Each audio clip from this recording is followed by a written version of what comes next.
Hey gang, what's up? How's it going? Happy Brigandine Day. I've decided we're gonna do that right here. Figured, I've been playing a lot of Brigandine lately in my spare time, so I figured why not make a day of it? Because for once, I don't have any plans today. I've got nothing going on, so I was just gonna play Brigandine all day. So I thought I might as well just play it on stream. And I'm glad to have you all here with me. Yeah, Vasil, put password. Zap, good to see you guys. Yeah, we're in the brig. We're in the Brigandine brig. That's that would have been also a good name for the stream. Do I like this game better than the sequel? I have not played the sequel. I'm going to now because I like this one so much. I feel like I'm still not done with the first one. Like I've still got stuff. Like I technically still haven't beaten this game, or I'll get into that a little bit later. But like it's kind of a challenge to get through Grand Edition.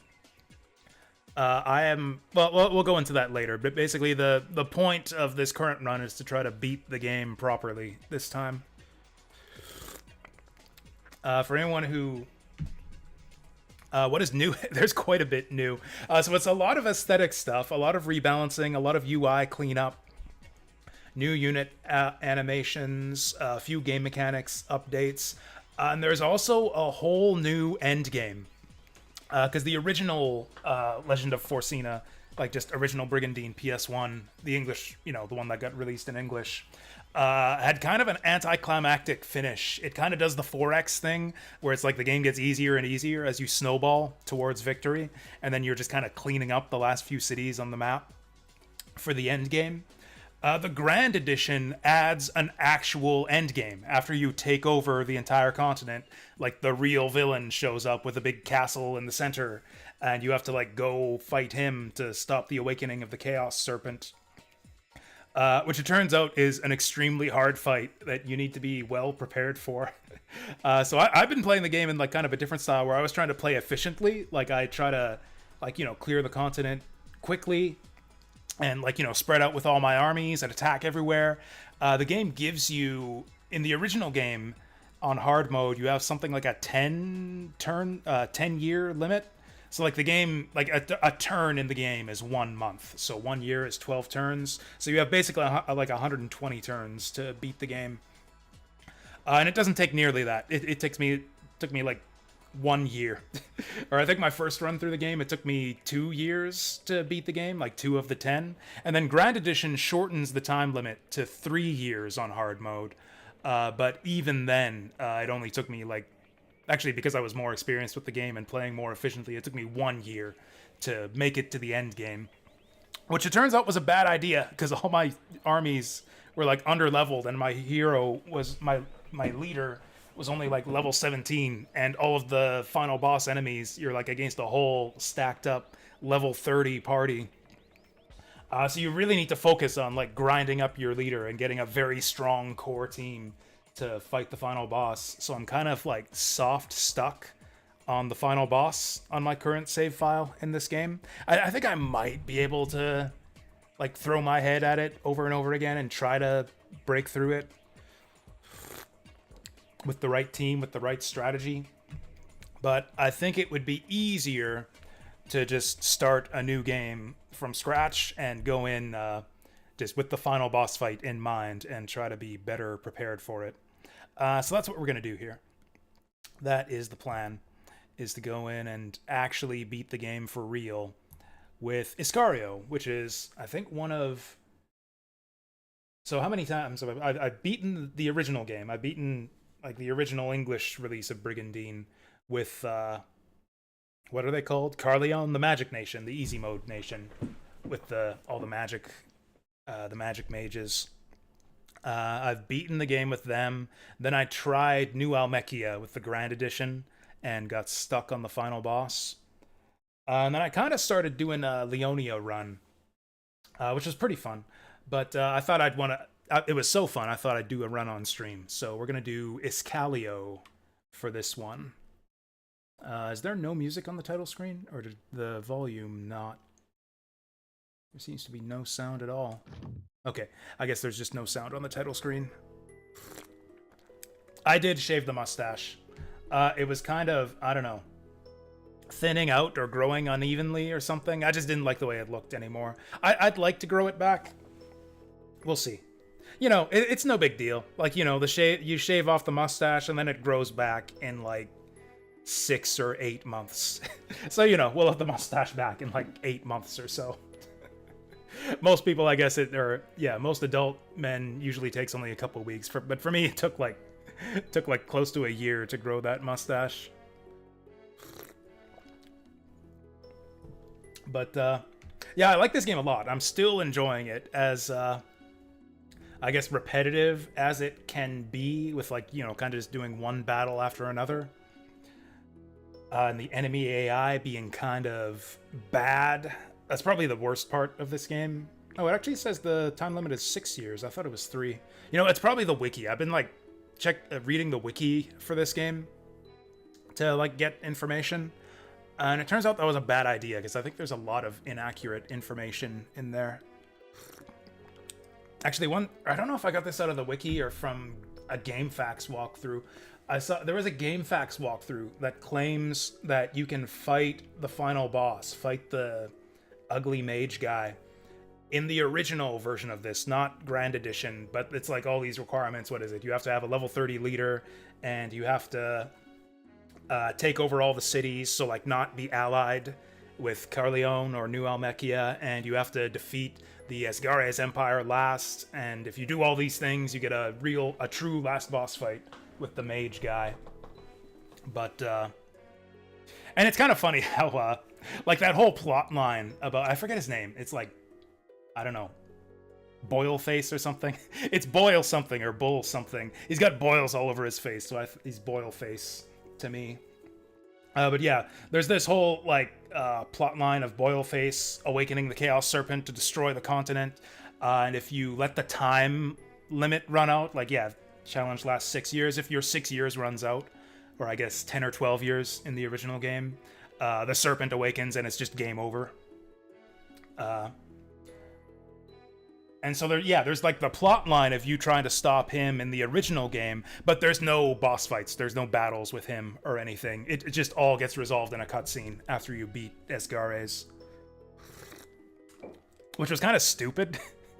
That always felt like a big dumb anticlimax, like they're building up this whole like, oh, there's this evil advisor mage manipulating things from the shadows, and he was the one who is behind the guy who convinced Zemeckis here to launch the coup, and he's like trying to throw the continent into war to drain all the mana to weaken the seal on the Chaos Serpent so he can awaken it and destroy the continent, and then that just all gets resolved instantly in a single cutscene. And like nothing really comes of it in terms of gameplay. But they finally fixed that for Grand Edition. Grand Edition has a proper end game that we have to properly prepare for. So I've tried almost every nation in this game. It's really interesting, the differences between them. Like, Carleon was the first one I tried. Turns out they're kind of easy mode. They have a very highly defensible starting position, where there's only one access route into their kingdom, other than the border they share with New Almechia, who they're actually allied with. So you have a very very secure starting point to branch out from. You have a very, very strong leader with crazy powerful magic spells. He's got all the elements as well, so you can always take advantage of enemies' elemental weaknesses, blast them all with enormous AoE magic. Yeah, Carleon's kind of easy mode. Then my second run I did with New Almechia, which is kind of the opposite, or I don't know, it's kind of like medium. It's like a little bit of a step up in difficulty from Carleon. You still have the alliance going on, so you don't have to worry about Carleon attacking you. You have an alliance with them. And then you share a border with Norgard and Esgarez, but you only have like one ingress point on each of them. So you really only have 2 castles you have to defend, and you start with like a reasonably strong starting army. Your ruler himself, Lance, is pretty weak. Like he's a level 1 leader, which is the lowest in the game. But he levels up very quickly. He advances quickly and grows up to be really strong as you level him up. But I didn't level him up enough. Apparently he's like incredibly strong. He's apparently like the best leader in the game if you get him to level 30. But I only got him to like level 17, which was not enough to win the end game. Norgard looks interesting. I haven't played Norgard yet.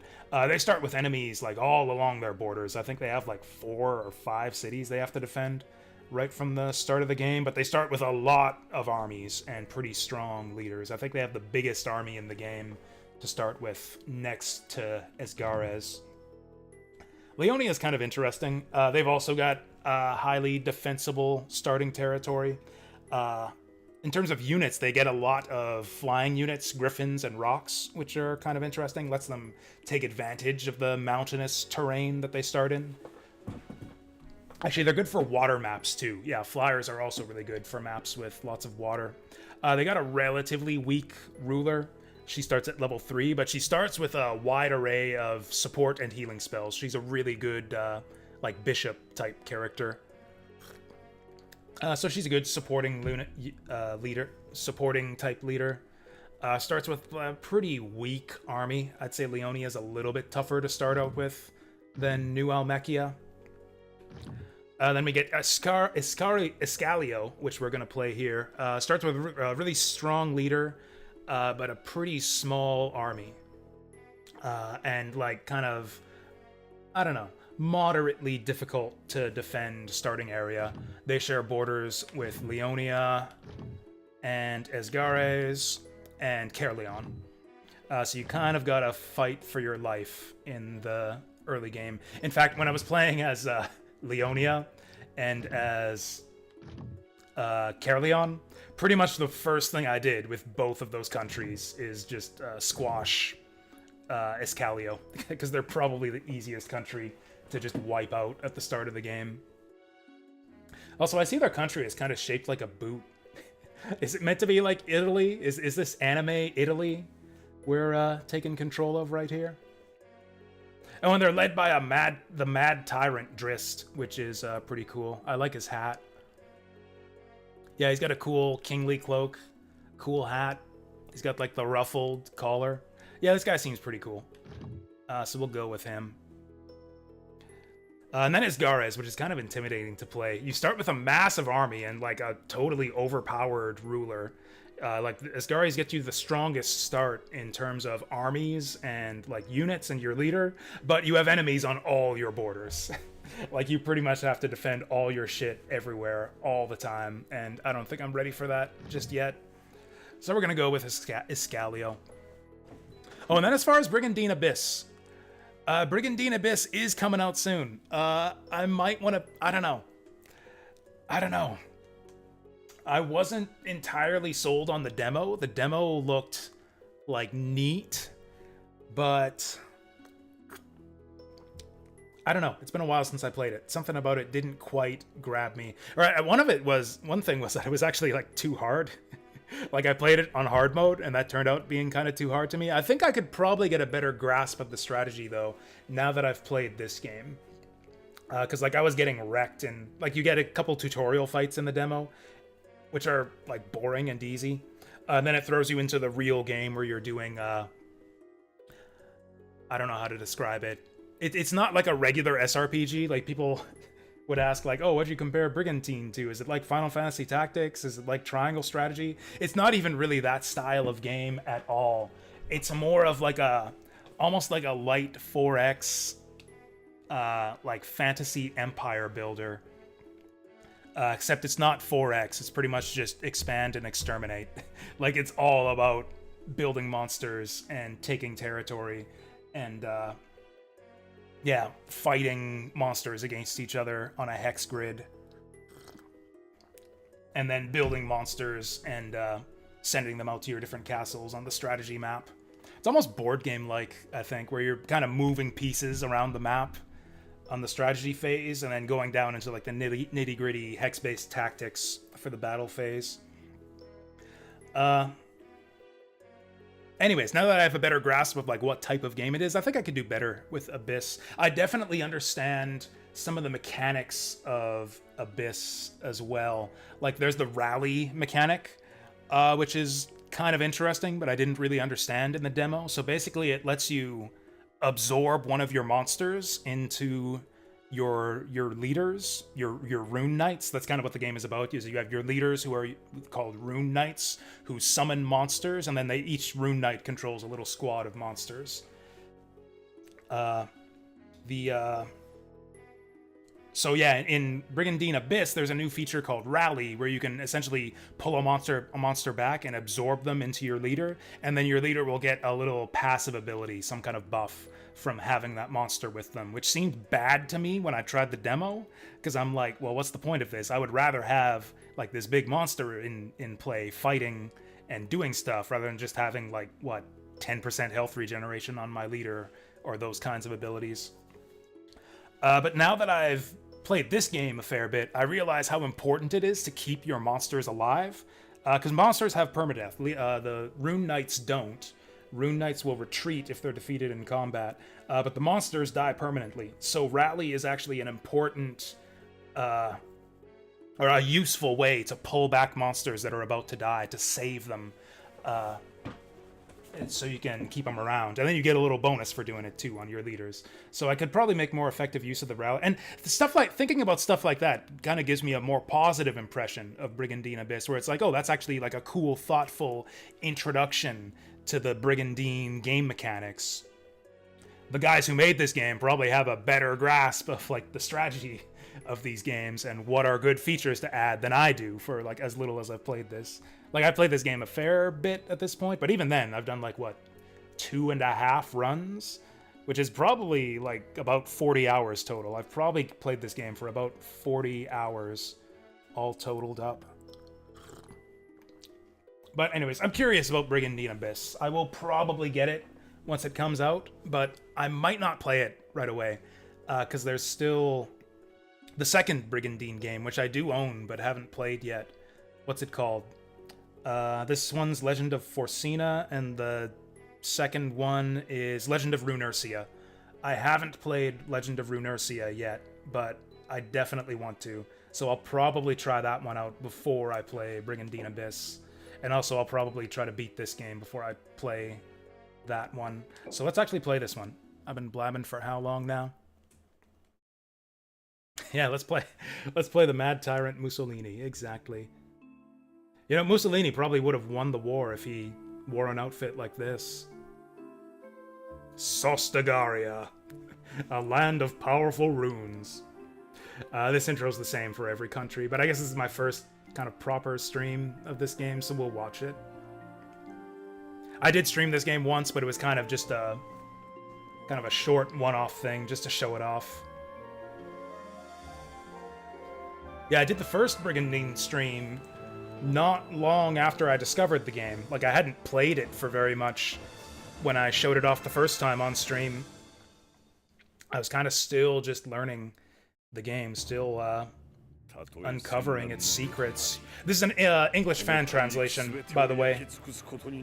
The Grand Edition was not originally released in English. There are there are two options if you want to go with the English fan translation. There's the subtitled version, which we're playing here. There is also a fan dub. I actually played the dubbed version first. My new Almechia save file is actually on the dubbed fan translation patch.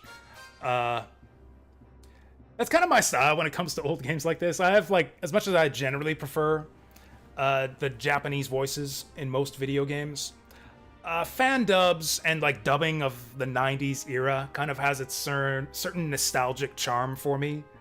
Like, I have nostalgia for the voice acting of games like, you know, Mega Man Legends, Valkyrie Profile, even crappy stuff like Mega Man X4. Like that kind of era of voice dubbing. And I think a lot of the fan dubs out there kind of capture that same spirit really well.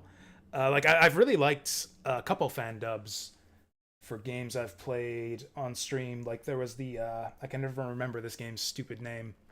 The flying transforming robot game on Saturn, Bulk Slash. Bulk Slash had a really, really good fan dub. Like, it wasn't, like, unironically good, but it was, like, it sounded like the kind of, like, English dub you would hear in a 90s video game. And I was hoping for something like that from Brigandine Grand Edition, but unfortunately it just sounds like really amateurish and really bad and really, really poor quality audio, and it sounds like half the voice actors don't even speak English as a first language, so yeah, we're going with the subtitled version for this playthrough.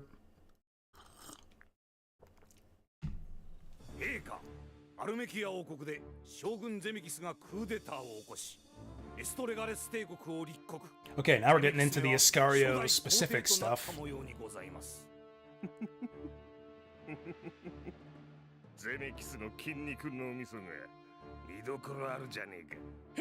Our guy's voice is awesome.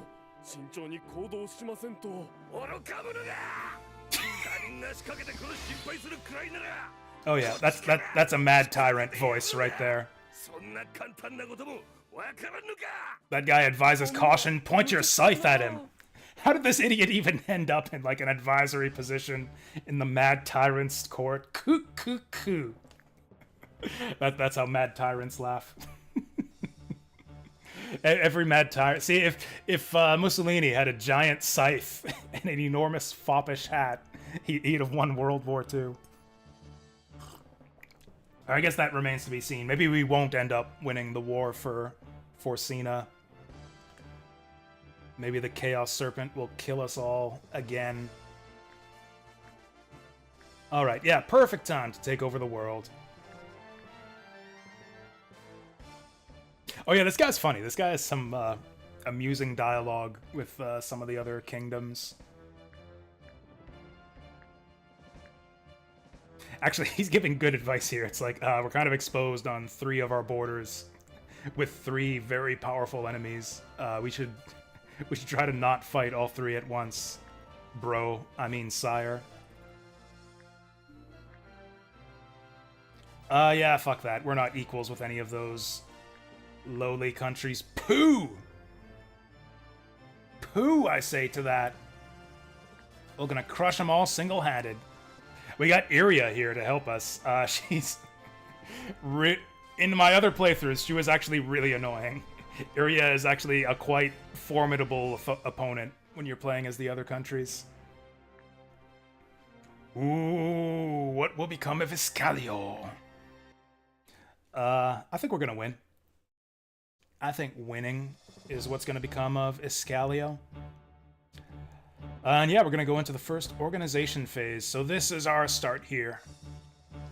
It's actually not too bad to start off. We have 2 castles on our border, which are bordered by, yeah, 5 different enemy castles. We got Caerleon over here, which actually has a pretty weak army.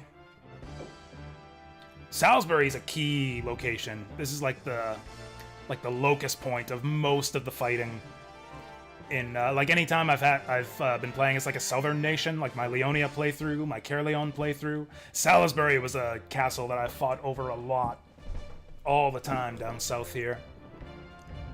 See, it's got 5 roads into Salisbury. I think that's more than any other castle in the game.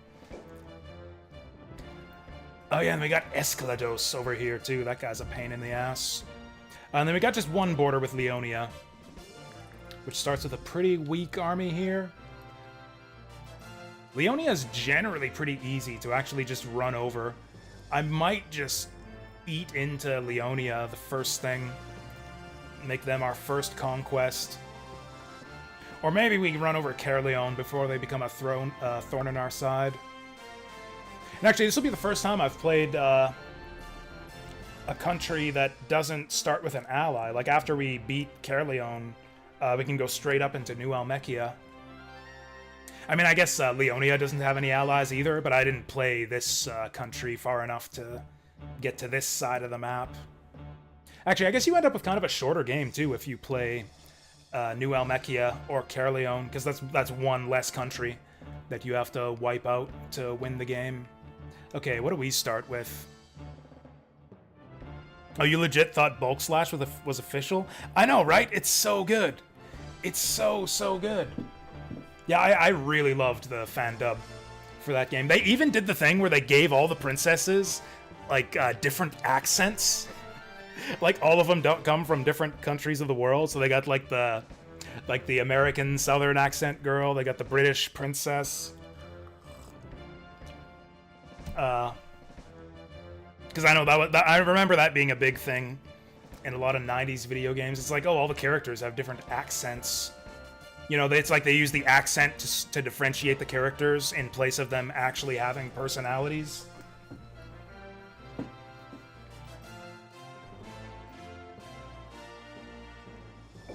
Actually, I guess all the characters in this fan dub have accents too. I don't think they're intended to have accents, though. I think that's just, like, their natural accents. And when I say characters, I mean, like, the actors in the fan dub. So we got a pretty weak army here. We start with a lot of monsters. Like, this is a pretty reasonable, like, force of monsters. Actually, this one's really bad. This one's really bad. You've got, like, an archer leader with 2 archers and 2 supports. Like, where's your front line? Like, you got a level 8 archer for a leader? You need, like, heavy frontliners to protect her. Yeah, this is all wrong.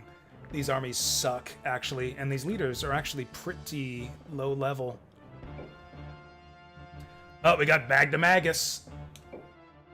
Another classic thorn in my side. One thing I learned from previous runs of playing this game is after you take over an enemy nation, like, once you wipe them off the map, some of their leaders will join you. That's one of the ways that you get, like, new Rune Knights into your army, is by wiping out enemy nations, and then some of their leaders will join you. One thing I didn't figure out until the end, though, is some of them actually leave to go join other nations, too.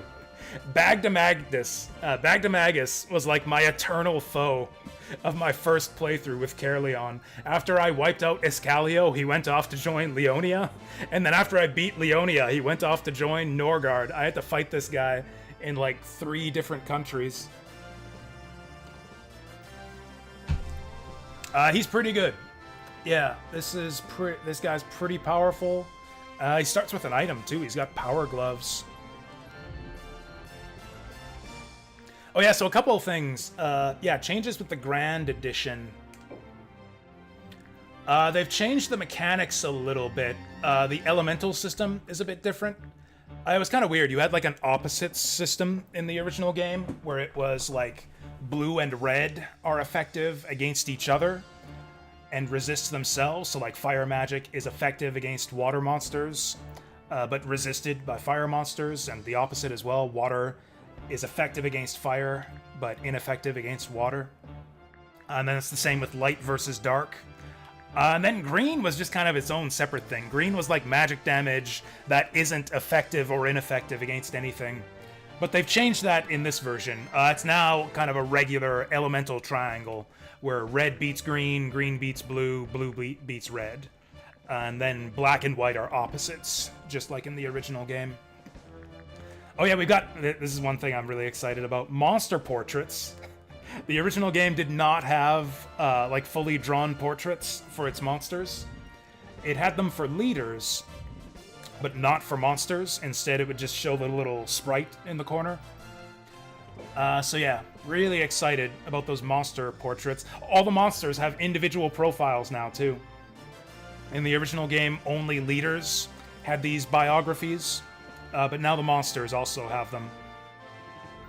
There are also sprite animations in combat, which we will see in a little while. All of this comes at a cost, though. They've removed the big, stupid 3D models.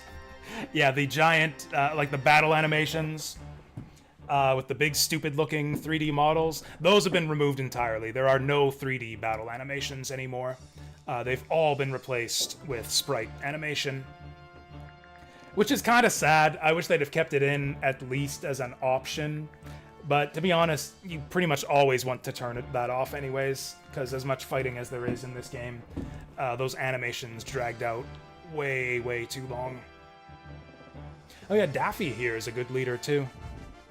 Also, what the heck is with them only having... Oh. Yeah, why are all of our weakest guys in the front line? Okay, we're gonna have to move everyone to the front. Pronto. Okay, and this is the core of our army. This is where the good stuff is. Yeah, we got Camden, who has potential to be a powerful mage. He starts with Gigantus, a tier 2 giant. Got a bunch of succubi. Level 20 Bahamut here. This is like a tier 3 flyer. Yeah, this guy's really good. His name is Fluffy. Of course, the Mad Tyrant names his pet Bahamut Fluffy. These names are consistent too, actually. I think the starting monsters always... Actually, that's another new thing. I forgot about that. That's another new thing in this version. In the original game, the monsters would be given like random names, just like this would be like Bahamut 1C, Imp 5A. Like they'd have just like serial numbers basically. You could rename the monsters if you wanted to, but they would just have like boring like serial numbers by default. Yeah, you'd get like, yeah, Pixie 21B or something like that. In this, they actually have a random name generator for your monsters. Fuck.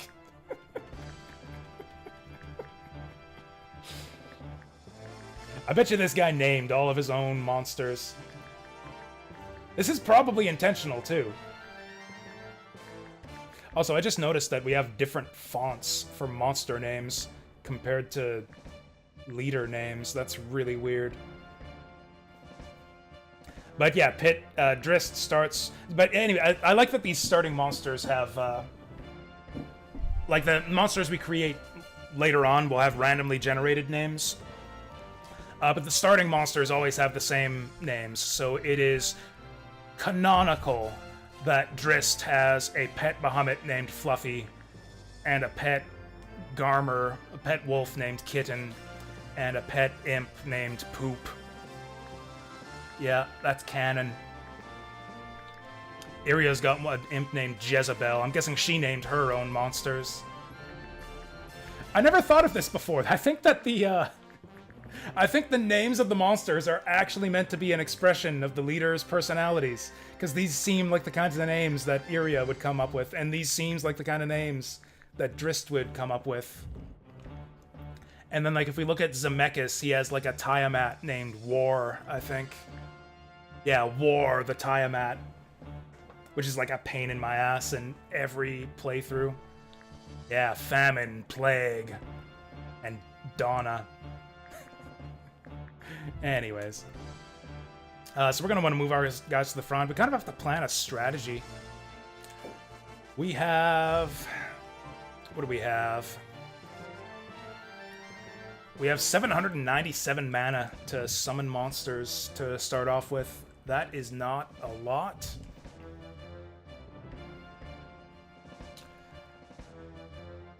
So basically we're going to want to divide our forces and pile them into these two castles. And then we're probably going to want to dig into Leonia. And it's kind of tough over here, because whichever way we go, we're exposed. Like, if I leave this castle to attack either of these, this castle is exposed unless I leave some forces behind. So we're gonna wanna build up a nice defensive force. In fact, we need to get some defenses here so we don't get attacked right on turn 1. Okay, let's get organizing. This squad is pretty reasonable. Brigandine has a lot of capacity. Again, we've got a fragile mage here. Mages are really strong, but you gotta protect him. I think we're gonna want... And then she's only got 144 capacity, which is not very good. We're not gonna want to waste that on a support unit. That fairy can go with Brigandine. And then maybe just give her a Fenrir. And then we have 30 left. That's not really enough for anything. Actually, can we make unicorns? Because we need healers. I try to put a unicorn in every squadron, actually. Because that's your main source of healing. Oh, it looks like we don't have access to any healers at all. Angels are your other main healer. But they're a lot more expensive. We do have access to dragons, which is maybe the strongest and most cost-effective unit in the game. But they're very expensive. I could only make 1 dragon. And I'm kind of going to want to fill out all these armies with bodies. I think I'll make another golem. Oh yeah, we don't have the big long summoning animations too. Basically, what the Grand Edition does is it's a lot of streamlining and rebalancing and UI cleanup. Like, the load times I've noticed are a lot shorter. The battle animations are a lot faster and more fluid. Like the menu animations, the summoning animations. A lot of stuff has been more streamlined. This version of the game is a lot smoother and a lot less painfully slow to play compared to the original. Yeah, let's get her a couple golems, because these are good tanky units to keep her protected. That's a fine start for Victoria. Oh yeah, and at level 11, that makes her tier 2, so she should have... Yeah, Icefall. One thing I've kind of learned over time, too, is I tended to overvalue these big AoE spells. They are really strong, but I think what you really want in this game is targeted damage. You really want to focus down those leaders as much as you can. And the tier 2 spells, like Icefall here, are really good for that. You can do tons of single target damage with stuff like this, or Explosion in red. She's got Beguile too, which I've never used effectively, but have had it wreck my day a couple times. Every time I cast Beguile, it fails, and every time it's cast on me, it succeeds. One of those types of things. Also, we really don't have a lot to spend. I'd really like to get some healers in here, but we don't have any. Could I maybe import some healers? I probably just want to... Actually, none of our armies start with unicorns. I probably just want to summon as many unicorns as possible and spread them out among my units.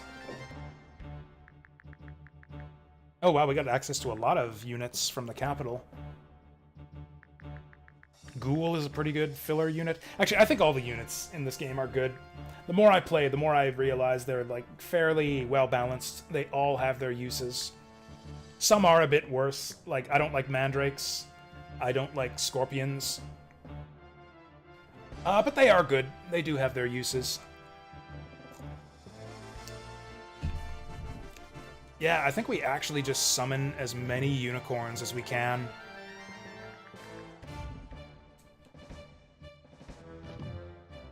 Unicorns would not exist in a Mad King nation.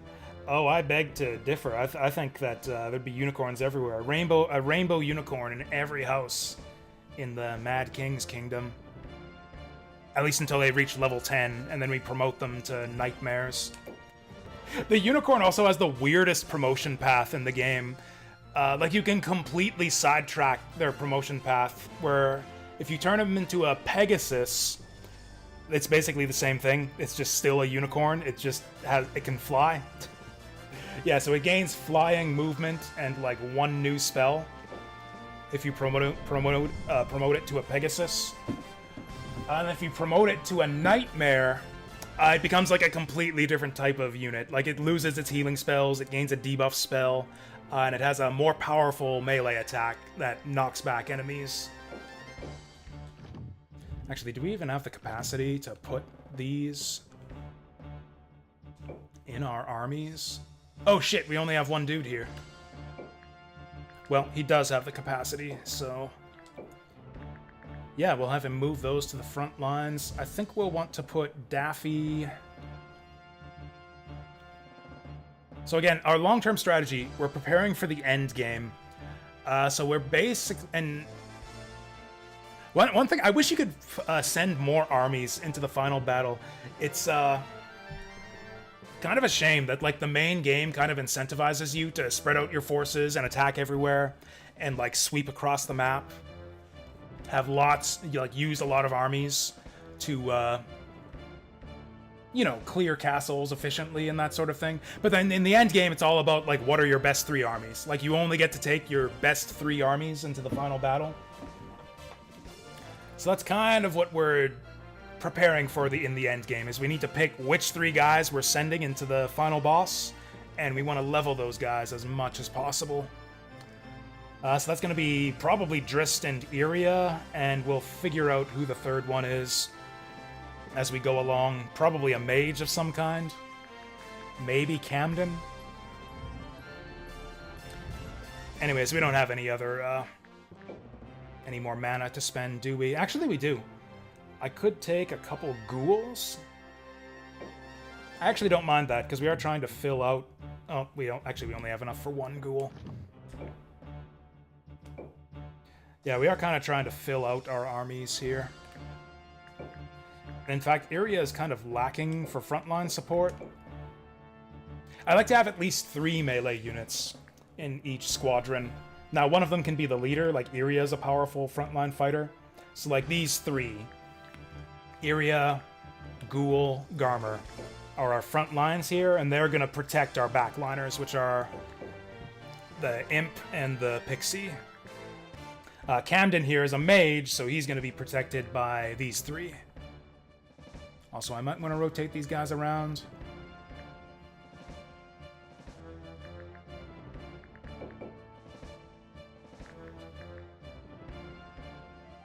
I might want to put the Gigantes in Drist's army, actually. Because he's got a lot of capacity to spare. Yeah, let's actually do it like that.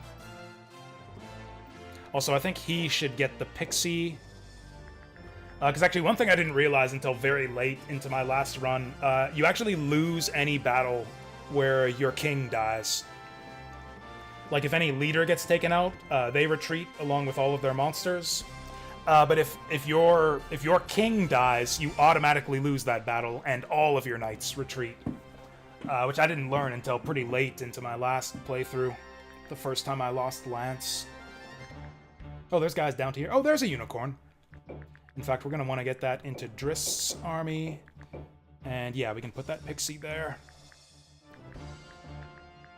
In fact, I don't think if we even want to give this guy an army. I think we want to crunch all of these units into here if we can.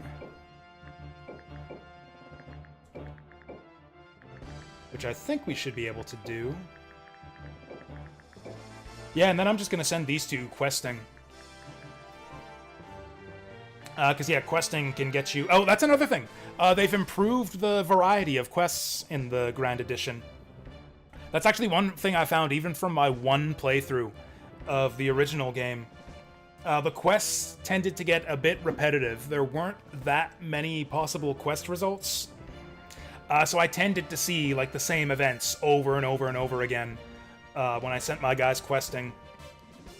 In Grand Edition, there's way more possible outcomes from quests.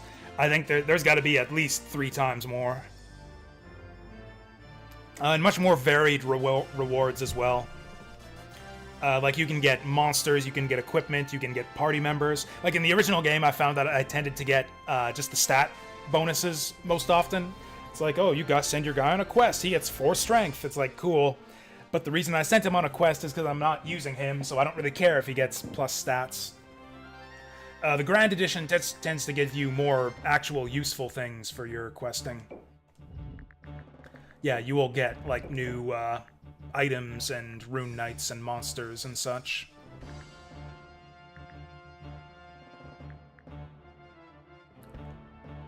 Actually, this is fine. Okay.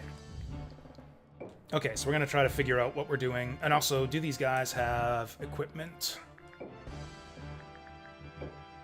Okay, she's got nothing. He's got nothing. Both of you guys can go questing.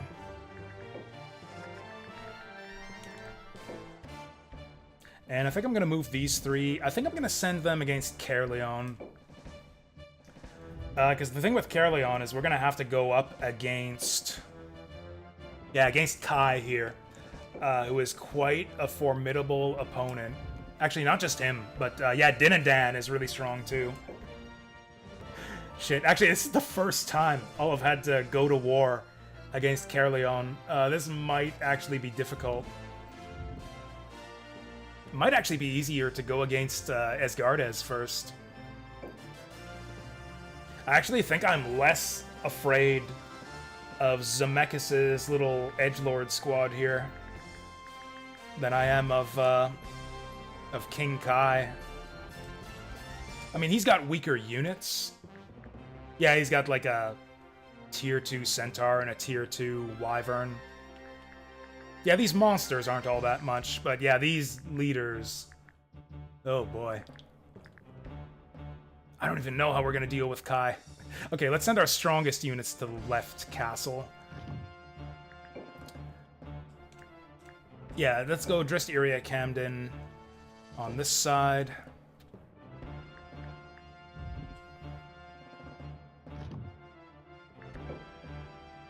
Then we need some powerful units up here, too. Well, I guess it's Daffy, just to keep it open. We'll go Daffy. So where's that gonna leave us? Not very well balanced. We got 1, 2, 3, 4 in Aston. 2, 3, 4, 5, 6 in Xanass. Actually, I can probably bench some of these monsters and send some of our guys questing. In fact, I don't think we need Gallo. Because, yeah, we got spare capacity in Bagda Magnus's army here.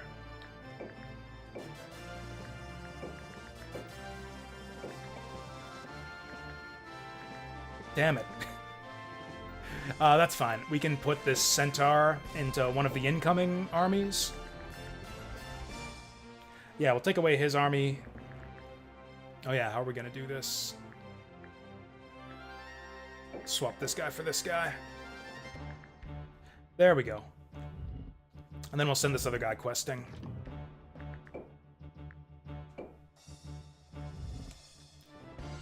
Okay, so that should even things out here. So there's not going to be a lot of action on this first turn. Unless we get attacked. Maybe they'll be crazy enough to attack us. We're going to drop a save. Oh yeah, so the save numbering here was causing me to, like, overestimate how many turns I was taking. I thought that the number was, like, the number of turns you've taken on that save file. I thought that was, like, the month count. But it's actually just a total count of the number of times you've saved your game total. And, like, sometimes I'll save multiple times in a single phase just to, like, you know, save my reorganization decisions. So, like, where I thought that it took me 30 turns or 30 months to get to the end game here, I think it's actually... Yeah, you start the game in, yeah, the year 215, month 3. And I'm in the end game in, yeah, year 216, month 1. So actually, yeah, it took me, like 10 turns to conquer the continent on my New Almechia playthrough. I still have, like, 5 years before the deadline. which means we were wasting time. I should have spent those 5 years, like, grinding. It automatically shortens the timeline once you make it to the end game, though.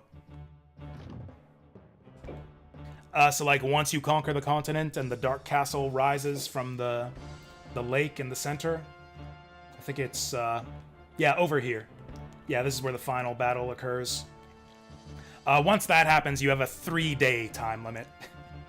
So yeah, the castle pops up here, and you have 3 days to take them out. Or not 3 days, but 3 months. 3 turns.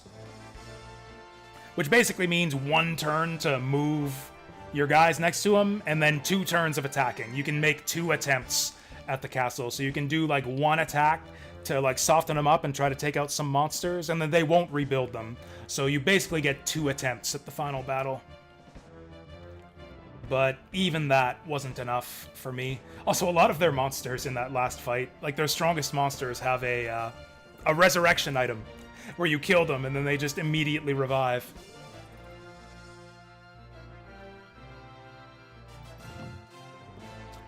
So we're probably not going to do any attacking, because yeah, we only have 2 active armies on both of these. Or actually, we could go in with these guys. What are we up against? Okay. They brought in their best units over here. I don't think we're going to be able to attack that. I mean, you can always attack profitably, because you can retreat at any time. So what you can do is send, like, harassing attacks.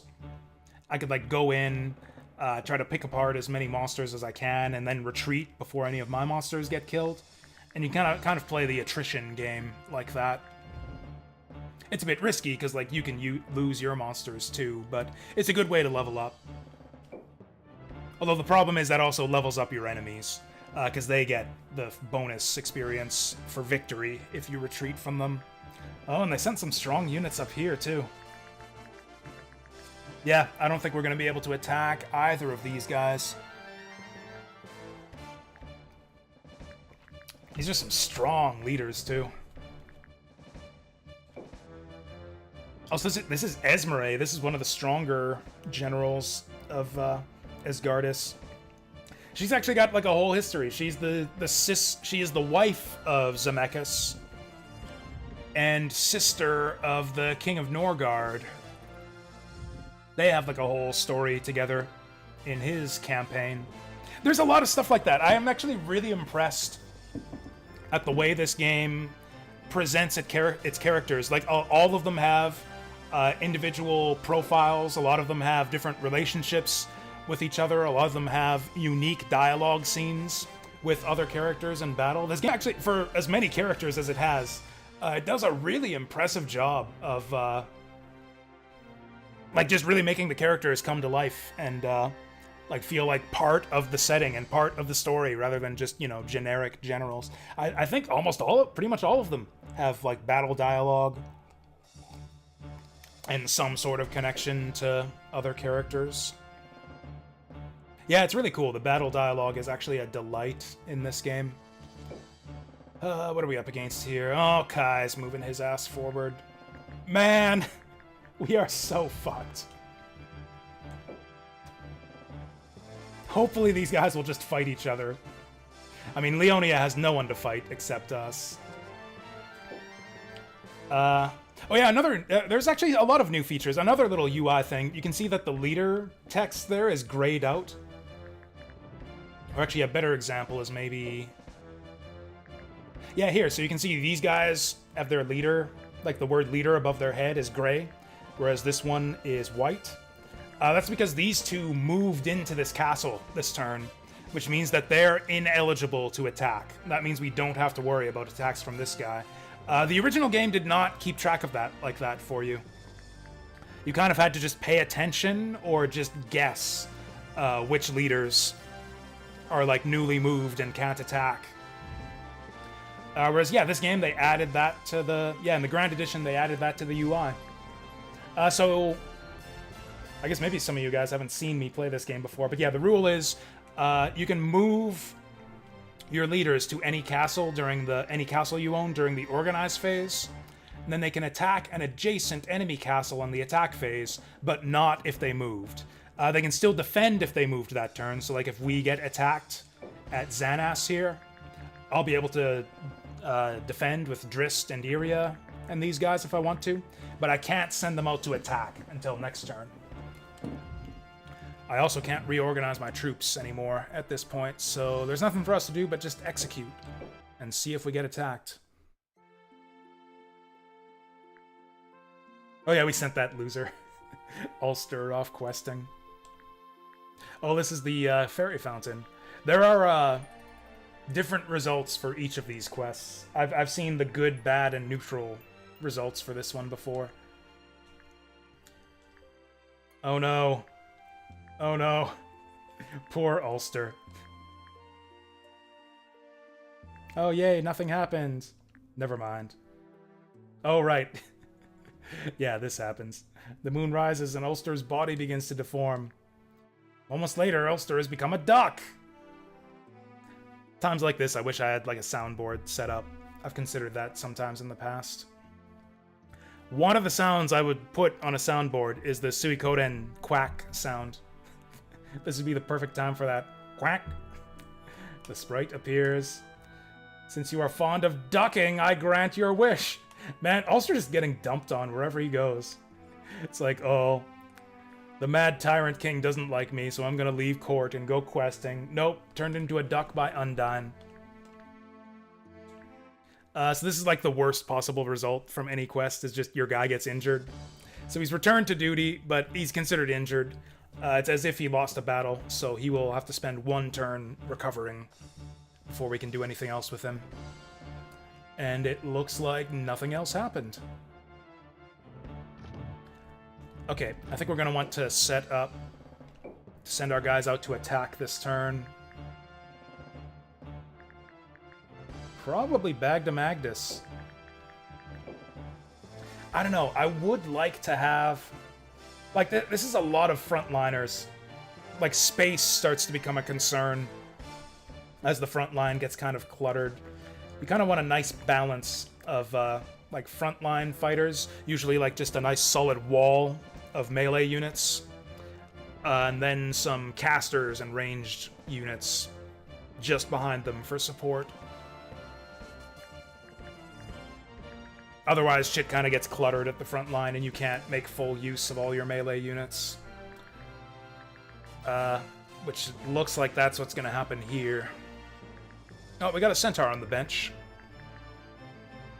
Probably replace... Yeah, let's replace this Fenrir. That's a good trade. Actually, this is a pretty reasonable army, actually. I think I actually like all of this.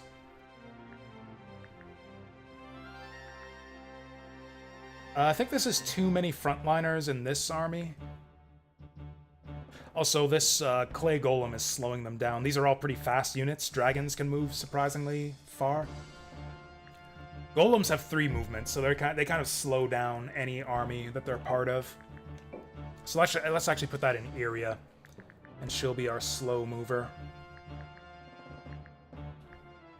I'd kind of like to find a way to shift this Pixie into Bagda Magnus's army too, but I don't think we're going to be able to make that work. Actually, I guess we could just do it. We could just swap this. Yeah, actually. I like that. Because, yeah, Berserkers are a little bit fragile for frontline fighters. And Pixies can cast Protection spell. They've got, what is it called? They've got Harden. Yeah, perfect complement to Berserker leader. So this idiot can't do anything because he is a duck right now. You know, I mean, it probably wouldn't be worth the effort, but it would be really cool and funny if they actually turned his sprite into a duck. I think that would be really cool. We can't afford to send anyone else questing. These guys are pretty much going to have to sit here and defend this castle. Damn, that's a big army. That's probably too many melee units. I did not need to make this many ghouls. We don't have any capacity on this side, though, so if we're going to make any more units, it's going to have to be over here. What do these guys need? Miguel could use some more units. In fact, he should take a unicorn. Probably just send Teeth off questing. Like, it's kind of tempting to level up the low-level units. I think it's meant to be balanced, kind of like Fire Emblem, where like the low-level units are growth units who will grow to surpass the ones with higher starting levels. So like even though Teeth starts at level 2, by the time he gets to level 10, he should be stronger than Miguel and Daffy.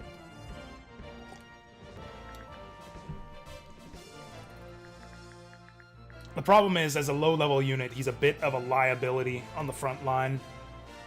Because, like, if he gets defeated, then his entire all his monsters run away, too. So I think we're gonna... Actually, can I even fit these guys in the other armies? I don't really care about these ghouls. Ghouls are like cannon fodder. Like, they're a decent unit. They have a good amount of HP for their cost. But they're pretty disposable. Lizard men are a bit sturdier. I'd rather have a lizard man. There we go. That's a nice full army. Oh, right. This army fucking sucks. We gotta fix this. Yeah, we can't have 3 archers and no frontliners in one army. In fact, I might want to reverse this. Yeah, you can't have 2 support units in there. That's no good. In fact, probably put the lizard men. Yeah, we need bodies in this army.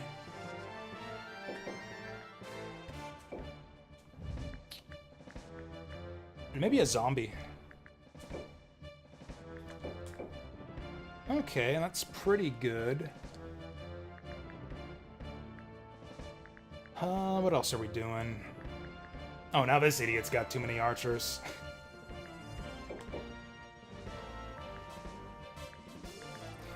Okay. Okay, these guys definitely get the archers. Now we got 1 archer in each party. This one, and this one. Okay, that's pretty good. Exact change, that's what I like to see.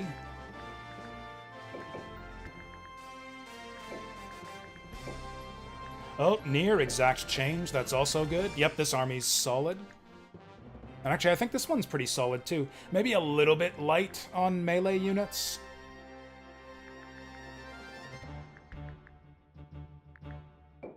There's no way to fit a zombie in here. Nah. Yeah, I might not actually need to summon anything. Although we should get this guy an army, actually, because we need to... Actually, if we send these guys out attacking, we have nothing left to defend with.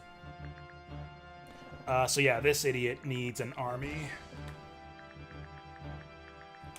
What do we want to give him? I guess just whatever we have. Also, let's check and see if he has any equipment we want to give up. He's got nothing.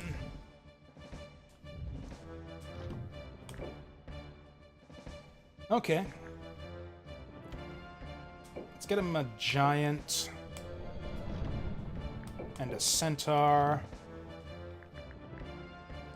And a djinn? That's probably too much capacity for him, but we can, you know, always give those to another person later on.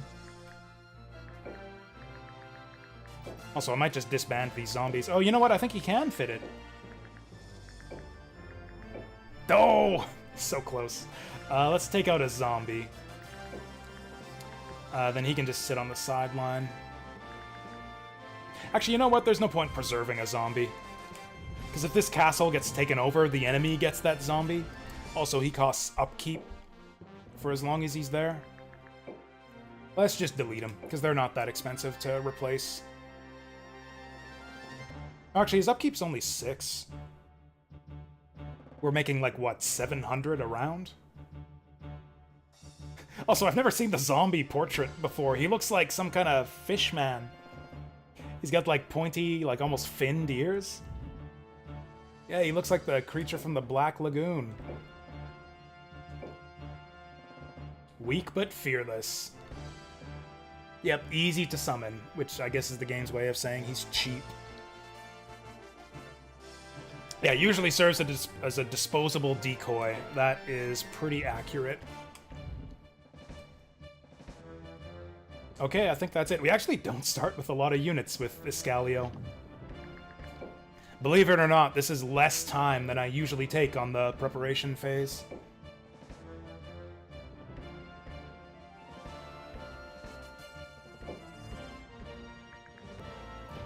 Also, I think I'm gonna need another coffee. Also, I never realized this before. We only have 3 save slots. Does this game take up 5 memory blocks on the PS1 memory card? I think it might. That's crazy. Or is it one of the things where it takes up only 1 memory block, but you can get 3 saves on that block? I'll have to check my memory card after we're... Like, you know, obviously I'm playing in an emulator. I don't have a real memory card. But, yeah, I'm curious how that works out in terms of PlayStation memory blocks. Okay. So basically these 2 will move, these 3 will move out, these 2 will stay behind and defend. I mean, I guess it depends on what the enemies do. We'll see what targets are available.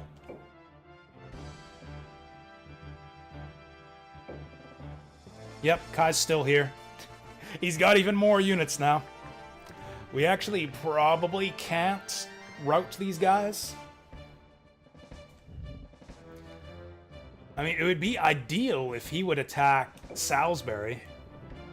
These guys get... Oh, jeez, they brought in fucking Zemeckis. Actually, it's just like I said, too. Kai has the stronger army. I think our chances are a lot better against Zemeckis here than they are against Kai. But I think the ideal outcome would actually be they just fight each other. Or we could attack Kai and do a hit-and-run attack. Try to weaken his army a little bit.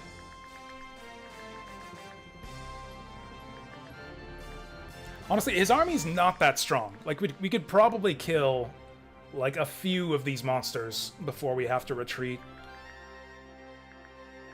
The key is to not get baited into a long, drawn-out melee engagement, because he'll start blasting you with his magic if things drag on for too long. We want to, hit their monsters and then retreat as soon as Kai gets into position to start casting magic. Dinadan's a problem, too. Oh, another change with the Grand Edition. Some specific characters have unique sprites. In the original game, only the rulers, the kings of each nation had unique sprites. At least I think that's the case, because yeah, I think Dinadan was like a generic paladin in the original game, unless they changed his class. Unless they changed him from a paladin to a sword master. I've actually never seen a blade master in this game before. I don't know if he's like a new promoted class that I've never seen, or if that's a unique sprite for him. But anyway, some characters have unique sprites, like Iria here. That's a unique sprite for her, I think. Unless Killer Doll is like a tier 3 promoted class for the Spear Maiden. Again, I've never seen a Spear Maiden promote to tier 3. Shit, I don't know if I want to attack with this guy. It'll be dangerous, but I think we've got to. I think we've got to do it. Like, they're not getting any weaker. I mean, they will if they attack each other. Then what's going on here? Okay, yeah, looks like these guys summoned a few rocks. That is a lot of flyers, holy shit.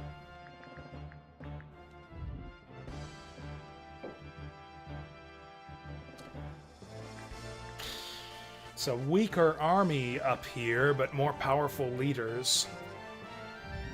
Actually, what kind of leaders are they sitting on down here? Oh, these guys are all ready too. Yeah, they could invade us. I've actually got relatively weak leaders. The guy you want to watch out for in Leonia is this guy here. Yeah, Paternus is a beast. Because yeah, he's a tier 3, like, priest. He's got crazy good healing spells. He has, like, a massive AoE healing spell. He has a massive AoE, like, holy damage spell. And he comes equipped with a gravity mace, which means he actually does a lot of damage in melee as well. And he's got tons of hit points. Like, he's a super tanky, like, I don't know. He's just a total, like, unit. He's got the total package. Like, big melee, big HP, crazy support, crazy offense. He's, like, maybe one of the best leaders in the game, I think. Thankfully, he's on the other side of the map from us, so maybe we should attack before he makes his way down here. These flyers are such a pain, though. So flyers are harder to hit with most ground units.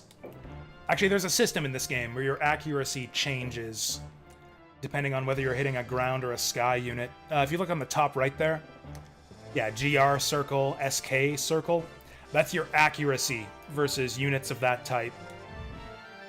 So the circle is just 100%. So this Firebird is 100% accurate against all types of units. This Griffin here, for example, is actually specialized against ground units. And he's actually bad against sky units. I think Triangle is a 20% accuracy penalty. So yeah, he's like an anti-ground flyer. And then the Wyverns here are actually the opposite. These guys are inaccurate against ground, but accurate against sky units. And then most ground units are just accurate against ground, inaccurate against sky.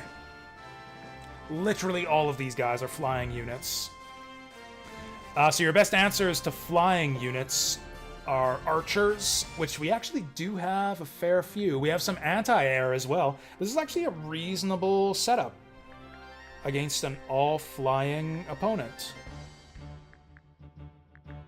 Yeah, we got an archer in each squad. And then magic is good too. Magic is just effective against everything. Magic is probably the best way to deal with flyers. But we're kind of short on mages in Iscalio. Honestly, the biggest weakness here is we just don't have a lot of capacity on our leaders here. Like, we have stronger leaders than these guys, but they have a much, much bigger army. Like, yeah, look at this. 260 capacity, 200, 200. These guys aren't even using their full capacity, too, which means they could summon even more units next round. In fact, they might do that right now. That's right. Summoning happens right now. Wait, no, we're in the attack phase. We're in the attack phase, so I'm gonna go for it, I think. Because we can probably pick... Also, Kill-Off's pretty weak. Kill-Off is a relatively weak frontliner, so we might be able to just kill him. Charlene's a pain in the ass.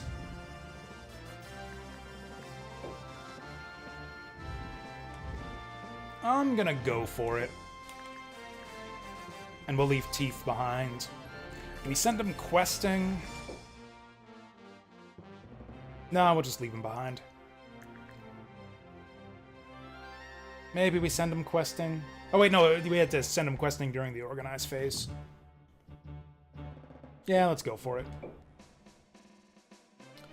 Iscalio invades Hervey. This is going to be a huge fight.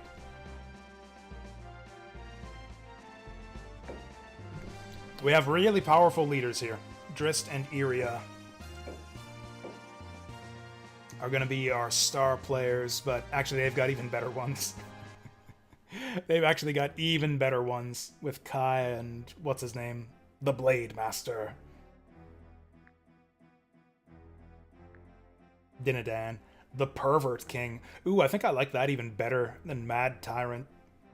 I think I'm going to change my title from Mad Tyrant to Pervert King.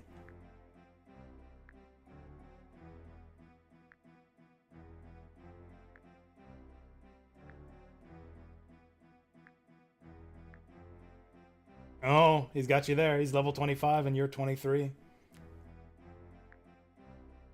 Alright, let's teach him a lesson. Even his sprite has like a big smile on his face. Oh, one other thing I learned. Turn order is based on the level of the leader. I used to think it was based on agility, but it's actually just go down the list by level. So yeah, Dindadan's 25, 22, and then Drist is 21, so he's third. So what are we doing here? These golems are going to be slowing us down. We're pretty much going to end up fighting on open ground here.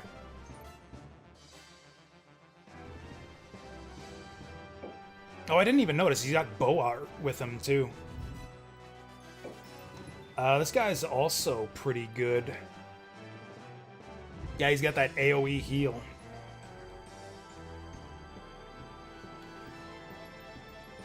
So a lot of the time, I think the best thing to do in these little, like, attrition skirmishes is to try to pick out the strongest enemy units and pick them off, like assassinate their best monsters, so you don't have to deal with them in the future. He doesn't really have any strong monsters, though. I guess this guy, this Coatl Tier 2 Wyvern, is probably our prime target. And maybe this Hydra, which is just a strong Tier 1. We're probably not going to have much control over what units we actually get to kill, though. Honestly, we'll probably just try to take out as many as possible. Just whatever presents itself, that's what we're going to try to kill. And we're going to have to make sure to pull out before we start taking casualties, too.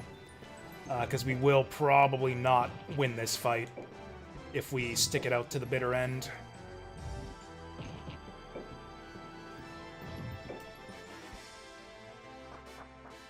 Actually, what does Iria even have? Because yeah, she's level 20. She's a tier 3. She's got dual spear, assault sting.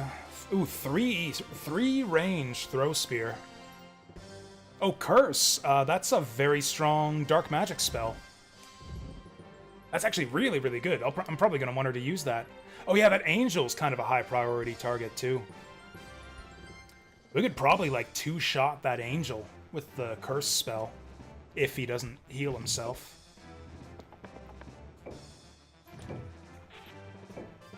Okay, we'll reorganize these guys later. For now, I just kind of want to make space for this guy to move up the field.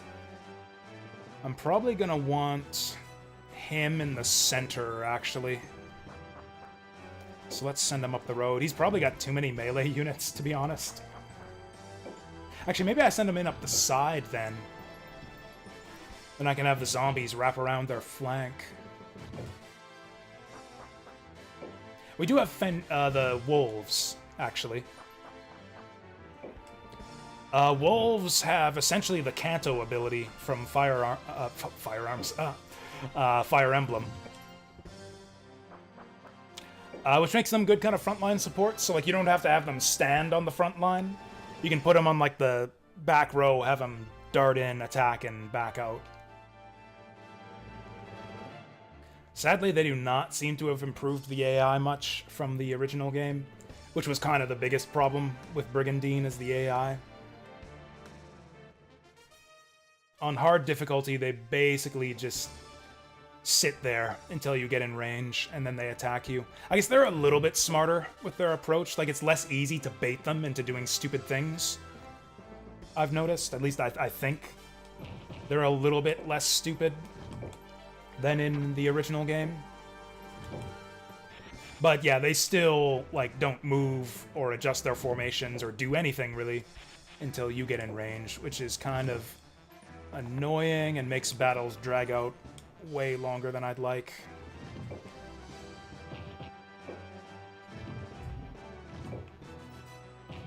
Oh well. So you can kind of fix the battles dragging out problem if you play on the lower difficulty settings. Like on normal or easy difficulty, the enemies will just rush right towards you. Which unfortunately makes them even easier because they're very stupid about the way they move. Like, they'll basically let their high movement units rush out ahead of the others, and they'll, like, divide their army, and you can just pick them off a few at a time. Yeah, very lackluster AI in this game, unfortunately.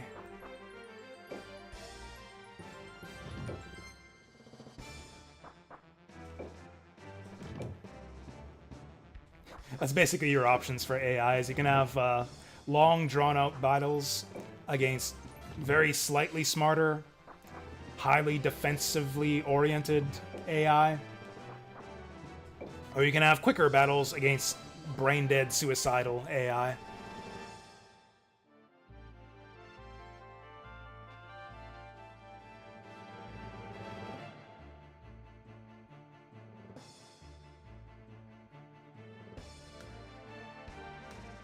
I almost wish that the...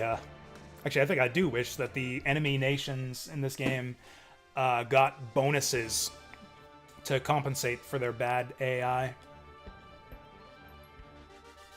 I guess that's kind of another criticism I have of this game. It's too fair. It's almost too fair. Because, like, the other enemy nations basically play by the exact same rules you do. Like, they gain mana just like you do. They have to pay for your units. They level up the same way. They don't level their monsters or their units except through combat. So if you're playing intelligently, you kind of tend to just snowball over time. As, like, if you have a good strategy, you will incrementally improve your army faster than your enemies improve. So the game kind of gets easier as you go along. Sounds like Fire Emblem. Maybe? I don't know, maybe I'm just never good at Fire Emblem. I feel like most Fire Emblem games have, like, difficult end games. There's been a few Fire Emblem games like that, but most Fire Emblem games I haven't felt like I was, like, really outscaling the opponents to the point where the game was easier in the end game than it was in the early game.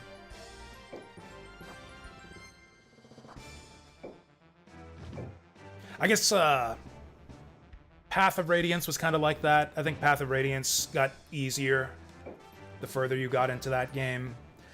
Radiant Dawn was almost like that. Radiant Dawn was, like, kind of like that, but then when you get to the final tower, those levels are, like, ridiculously hard. Like, there's, like, the end game, like, the pre-end game of Radiant Dawn, I found to be really easy and really boring, too, where it's just, like, one route map after another. Just, like, kill all these enemies, then kill all these enemies. You have, like, 5 battles in a row, where it's just cut your way through an enormous horde of enemy units that are mostly really easy if you've got a, you know, reasonably leveled party. And then you get into the tower, and it's like, okay, now here's like some actual ridiculously difficult gimmick battles. Yeah, mostly kind of gimmick battles that are, like, way, way harder than anything you've seen up to this point. What have been the other difficult Fire Emblem games? Thracia, you could outscale enemies pretty well, but the game didn't get easier. Thracia was mostly difficult due to, like, dirty tricks and unfair map design rather than just enemy stats. So you could outscale the enemies in that game, but it didn't really matter.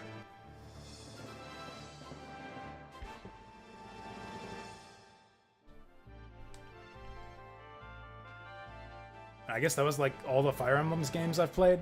Fire Emblem 1 got easier over time. Fire Emblem 1 definitely has a reverse difficulty curve.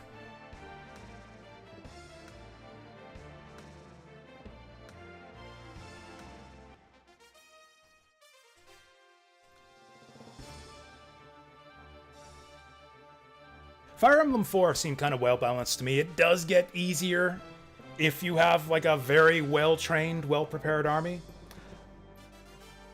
But it's like kind of a skill to like understand Fire Emblem 4 well enough to get that level of preparation. Like I really struggled through the final map my first time through Fire Emblem 4. But then on subsequent playthroughs, it's been a lot easier just because I've been like much better prepared. We might want to get ready to fight these guys. So when are they gonna actually move forward? Like his command aura extends out to here. So they might actually try to attack us if we get here. They won't attack us if we stay in the tree line. We won't be able to bait them if we stay back here. Also, what does our guy have?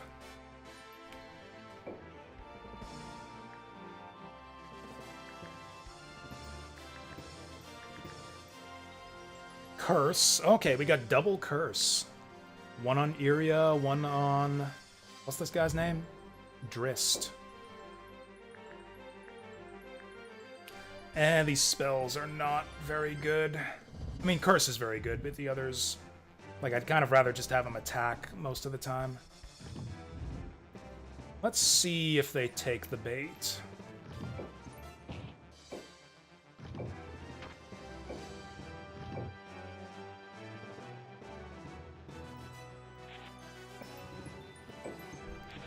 Actually, what we'll probably do is just get, like, one round of combat, and then get out of here.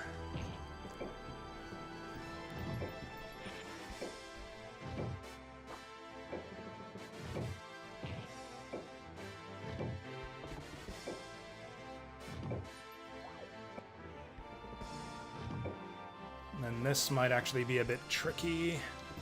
Yeah, the bulk of their units are up here, so I want my mage up here.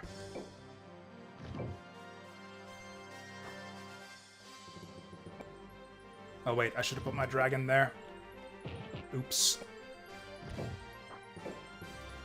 And I think we'll just have the zombies, like, here on the side.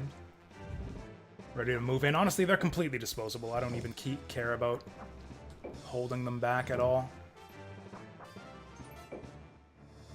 Okay, are they going for it? They're not. Do we just rush them? There's no way we rush them, because then Kai just destroys us. I'm actually surprised they're not going for it. We're in range.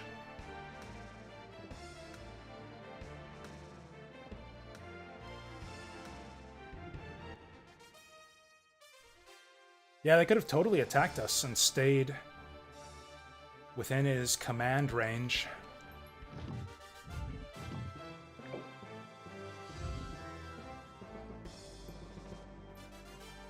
Interesting. Let's try it like this, actually.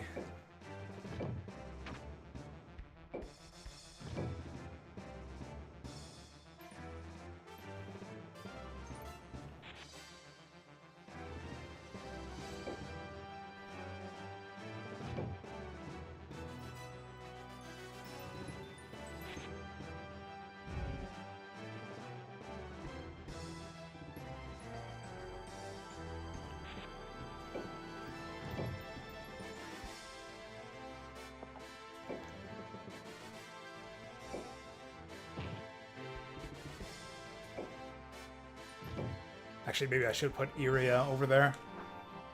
Oh, well.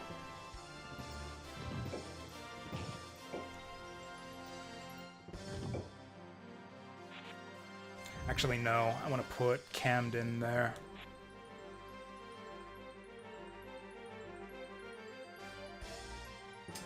Yeah, this'll do.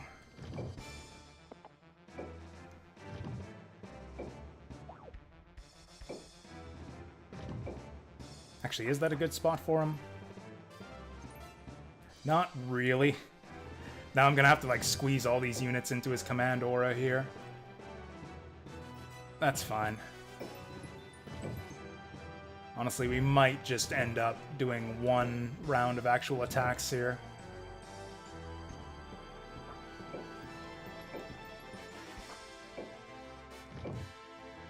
Oh, we can't even get these zombies all in here. This guy's stuck outside. Okay, they're definitely going to attack us now. What the hell?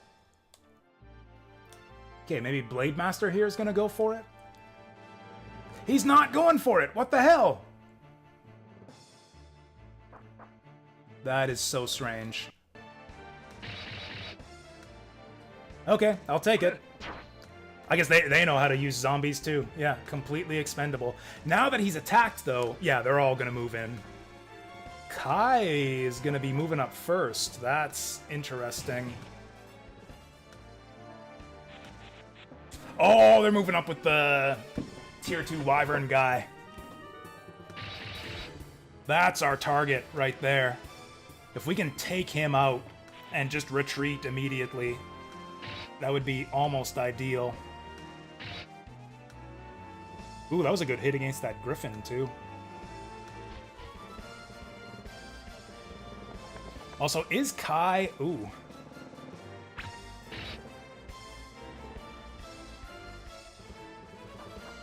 Is Kai in position? 1, 2, 3. If we don't move... What? 1, 2... 2, 3... If we don't move, he only hits these 3, which is not that bad. Oh, hey there, Casca. Yeah, I ripped it off. I ripped the mustache last week. How goes Brigandine? We kind of just started here. Honestly, how it's going will largely depend on what is gonna happen in this fight.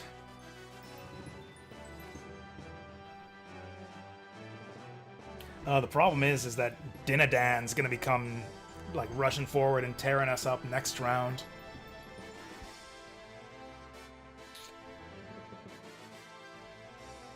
What to do? Well, I think what we do is rip apart that Griffin. Yeah, let's curse him. This should be really effective. One more hit should do him in after this. Oh, hell yeah. Good job, poop. Okay, now that we've pooped on him...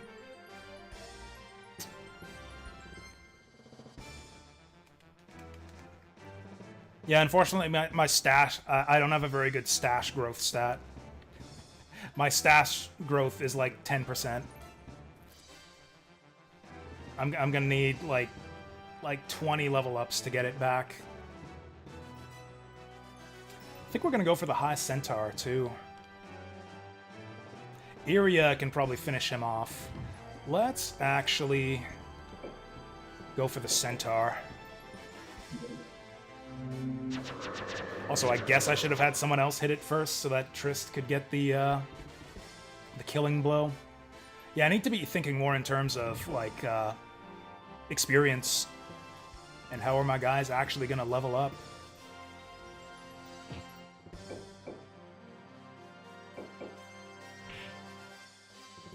Sick. Oh yeah, that's right, he gets that. Actually, I think this might be... It's weird, there's some things that I don't know if they're new mechanics for the Grand Edition, or if they're just things I didn't know about the original game. So like in this version, if you get a critical hit, you automatically apply any status effect that your attack can do. So like, yeah, the giants have a chance to stun enemies, so if they crit, they get a stun.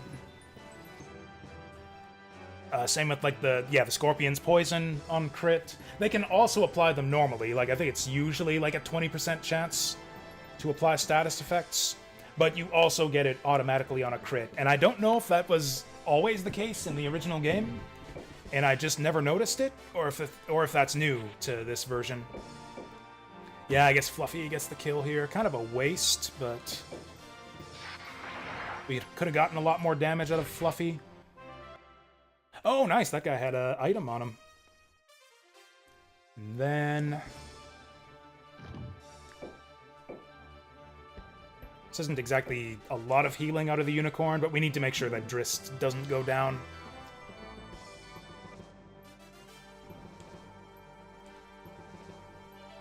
Because, yeah, Mr. Blade Master there could potentially get him down from, like, 550. Now what are we doing?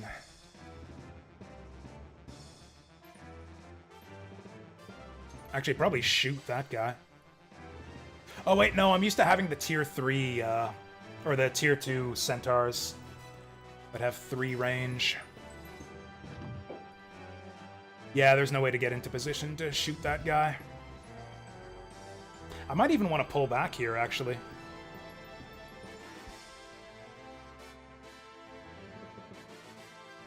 Oh. Iria might die, actually. I should have healed her instead of Drist. Because, yeah, she's in range. She's not in range for Kai's, like, super strong single target. Because those only have 2 range. But even a tier 1 spell will probably kill her if she gets surrounded by monsters.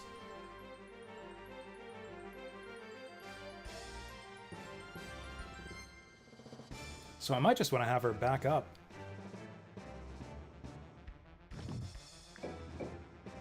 Let's see if this gets him. I think it'll miss. Oh, hey, we actually got him.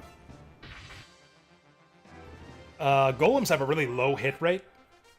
They have strong melee attacks, but really low hit rate. Which means they usually miss aerial units, but she actually got that one. Might actually just pull back here. Because, yeah, Kai is the biggest threat. So if we just go back 1 space, then he can't get us anymore. Now that removes our chance to get this guy. And I would really like to get this guy. How badly do I want it? How big of a disaster is it if Iria goes down? That would actually be really fucking bad, because we could, like, lose the succubus.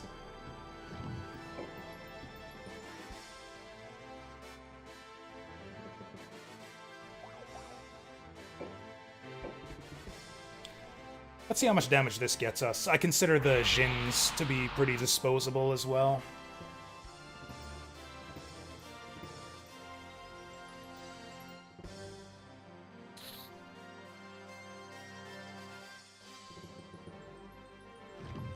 Fire a shot with the centaur as well. Not a very good start from these guys. Do we just keep it going?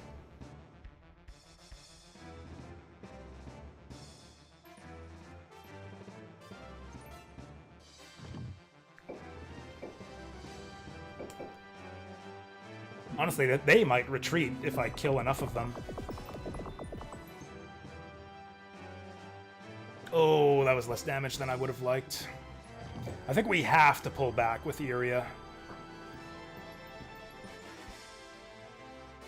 Man, I would love to spear throw. We could throw... Oh, we could even do it on Kai. That would be interesting. Oh, if we take out Kai, it's over.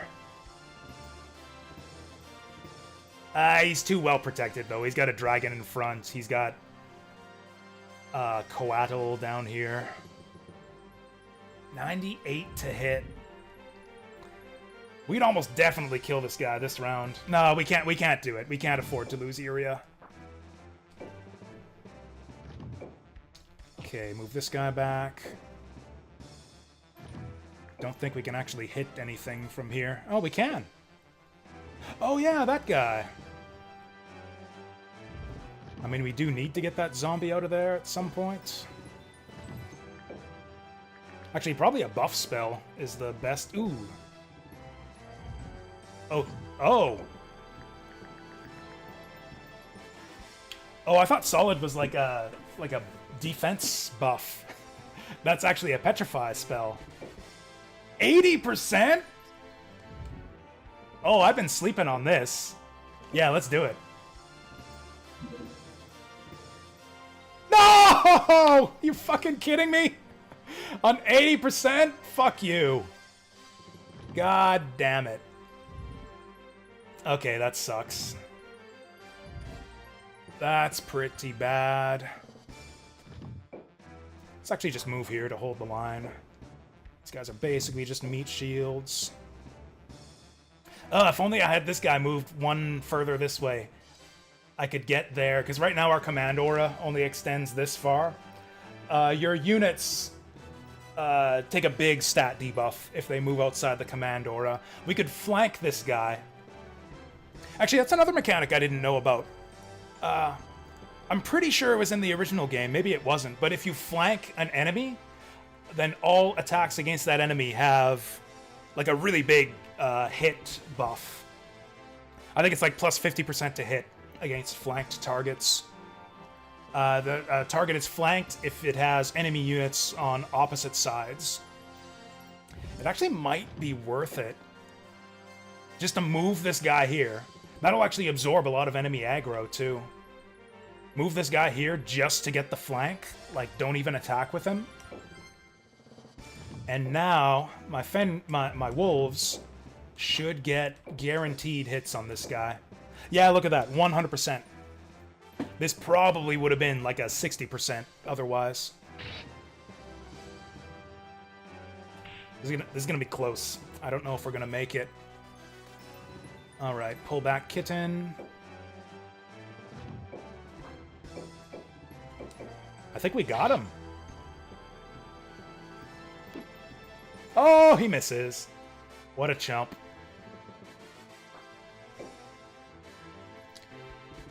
I don't know if the dragon can do 147, so let's send in the Zambo to soften him up. Okay, now we definitely got him.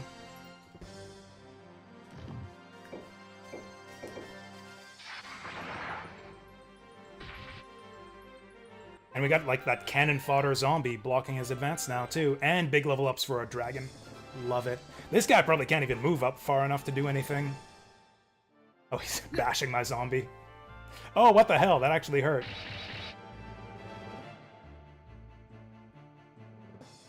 Yeah, that guy doesn't have much movement. Neither does that guy. This guy might be able to hit something.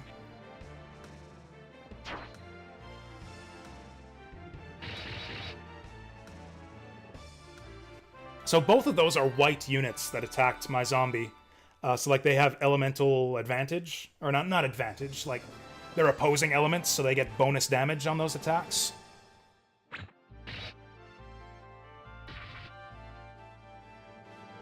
So yeah, I kind of expected him to die. I was kind of hoping he'd survive that guy's turn, but whatever. Interesting. He's not going all the way up. I thought he'd rush in there. We actually might get some more kills out of this. That zombie's probably going down.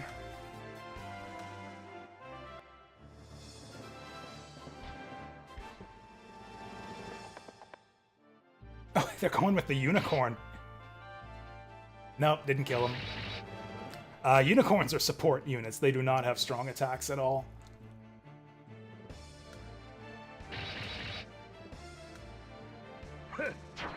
Man, if Kai, like, kills my zombie with a spell, that will be amazingly good. Oh, he's got Geno Bolt. I forgot he had Geno Bolt. Yeah, this is gonna hurt. Oh no, my succubus. Oh no, Camden! Right, I forgot that he had Geno Bolt. We probably have to retreat now. Oh, big miss there. We might actually win this. This is kind of doable. Wait, if I began slouching, the mustache would be over... What? How would that even work?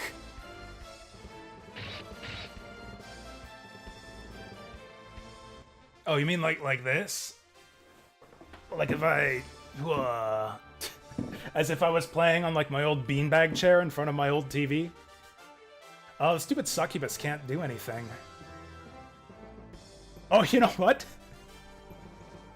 I think the AI might be improved for Grand Edition, because look at this.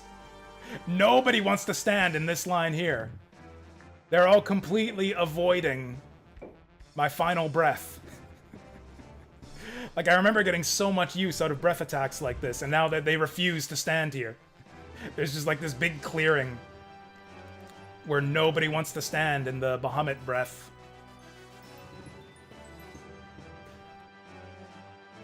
We probably retreat now. The problem is we like can't really stick it out for long battles because we have no healing. Like they got so much healing here. They got the angel, they got the bishop. They won't have the unicorn for much longer. But yeah, that bishop can throw out a lot of healing. So these guys have more sustain than us, even though we have kind of a temporary advantage. And then Kai is gonna be like blasting us with lightning every turn too. Like yeah, Succubus is gonna go down without healing. Probably gonna lose all my zombies. So yeah, let's just kill as many enemies as possible, and then retreat. I hope this kills him, but it might not. He'll resist it since it's Dark Element. Nope, we got him.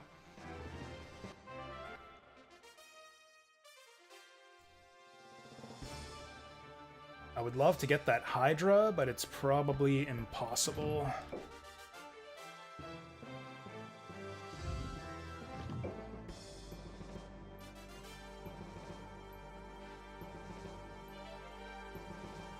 I mean, we could get it if we went with Drist. Drist is probably good for the round, too. Like, if everybody else retreats, but he stays, they probably won't be able to kill him this round, because he's out of Kai's range. Like, all these guys are over here. They're not going to be able to surround him. But I guess these guys will. He'd be taking attacks from this guy, this lizard man, and maybe this Hydra, if it survives. Let's see what we get. Also, I guess we might lose our Bahamut, since he's getting in range here. Let's see what it does. Let's see how much damage we get. Pretty good damage. I mean, the whole point of this fight is to pick off as many of their units as possible without losing any of ours. So that kind of defeats the purpose if I get my Bahamut killed. Yeah. That's not very good damage. We probably wouldn't finish him off with a Drist attack.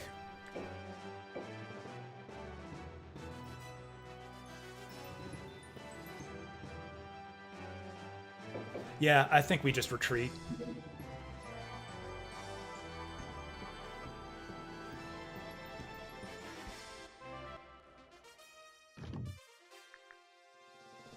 Painful, but yeah, let's just retreat.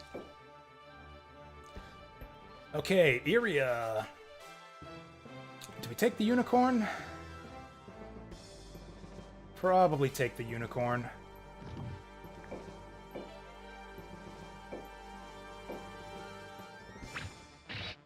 Could go for the giant. The giant would be a better pick-off.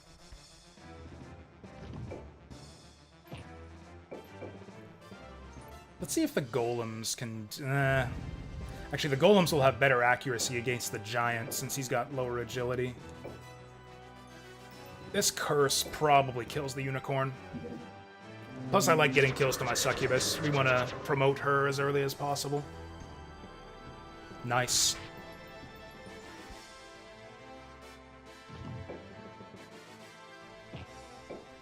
Well, we might get this guy. Oh, I think we will. Yeah, I think we've got this.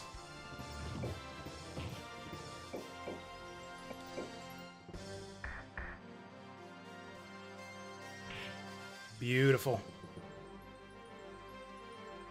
Oh yeah, so he got the crit there, but he didn't get the stun because golems are immune to status effects.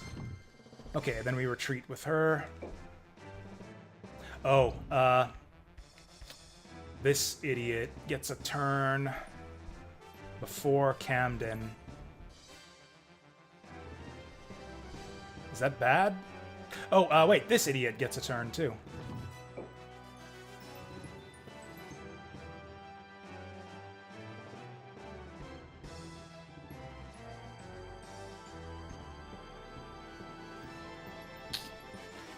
I don't know what I'm doing.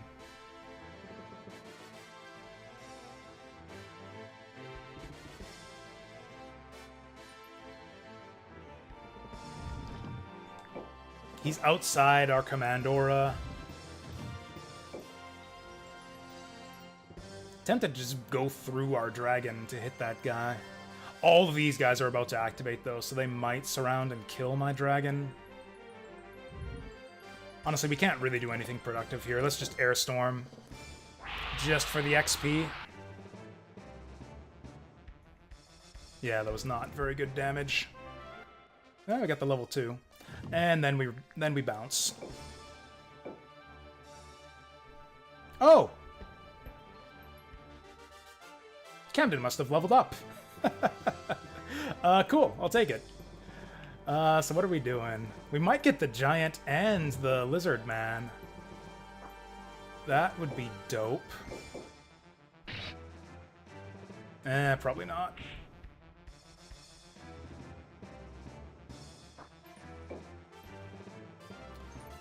I'm hoping the dragon can finish him.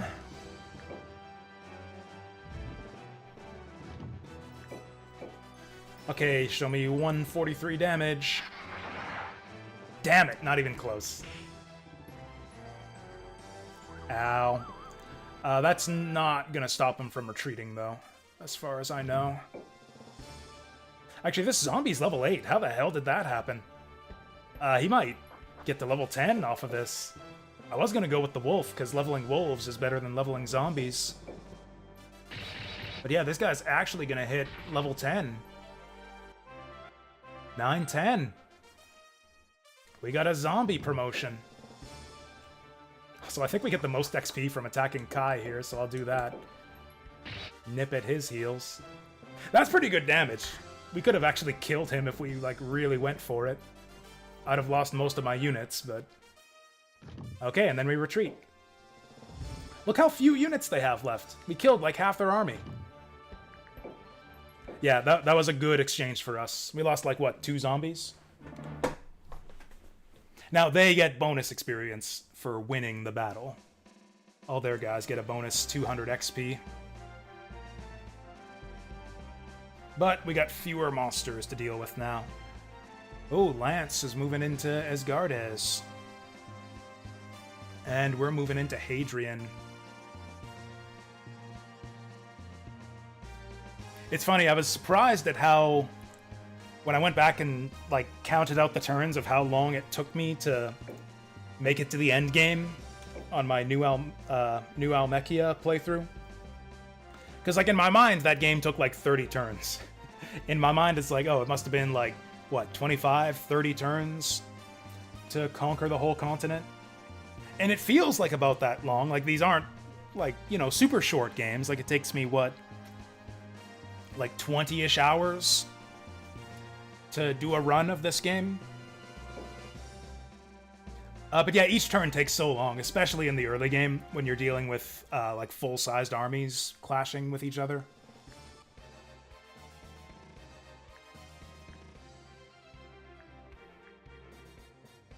Yeah, each turn goes really long in this game. Also, I have a better appreciation for the relationship between these two after playing the Leonia campaign. They have like a little pseudo-romance thing going on. Won't stop me from killing both of them here, though. Can we actually win this? I think this is another one, or I don't know. This one might be a bit tight.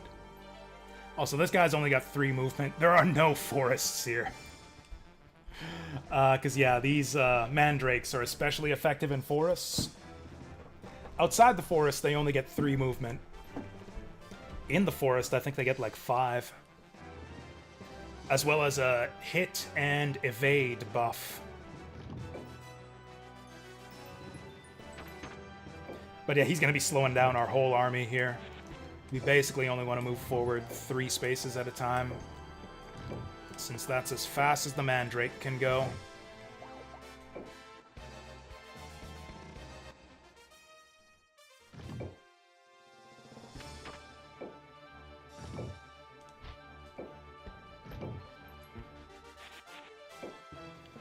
Yeah, let's just do like a solid wall formation.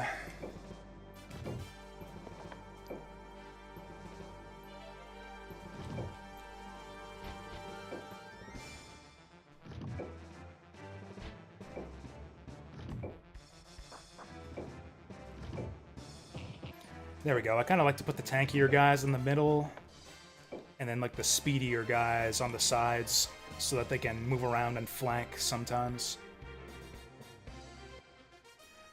Okay, so this is our basic battle formation, and we'll kind of just want to like push forward into them. These rocks are really annoying. Yeah, they have a 20% chance to petrify. And again, like a 100% chance if they crit. Thankfully, we got unicorns. Unicorns have a cleanse spell that'll remove petrify. And if you cleanse them, they get to move that turn. So basically, if you have a unicorn nearby, your guys just don't miss their turns when they're petrified. Oh yeah, so that reminds me. There is a mod that apparently the Brigandine community likes to use. It's called Brigandine Grand Edition Cross Mod. That does a bunch of quite dramatic rebalancing tweaks to the game. And it's like more than just rebalancing. It's kind of like on the level of like some of the Final Fantasy Tactics rebalance mods you see, where it doesn't just change the stats, but like completely changes some of the sprites, completely changes the spell lists and special moves of some of the units. It's quite ambitious. I tried out a little bit of it, and actually one of the more significant changes I remember that like really stuck out to me is in the Brigandine cross mod, unicorns no longer have the cleanse spell, which makes debuffs and like status effects a lot more impactful. Like as it is in the base game, status effects are really, really good and powerful, but if there's a unicorn nearby, then it doesn't really matter. The unicorn just cleanses it, and then it's as if nothing happened. Like there's opportunity cost, like the unicorn doesn't get to heal for that round. But yeah, having cleanse nearby constantly, if you have a party full of unicorns, really diminishes the significance of status effects. Crossmod changes that. I actually don't know how you get the cleanse spell in Crossmod. I would guess that they moved it to Pegasus. Because in the base game, in my opinion at least, I think the Pegasus is actually a really lackluster promotion. You get flying movement, and you get the Hallow spell, which I don't think is worth the 15 capacity increase. Because yeah, the rune cost goes up by 15. And I don't think those two things are worth 15 rune cost. So I normally just leave my level 10 unicorns unpromoted. Okay, what's the actual turn order here? 12, 10, 8. But yeah, these guys are like level 3. Yeah, 3, 3. She's level 12, so actually... she's tied with Daffy, so either her or Daffy will go first. Let's slow push this, because I actually don't want her to move right now.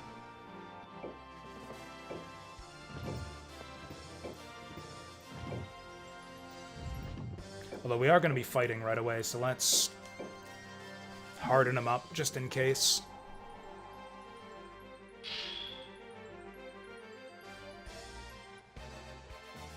She probably won't go for it. We are technically in range of those rocks, but yeah, they'd have to move up pretty far.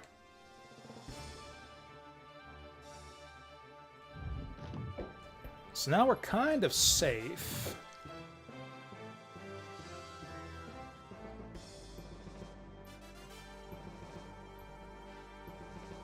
I don't know, that might be too close. Also, I'd like to stay out of range of this guy. Oh, okay. Well, that's not going to happen.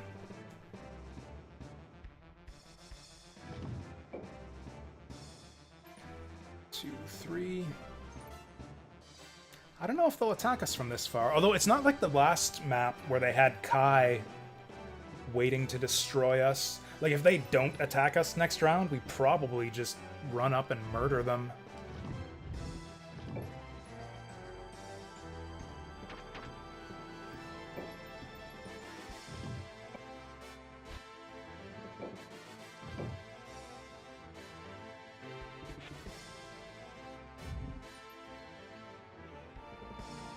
Yeah, sure. I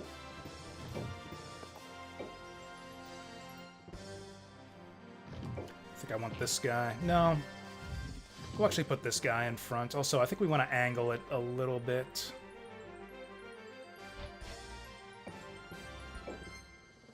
Because, yeah, we'll be, like, way away from the fight if we keep it fully vertical.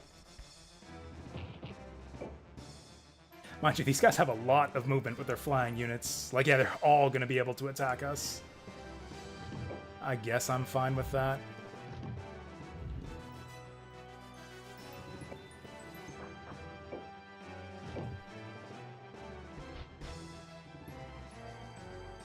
This lizard man's going to die. Okay, will they move up right away? They will not. Honestly, I think they might not move at all.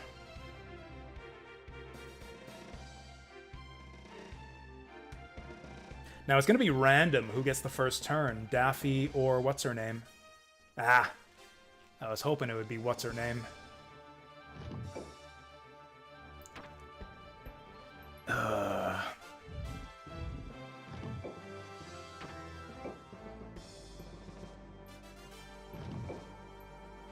Sure, we'll go up one.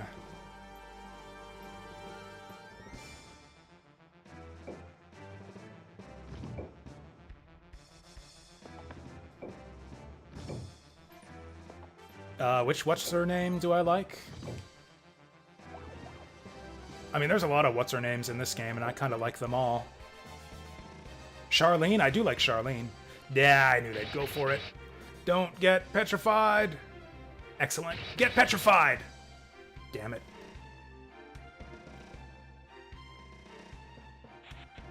Don't get petrified. Nice. Okay. The scariest part is behind us. We really didn't want to get petrified by those rocks. Oh, she's going right up to the front lines. Yeah. The balls on this lady. We'd better not lose Miguel.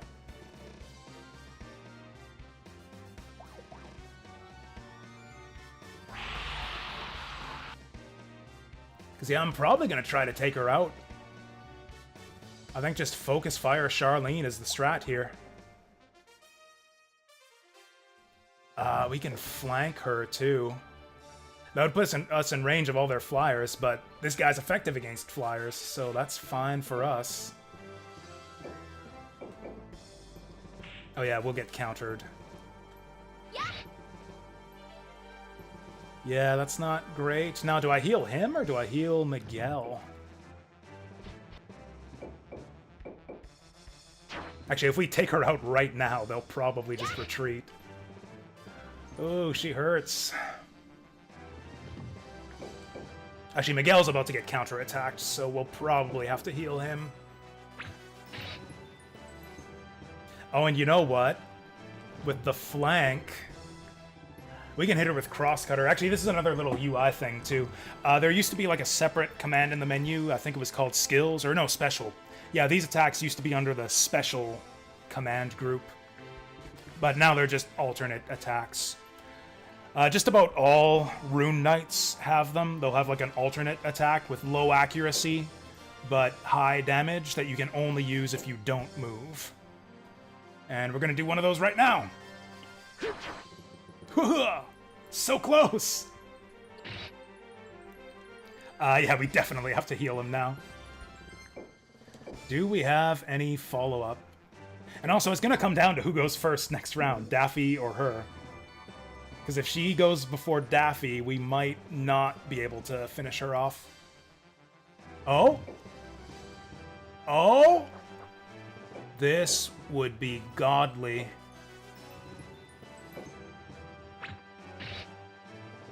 Shit, yeah. Now, are we gonna get any of her units? We didn't. Damn it. You have a chance to capture enemy monsters if you defeat their leader, but nah, we didn't get any. These guys are all probably gonna run away now, which means we did not kill any enemy monsters, which kinda sucks. Well, let's not assume anything. They might not retreat. In fact, if they don't, they might go after our boy Miguel. So let's move up to prevent that.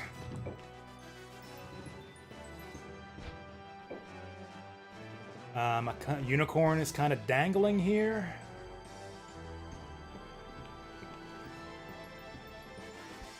Also, there's no one for him to heal, so I guess we'll put him here. They'll probably just retreat. Oh, fuck, they're going for it. I was not expecting this. These idiots can't even get in range to attack. That'd be funny if she ran away. So these phoenixes are the promoted version of the rock. They lose the ability to petrify after they promote. Instead, they get like a big AoE healing ability, but it also... Oh, that's not a good move, lady. So since she's not moving forward, her command aura is still fixed on her current position, so none of her units can move forward very far.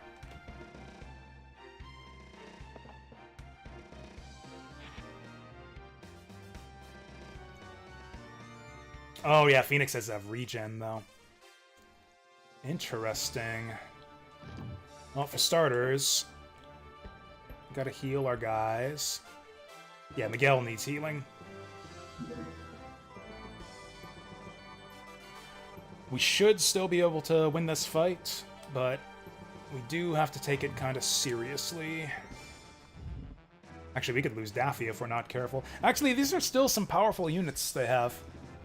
Like, we got a Phoenix, a Rock, a Wyvern, and a Griffin. 2 Griffins, actually. And actually, Killoff's no slouch either. I might want to... Whoops, no! Oh, he doesn't have Vacuum Slash or whatever yet. Oh, he does. It's only 2 range. The Tier 3 Samurai has like a 3 range slash attack. Man, Daffy's in a really freaking bad position.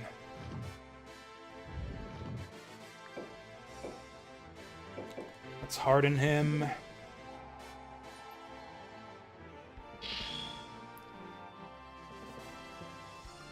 I don't know what to do with this idiot.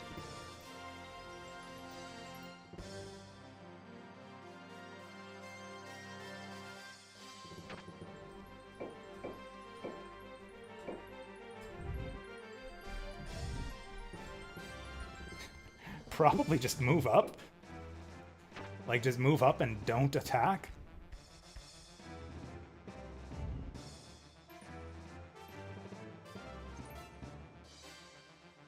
Alternatively, we could attack that guy. I don't know. This is kind of tough.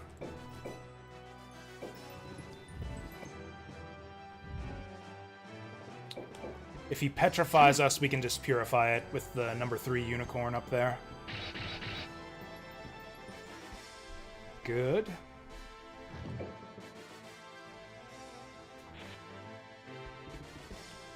This is kind of a bad exchange for us.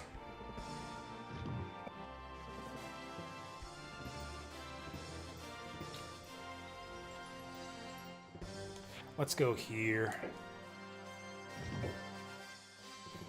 And I think what we actually want is to go for that Griffin.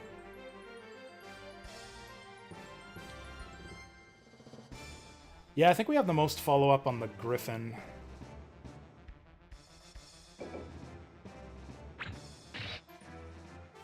That was less damage than I would have liked. Okay, Miguel's turn.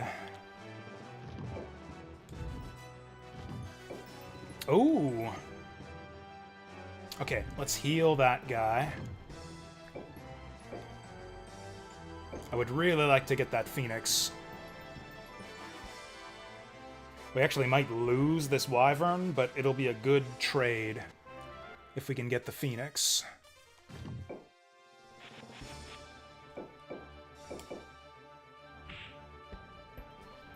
Good hit. Oh yeah, we're totally gonna lose that. Although, actually, if the Phoenix goes down, then they might just retreat.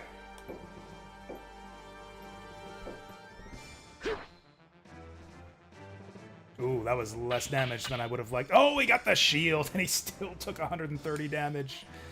Oh, this is gonna be tight. Okay. This guy's water element, so he should get a little bit more damage. You're welcome, troops. It was nothing, really. He critted me. I'm on fire now. Shit. We're all gonna fucking die, aren't we? Big hit, come on! I don't know if we're gonna get that Phoenix. It's not looking good. Oh, are you kidding me? She doesn't even have the 3-range attack yet. Oh, that's bullshit.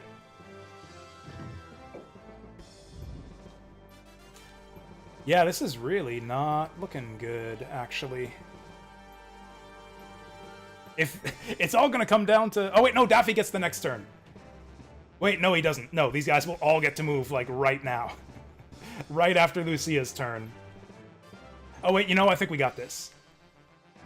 I think we actually have this. Giant moves up. Get the crit! Oh, shit! That was a lot less damage than I was expecting. Because I was thinking Lucia moves up to finish him. But Lucia is not doing nearly enough damage here. How does blocking work? It's like nothing like Berwick. It's basically a skill. Like, you just have a percentage chance to block, and if you do, it reduces the damage. Yeah, 20% shield block chance reduces damage by 50%. Dead simple. You know what? This lizard man is totally expendable. Let's get that griffin so we don't get petrified.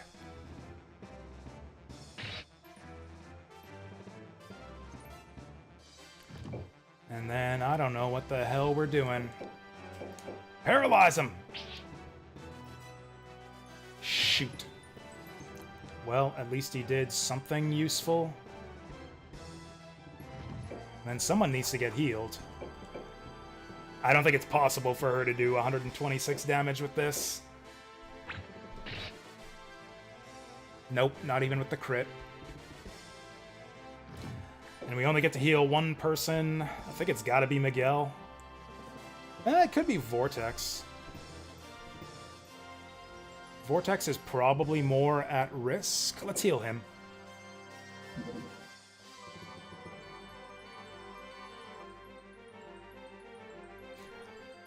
But yeah, I am happy to stream this today because I've been really, really enjoying Brigandine. I've played a whole lot of this off stream. No! Oh, fuck off! I forgot that the Pegasus was there. What the hell is she doing? She's protecting herself. Okay. Well, that's a waste of a move.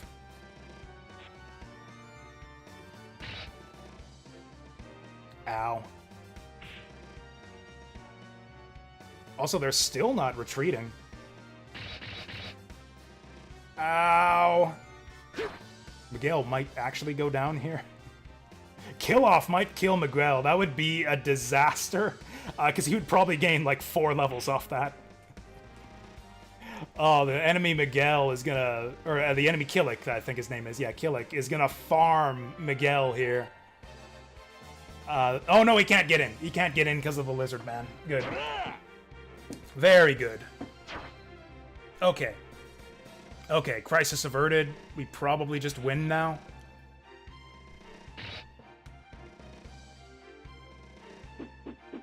Boo.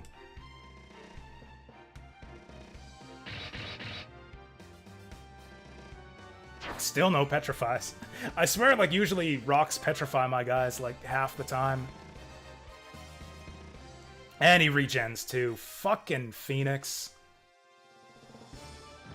Okay. The hell are we doing? 507, 346.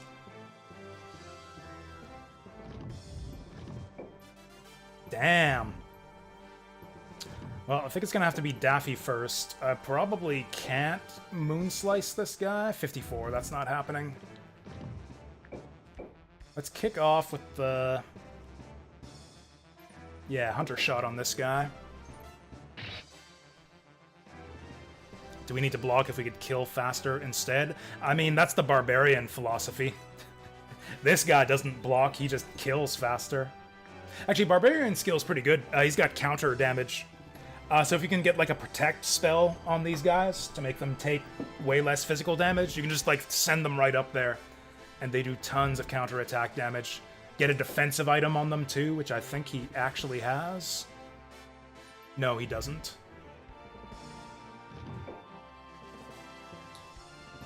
Oh, this sucks. I thought that Lumpy was going to be able to hit this guy. Oh, he can. I've just got to move forward with Daffy. Not great odds, but I'll take it.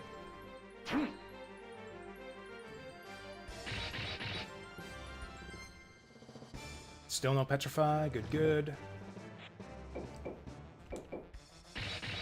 Kill him! Oh! So close. Okay, we should really just rout the enemy at this point. We really don't have any good targets to heal. I guess we'll heal Lumpy, because this battle's probably over right away anyways. Anyways, I think this game is very promising, Tiga. And by promising, I mean I love it, and I've played like 40 hours of it in the last 2 weeks. I guess I'll silence this guy just for the XP. Actually, this game is a strong contender for my Game of the Year so far. In a year that gave us, like what, Bloodborne and Mina the Hollower, and all kinds of other, like, banger games, this is a strong contender for Game of the Year for me. Miguel is fucked.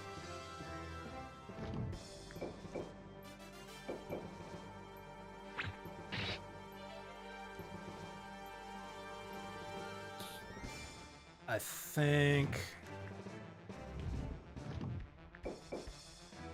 it's gotta be this.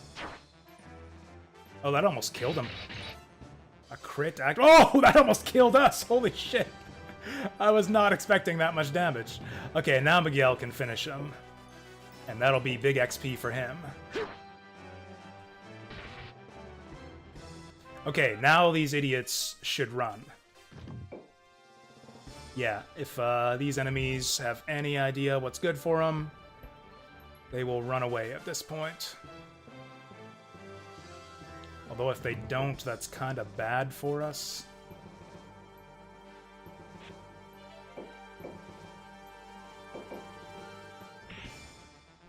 I'm hoping he misses us, actually. Yeah! Because, yeah, Griffins aren't very good against aerial targets. Nothing really good we can do with that guy. Oh, and you know what? Yeah, 1, 2.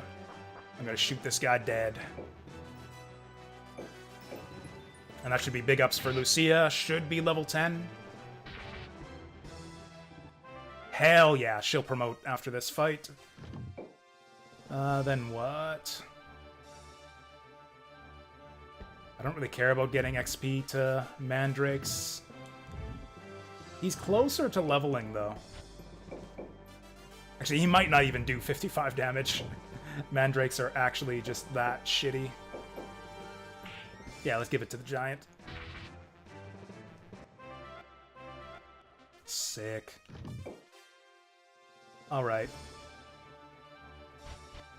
I'm gonna go for the moonshot here. I'm gonna root snap kill off, which will do basically no damage, but it has like a 20% chance to paralyze.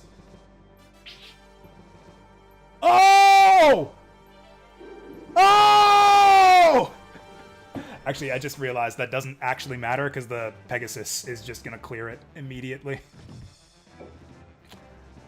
Still, we can slap some damage on him. We've got a lot of units that are like within one shot of getting killed by that Griffin down there. It's fine though. He can't kill us all.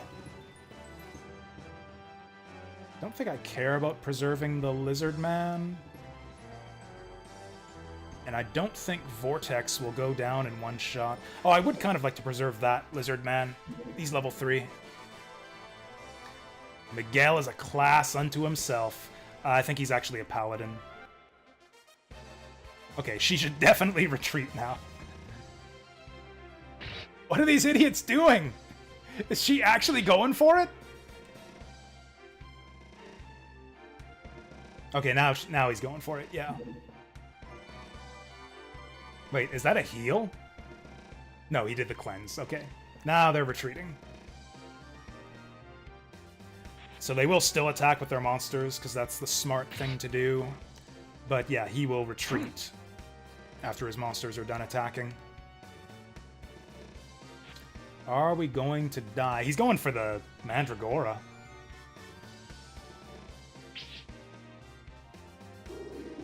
Oh, we got the Paralyze. It doesn't matter, but... Man, did they buff Mandragoras in this version of the game? I've seen more Paralyzes out of that guy in this fight than I have in, like, my entire career with this game combined. And then we get our 200 bonus XP. Give me them level ups.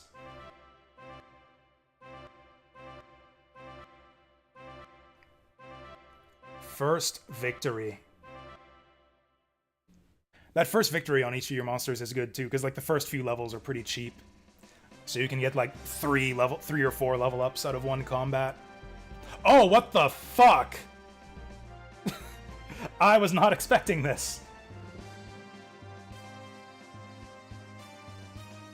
Cool. We are definitely retreating. Do we even, like, pretend that we're gonna fight this? Actually. God, please let... yeah, God's not gonna save you, bro. Although... Oh yeah, they get to move first. Oh, they're very fast. I was gonna say, maybe we could charge north and attack that single group to the north before these guys reach us. That's not gonna happen. They're like halfway here already. We could actually probably take this squad alone. Yeah, these are all like relatively weak tier 1 units. The Succubus is a bit of a problem.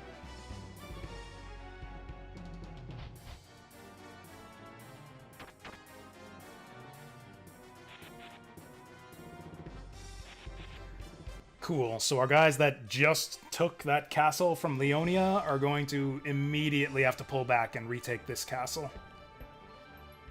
Which they might... Well... They should be able to do it.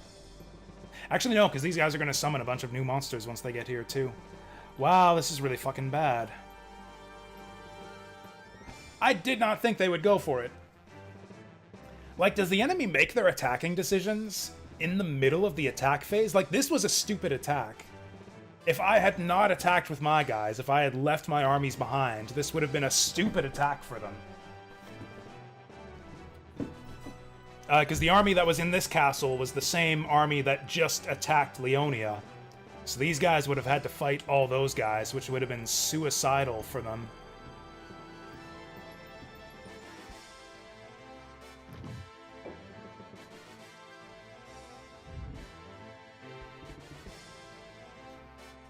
I mean, are these guys reaching us this turn?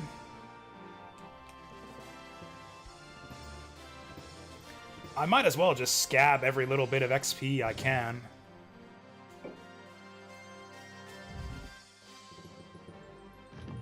Yeah, we'll let him go forward one more turn. Then I'll just attack with all my monsters and retreat. Maybe we'll get to take out, like, a lizard man or something. Actually, I might get Tori here. Tori is Japanese for bird. It's a good name for a wyvern.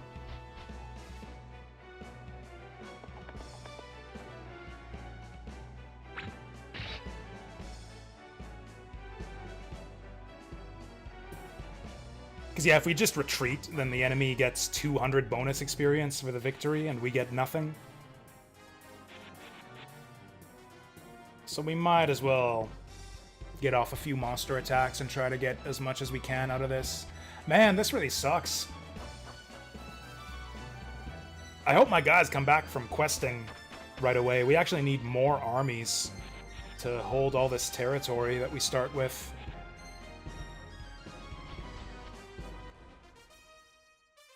Okay, be careful not to attack with teeth. Actually, we're more likely to get this guy than this guy.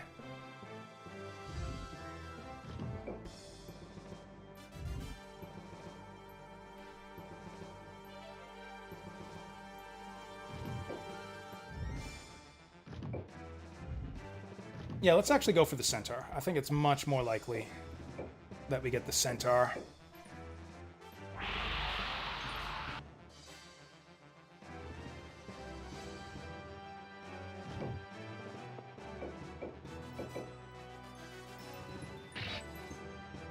Actually, we might not even get him.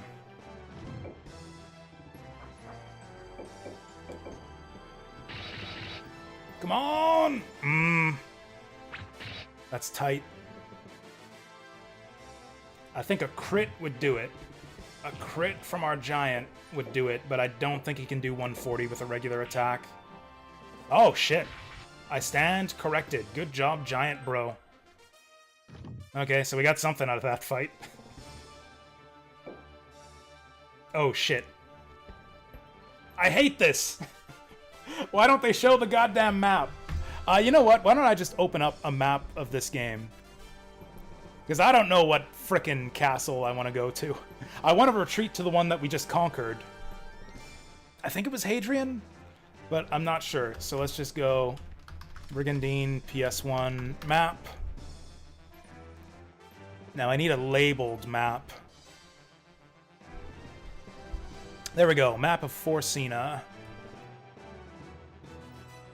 It's in Japanese. Actually, I don't know, I might know enough katakana to read this.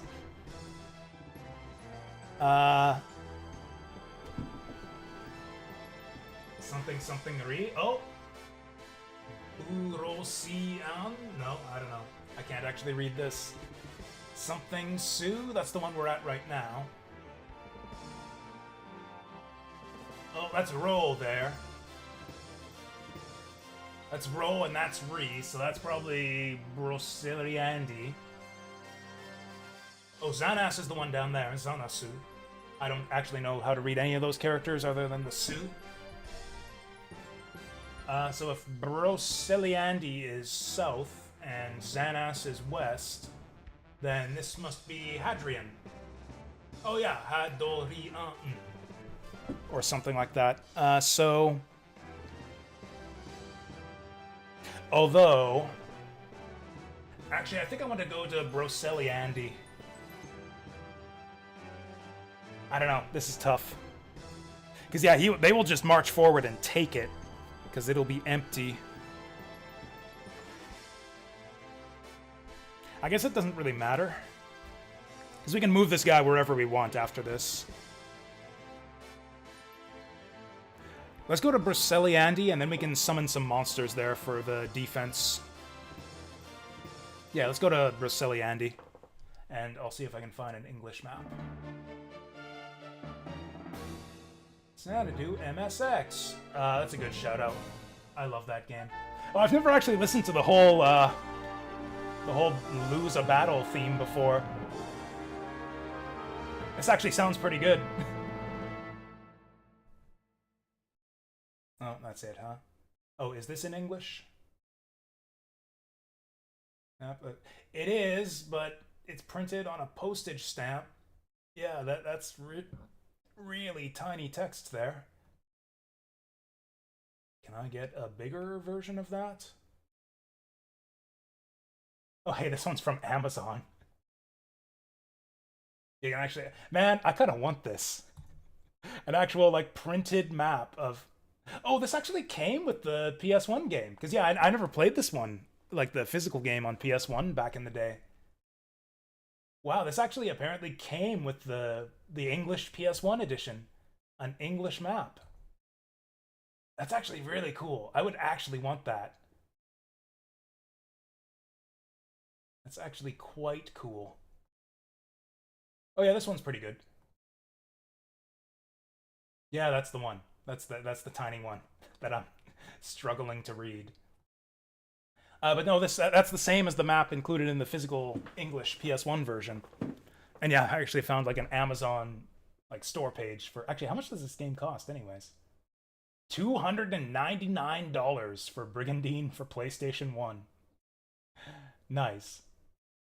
Don't think I'm gonna pick that up anytime soon. I wonder how much for just the map though. I really would like that map.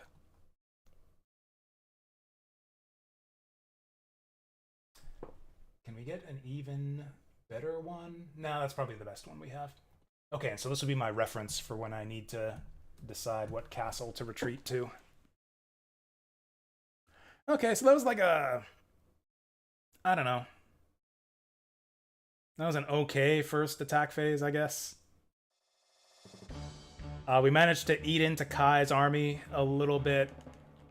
We took over a castle here on Hadrian, which I'm not going to be able to hold, because we have to go back and retake Aston. Yeah, we need more armies. And, like, the key to getting more armies is to take more castles.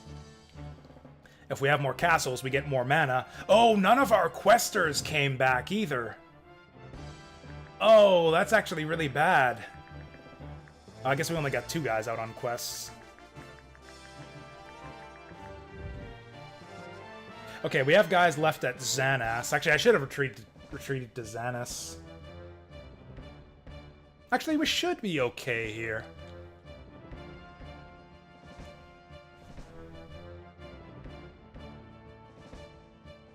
Oh, there we go. That's a much better one. That's a much better one. Thank you for that, Tiga. Yeah, we'll use this one. In fact, I'll go ahead and bookmark that for now.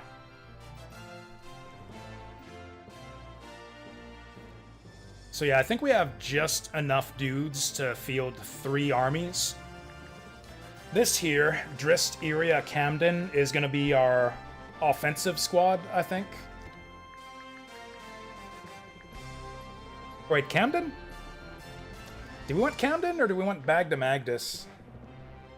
No, Bagdamagus can lead, like, our B team. In fact, he'll probably lead the defense of, whatever place.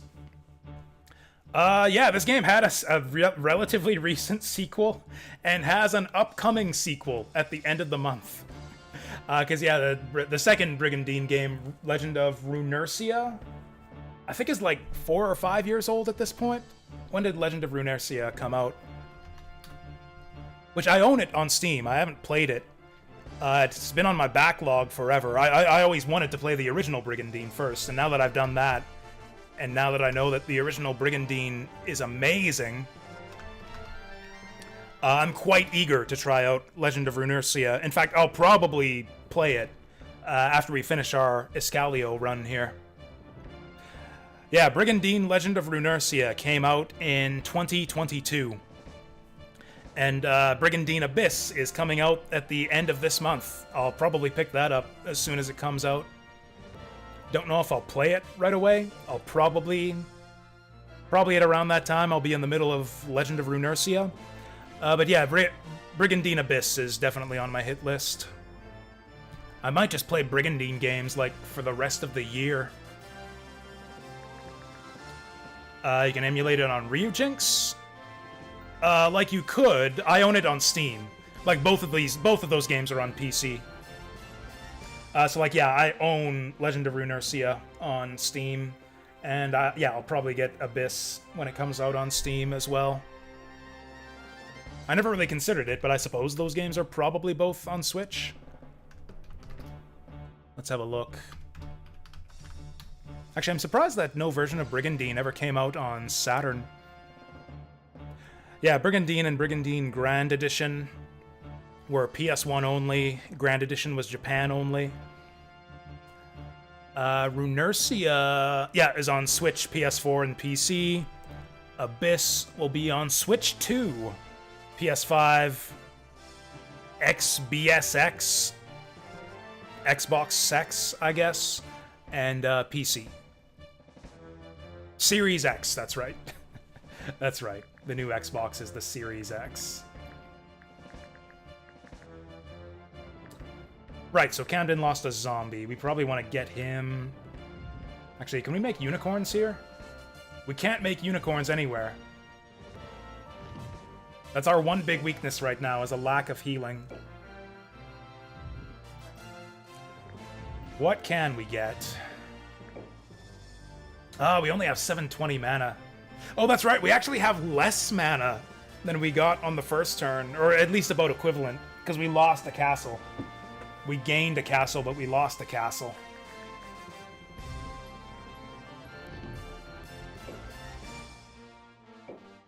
Oh, that's right, we can level up this zombie. I've leveled up zombies before. I don't know if they're actually that good. Promotion's kind of tricky in this game, because I don't think it actually gives your units better stats at all. They might get better growth rates, I'm not sure about that.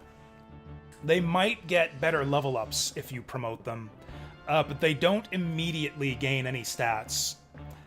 They will gain additional abilities. Like if we look at this ghoul here, he has no skills at all, basically. He just eats flesh for 90 power, and that's it. If we look at the vampire, he gains HP regen. He feasts on flesh. Oh! Leech HP. Does the ghoul leech HP? He doesn't. Okay, so the vampire gains passive HP regen and life leech. Oh, and a more powerful attack. Okay, so yeah, so promoting will change units' skills, but not their stats. It also increases their costs. The question is, like, is a stronger life leech attack and passive regen worth 15 rune cost? I don't know that it is. I think a lot of promotions in this game are not worth the increase in rune cost. But you gotta promote to tier 2 to see tier 3, and I'm really curious. I very rarely promote units to tier 3, because like I said, like I usually finish this game so fast. Like I'm usually so efficient with my turns that I've just won the game, or like made it to the end game, before I get to promote many units to tier 3. I think I've only ever promoted like 2 units to tier 3, which happens at level 20. Like this guy we started with, this guy starts at level 20. But only once have I actually, I think, yeah, once or twice have I actually, like, leveled a unit from 1 to 20. But yeah, this zombie, now vampire, is halfway there. I think I want a support unit with Camden. Do we even have any support units? I could get him a pixie. I don't mind that. We could cast it on the vampire. Make it even harder to bring him down.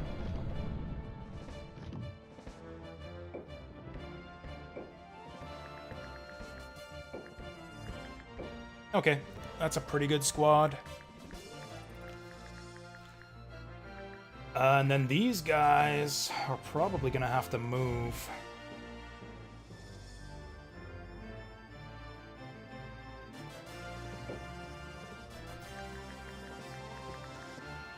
Yeah, we're probably not going to be able to hold this castle. I think what we have to do...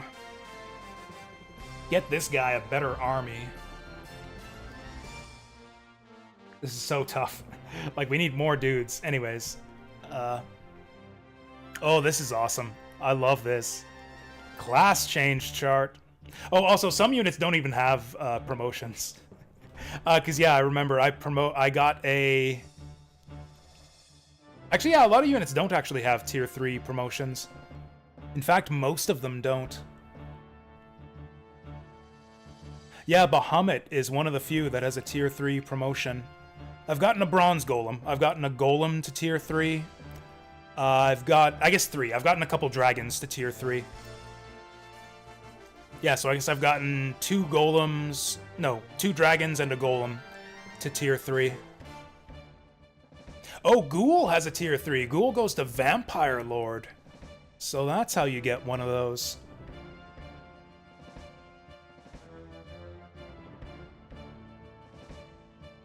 Oh, you know what? I actually did read the manual for the for the PS1 version. I found it to be mostly poorly written and perhaps partially inaccurate. But yeah, this class chart is actually really nice. Actually, I might just bookmark this too, because that's pretty handy.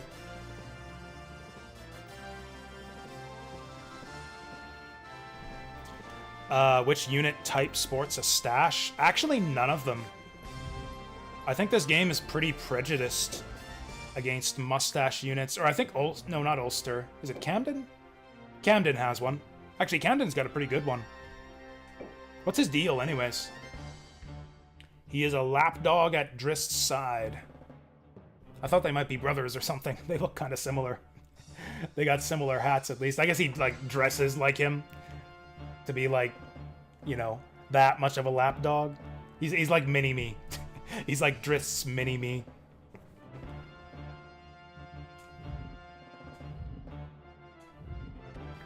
Who else has a mustache? Bagda Magnus doesn't. Yeah, Victoria definitely doesn't.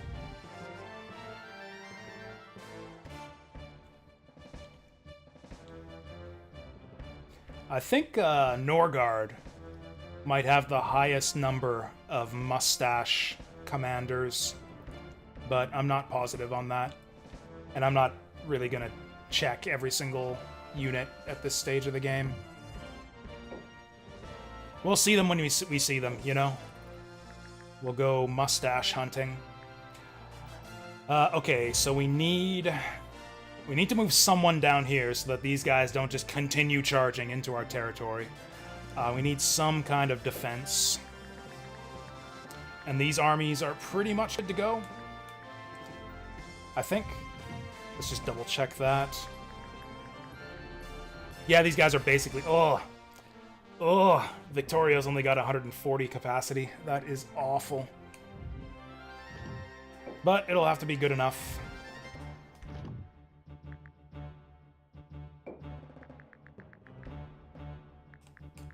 Yeah, we'll move the two of them down here. So that should deter these guys from attacking. And if it doesn't, we can probably fight them off. Damn, this is still a really big army. And they'll be able to summon dudes right away. Oh god, this idiot's capped out already too. Can we summon unicorns here? We cannot. Can we summon unicorns here? These guys can't already have unicorns though. We can. We can summon unicorns here. But I think what we actually have to do is turn around and fight these guys off. I think I'll have these guys or we could have these guys turn around and fight these guys. Have these guys continue pushing into Leonia.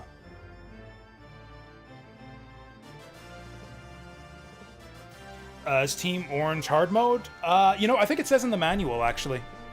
I might actually want to open up that manual, because I think the manual does suggest... like difficulty levels for each of the countries. Like it says, like, oh, this is an easy country. And I think that Iscalio was considered one of the hardest.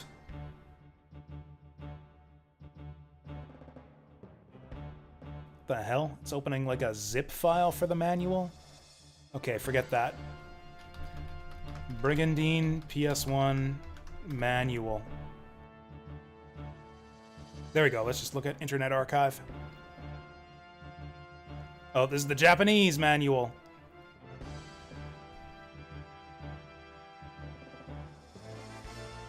PS1 manual book, Japan. What the hell? I found this so easily before. Norgard's considered hard? Yeah, Norgard and Iscalio, I think, are considered the two hardest. Them, and I guess Esgardes is also considered, like, hard. Or extra hard. But in the original game, you can't play Esgardes by default. You have to put in a cheat code. Actually, oh yeah, that's another thing. That's another thing they changed for the Grand Edition. So in the original game, you could play as Esgardes by putting in a cheat code. You like hold down the shoulder buttons and press start on the character select screen, and then you can play as Isgardes. They don't have a story mode though. They have no cutscenes, and I think almost no dialogue for their commanders either. So it's like just purely a gameplay thing. The Grand Edition makes Isgardes selectable by default and adds a proper campaign for them. So Isgardes actually does have a proper story mode with cutscenes and an end game and dialogue and everything. So that's another big change for the Grand Edition. Okay, I think we didn't lose any units here. Yeah, this army's still basically capped. Oh yeah, I think we had a promotion on deck. Oh yeah, right, Lucia. Lucia's got a promotion. Oh, we could make her a Lancer. That's kind of interesting. Also, I think we had an item drop at some point. Yeah, we have a Flame Amulet for more fire resistance. That's a pretty low impact accessory. Although, actually, that might be helpful against Kai. Kai's got fire magic. In fact, I think we put it on Iria because she has weakness to fire with her blue element. Yeah, we'll give her the Flame Amulet.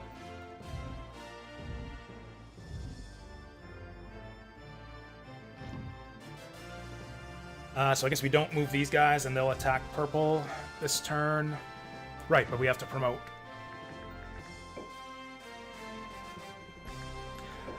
So this game has kind of a unique promotion system. So in addition to promotions, it also has class mastery. So you can see Miguel here has 1 star, which means he's like 1 star advanced towards mastering his class.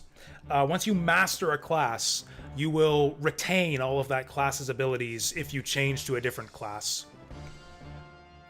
So, for example, if we have Lucia here promote to Archer, we can then put her into Lancer, and she will keep all of her Archer abilities. Although, I don't know which abilities carry over. Like, you don't get to keep your basic attack. Like, I don't think your attacks carry over. I think mainly your spells and passive skills carry over. So, like, if we go... Okay, yeah. So if we go Sniper, we got to carry forward our Harden and Dumb spells after we master it. If we go Lancer, we get to carry forward our Ward spell. None of those spells are especially good. I think we'll actually go Archer here. Just because she's going to be campaigning against Leonia a lot, and they have a lot of flyers, so I'm going to want archers to deal with their flyers.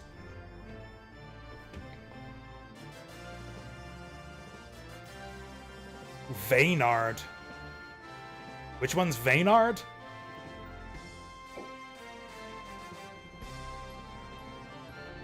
Or is that the name of the guy, the leader of Norgard?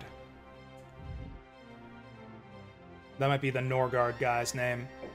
I know them by countries rather than leader names. Well, even though I guess in the manual they're listed by leader names. Oh yeah, Vaynard. Yeah, right here. Yeah, this is Vaynard right here. He's the guy on the box, actually. This is the guy on the front of the American box art.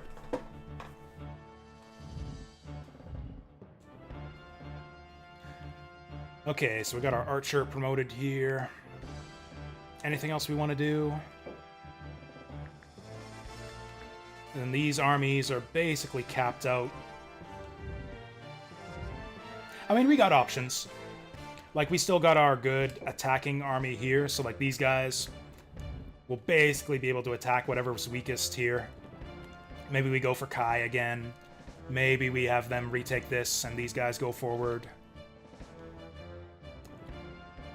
Problem is, we really need 3 armies. Like, I can't hold all this territory with only 2 armies. Like, with 2 armies, the best I can do is hold these 2 castles and do nothing. If I had a 3rd army, then I could hold these 2 castles and then go charging forward with a 3rd army. We need more characters, though. Like, I need some of these quests to yield new characters.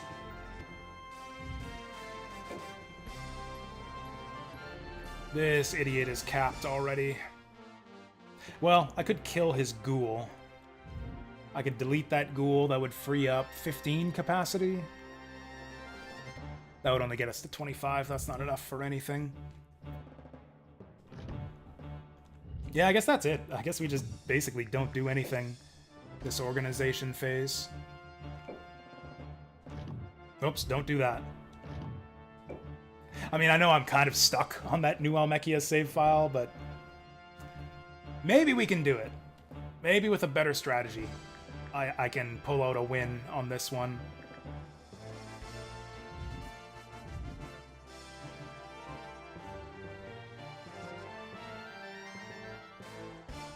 Basically, the situation on my New Almechia save is like I got the final boss stack, which is like a group of 3, really just 2. There's like the final boss himself, who is like a evil wizard with like 1,000 hit points, probably more than that. And then 2 stacks, like full stacks of level 30, tier 3 promoted, like basically all the strongest monsters in the game, and 2 unique commanders that are insanely strong. And I'm sitting on just like 3 stacks of mostly like level 17 to level 20 dudes. So I'm like completely outmatched. I think that's it. I think we just sit where we are. Oh, I guess Ulster can go questing. Maybe I should get him an army.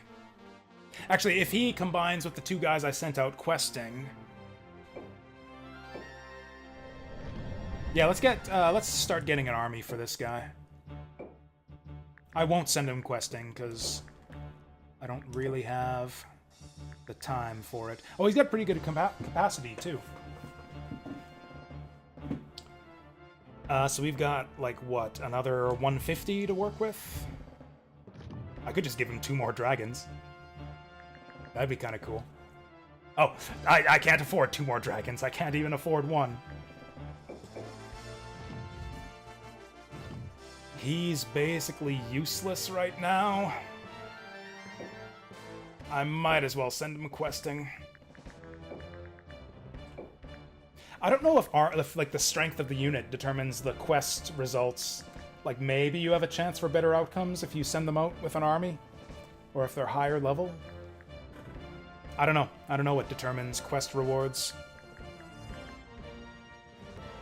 But yeah, this guy's basically completely useless right now, so I think I will send him questing. I mean, ideally a quest might like bring us back a unit. That's what we really need, is more Rune Knights in our army.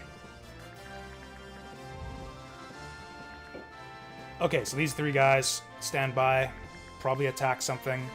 These 2 guys move to support Teeth and Broceliandi. And these guys stand by to attack something. Sounds like a plan. Okay, what did the enemy do? Fuck off! They reinforced the shit out of this castle. That is going to be very difficult to dislodge that. Wow, they reinforced the shit out of this army too. I think they're actually even... I took out like half their units. I wiped out like half this army, and they just reinforced it even stronger. Wow, we're in a tight spot. Oh, hey, they brought down their other guy. They brought down their, like, almost level 30, like, second-in-command guy.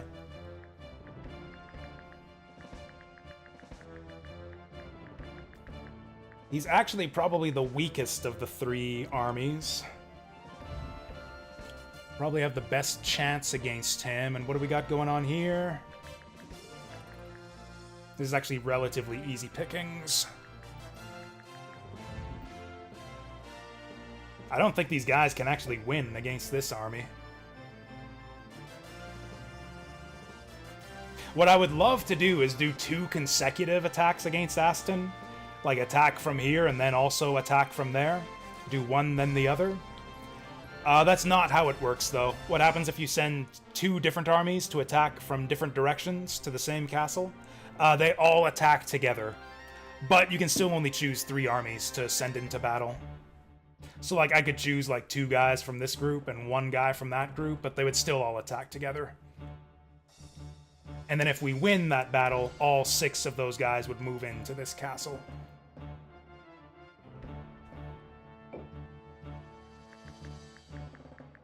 And it's going to be the same shit again. Like, I move here to attack this, and then they're just going to move in and take this castle. Like, how the fuck do we hold our territory here?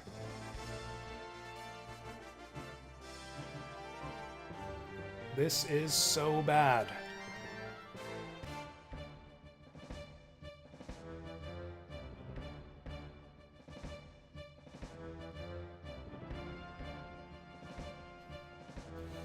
I mean, okay.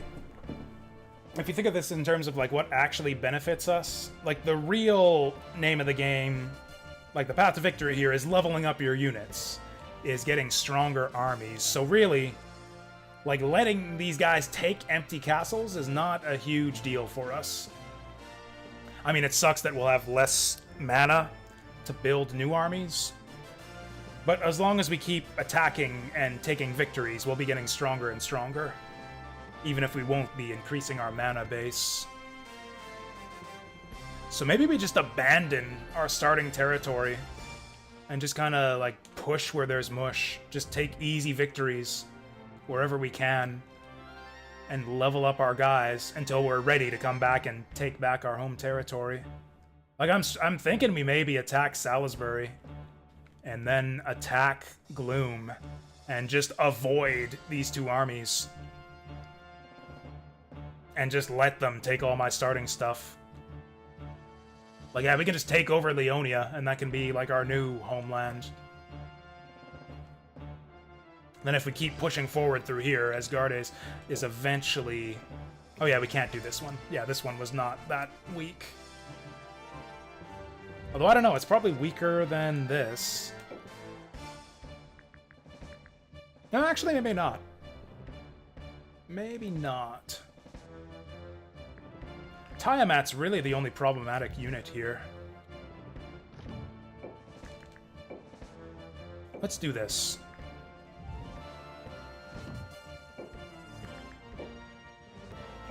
Let's do this. Actually, it would be the worst is if he actually attacks us down here. Oh wait, I don't think he can. Yeah, he can't, because he moved these guys in here. Yeah, he moved those guys in just now. These guys can attack, because they can go with these 3. This guy can't attack just yet, but he will be able to attack next turn. Which will be this guy's problem, because he'll probably own both of these castles. Yeah, this is, I think, a good move for us. Let's go for it. Alright, we get to go first. That's good. Man, this is a really different kind of early game than with every other campaign I've tried. We're, like, really struggling just to hold on to our starting territory. With the other, like with Caerleon and with New Almechia, and even with Leonia, it was all rapid expansion in the early game. I was just, like, pushing and pushing forward into enemy territory, just taking one castle after another. Let's go, Iria! Good answer. Yeah, Zemeckis is kind of a problem.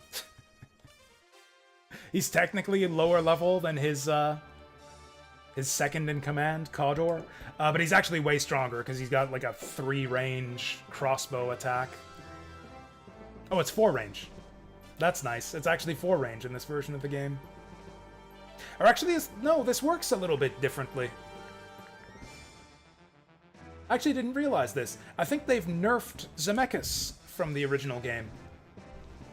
Because, yeah, in the original Brigandine, he had a 2 or 3 range crossbow attack as his basic attack. But yeah, in this version, he only has a melee attack. He has to not move to use his crossbow. So his crossbow is now +1 range, but he can't move and attack with it. Yeah, I think that's overall a nerf to Zemeckis, because the real problem with this guy was it was really hard to keep your backliners safe. Because he could just like move right forward and like snipe your mages from 3 spaces away. And he does so much damage. This guy can hit for like 300 damage on your mages. And then if he has any follow-up at all, like him plus a centaur can basically just one round any mage just about.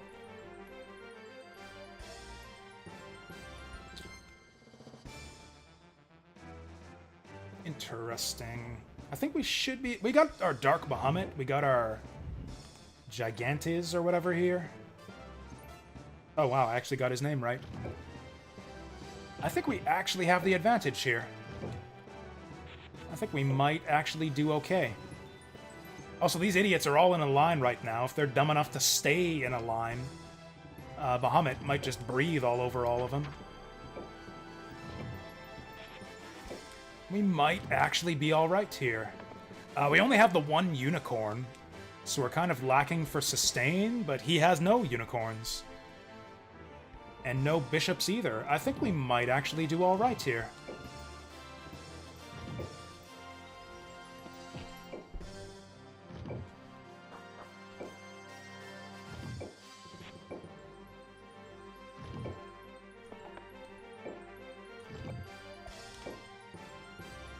Oh, this is going to be some slow moving through the woods here.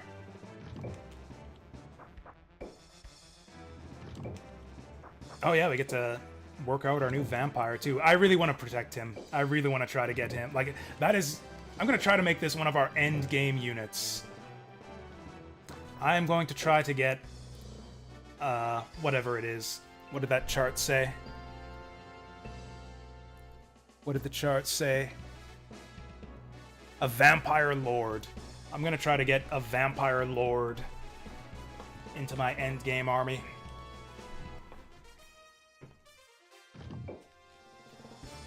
Actually, Zemeckis starts with a Vampire Lord. He has one of those guys in one of his armies. Not in any of the armies that's surrounding us right now. He must have sent it up north or something. Super annoying unit to deal with. Because it's like, kind of deceptively weak. The Vampire Lord has kind of low hit points for being a tier 3. It has very high movement. It's a flying unit, so it's hard to hit most of the time. And then, it has life drain and life regen, and lots of it. So, like, even though it has low hit points, every time you hit it, he counterattacks and heals back a bunch of health.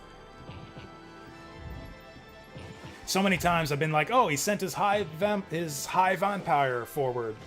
It's only got 500 hit points. That should be easy pickings. And then I have to attack it like 7 times, and he just heals everything back.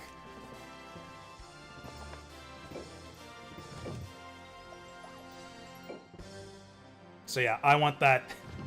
Lord, I've seen what you have done for others with the high vampire, and I want that for me too. I like mages in the center, where we can get the most out of his AoE. Dogs on the flank.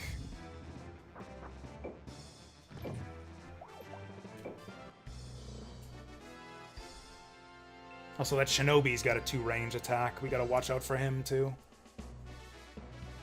It's actually a pretty weak army he's got for the most part. Well, he's got scorpions, zombies, dogs. What the hell is he doing? Oh. Kind of premature there with that. I don't think we're actually gonna end up in conflict for like another 3 turns. I think that buff is gonna wear off by the time we get in range. I don't know. I guess we'll see.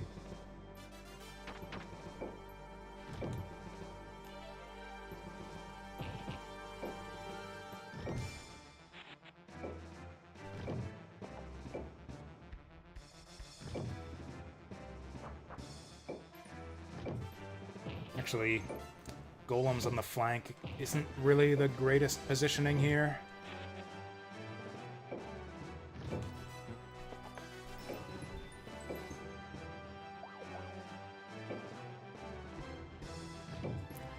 Okay, and get this guy right behind Drist. Actually, I'm kind of scared to throw my vampire on the front line here. He's not really that tanky yet. He's essentially just a glorified, like, level 10 zombie. He's got a little bit of, like, life leech and a little bit of regen, but not a whole lot. He can get one-rounded pretty quickly. Actually, we're up against a bunch of white units, too. He's got 2 griffins, an angel. Those guys are quite dangerous to my zombie. I mean, hell, Zemeckis himself is quite dangerous to my zombie. Him and, like, the Tiamat can probably two-shot him.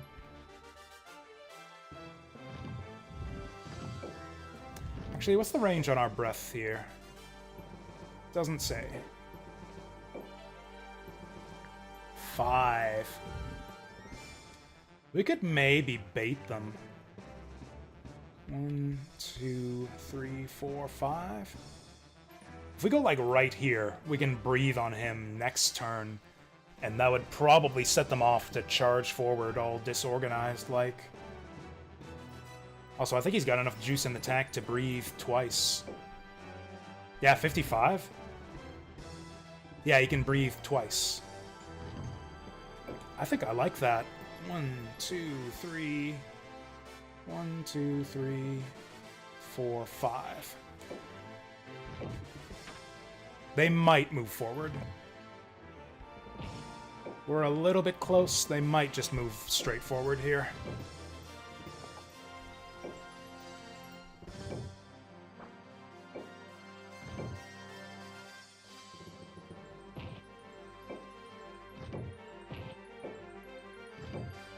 Yeah, this is a pretty solid formation. Let's just keep together.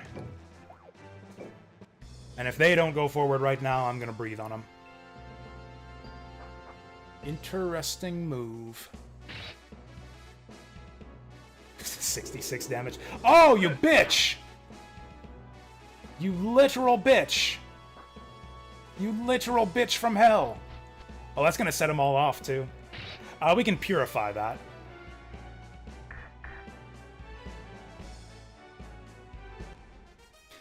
Actually, he pulled back with the Fenrir, too. Oh, and the Unicorn's part of his squad, so he'll take the poison damage before we get to clear it. That kinda sucks. No, we definitely harden him, because he's the one they're apparently going after. Also, since when can wolves poison? What the hell is that? Baka Inu? Oh, he's got a Poison Fang equipped. I've never seen that before. Actually, that's another thing they changed. A good addition to the Grand Edition. Or I don't know if it's a real edition, or like it's something they added to the game, or just something that was rarer to see in the original. But there's like way more items in this game. Like a whole bunch of stuff that I never saw in the original. I don't know if they're new items, like if they just added a ton of items to the game, or if they just increased the drop rates so you see them more often. Like there might have been a Poison Fang in the original game. If there is, I never saw it.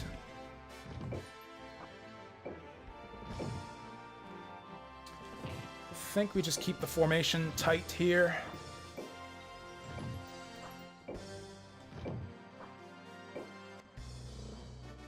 Yeah, everyone's gonna run forward now. Now, are they gonna be smart enough to avoid my Bahamut breath this time? It looks like they are so far. Ow. Yeah, see, in the original, he could attack from that position, I'm pretty sure. It might have been 2 range. Can't remember if his crossbow was 2 or 3 range, but I think it was 3.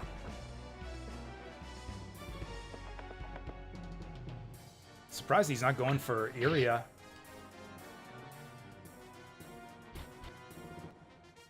Actually, we've got a pretty decent Bahamut breath here. Now, both those guys are dark elements. Oh, actually, this doesn't even have dark element. All right, let's go.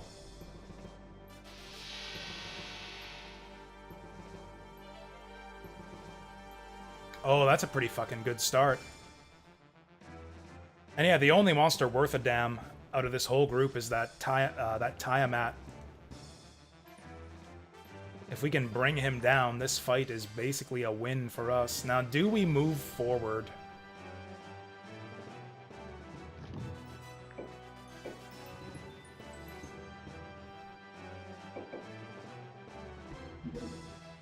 I think we don't.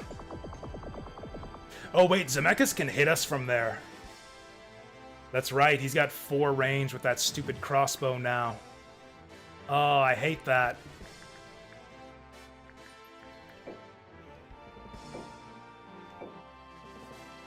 I really hate that.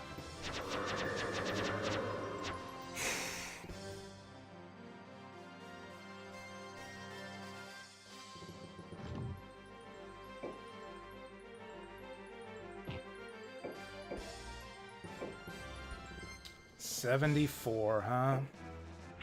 Nice. It's 1 down. And I think we basically have to heal Drist, because we actually just lose this battle if he goes down. We immediately lose.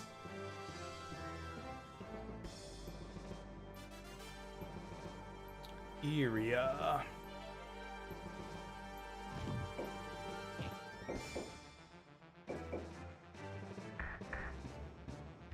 Golems on the flank turned out to be a good idea after all.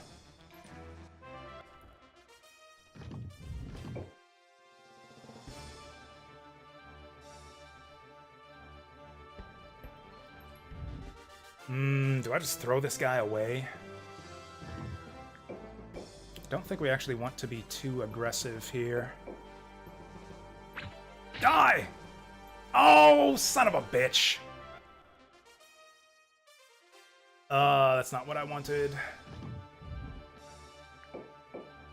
Alright, this is a big waste of damage.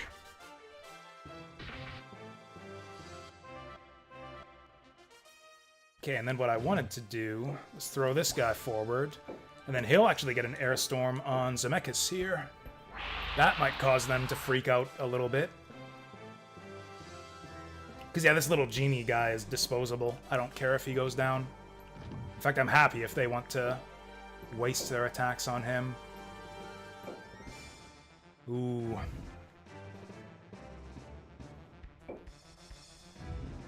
It's probably not worth it going for Zemeckis, although... What's our succubus got? None of this is good. Let's see how much damage we get on the zombie. Because I don't want to move her forward. Yeah, that's pretty weak. Also, these guys will get a turn right away, so they'll be able to finish off Inu there. So I'm going to chuck a spear at him. Okay, 1 more hit should finish him off.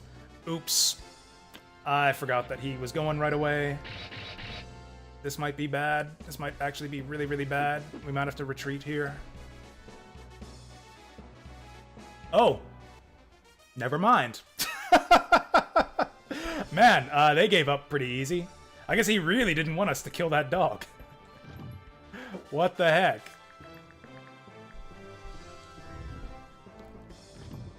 Okay, our aura extends this far. We could try to gang up on that angel. Yeah, he's not in range to even hit anything. We can excel on Ember here. Try to beat up that angel. I guess just because that guy retreated doesn't necessarily mean that they're all going to retreat. Like, they didn't retreat in that last battle when we defeated, what's her name? The Spear Maiden. Yeah, this angel's going down. They might just retreat once I get this angel.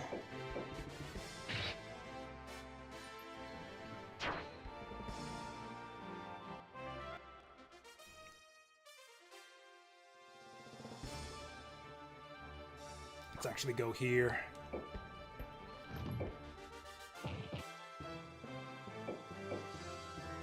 Actually, that might not do it. Oh, he's gonna be so vulnerable if I do this, but I think we gotta do it.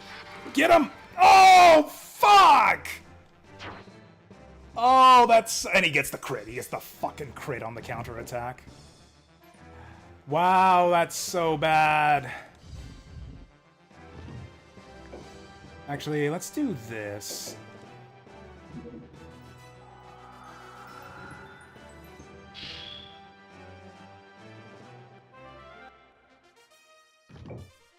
Wow, that wrecked us. I was so sure we were gonna get that angel.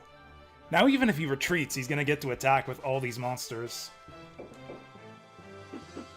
Fuck off! I should really look at the percentages when I'm attacking flying monsters like that.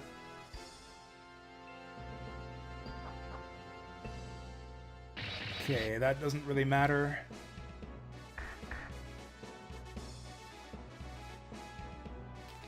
Okay, they're all retreating. So Zemeckis is gonna get to attack with like a Tiamat, a zombie. The angel's probably just gonna heal himself. Oh, this might hurt. Ow. Woof. Oh! Double woof. Oh, I forgot about that centaur. This might be really bad. Nah, we're fine. Ember's good for it. Oh, fuck, I forgot they had this. Ah, shit. Ah, that sucks. I totally forgot that angels had that. Yeah, angels have a really, really powerful 2-range holy nuke. I mean, I was planning to kill the fucking thing. I didn't think of it because I didn't think he was going to be alive. So we lost a dog. We lost a dog, and... What did we even kill? I really wish there was like a kill counter on the results screen to tally up like who lost what on each side. I don't think we even killed that much of their stuff. I'm not sure we really put much of a dent in that army, but I guess we only lost a dog. That's not too bad. Oh, this is one of those annoying river maps. Oh, and the castle's right across the river, too. Oh, this is the squad where we had all the flyers, though. This might not be too bad. Also, yeah, this looks like a relatively weak army. Oh, mustache alert. Daffy's got a mustache.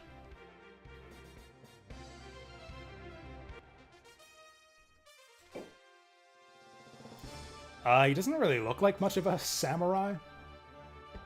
Oh, he's got a horned helm, too. Whatever that is.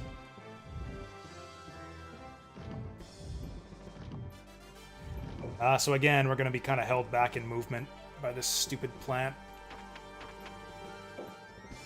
And again, there are no trees here. Or actually, okay, there's some, but we're probably not going to fight in the trees. Crossing this river is actually going to be a bit of a pain.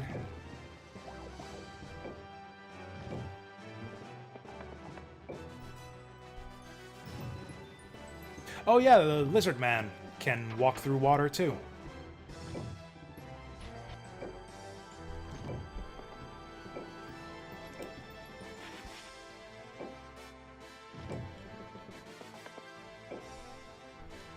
You'd think the plant would be good in water, right?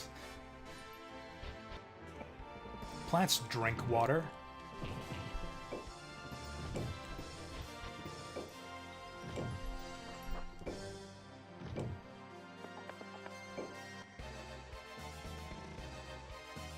In fact, their guys up front there are close enough. They might actually cross the bridge if we get close enough.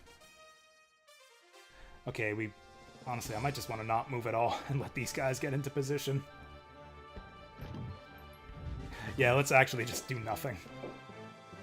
Wait for the stupid plant. Alright, get slotted in there, little buddy.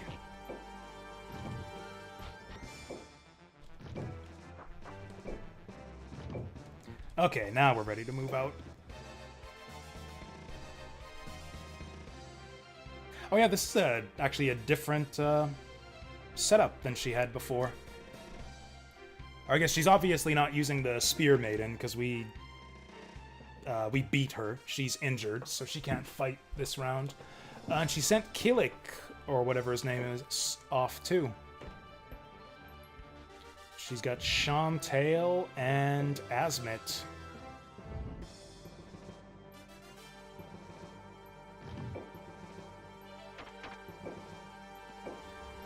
Okay, and we'll just go forward 3 at a time.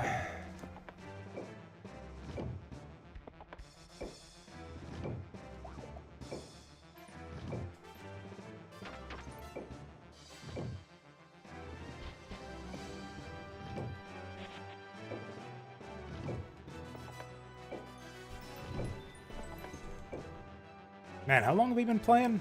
I can't even see. Okay, only 3 hours. Might be time for a break soon. Or at least I need to get a drink.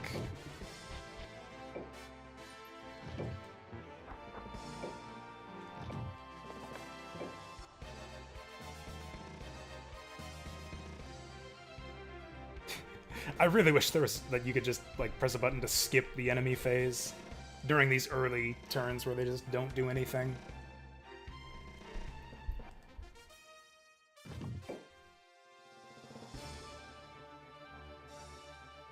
We can't quite get set up in the woods. They might advance on us.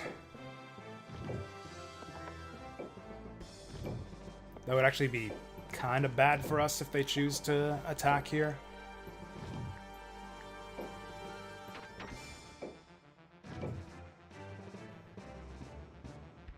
Actually, do they have any follow-up in the water? Let's do it like this. Yeah, I want to get my Lizard Man in the water pronto, because he gets that 15-15 hit evade buff.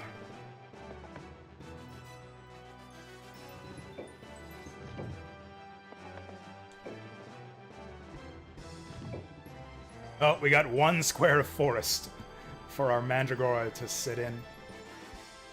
I don't think it's worth it. Yeah, he gets the 10-10 hit evade buff, but I don't think it's worth it. I think we actually want to put the Lizard Man there so he gets closer to the water.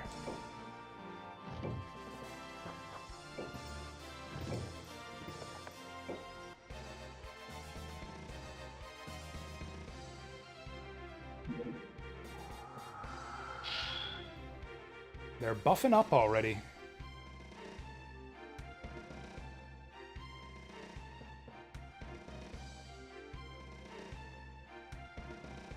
Is he going for it? He is not. Okay, I think what we want to do is camp the bridge.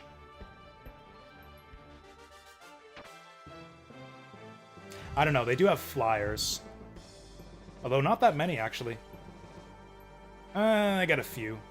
2, 3, 4, 5, really.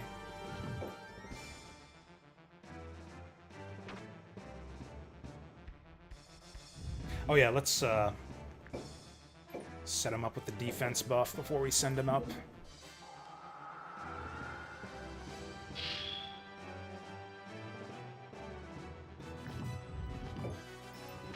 Yeah, let's do it. Let's get them choke pointed on the bridge. It is going to be a bit tricky to figure out what to do with these guys.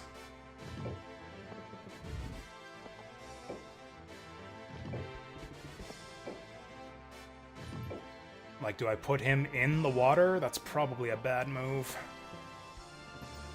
Do I put him all the way up here? That might actually be the move. Oh yeah, he's actually got pretty good aura. Yeah, let's set him up in front of the bridge. And then we'll have these guys move up. This centaur might not be able to get a shot off. Oh well.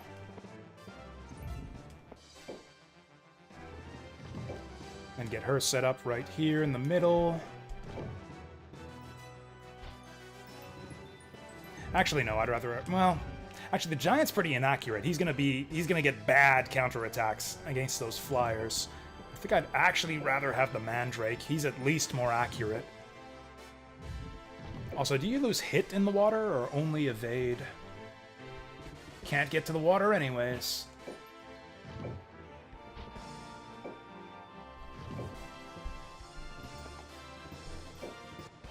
Alright, surely they're gonna move now.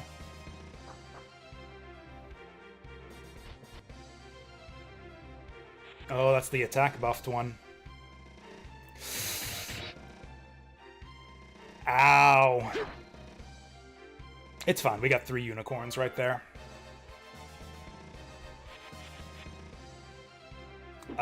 Okay. Okay, that's what we needed. Okay, that was a good round for Miguel.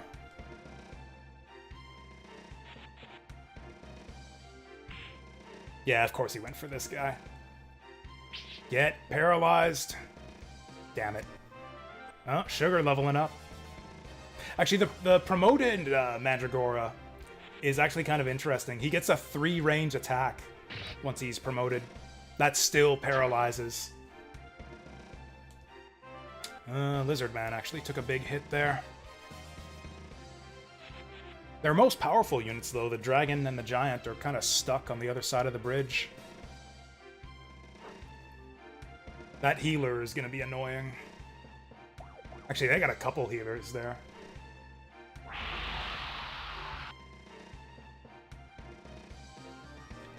That weren't nothing. Okay. What do we do now? I probably do want to get rid of this guy before he... Well... No, we need to focus fire. One target at a time. We don't want to spread out damage because they have a lot of healers over there. Yeah, they got a Unicorn. They got Leoness, who has a big AoE heal. Actually, Azmit, I think, has the AoE heal also.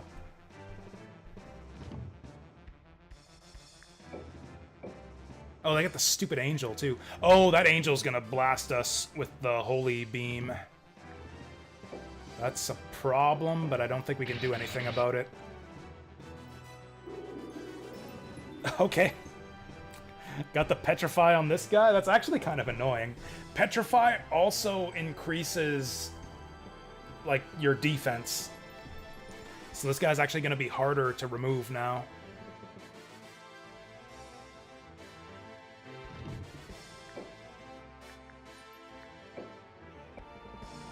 Ah, 50%.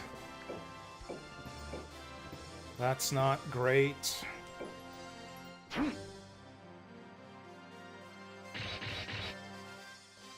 Okay. Really glad I held off on the Pegasus, or the Unicorn. Is there any point in cleansing it, though? There is, because he won't get to counterattack if we don't.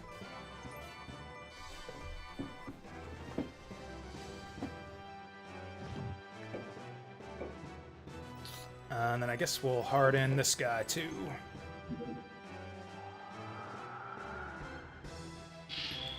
This might actually be kind of tough.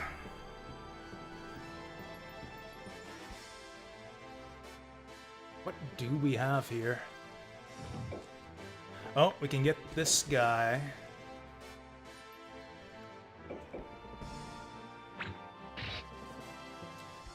That's really not enough.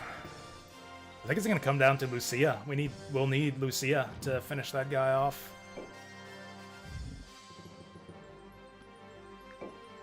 Probably gonna have to go with the basic attack. Yeah, 55% isn't good enough. She should have it.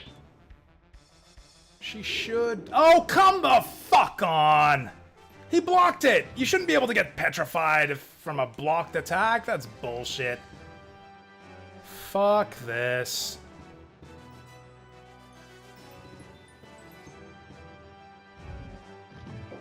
God, that fucking sucks so much.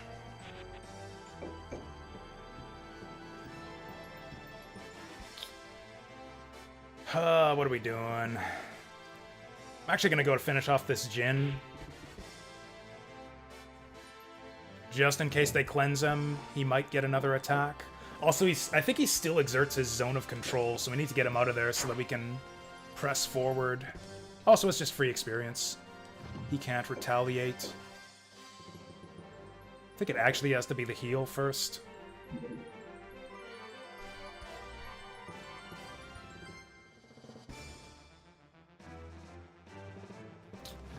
Okay, she better fucking hit this. 100, 217 attack. Let's fucking go. Got him! Just barely. Just barely. And we looted his Talon. Didn't even level up off that. Jeez. Wow, that was a lot of effort just to take out one lousy rock.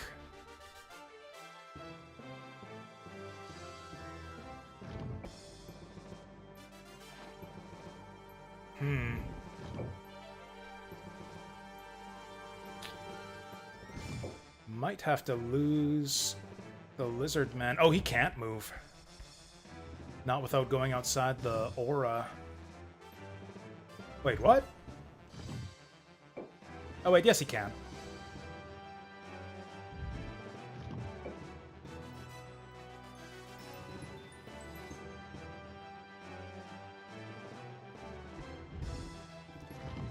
I feel bad about this, but is it even worth it? Like, these guys are probably all gonna get AoE healed by Leoness. We probably can't kill any of them.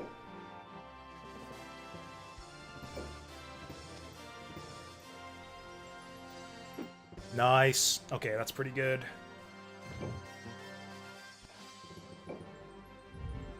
Oh, we do lose hit rate in the water.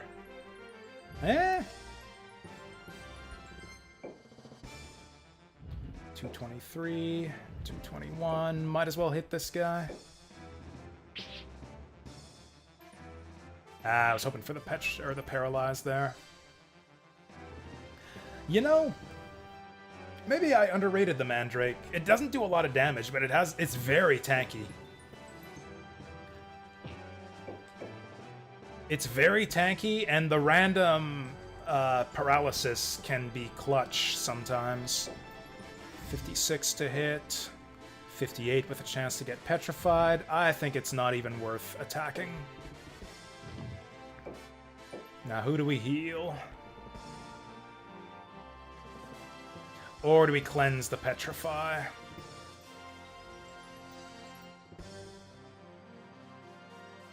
think we might actually have to heal Daffy. Because otherwise he might get blasted by the holy magic and then finished off with, like... Well... Actually, no, with this petrified guy here, they only have one fall... Oh, no, they've got the mage here, too. They've got the mage. Yeah, we gotta heal him. Actually, that mage is probably gonna get, like, a big AoE, like, Geno Flame. That would hit, what? Basically our entire front line?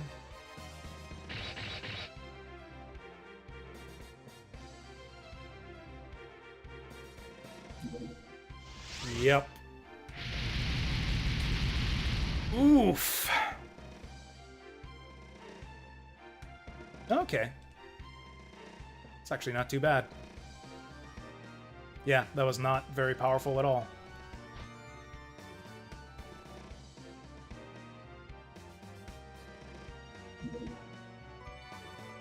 Yeah, I thought they might do this. Now, is that... He's not part of that group, but I think he's going to activate after these guys. She's probably doing her AoE. Oh! Doing the offensive AoE. That might fuck us up. It's pretty weak. Like, it doesn't do a lot of damage. We are kind of getting whittled down, though. Oof. Oh, that even reaches our Lizard Man. Oh, I think our Lizard Man's going down. Oh, especially if they're gonna fucking crit. Well, at least they'll go down swinging. Oh, interesting. I Thought for sure he'd go for the... Someone else must be going for the finisher on the lizard. Oh, I thought he'd go breathe on our Mandragora. I guess he'd hit our own guy if we do that. Oh, come on! I didn't see the numbers there, but giants are usually like 30% to hit air targets. Oh, is he doing the AoE? Oh! Oh, he has that. I didn't think he had that. Okay, that's bad.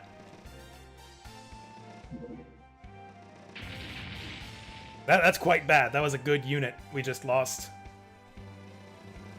Like, we're still kind of out ahead in the monster attrition war, but not by much. If we lose Daffy, we just lose this battle.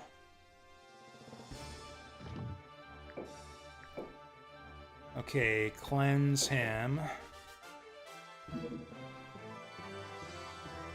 Yeah, this is actually kind of suddenly turning against us.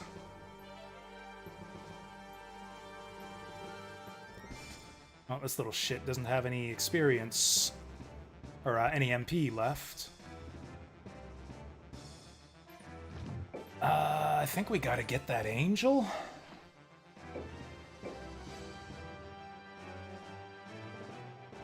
Like, we need to get them to rout. Like, either we retreat right here, or we try to inflict massive casualties to get them to retreat.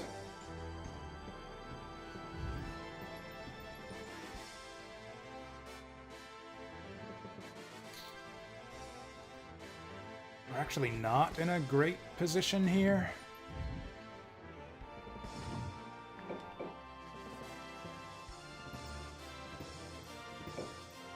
I want to get this rock. Oh, that's weak.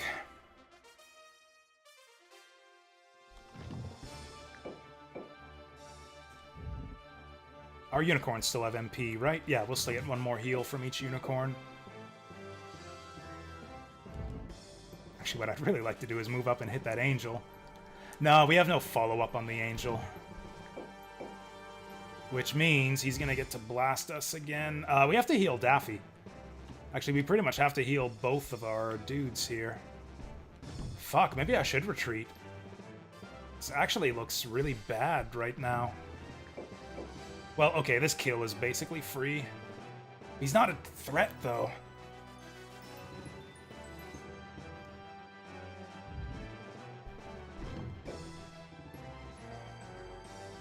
Still, I don't want to lose this lizard man, at least not for free.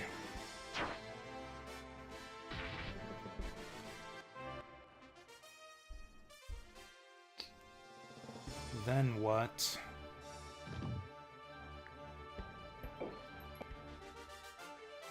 Yeah, I think we gotta go for this rock. Alright, we miss. And get fucking petrified again. Good stuff! Great job, Miguel. You fucking idiot. Wow, I can't believe he fucking missed that. That is such garbage.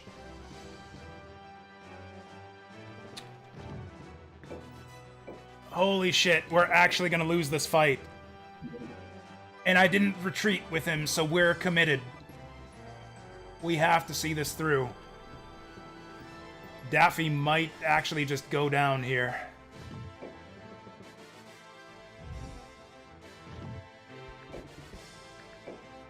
Force slash, because we can't afford to go forward too far. Oh, this is gonna take so much follow-up.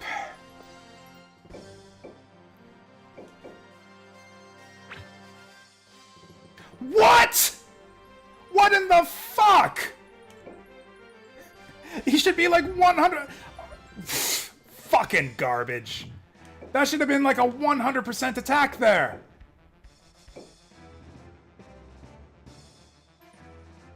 How is he 80? How is he 80% and I'm only 72? 61 agility. 65 agility? I guess that makes all the difference. We have to. Okay. Actually, that was almost kind of bad for us. It was actually almost kind of bad, because that's going to increase his defense.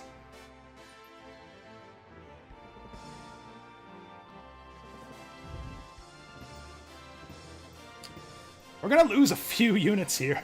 Like, even if they retreat, like, they can probably kill these two.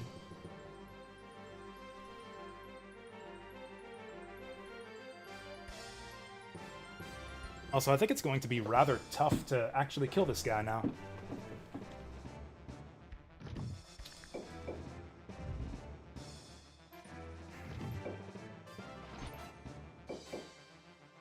Is this worth it? Well, he's out of range of all healers anyways. He should have a decent chance to dodge the counterattack.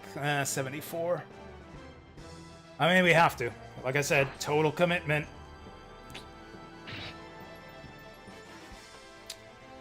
Well, I was really hoping he'd miss that.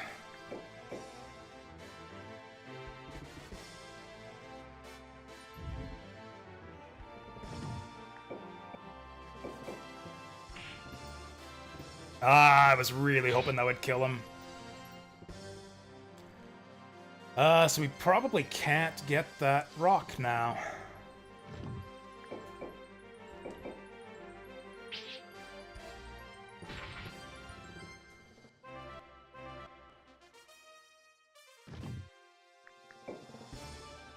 No, we could harden someone. Yeah, there's no way that we do 132 to a petrified rock.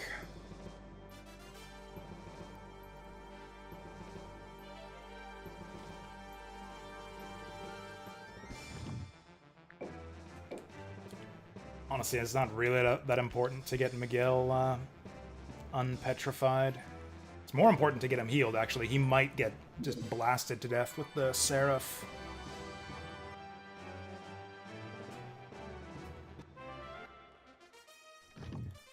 Then I don't know what to do with her.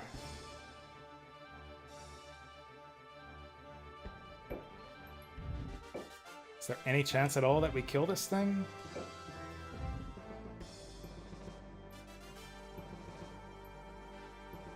It's probably better to harden one of my units that might die. So, like, what's all attacking here? This lizard man's just dead no matter what.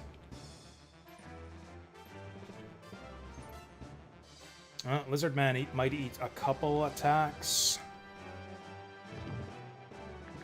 Yeah, I think it's maybe just better to harden the Lizard Man. Because he might die, but he might also survive. Man, this ended up being a closer fight than I thought it was going to be. Oh, wow, they're not retreating! Holy shit! Wow, I can't believe this! Like, we'll win.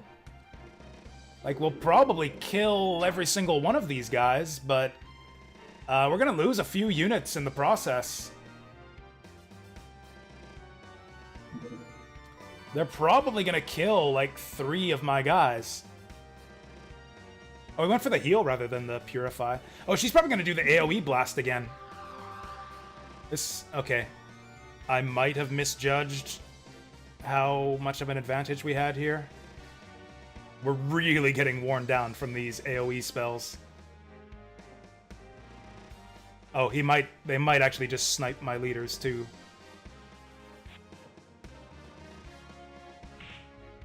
No! Fuck! Oh, that sucks so much. Fuck off! Oh man, that guy was gonna promote real soon.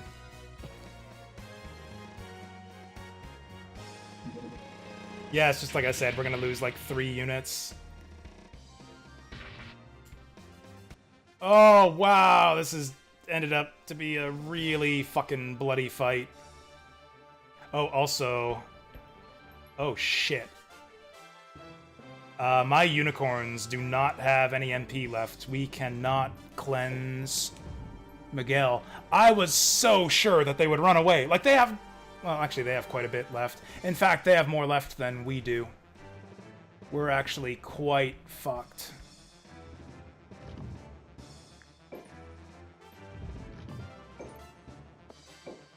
I can't retreat, though. Otherwise, they'll just kill Miguel and probably take his units.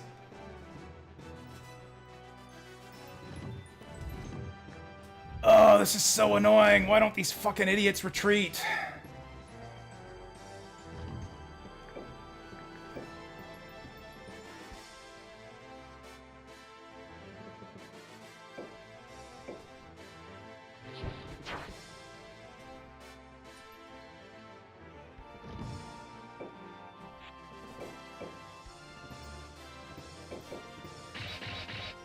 Please petrify him this time. Thank you.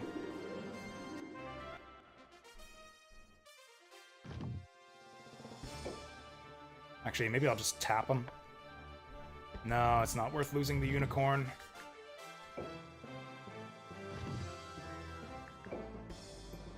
Oh wait, she still had a harden. I should have used it. Shit.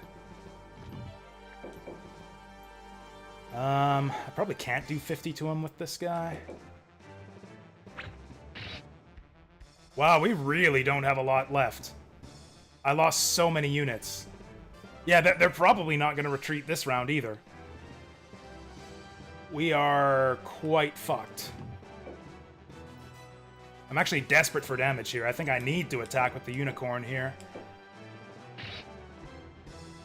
I should have attacked with the other unicorn.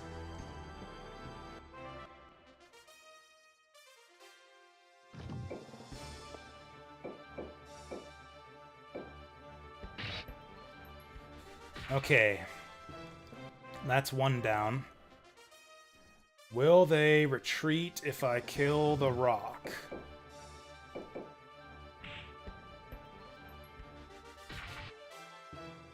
Honestly, if they don't, I think I have to retreat.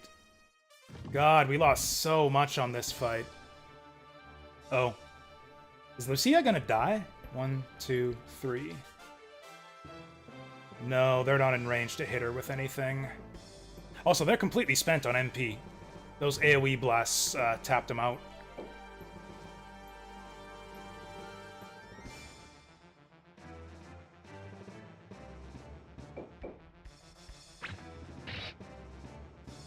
Maybe get him to waste a turn healing that angel.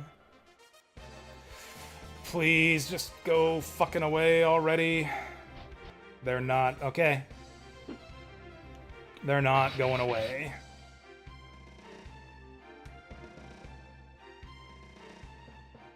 That dragon is still a problem. Oh. Are we gonna lose Miguel?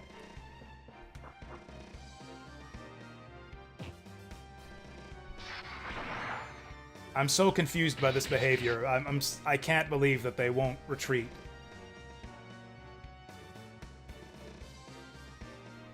He's got some MP left.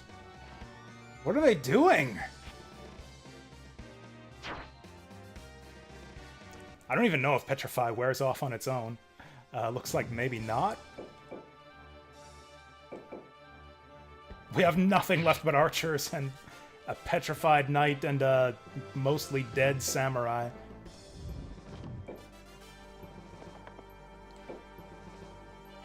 What do these guys think they're doing? That's pretty good.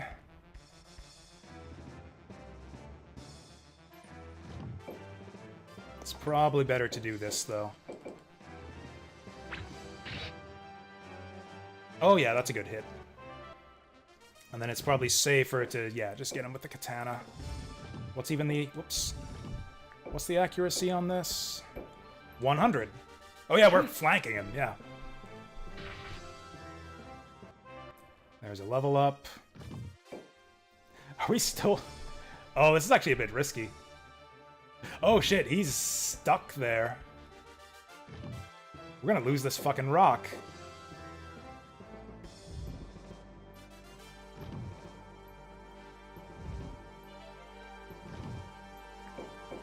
Well, let's kill the scorpion because it won't get to counterattack. We'll probably just kill it. There we go. He'll eat that. Oh, that gets him a little surge of HP. And actually, she still does... Oh, no, she doesn't have enough for Harden. Oh, I should have done this ages ago. Or I don't know if he was in range before.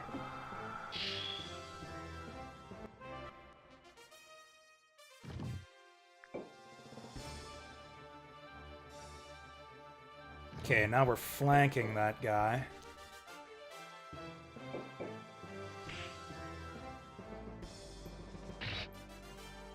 Okay, we can survive one more of those.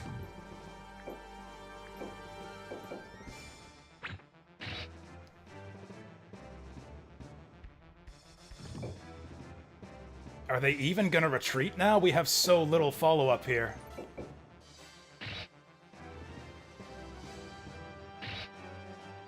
Okay, that was kind of a bad trade.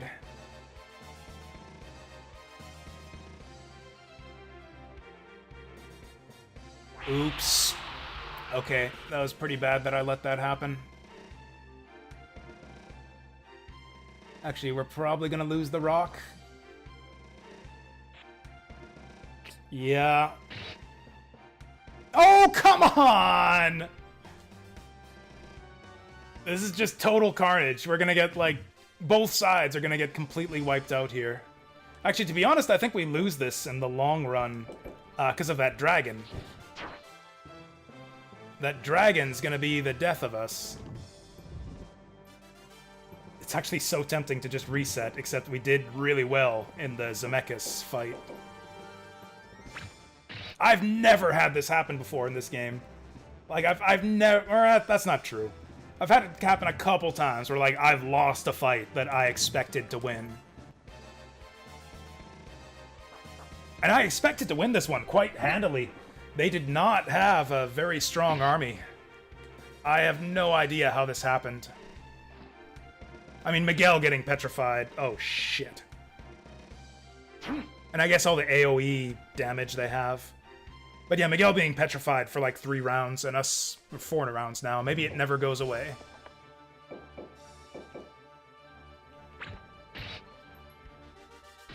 Yeah, I think the petrify actually just is permanent. And like, I would totally just retreat now, but then Miguel gets left behind. Oh, does he even have any units left? All of his units are dead. We would lose maybe the Unicorn and the Centaur. I don't think I'd mind that so much.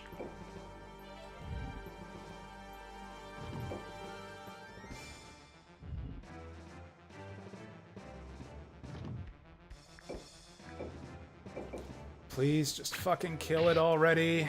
Nope.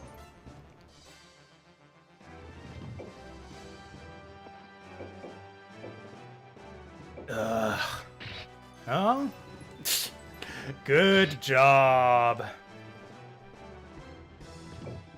We're just playing stupid at this point. 31, not even worth it. I should have retreated. This was all a mistake. They're still not going to retreat.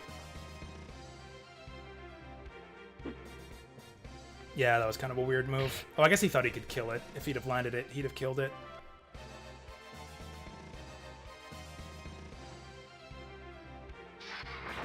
Don't really care about that.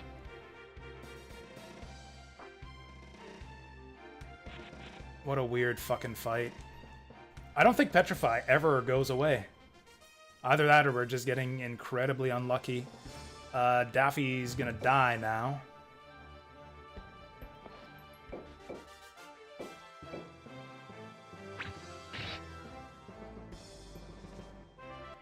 Probably move that giant in to take his place. He might actually die from the counterattack here, but I think that Moonslicer will kill him. Yeah, that got him.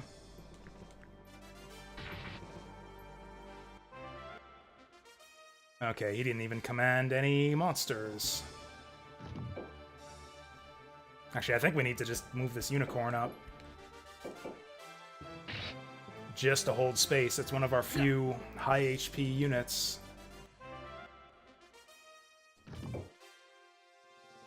I don't think that that Petrify is ever clearing.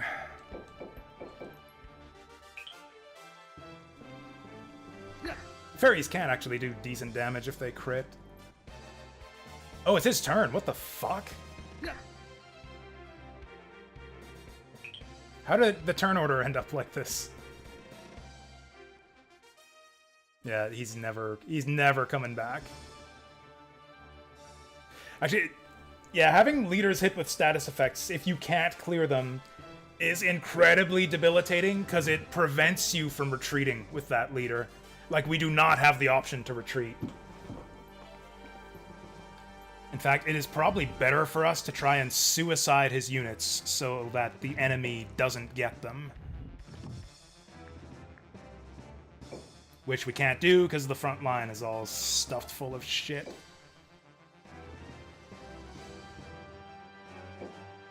Does this guy even have enough MP to do anything? He can heal, but he can't do any of his offensive moves.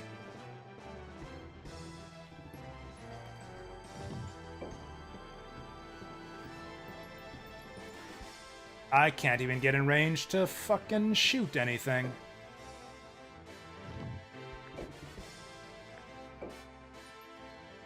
This guy doesn't command any units either.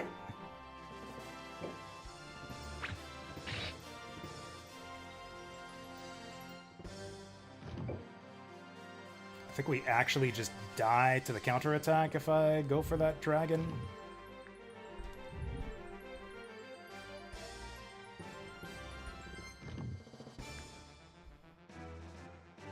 Yeah, there's no point at all in doing that. Daffy's gonna die. He's gonna take my one healthy centaur with him. If the enemy doesn't steal it. Oh, they took my horned helm too.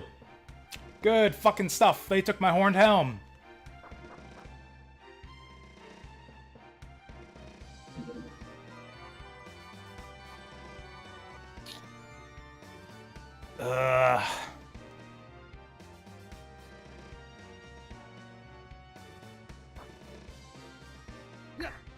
This petrify is such bullshit. This petrify is the most heinous bullshit.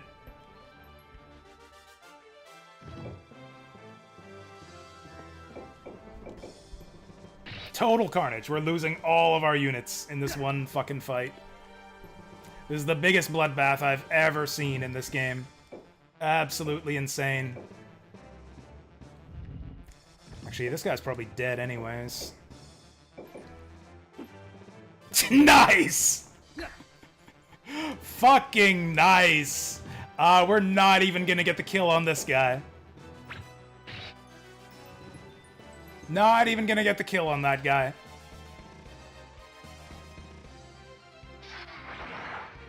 Down he goes. And I think we have no choice but to just retreat now. Actually, we might just die. Oh, time's up! I forgot about that. I forgot that there was a 12-turn time limit to battle. Wow, I think that was the worst defeat I've ever suffered in, like, my whole time playing this game. Of a battle I expected to win pretty easily. That was an insane fight. Okay, can I please get something fucking good from this quest at least? I can't even remember what outcomes you get from this sometimes. Thanks, old man. I think you get like a stat booster or something, like plus intelligence. Yeah, int +3. Oh, okay, we got 2 questers coming home. Injured Swan. This one gets good stuff sometimes.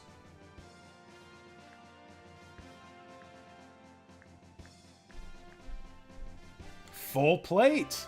Another item I've never seen before.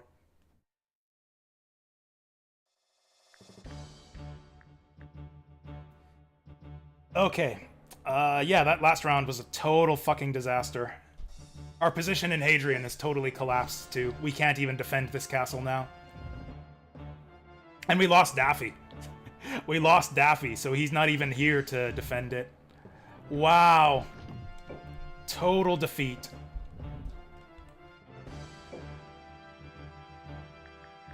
I mean, they're just as defeated. Yeah, they ended up with, what, a dragon and a Pegasus? We ended with, okay, a centaur. A lone centaur. Every other unit died. Oh, 2 centaurs, a unicorn, and a pixie. Can we even summon good units here? And we still only have 977 mana, because I have not been able to conquer any castles at all on this playthrough. Yeah, Iscalio's fucking tough.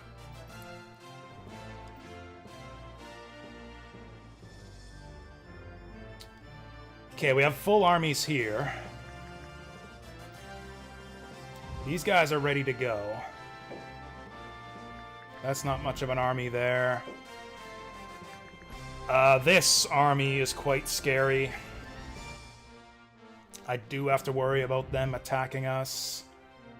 And Xanath is completely undefended, so we're gonna have to move these guys there.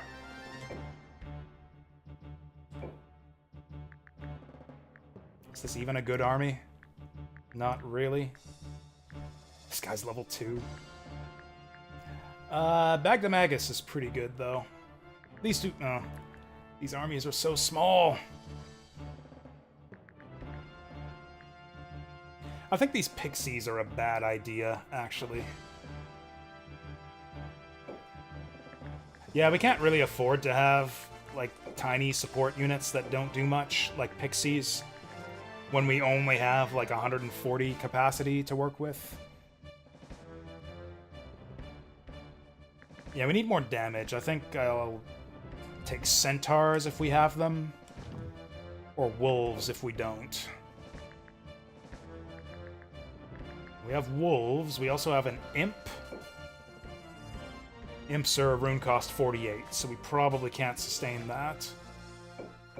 I will take a wolf, though.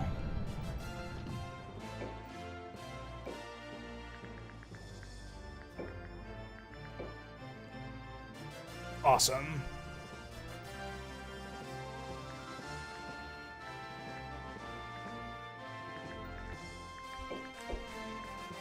Okay.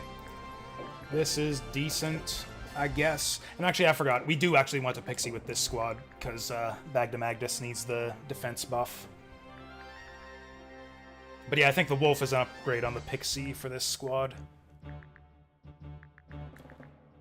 This squad's not exactly... Or actually, this guy probably wants a pixie, too. Actually, I'd probably trade the Jinn for the pixie, because he's a low-level melee fighter. He needs the defense buff as well. Okay. We'll move these guys here to defend this castle. That's a pretty weak army. This army is quite strong. I don't think we took any losses that last fight either. Oh, I guess we lost something here? Well, for one reason or another, we have, Oh, what was it? I remember now. On that last turn, they picked one off. I forget what it was. Was it like a Mandragora or something? Anyways, what can we summon here? We have how much? Like 65? 65 would be like, a giant. We could bring in a giant. I actually wouldn't mind that.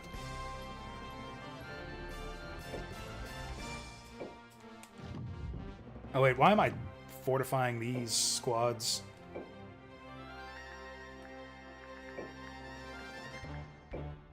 Okay, that's pretty good.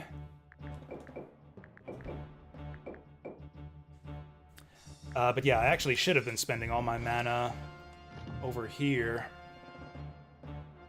These guys have nothing. I think we have to just give up this castle. Oh, you know what? Let's get a couple unicorns. Yeah, we can at least take some unicorns home.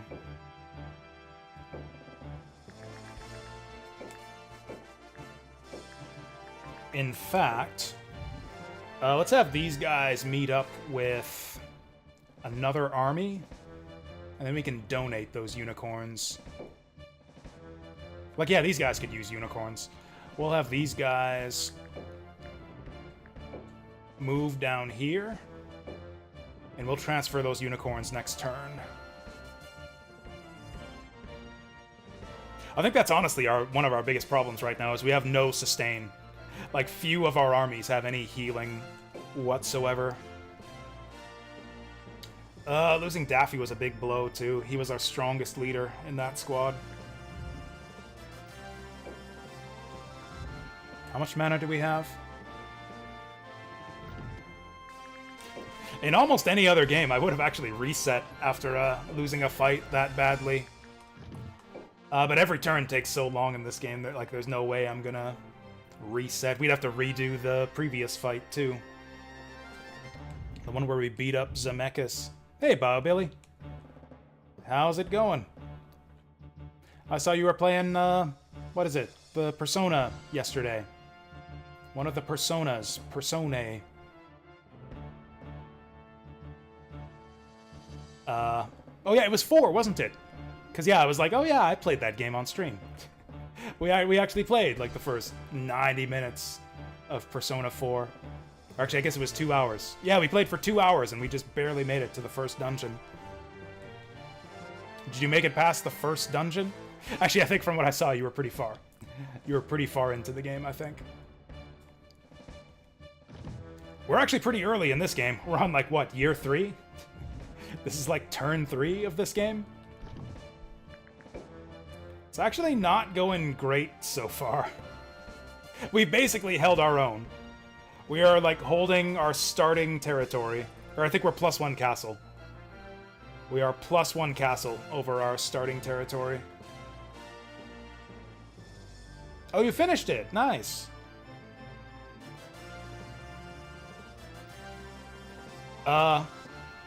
Is that a long game? In my mind, every Persona game is like an enormous epic that takes like 100 hours to finish. But maybe it's possible to finish much sooner than that. We just saved, right? Yeah. Also, we had some questers come back. We probably send them questing again.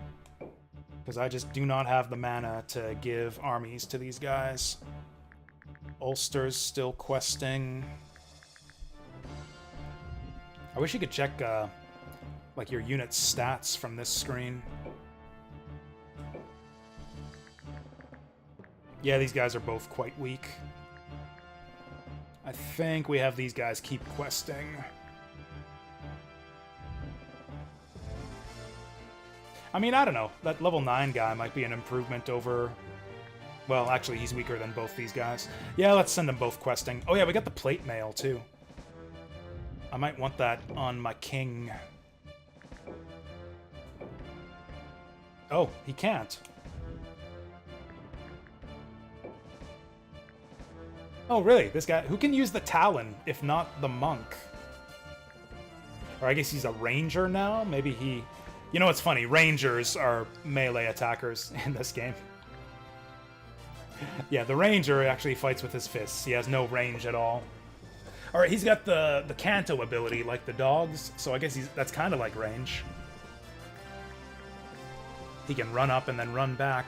Who do I want to give the Talon to? Who even gets that? I think it's the birds? I don't have any birds. Maybe a wyvern? Do I have wyverns?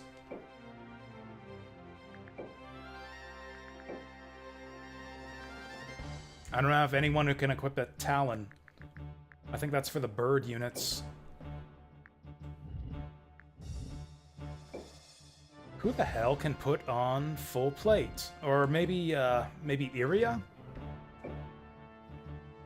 I wish the item would just tell you what units can wear it. Or it probably says in the manual, actually. Maybe the manual tells you. Miguel can probably take full plate. He sucks, and I don't know if I want to use him anymore. But yeah, he can take full plate. Defense 6.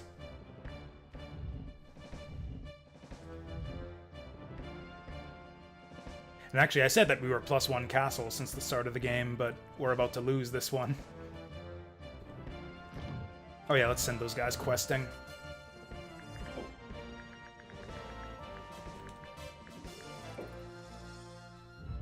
Haven't gotten a whole lot from our quests yet either. We've gotten a full plate, and we've gotten...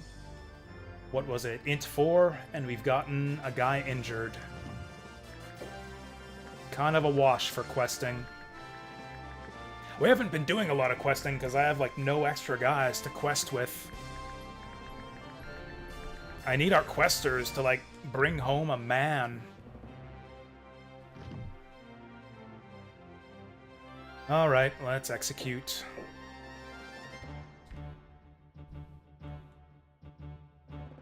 Actually, maybe I should have sent these guys here. No, then Aston won't be defended. This is a pretty soft target. We could go after Zemeckis again and try to snipe that Tiamat after him. Although maybe he's not the issue. Yeah, Kai is actually getting pretty big. Kai is actually getting really big up there. Maybe we should do something about him. These guys are super weak, but we can't attack them because we just moved here.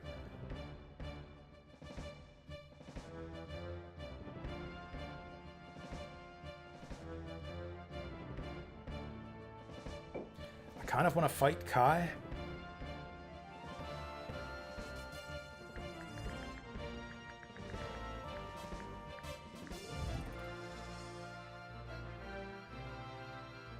Kai or Zemeckis. I mean, this would be the easier fight. And I think we actually need easy fights at this point. We can't afford to lose many more units. I don't want to lose a bunch of units in a bunch of close battles. I think we need to farm our guys up on easy fights. So I'm going to go after Zemeckis. And then, yeah, we can't fight here. Actually, this one might... Ugh. This one's actually going to be quite difficult to defend if they attack us. That's the issue, actually. We might have to do a defensive attack on Kai, just to make sure that he doesn't try to invade Xanis. I think we have to, actually. Yeah, I think there's a very strong chance that he tries to overwhelm Xanis with that army. So I think we need to attack him with an army that has a better chance of winning. Okay, let's do that. Oh, cool. And our invasion goes off first.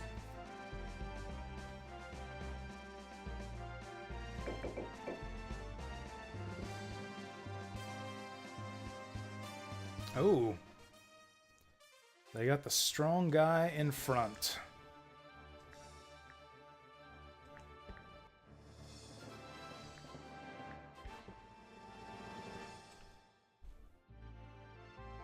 Again, these guys have kind of low-quality units, but high-quality leaders. Those golems are going to be slowing us down, so again, I think we just want to go 3 spaces at a time.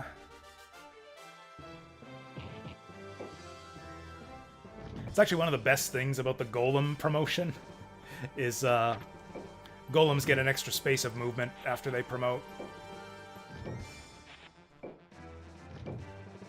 Actually, I was talking about how, like, some promotions aren't worth it for a lot of units in this game. Golem, I think, is one of the ones that's the most worth it. Yeah, I think the Golem promotion's actually really good. Not only does he get an extra range of movement, he gets a ranged attack as well. Golems get a rock throw that actually does pretty impressive damage. Hello from the future. Yeah, happy August 15th, Deep Fry. I guess, International Brigandine Day is over there already, wherever you're at.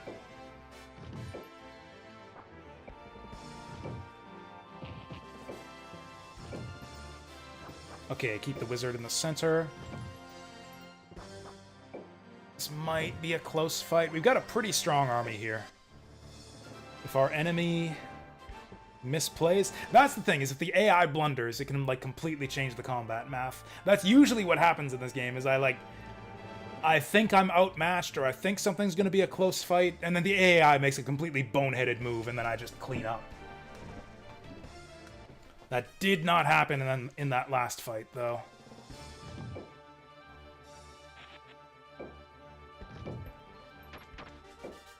"17 hours ahead. Damn. I gotta catch up. I'm losing hours." Also, we gotta be careful. We really don't have a lot of healing here. It's possible that the enemy moves up to attack us this round, but I think they won't.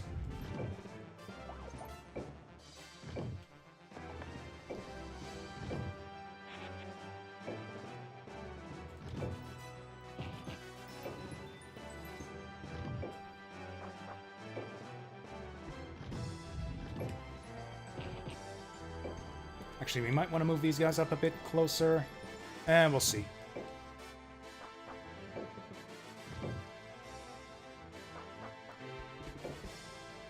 Oh yeah, I forgot we had the ferry down here. We probably want her to harden Trist next turn. I keep calling him Trist. His name is Drist.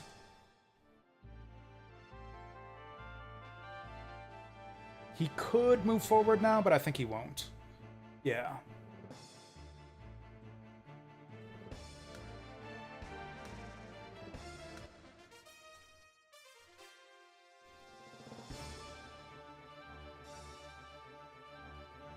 Honestly, I think even one space might just do it here.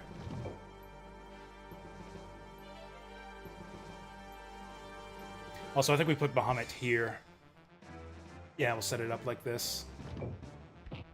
Move everyone down one. These guys can actually go up one because I want my wizard in the middle.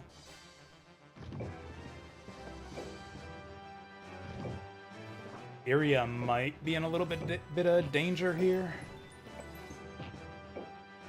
I don't know. Luckily for us, the enemy has a really bad formation here. I guess that's the other thing, is we were attacking across a river. That put us at a pretty big disadvantage in that last fight. Yeah, the river definitely fucked us up a fair bit.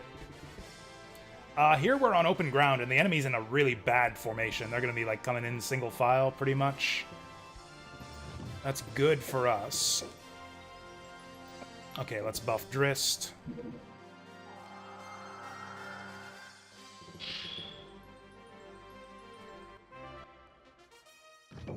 Get our wizard a little bit closer to the center. Actually, I'm tempted to put the dragon here. Because if they line up here going after Drist, we can just breathe on them. I don't know, that might be a bit risky. They'll be able to get us with the golem and with the dragon, although we are in range to heal with the unicorn. Let's give this a shot.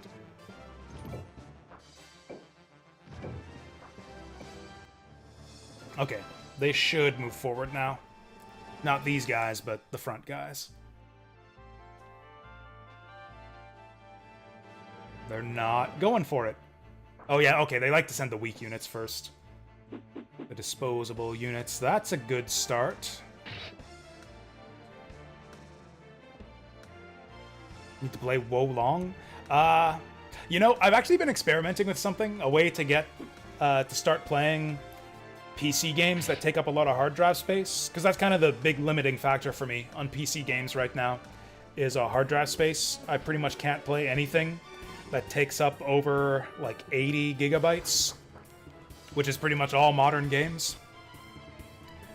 One of my IRL friends, though, has been really big into Star Wars Battlefront 2. Not like the original Battlefront 2, but like, you know, the new one that came out, like, what, 10 years ago? Not the, like, the PS2 Battlefront 2, but like the modern Battlefront 2. He was talking that one up quite a bit, and got me really interested. And, you know, it's got some stuff that's related to the Star Wars card game that I play. You know, Star Wars Unlimited TCG that I play every week. And it said on Steam that Star Wars Battlefront 2 takes up 60 gigabytes of hard drive space, which is kind of my threshold. kind of like just the right cutoff point for me to be able to hold it in my hard drive. But then I downloaded it, and it was actually 90. It actually took up 90 gigabytes of hard drive space. I guess it must have been like DLC or updates or something. The store page says 60, but the actual download is 90. And I was like, fuck, I can't fit that on my solid state drive. But I'm really eager to play this game. What do I do? And well, maybe I'll just try this. I've still got 150 gigabytes on my hard drive, on my HDD, my hard disk. So I just did that. I just installed it to my hard drive, to my hard disk, because I've got like 150 gigabytes on there. And it worked. I played Star Wars Battlefront 2 off of my HDD. It was not exactly an optimal experience. So like once you actually get into the game, it's fine. The loading times are quite extreme. It takes like several minutes to load up a map. Actually, it takes like 5 minutes to even load up the title screen. It loads up like a lot of stuff up front. But like once you sit through all the loading, like the game runs fine. So anyways, that's my long ass ramble about how we might be able to play like big hard drive space games now by just running them off our hard disk. And yeah, just sitting through lots of loading times. You delete some stuff. I would need to delete Windows. There is a lot of junk in Windows that takes up hard drive space. Like I've slimmed it down as much as I can. Like 80-ish gigabytes is the most I can free up. Everything else is like system files and stuff that I can't access or can't mess with. Like, maybe I could squeak out, like, another 5 to 10 if I, like, really started deleting every single game off my hard drive. Because I tend to keep the ones that are, like, very small file sizes. Like, generally anything less than, like, 300 megabytes, I won't bother, like, deleting off my hard drive. So I got a bunch of little games installed. How big's the solid state? I think it's only like 256, 232. I got it like more than 10 years ago. Like back when I got it. Well, first of all, I was thinking, okay, like 230 gigabytes, that should be plenty. I didn't realize at the time that like modern operating systems take up like more than 100 gigabytes. Like I did not foresee this thing like just filling up like 60% with just system file junk. And I did not foresee like modern games bloating up to like 150 gigabyte install sizes. So yeah, those things together kind of, yeah. I don't know. My 232 gigabyte hard drive ended up being woefully inadequate.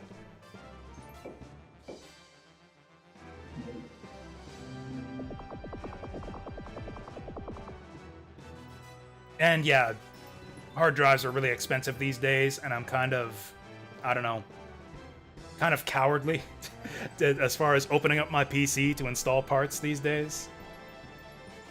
My PC is my lifeline. If I open it up and, like, fuck it up, I'm like, I don't think I can replace it. I don't think I can afford a new PC if I fuck up the one that I have.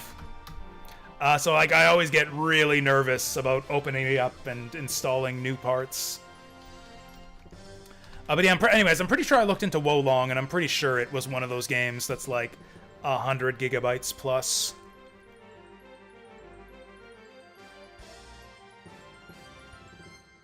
Oh, it says 60. It actually says 60. I don't know if I can trust that, but it says 60. I can fit 60. Just buy another 500? I mean, I probably should. That's what I would do if I wasn't cheap and lazy and all the rest.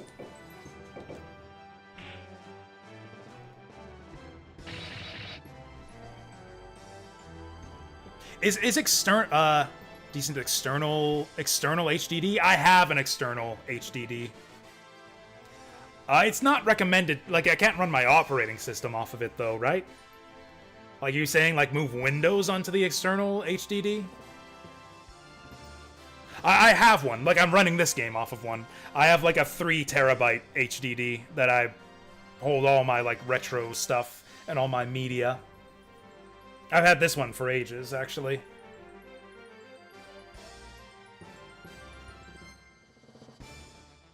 Actually, if I look at it, I have my thing open right now. This one's actually filling up, or it's actually 2.27 terabytes. Yeah, 2.27 terabytes. It has just under 200 gigabytes free. And then my HDD internal is 1 terabyte and has just over 100 gigs free, but that's after the Star Wars install. Do I just breathe on this guy? I think I do. Like, he only has MP for 2 breath attacks, but this fight's gonna be, like, over by the time we get 3 breath attacks. Oh, we got Brigandine, too. I didn't even realize he was in range for that. That is dope. Do I curse this idiot? I don't think I do. I think I want to save his MP. Oh, yeah, let's Fury. Let's Fury on Drist. I do love this game. Actually, it's kind of a good thing that I'm, like, losing battles from time to time. Like, this game is deep enough that I'm still learning things about it and, like, losing battles and fucking stuff up. Like, that's kind of a good thing. That shows the game has depth and that you don't just, like, learn everything there is to know about it after just one run. I'm gonna curse this idiot. I'm hoping to kill him so I can throw my Jin on there. Oh, you know what? No. Let's actually have the Jin kill him. Yeah, we'll do it like this.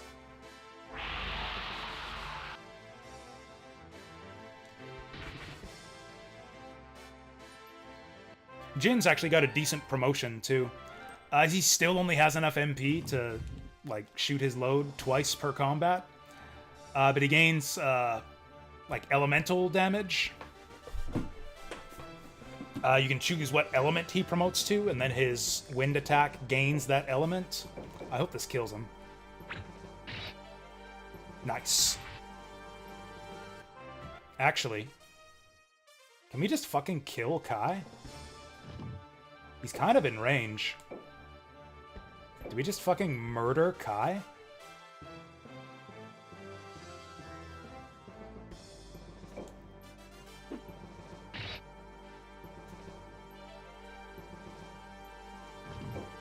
Oh, we can't get around the centaur. Ah.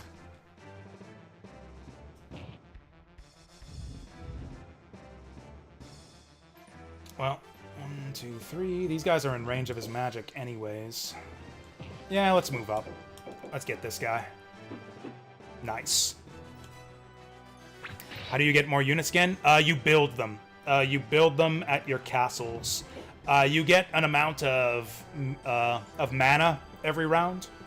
Every castle you control generates an amount of mana, and then you can spend mana to summon more units. Each castle has different units that it can summon.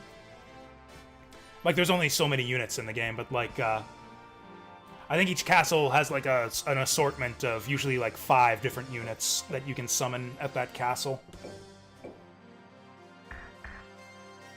Which is why you end up with kind of motley assortments of monsters in your armies.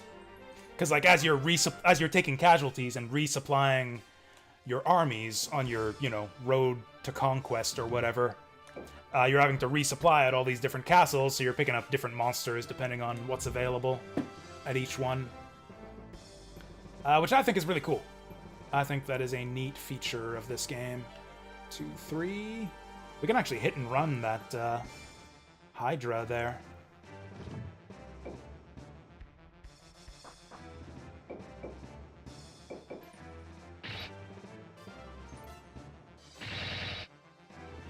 Maybe that wasn't the best idea. Oh, shit. Oops. Shit, he's level 8, too. Okay. We'll try to save Kitten. I could have sworn these guys had, like... I was thinking, like, Fire Emblem 4. I thought he had 7 movement, but I guess he only has, like, 6. This guy can't do shit. Oh, I could have cast Excel on him, actually. That would have been good. Actually, let's... yeah, let's attack buff Iria so that she can spear throw on Kai again for more damage next round.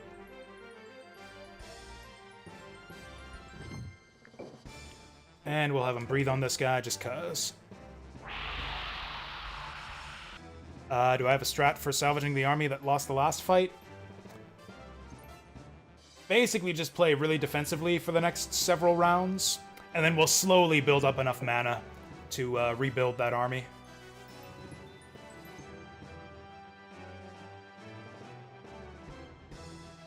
Actually, this giant is a lot less valuable than that wolf. I'll just throw the giant in front of the wolf, and then they'll attack him instead.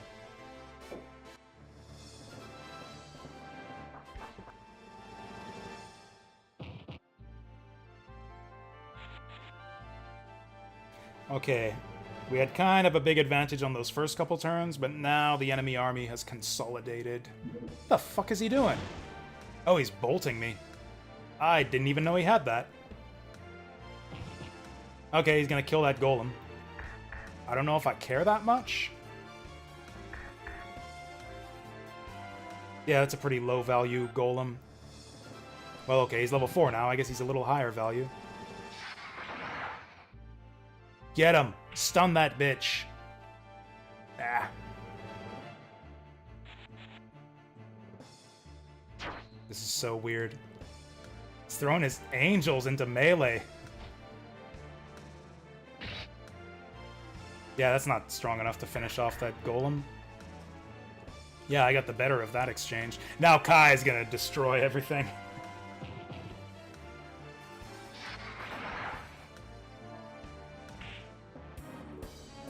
Oh, nice! This is gonna hurt. This is, like, gonna hurt a lot. Oh, God. He's gonna kill that one golem, at least. We have so many fire-type units, too.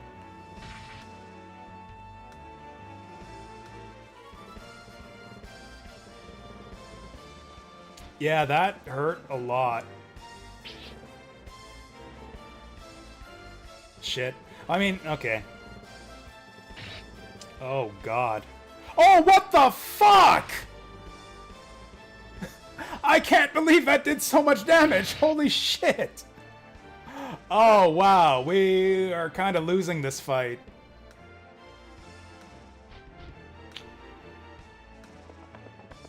Oh, and down goes Jin.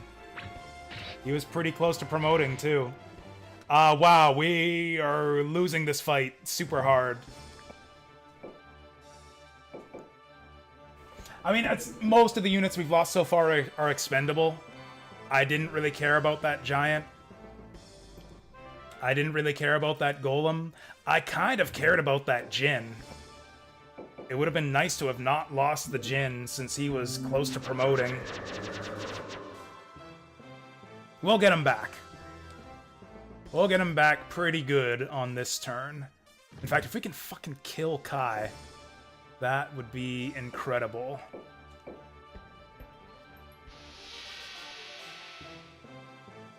We might just be able to do it, too.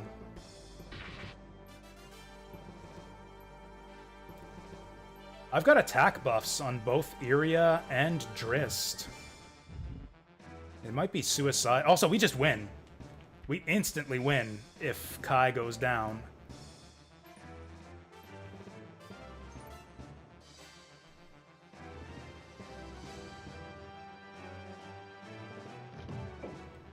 Dare I?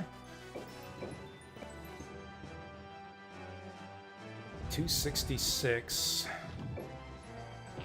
And then this guy's probably the next best that we could get. I'm gonna fucking go for it. Oh, fuck off! Holy shit! Fucking 91? Are you serious? Oh, what a load of fucking shit. What a load of fucking shit. Oh, Christ. And again, I kind of feel like I have to totally commit now. We're gonna lose this Gigantes. I'm gonna lose one of my most valuable monsters, my pre-promote. Maybe we just fucking retreat. That actually changes everything. I went way out on a limb for this, because I thought we were gonna win right now. And instead, what are the chances? Did we go for it? We got a spear throw follow-up. We got Drist. We got a centaur. He's out of range of our magic. I might be able to kill the scorpion and get a cheeky attack down here. Actually, no, because we can't get through the Triton.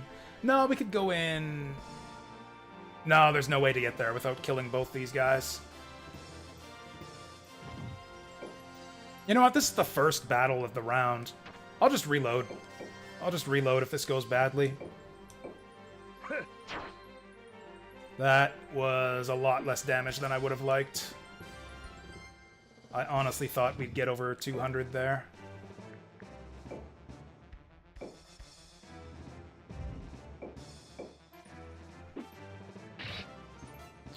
That was pretty good. We might have a shot.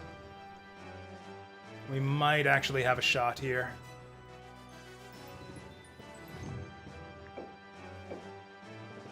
Well, that's the only thing we can do there.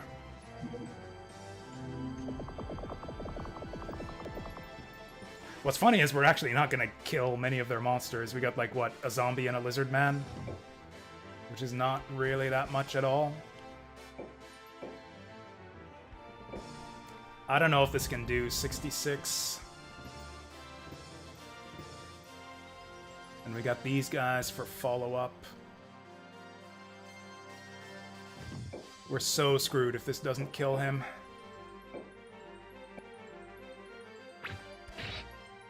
Oh, we got it! Okay, is he gonna leave any units behind? We could get that merman, I think.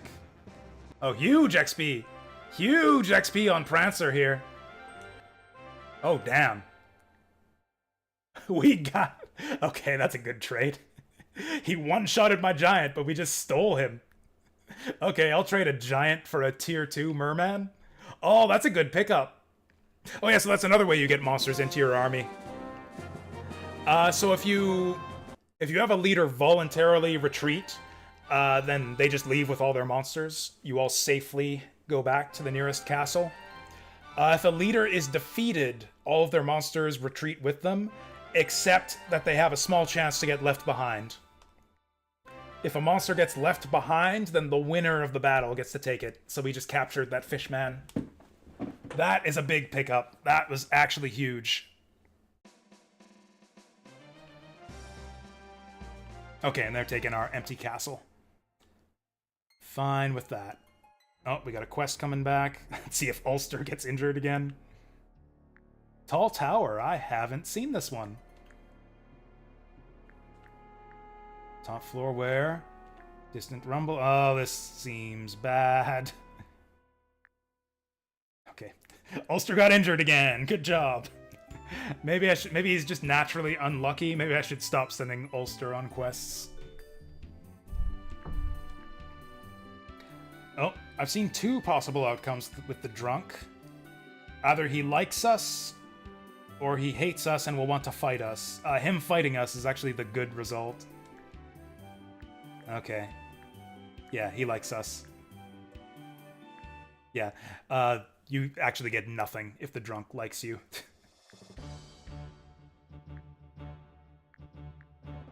Okay, cool. So those quests were worse than useless. We got nothing, no reward, and one of our guys injured.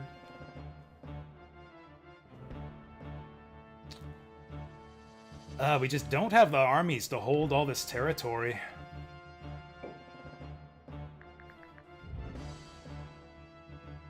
Oh, also, we fucking killed Kai. I mean, we didn't kill him, he's not dead, but he won't be able to fight this round. So this is actually our chance. The other thing, too, is, yeah, if you defeat an enemy leader, they get injured for the next turn and can't fight. So if you manage to pick off a powerful leader, that can be your chance to, like, gain some tempo and press into their territory. Well, they've lost their best fighter.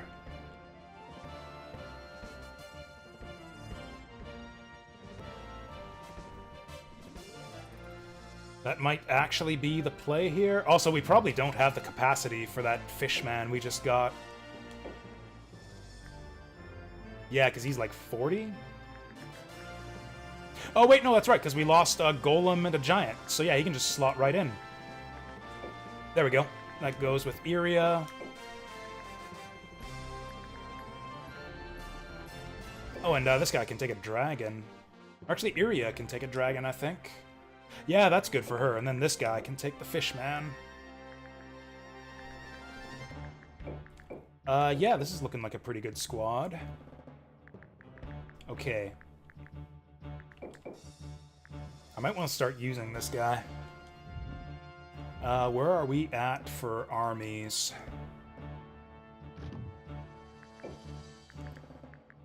Okay, we got 3 guys here, 1 extra.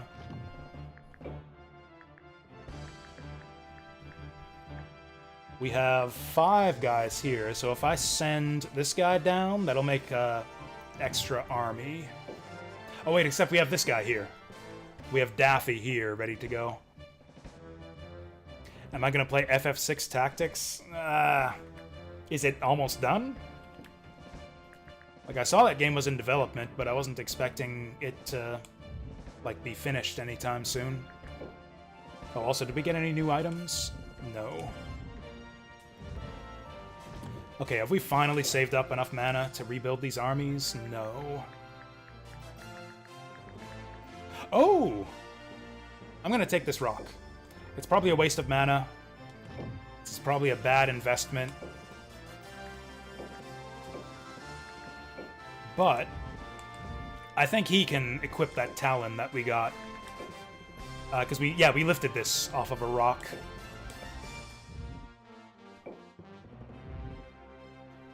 And I think this army is pretty much good to go. He's got a unicorn too, so we're going to want him back on the front lines. Yeah, we only have 20. Actually, less than that. 15. We could summon a zombie if there are zombies here. A zombie would help this? Oh yeah, let's do it. Okay, so Daffy's back in business. It's in beta? I mean, okay. Which means it could be, like, years away from release. Who knows? Like, I'm not gonna play the beta. I'll play it when it's finished. I'm not a beta kind of guy.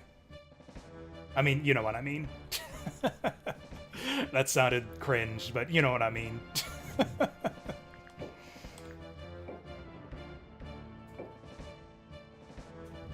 Yeah, I think we're gonna have to move guys here to defend this castle.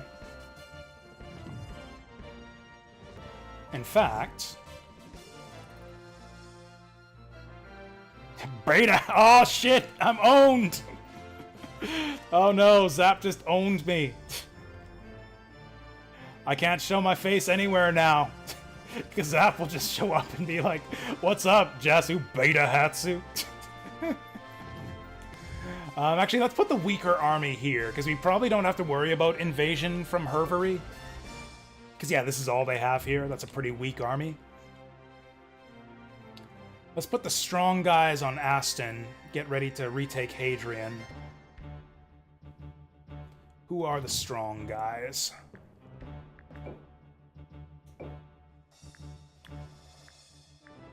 It's going to be Bagdamagdus and Victoria. I think I'm done with Miguel.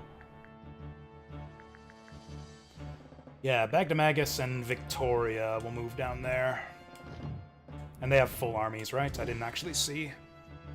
They haven't even fought yet. I think they haven't fought at all. They have fresh armies.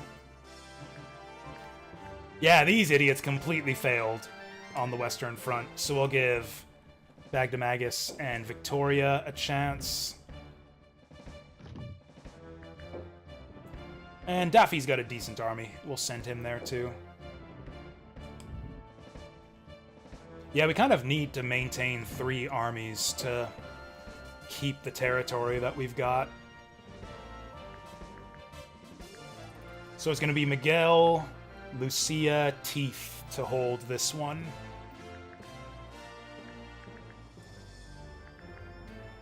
Teeth is basically complete.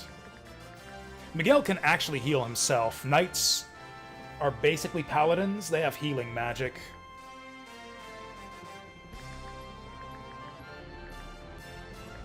So we need some frontliners for Lucia. Ideally 3 for 140, so that's going to be cheap guys if we can get them. Do I just give her 3 mandrakes? That might be funny. Can I afford 3 mandrakes? Probably not. That would be what? 280... 420? I think I can just barely afford 3 mandrakes. Alright, 3 mandrakes it is. And I think what we'll actually do... give her 2 and him 1? Because, yeah, he's got a couple support units to... Or maybe I should just divide this army a little bit. I just don't have enough units. Maybe Victoria donates 1?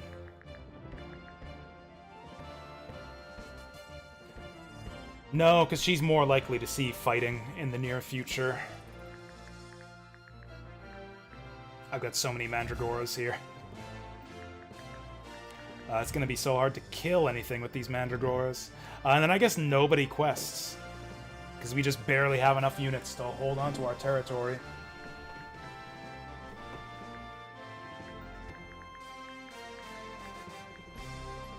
Oh, what the hell are we doing with Gallo? I guess he quests? Why does he have a Mandragora?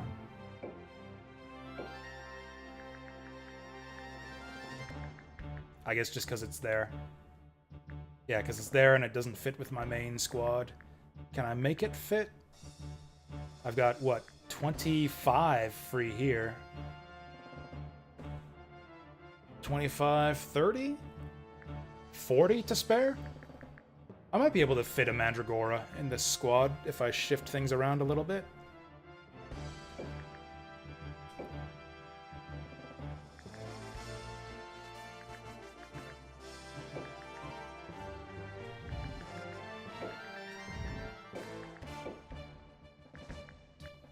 We've got 30 here. Is that enough? It is.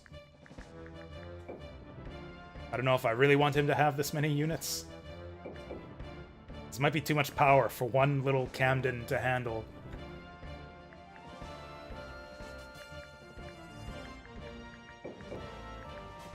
The other squads are pretty good, though.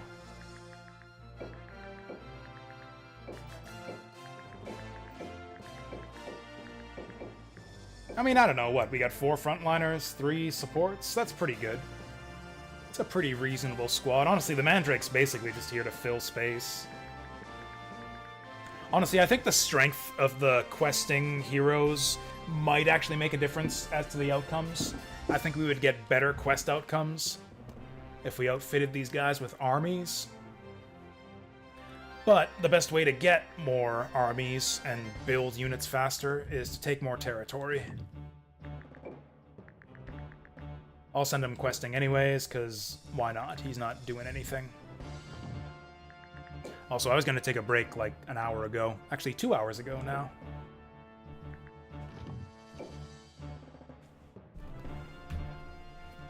It's funny how similar they are. Oh, you know what's another game I've been playing lately? I totally forgot. I totally got wrapped up in Brigandine. To the point that I completely forgot that I was also playing Culdcept. Because, yeah, Culdcept Begins, or Culdcept the First, or whatever. I think it was Culdcept the First. It's confusing, because there's, like, the re-release of the original Sega Saturn Culdcept, which I think is called Culdcept the First. Is the name of this, like, this port, this re-release. Then there's a new Culdcept game coming out later this year. Like a brand new one with online features and everything. And I think that one is Culdcept Begins. So, like, the first is the old one, and Begins is the new one.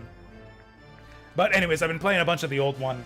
Or I was playing a bunch of the old one before I got distracted by Brigandine. I like Coldcept a lot. It's quite addicting. It's very slow.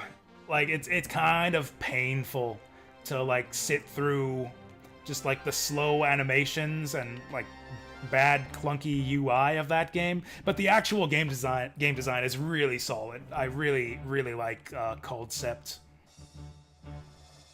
Grinding cars is a bit slow, too. Like, I turned on the boost feature where you basically gain double the cards whenever you would gain cards, and, like, even that is kind of too slow. It's a short game, though. Like, I'm almost finished the original Coldcept. I think I'm, like, on the third last map. And then I got totally sidetracked playing Brigandine. Just forever and ever.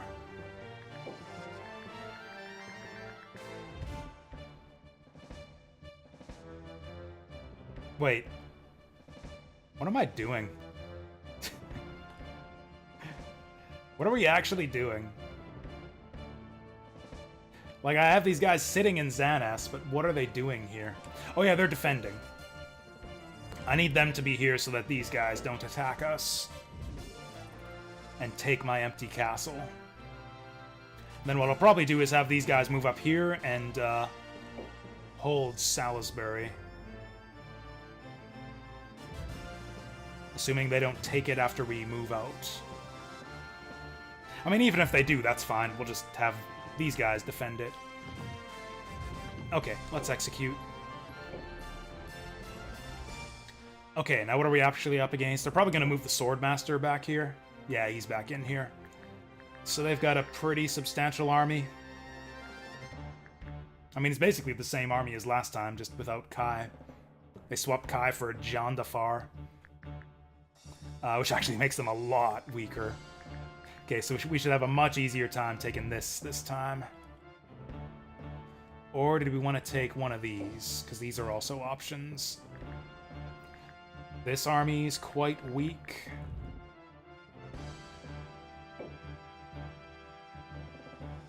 This army's also quite weak, and they got... This is the guy I was talking about. They've got their Vampire Lord here. That would be a big pick-off if we can snipe that guy. Can we fight those guys with these guys? Not even close. In fact, we're in kind of the same situation as before, where we're potentially getting invaded. Well, actually, no, we're not, because these guys just moved in here, so they can't invade this turn. Like, we need to push forward at some point. Like, we need to conquer these assholes.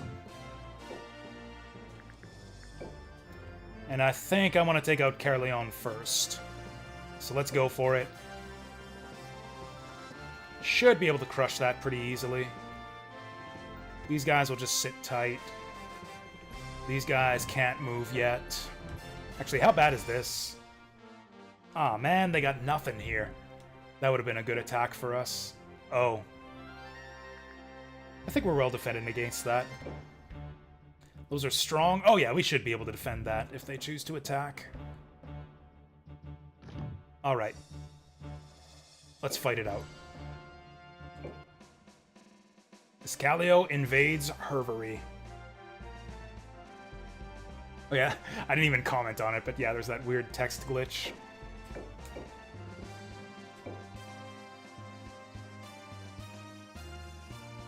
Actually, one other like minor change from the original version.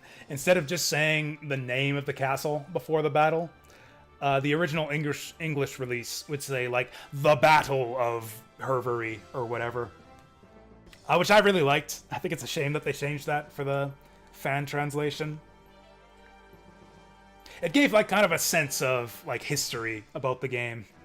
You know, it's like this is. Or I think it would be even better if they like numbered them. It's like you know you do this fight and it's like the third battle of Hervery Castle. I don't know. It's like a bit of a feeling of like historical weight to the events of the game. I just think it would be cool.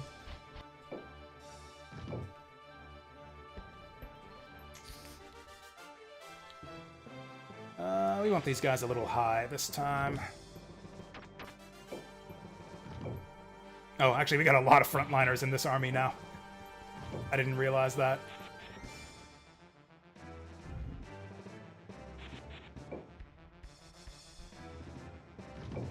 Man, we got a whole lot of frontliners in this army now.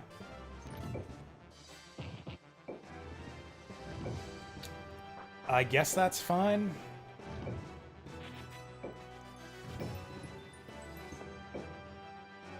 Okay, we got a bunch of slow guys, too. Oh, I probably should have tried to put the Mandrake with the Fishman. These guys are all going to be moving slow now. Well, let's get the Mandrake going forward as far as he can.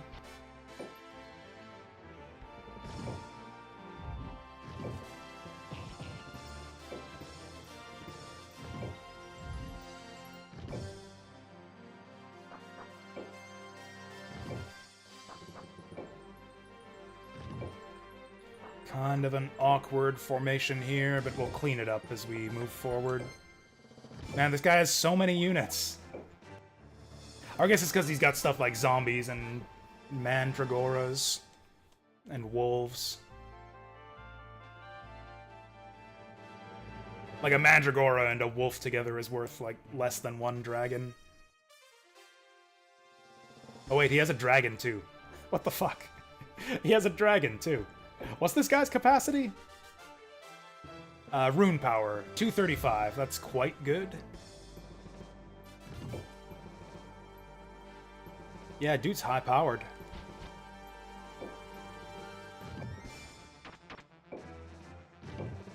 There we go, stronger units in the center.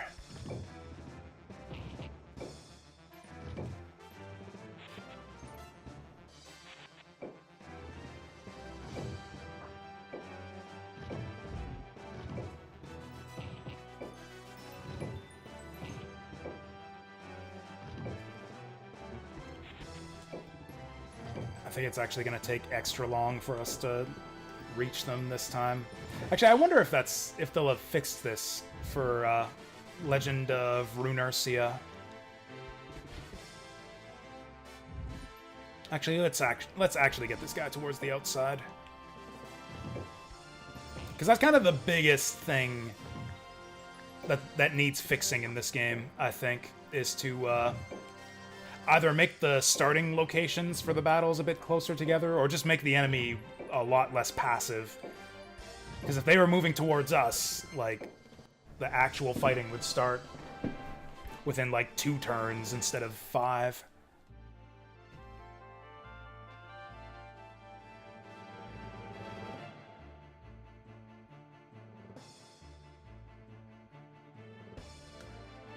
Again, they're in kind of a bad formation here too. Like, you kind of want to be spread out like this so that all your units can like surround and swarm. This is like the worst formation, because then like your guys in the back don't get to do anything the first couple combat rounds.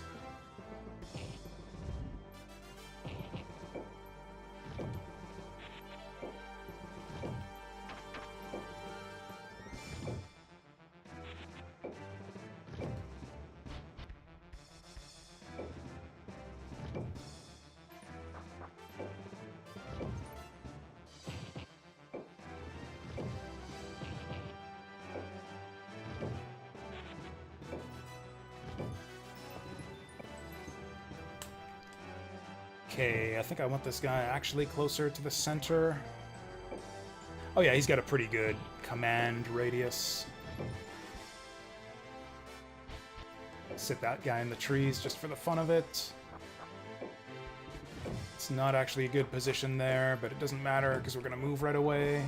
Oh, and I guess we want her in a position to...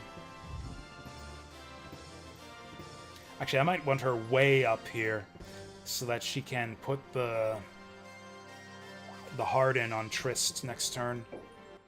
His name is just Trist forever. We're renaming him from Drist to Trist.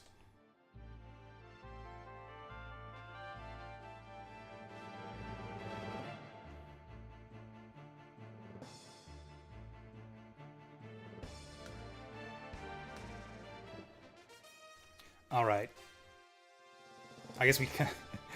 I was ready to charge in. It's like, all right, let's get this started, but actually we can still only move 3 spaces at a time. 3.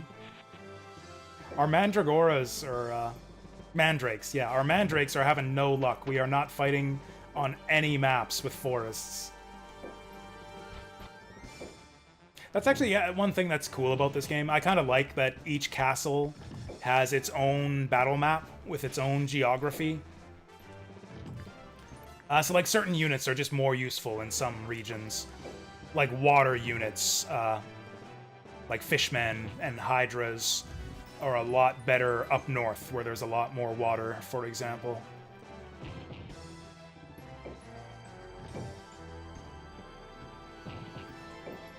Flyers, too, actually. Flyers are also good on the water. Or, like, yeah, areas with forests and a lot of trees are, I mean, not exactly, like, amazing for mandrakes, but it makes them a little bit less slow and useless.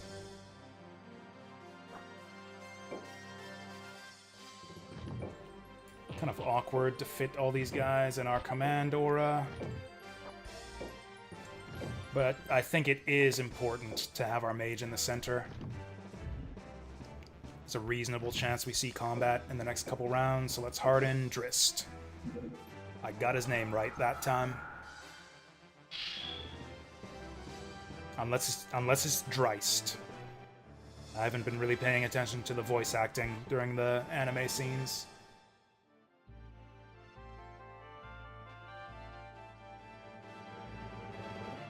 I thought they might run up on us, but I guess not yet.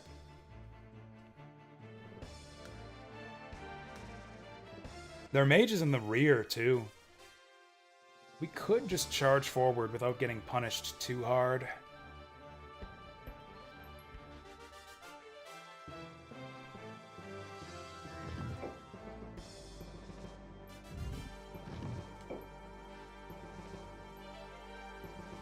One, two...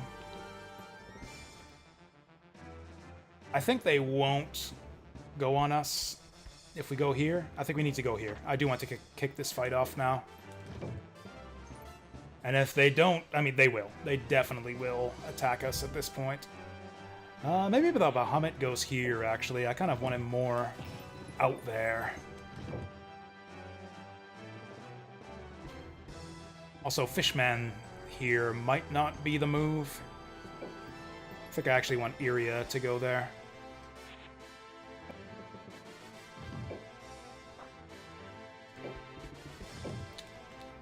Then we can do this little maneuver where we hope that they line up here, and then our dragon can breathe on them. Although I find that tricks like that work a lot less often in the Grand Edition.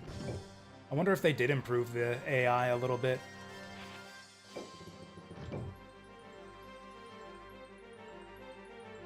This unicorn's our only healer, so let's put him in range of all of our leaders.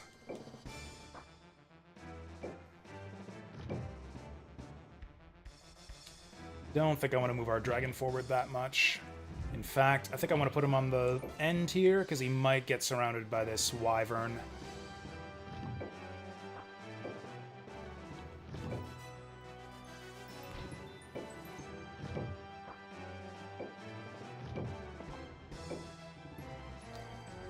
Then I guess probably harden Iria, but before we do that, I'm actually going to take a bathroom break.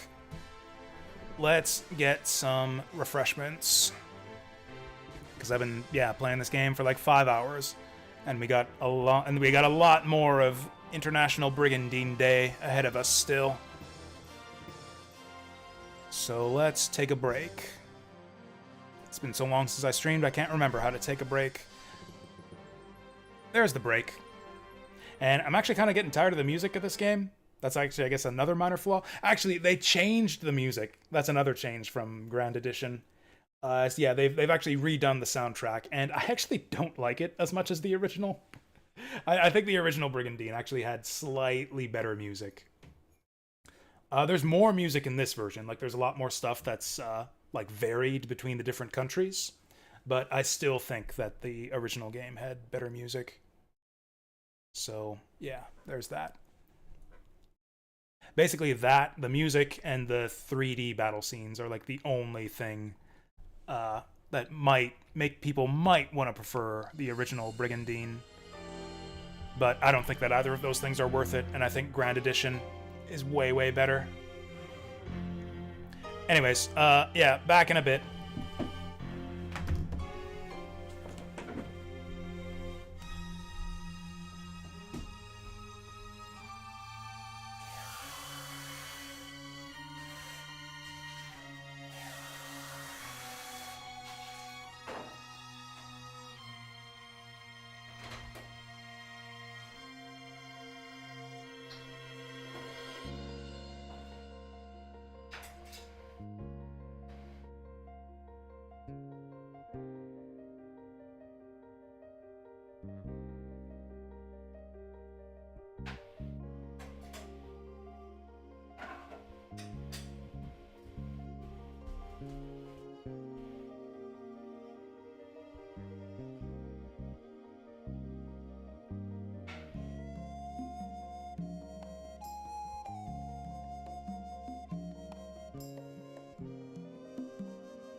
Do I actually just want to keep the music going like this? Like I said, I'm just kind of getting tired of the in-game music.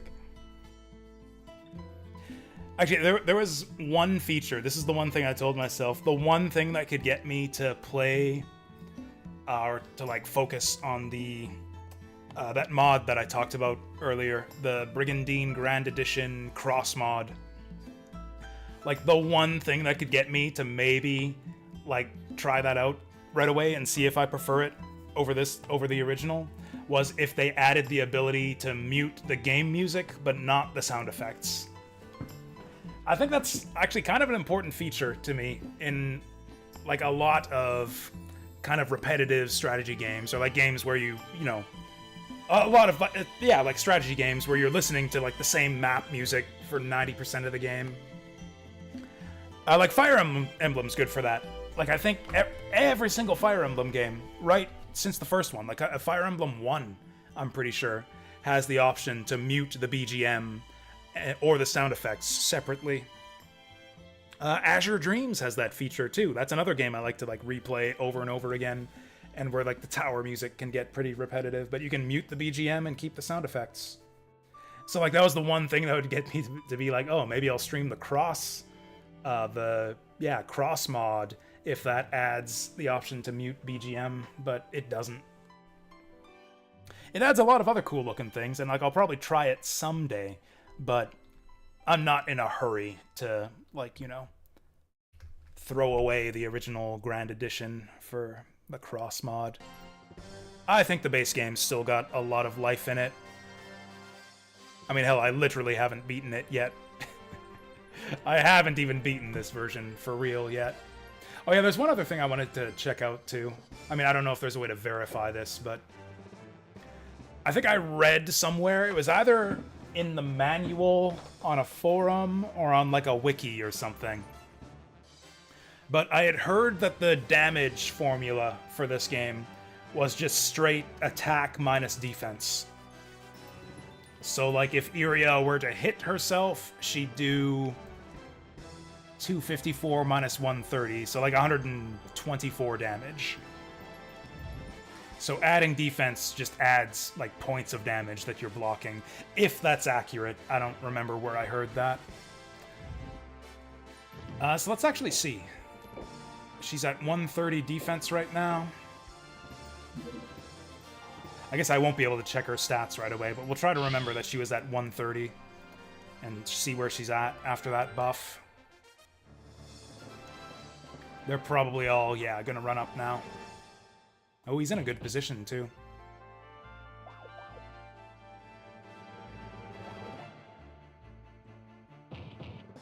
Okay, gonna be one more turn before that guy gets to do anything.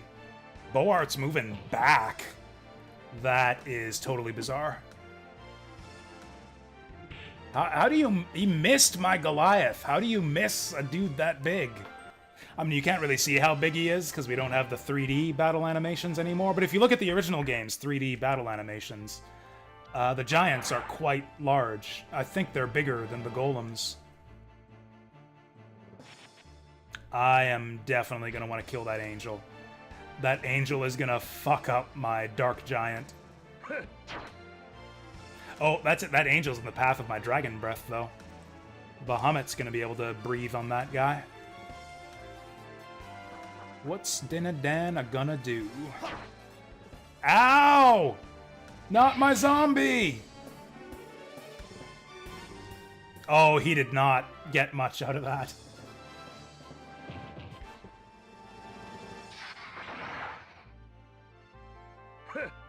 Although I guess our zombie's gonna regen. That 50 he leached is gonna go on top of his regen. Interesting. They're really spreading out their damage.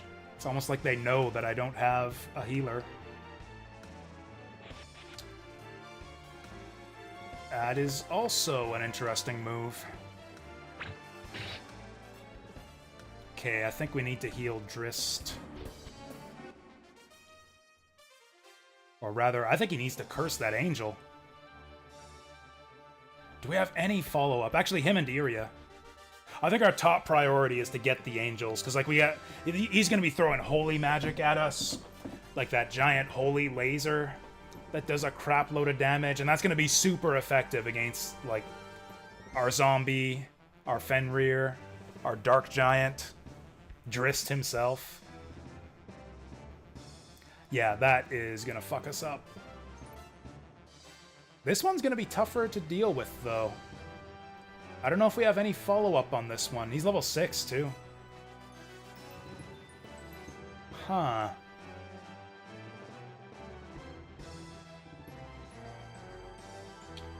Like, what do we have against this one? We got the zombie attack, we got an archer. Whereas against this one, we got Drist. I guess this guy's gonna get a big AoE magic spell off. That'll be pretty good.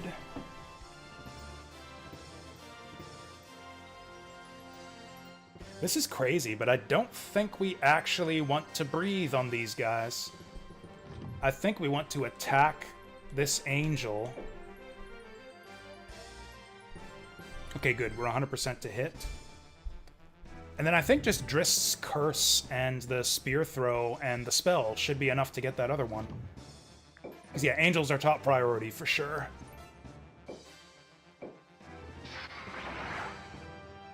Nice. Oh, he missed the counter, too. Oh, yeah, Fluffy's moving up. I guess we'll just bonk this guy.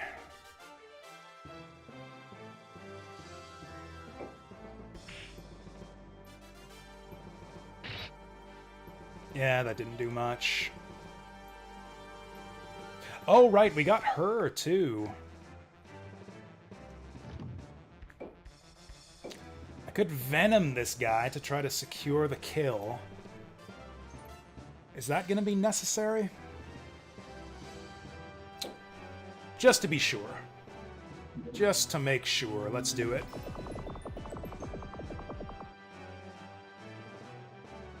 Okay. That is a good start. Oh, he's poisoned, too.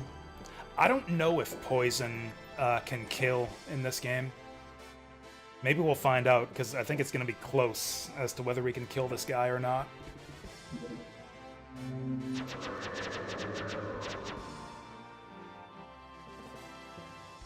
Okay, maybe it won't be close. Actually, I think the only thing is Iria... Ooh. Interesting. I'm probably going to Acid Breath on these guys. So I don't know if I want to move this guy in front of that. Yeah, let's just smack this dude. Good hit. Well, okay, I guess that was about an even exchange. Do I even need Iria to finish this off? Or I guess I should check turn order. These guys all go before us, right? Oh, maybe not. What's the turn order? Okay, Iria is level 20. Camden's level 14. So neither of those guys is going before Camden. Okay, so we will get all of our turns before them. Let's curse that dragon, because he's a bit of a problem.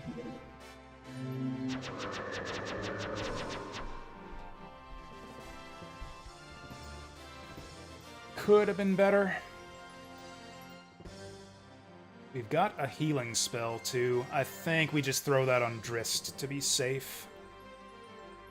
Oh, his protection's worn off, too.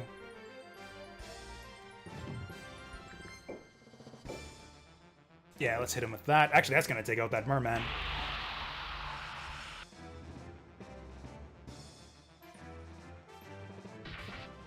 Yep. I don't mind levels going to dragons. Okay, now it's safe to move this guy here. And actually, I probably go on the dragon. And now Iria can probably kill it.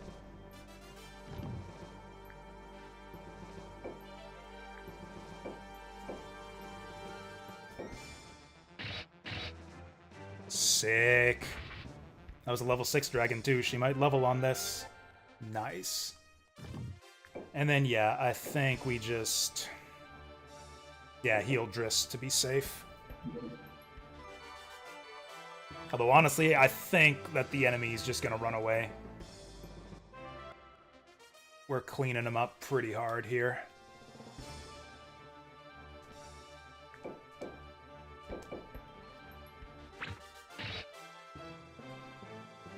That's pretty good.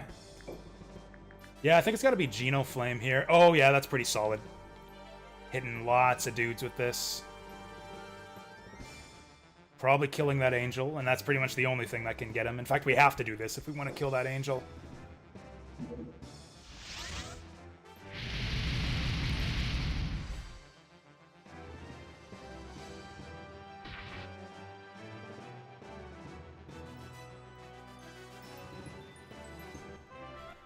Now, this is a little bit scary.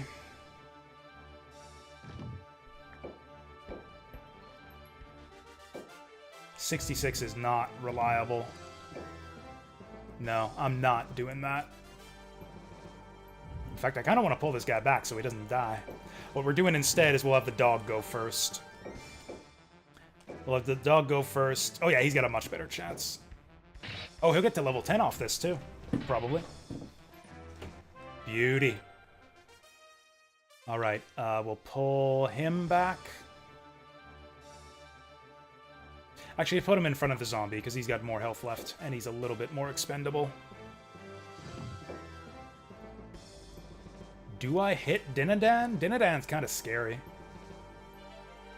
I might just want to not hit that guy. Let's hit him with the Mandrake, because we might get a Paralyze on the Mandrake. He blocked it, but that doesn't mean he won't get paralyzed. He did not get paralyzed. Oh, and actually, we don't even need to attack him. We just Acid Breath the three of them.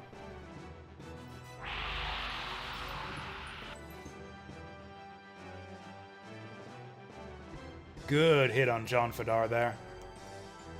Then what do we do with her? Oh, she doesn't have a Harden. I guess I'll move her up to try to silence someone next round, if there is a next round.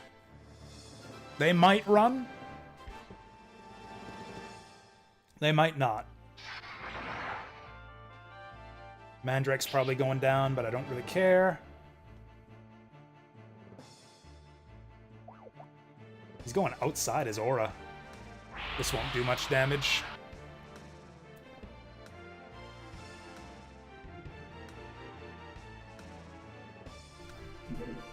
Actually, it seems like not. Well, I'll sit till the enemies are all done moving. Okay, yeah, they're gone. They're routed. Yeah, Boart, I think, doesn't even have that many units. Yeah, I'm just gonna go grab my tea and be right back.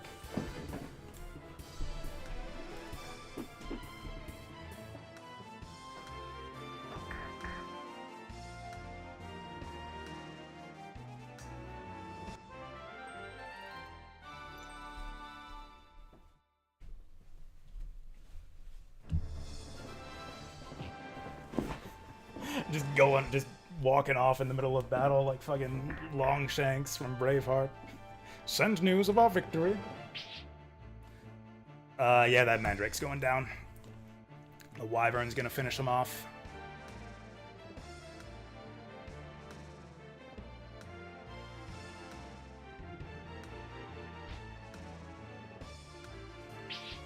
Watch me get paralyzed just as a joke at the end here. Nope. Wow, that was a lot of damage. Oh, he can't reach? No, he can. He can go from this side.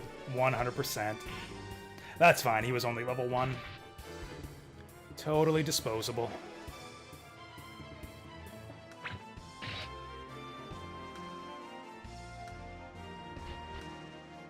Okay, I was gonna say, if he attacks like Drist, he'll die. Boo. Okay. We managed to do a number on him there. They didn't really have very many good units to want to assassinate. Hey, Poop is level 5. Good for Poop. Oh yeah, Kitten's gonna... Oh, Prancer's gonna get to level up. That's big. Yeah, the Centaur level up is significant, because they get 3 range on their ranged attacks. Yeah, happy about Prancer leveling up. Ha! Norgard got fucked up. Oh, is this the... Oh, hey, Rainbow's... Oh, this is a different water spirit. Well, he drank her water, but he didn't... He drank Undyne's bathwater, but he didn't throw a coin or a fountain. Otherworldly song dazzles him and unlocks hidden power. This is probably a stat up. HP 10? That's pretty good. I don't mind HP 10. A ferocious Triton. Oh, is this going to end up with us getting a Fishman? Alright, we're going to tame the Fiendish Triton. I would not mind this. If she can't... If she can't deal with a fucking Fishman, I'm gonna execute her. This lady does not deserve to live if she can't handle, like, a frickin' Fishman who's, like, one of the weakest melee units in the game. Excuse me, sir, is this your silver axe? They literally do that. I think one of the quests is like literally that.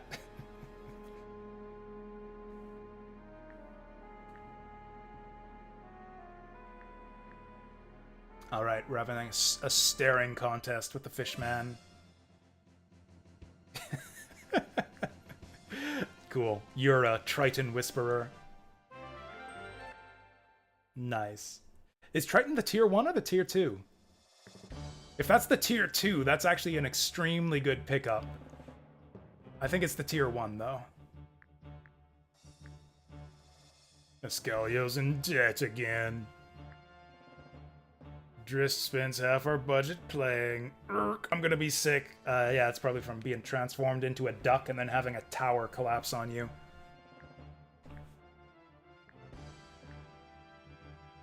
Iria? What's in the bag? Is that blood? Are you hurt? Wait, is that blood in the bag? Why are you carrying your blood in a bag? I think that's two separate things. Drist? Oh, like, where is he? I thought she was saying, like, oh, he made me bleed.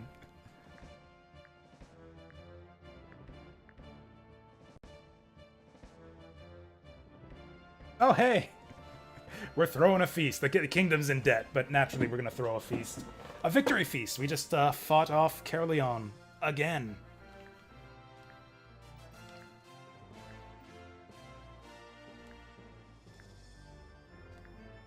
Day drinking? That's actually a good idea.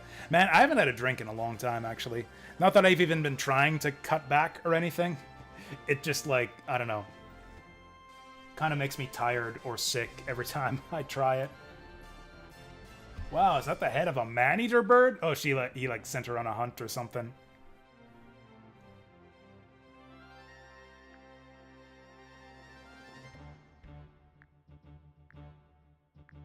It's like, I'll just throw it on the pile with the rest of them.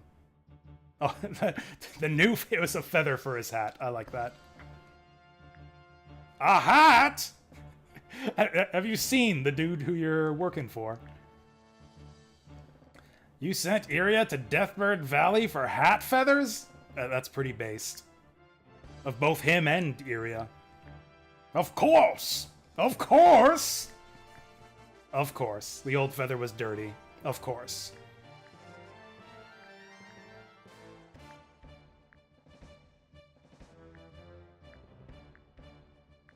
I don't know why this guy even works for us. Yeah, she's not Iscalio's knight. She's my knight. I can use her like I want. Yes. Apparently, yes.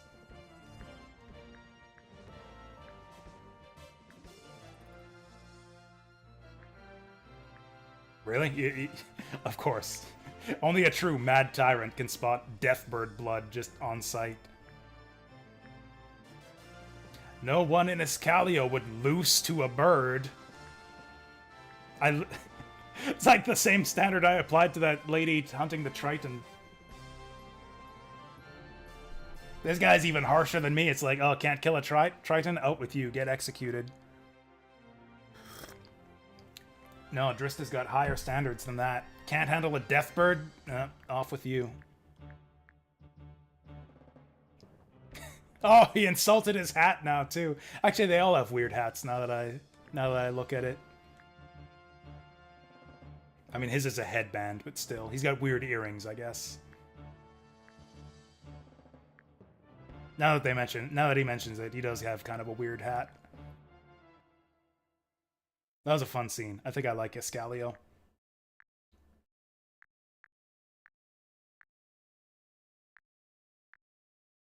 What's the story with this girl, anyways? I guess she's just in awe of Drist's hat or something. Okay. We're actually kind of set up here. We're kind of set up. How did this even happen? How do we have so many armies occupying these castles? Oh, this one's not really occupied. That's like an empty castle with Ulster in it. Actually, you know what? Since we're short on healers, I probably should start using Ulster. He would actually be a good addition to Drist's army. And he's got pretty good capacity, too. Would he be better than Camden, though? I guess the other thing is Iria is really strong. So, like, I could send her over to the east front and have her wreak havoc over there. Does she have a unicorn? She is the one with the unicorn. Which I guess is more of an argument to keep her here.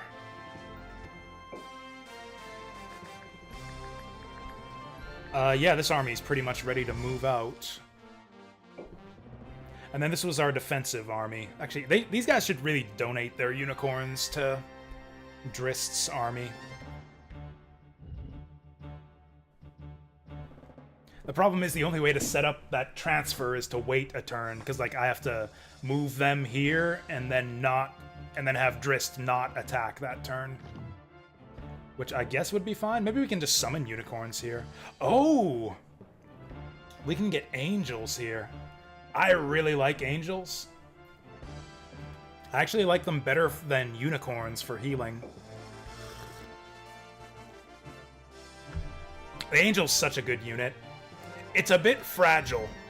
Like, they're very expensive, and you can lose them quite easily if you're not careful with them. But, like, you guys have seen what angels can do if you saw me lose that battle earlier. Like, they got this Divine Ray spell, which is a really powerful 2-range magic nuke. Does holy damage. Actually, it does level 3 holy damage. If you see that trait up there. Yeah, elemental traits have, like, levels to them. So, like, the more, like, pips you have, the more it applies weaknesses to units that are weak. I think it's, like, 20, 30, 40. So at 3 pips of holy, that means we're doing 40% extra damage to dark units. And dark units are, like, a lot of units that you really want to kill. Like, that's that Vampire Lord, that Dark Hydra, or Tiamat. Some leaders, like, what's his name? Yeah, Kador here is a dark unit.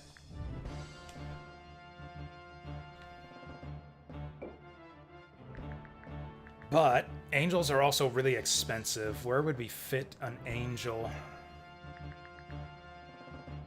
I think they're like 80.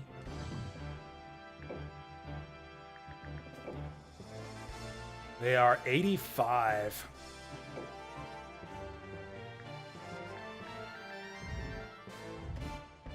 I don't know if we can fit an angel. I'd like to make room for one.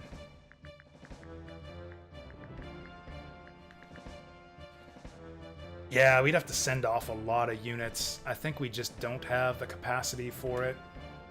Oh, damn! It was a tier 2! Damn! You hooked a good one! Was that Yura? Oh, that was Gallo, I think, that did it. Yeah, that was Gallo that bagged that one. Or was it Yura? I can't remember. One of them encountered a drunk guy in the street and got nothing, and the other one got a Triton. Yeah, that's actually really good. I've never gotten a tier 2 unit from a quest before.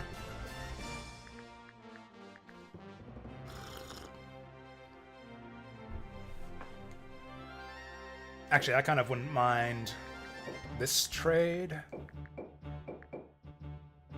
So that gets him a unicorn at least.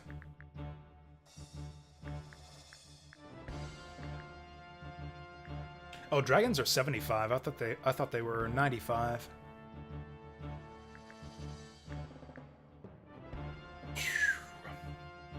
Could fit a zombie into Drist's army.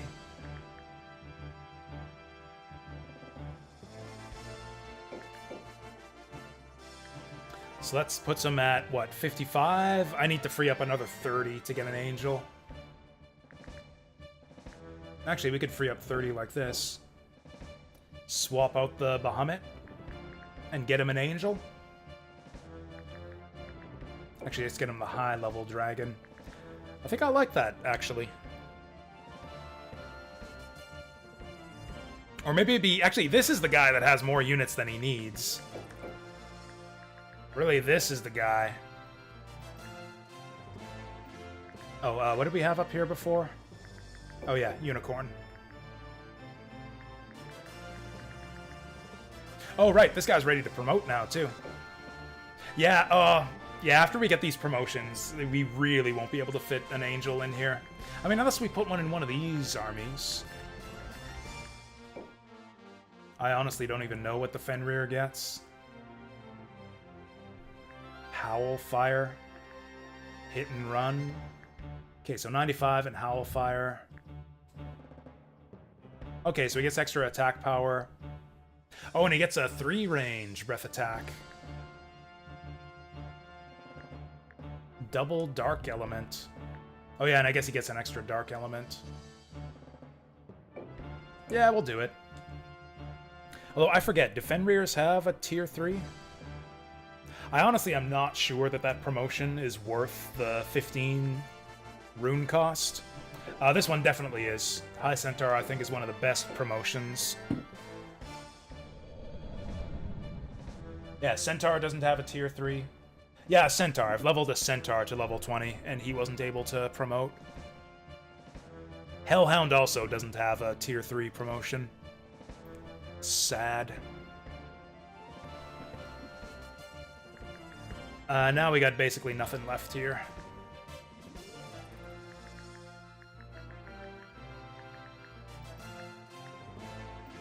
Actually, I guess we got, what, 50 for Iria? Oh, you know what? Yeah, let's throw Prancer in there. Okay, so that fills her up completely.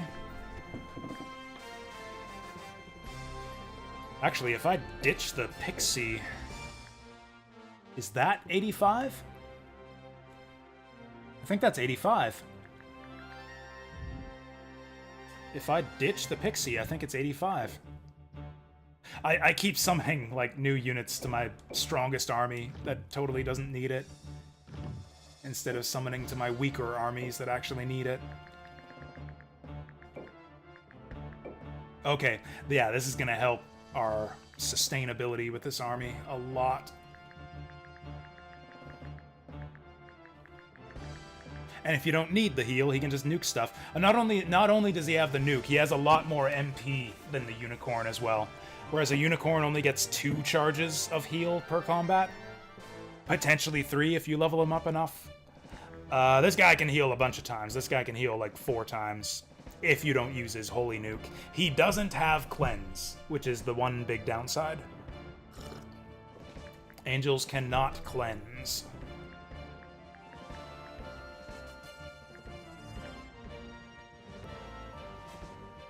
We're kind of short on healers. Although actually, if Gallo hits level 10, he can promote to Monk, and Monks have healing spells. I think I'll use this guy. Okay, so what are we doing? These guys are probably just continuing to attack Carleon. Actually, these guys are getting kind of busted up. Yeah, we're actually whittling down their armies. They're getting less and less mana each turn to replenish them, too. I might just try to sweep Carleon. And then, yeah, all we gotta do is hold this castle. In fact, we could even push into Almechia after that. Yeah, we can actually get up there pretty cleanly from here. As long as we have armies back here to defend. Actually, I would like to take this castle. It's not gonna happen.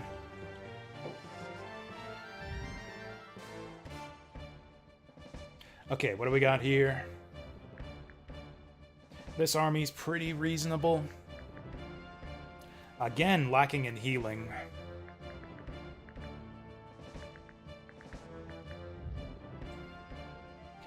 And then this one's just going to move up to Salisbury and defend that.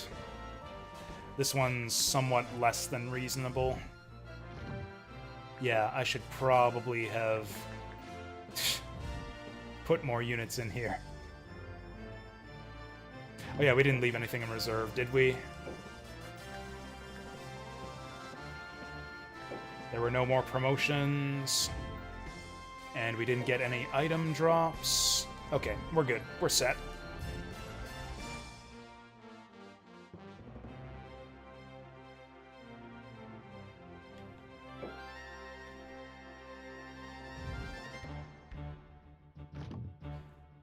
Boy, this is going to be quite the ramshackle army here. Oh, we can't even afford a dragon. Do I just summon more mandrakes? Is this just going to be an all mandrake army? There are a bunch of forests up here. What do we need here? Oh, wow. Like 100? 180?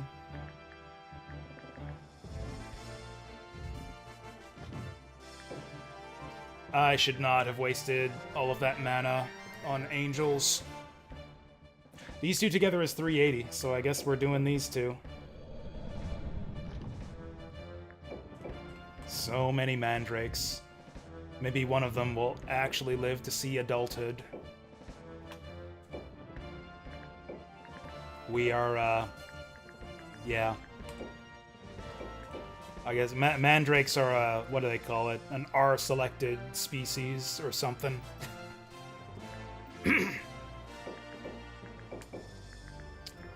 What a crew.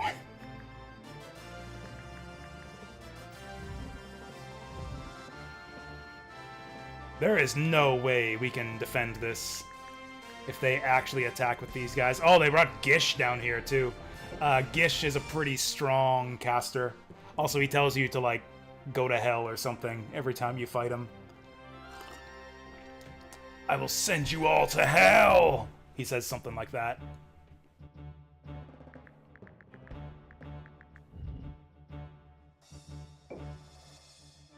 Man, we are fucked if either of those armies attacks this castle.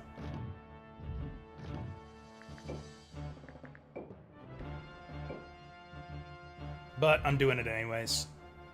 At least make them think twice about it.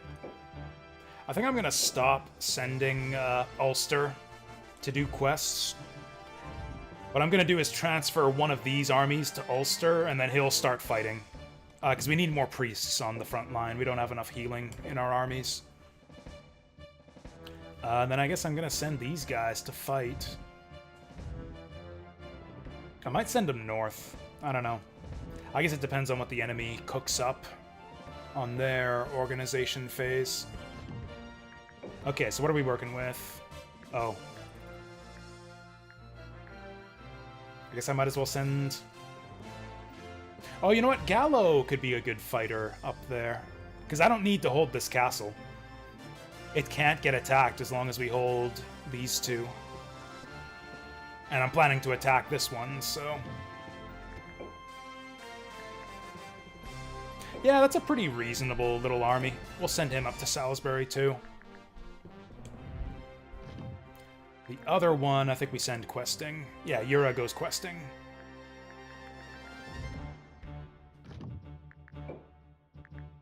Okay, so Hovery Squad gets ready to move out. Salisbury Squad goes up to defend.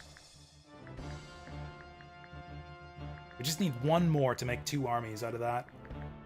And then these guys get ready to maybe attack, but I think they might be too weak for what the enemy can muster here, but we'll see. What is this, like turn 4?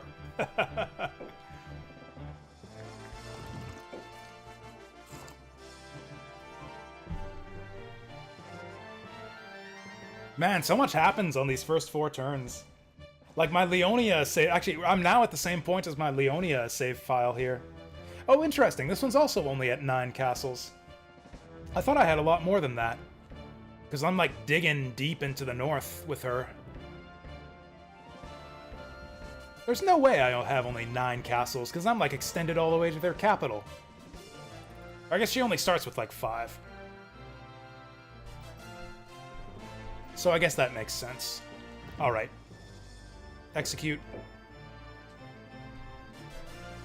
Alright, what are we up against down here?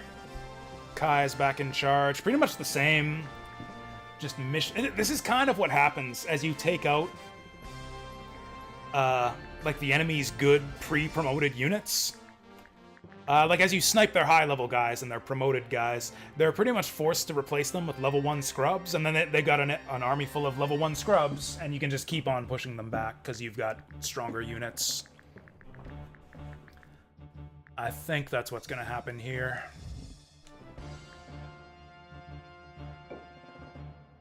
Oh, they've completely moved that army somewhere else. I mean, they are still fighting each other on other fronts, too. In fact, they're getting invaded. Asgardes is getting invaded by Lance here, who might actually become a bit of a problem. Yeah, he starts with that level 20 Salamander. That's a good unit. And then is Zemeckis still up here? Oh, Zemeckis fucked off, too. He left his vampire behind. That is interesting.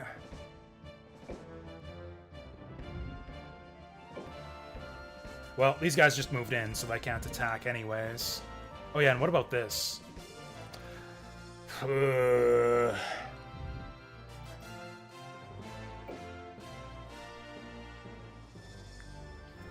She's got a Holy Griffin, and a Pegasus, and an Angel. And a Rock. Those are all pretty high priority targets. This is actually a pretty strong army. We have to respect this. But they've got relatively weak leaders, and we're not crossing a river this time. This is a very weak army, with pretty strong leaders. I would love to snipe that Vampire Lord. They've got few enough units that we might even be able to target their leaders and try stealing their units. Armies like this, they've got such a wall of bodies, it's pretty tough to snipe the leaders. Unless they get stupid with them and put them on the front lines.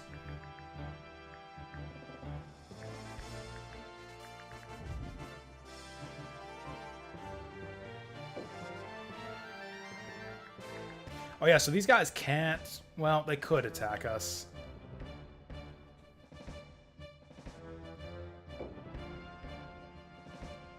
Because yeah, whoever I attack, the other army is probably going to invade this castle. Question is, which of these guys is going to be more troublesome if I do that? Or do I just hold the fort here?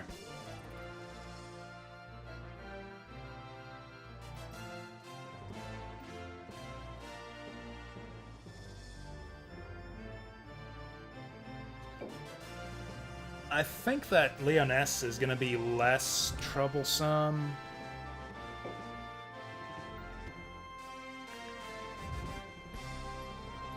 Yeah, I'm going to do this. Let's go for these guys. It's the easier fight. And, like, if I let them invade this castle, they could potentially, like, move their really strong leaders here next round. So, like, we might have to fight, like, Zemeckis and Cawdor to reclaim that castle.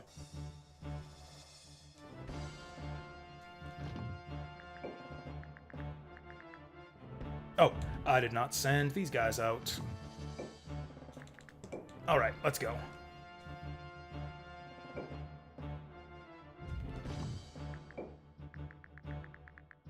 Actually, what's the world map looking right now anyways? Okay, we are very, very slowly spreading out.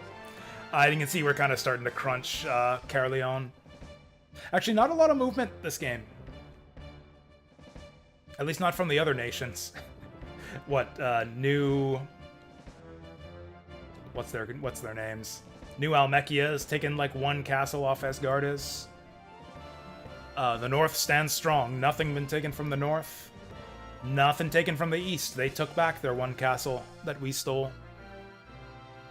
We've taken one castle off Caerleon and one off Asgardes. And I guess we're about to take one more from each. Maybe. This fight might be a bit tough.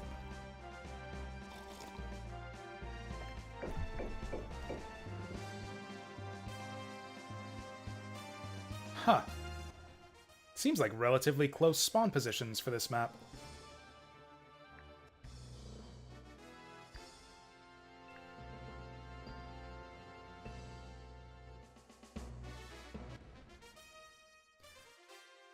Okay, we got a couple 3-space movers here, so let's move 3 spaces. Oh yeah, I guess Bagdamagus is gonna wanna be on the front here. Oh yeah, and I guess our mage, what's her name, Victoria, is gonna wanna be in the middle. That might be actually kind of tricky to arrange. Actually, let's get Daffy on the flank. Let's move Bagdamagus over on this side, and we'll have Victoria run up the middle.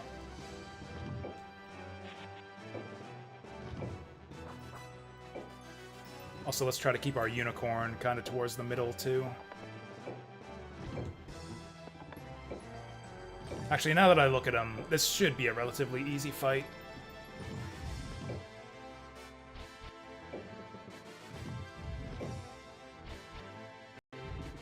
Oh, her, rune aura is really bad. Oh yeah, this girl's got a weak aura.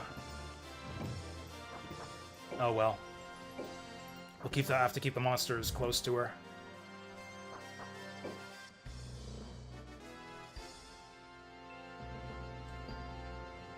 Honestly, these guys might actually just run away without a fight. The AI does that sometimes. It's not the worst if that happens. It's free experience. Okay, so we have to fit 2 wolves on the front line.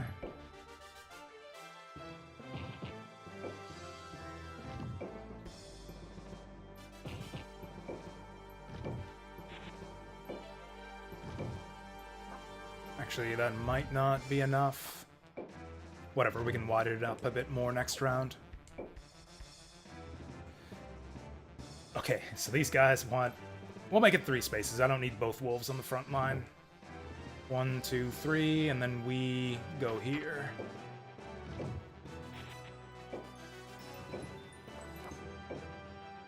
And then with the mountain there, they won't be able to surround us.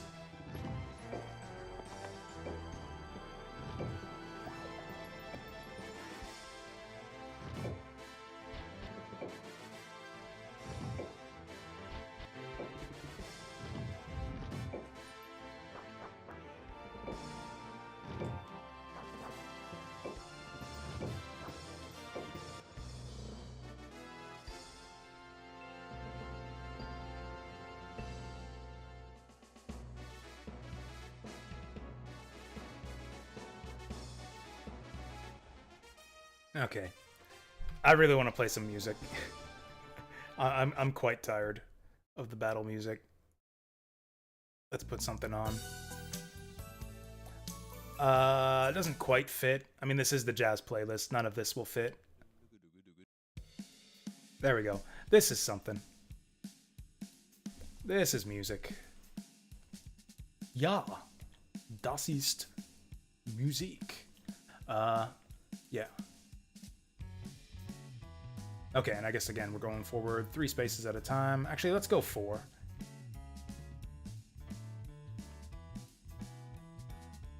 Yeah, I want to fit in that wolf. Oh, also, I guess I should be looking for an opportunity to actually stick the Harden on Bagdamagus. I actually probably should have done that this turn.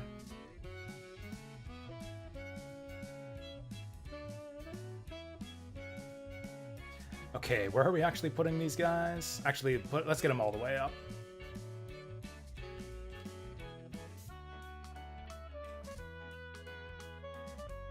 Oh, we actually have even less space for Victoria's frontliners now. Okay, we will harden our commanders next turn. Actually, let's put the wolves in front. We'll put the wolves in front. And then they can pull back after doing their melee attacks. Yeah, that's the smart way to do it. Are they going to go for it? Probably not. We'll have to do like one more round of movement.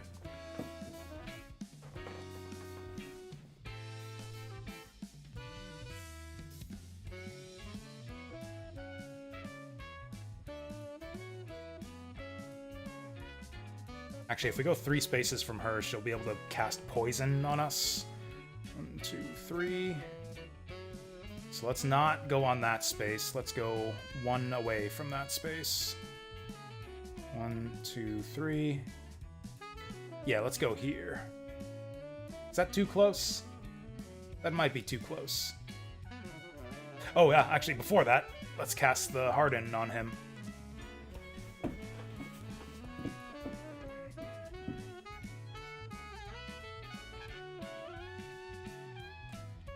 Okay, 1, 2, 3. Yeah, let's put it right there. Put her there. Do I want the dragon right in front? It's a bit risky without a healer. Yeah, let's do it like this. I mean, I guess throwing back to Magus in front like that is even riskier, but he's protected at least.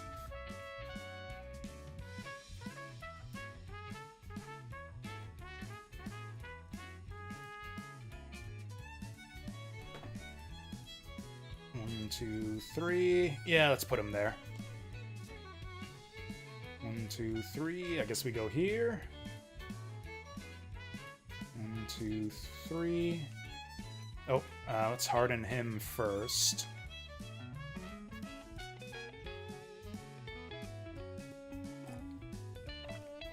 I actually don't know if they're going to go for it this turn or not. This might be a little bit far.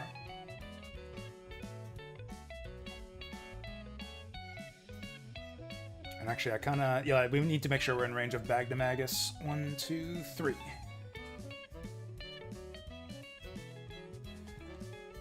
Okay, now they're spread out a little bit.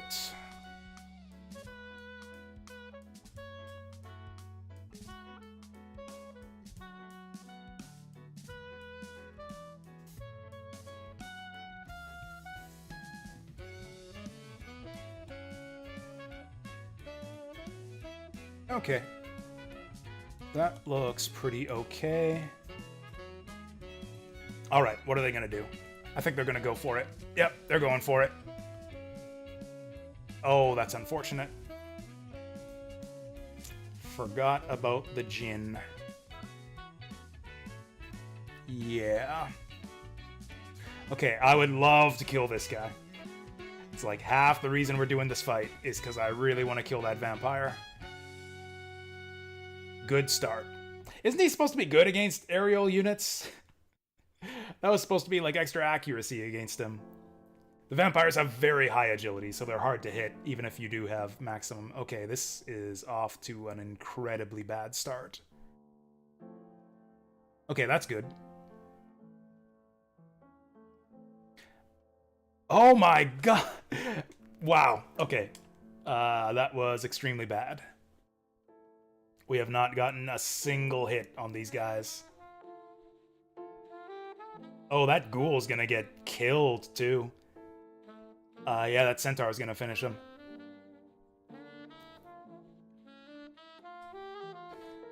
Wow, yeah, this is an extremely bad start. We are missing all of our counterattacks. They are doing shit tons of damage. If we could paralyze this guy, that'd be nice. Holy shit, it actually happened. We actually got it. That's nuts. The AI actually seems really good about avoiding mages in this version. I thought for sure they'd go for Bagdamagus. Now, mind you... Oh, really? I was gonna say they've left this guy kind of open. We can just charge at him, but actually no, we can't. That sucks.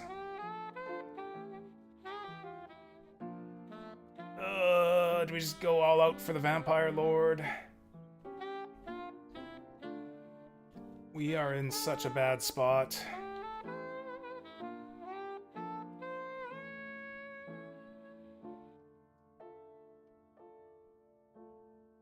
This little idiot. Yeah, his zone of control is actually preventing me from going for Ivan. Mind you, he's not in a very good position right now. He won't be able to cast any good spells on us. Maybe we just pull it back? He is tier 2, so I don't want to get in too range of him. Yeah, he's got Exablast. That's gonna hurt real bad if we get within 2 spaces of him.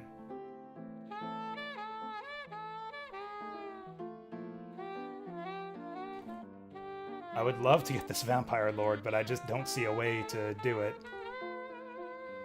I think we just hold the line here. This is actually bad turn order.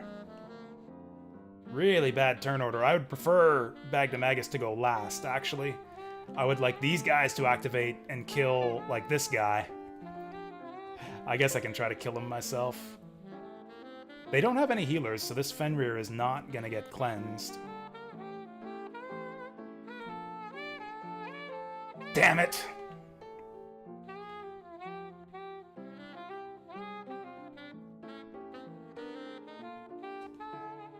Okay, hopefully Victoria can finish that guy.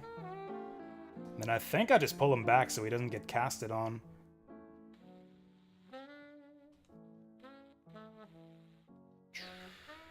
Can the vampire cast spells? No. Actually, can he get to Victoria? He can't.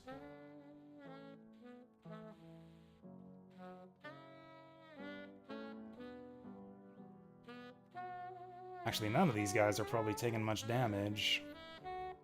Let's put it on our Lizard Man, because he will probably start tanking hits this turn.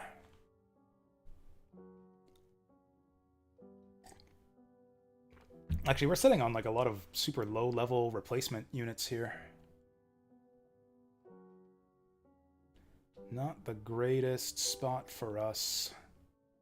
Esclados is really strong. We probably can't take him out. We could go for the Petrify. That's huge if we can get that on him. He's very evasive, though. I actually don't think we attempt that at all.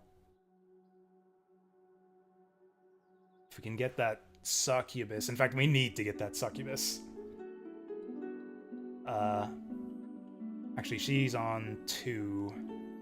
Level 10, level 11, so we will go before her. Yeah, all of our guys are going to get to go before they do.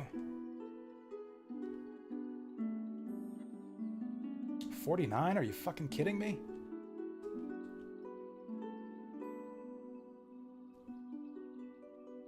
Actually, you know what? Let's harden the Rockbird.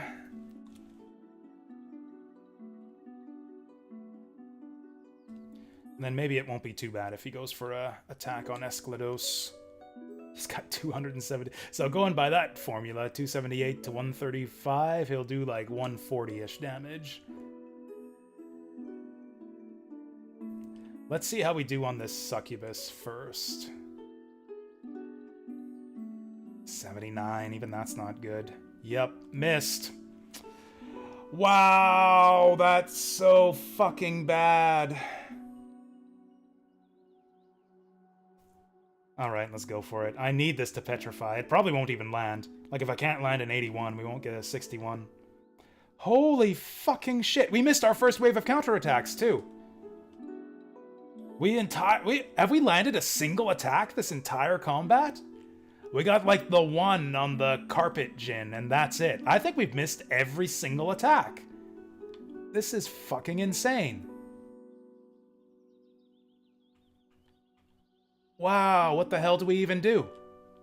How do you win if you just miss every single fucking attack?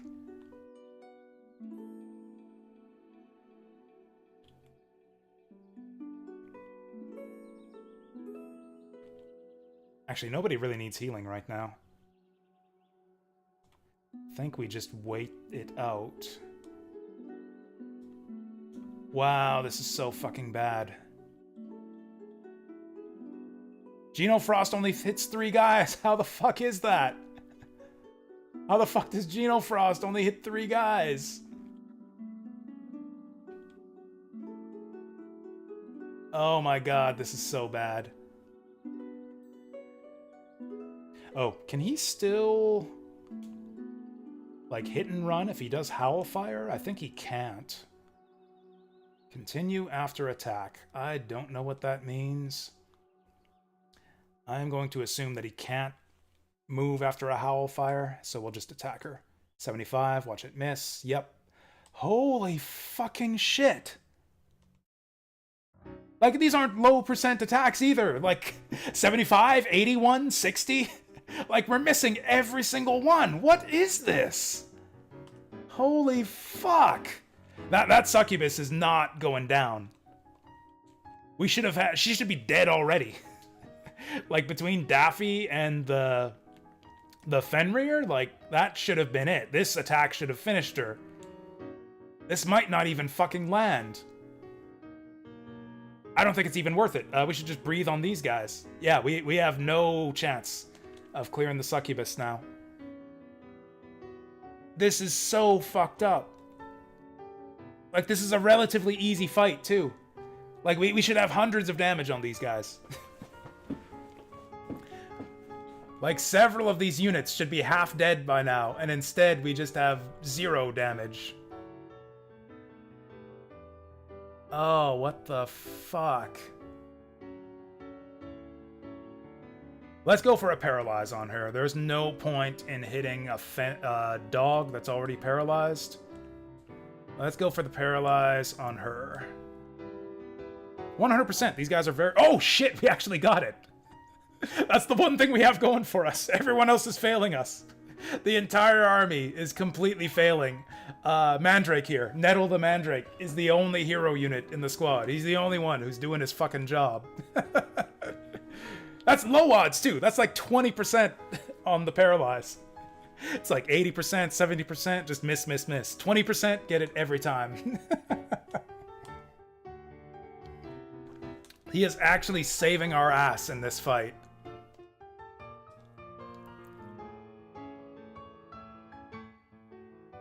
I think I'm actually going to go for the kill on this guy. Because I do not want him to get another air attack off. Excellent.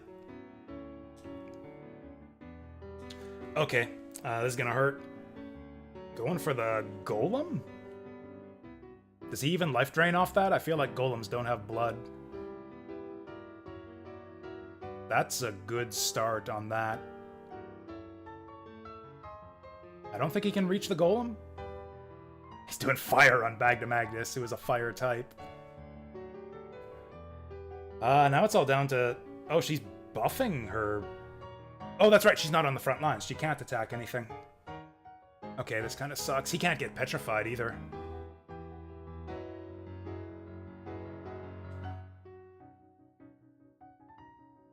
Okay, Esclados is gonna get the first turn. Oh, he gets so much regen. He's probably gonna try to kill my rock. Oh no, he's going for Daffy. Oh, he's going with the big attack, the Moon Slicer. Ow. Oh, hey, holy shit, we actually landed one.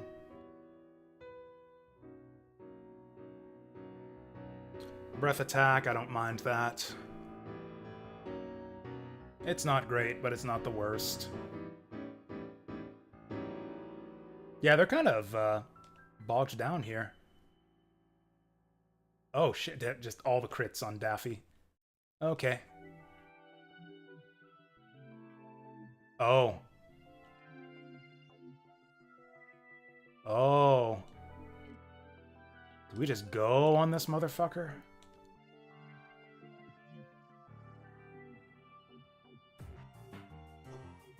Oh, we don't have any hardened left. I think that's what it's gotta be, right? Okay, let's go with the dragon first, because I'd like for Bagdamagus to get this kill.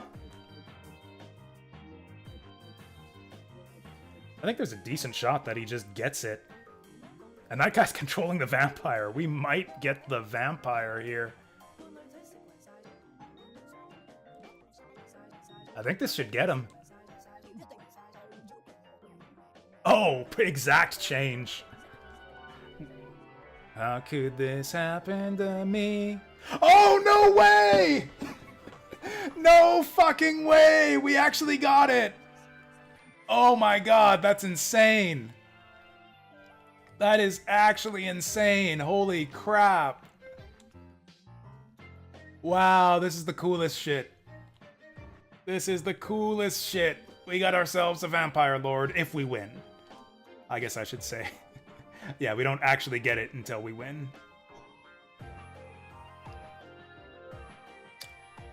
Don't think it's actually worth it to move up with this. Okay, let's not attack him. Wow, that was actually insane. Like, if we get that wolf and that succubus, like, that's it. We'll have hit all of our targets. Like, their position at this castle will have just completely collapsed. They'll probably retreat. I mean, it's not guaranteed. We shouldn't assume it. But I think there's a high likelihood that they retreat here.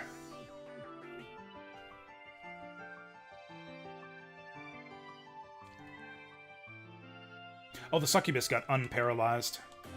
That wore off. Actually, is Force Slash more accurate? That probably won't kill her, though. I mean, okay. She's got 110 defense. So we would need like 230 attack power to kill her. We've got 230. If I'm well informed about the math, this should kill her. It killed her. Oh, he didn't even level up off that, though. Don't want to lose the rock birds, so I think I'll just pull him back. Well, he's not really that much at risk. Oh yeah, so magic attacks don't have friendly fire. You won't ever damage your own units with magic spells. So magic AoE is safe. Monster special attacks, though, do hit your allies, so you have to be careful with those. Yeah, I don't want to risk losing this bird, so I'll just have him... Wait, does she have the spear throw? She does.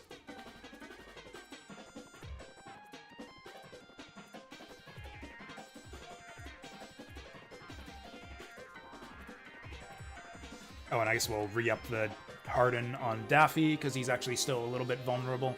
Man, I guess Harden only lasts for 2 rounds. Alright, Victoria time.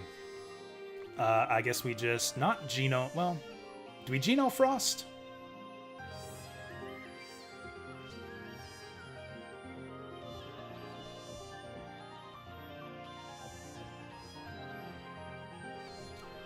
Let's soften this guy up.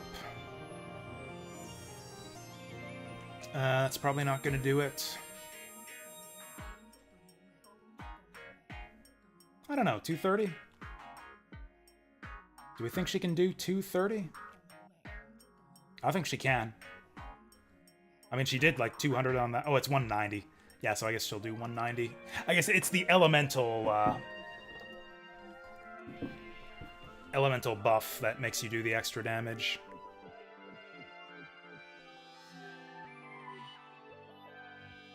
So if we want to kill this guy,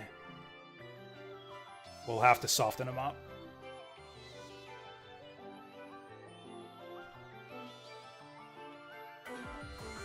Actually, I don't know if we have it still, but we will try. Icefall.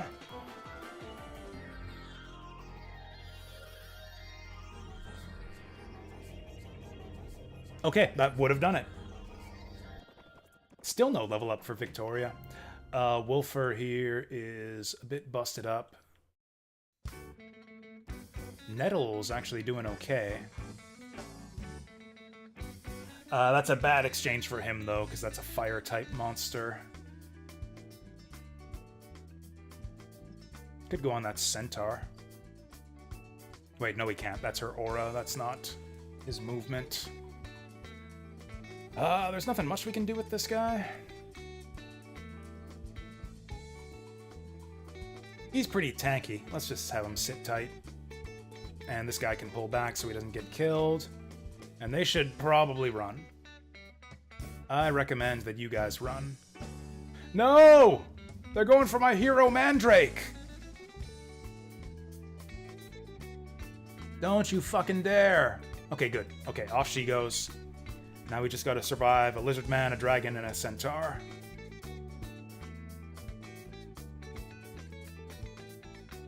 Don't!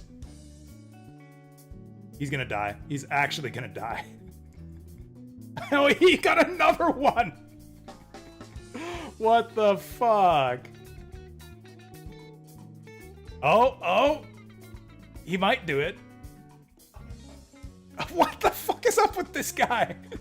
He must have like an insanely high luck stat or something. Don't do it.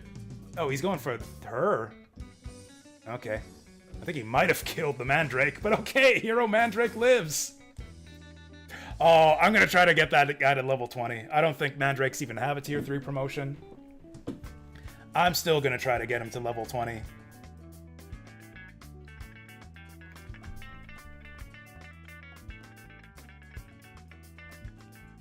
Oh, look at all these level ups. Finally, yeah, Nettle here. Nettle the Mandrake, the most based unit in the history of, what fucking game are we playing here? Brigandine. And we got a Vlad. We got ourselves a Vlad.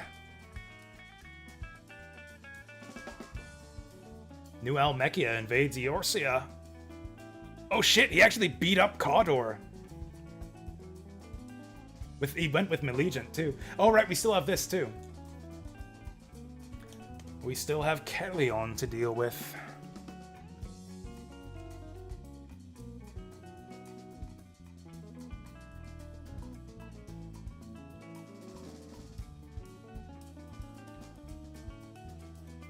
Ready to rampage, Iria? Man, this Drist Iria power combo. They're like the biggest power couple in all of Brigandine, at least from what I've seen so far. The power of this army is like the one thing we have going for us. Everything else is like, oh, are we gonna do it? This is harder than I thought it would be. Will our units survive? Are we gonna make it? Like, every battle's on a knife edge. But then with these guys, it's just like, how many units can we kill today? 5, 6? All of them? Let's try and set a record. Yeah, things are going real smoothly on the Drist Iria front.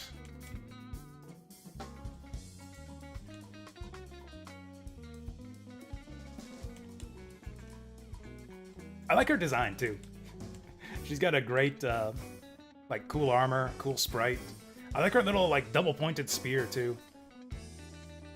Can we get, like, full artwork of Iria? What is Google image search gonna give me?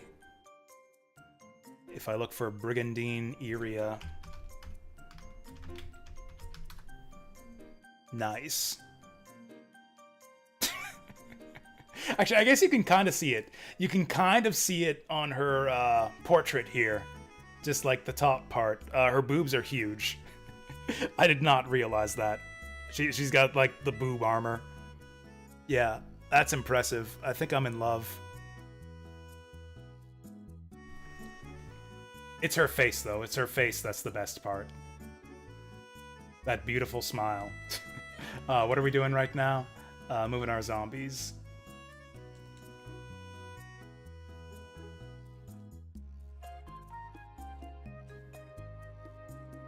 Oh yeah, we got our leveled up kitten now, too.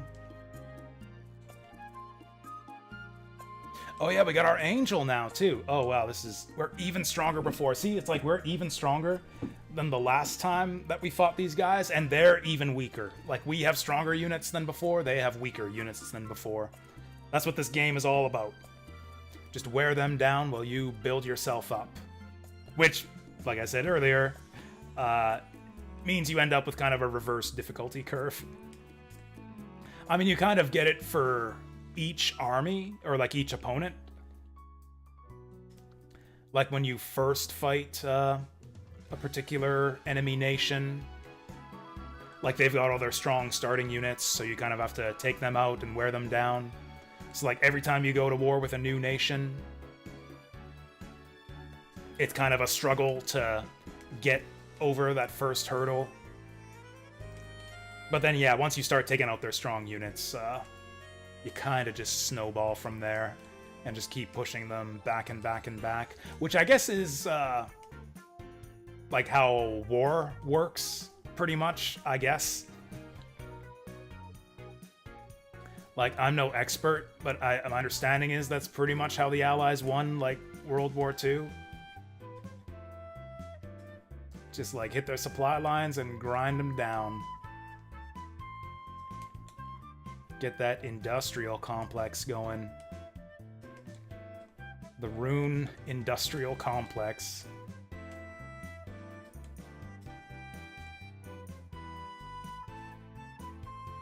Man, I really need to play the sequel to this game, too. I think I'm probably going to move on.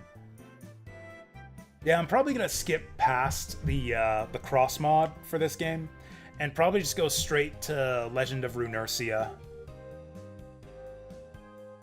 once we're done this playthrough.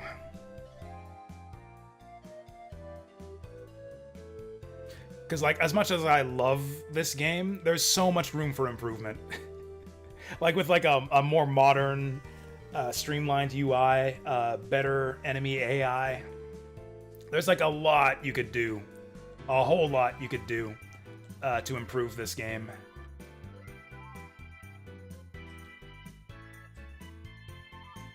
Like, the game's already this good, and yet there's still so much that could be done to improve it.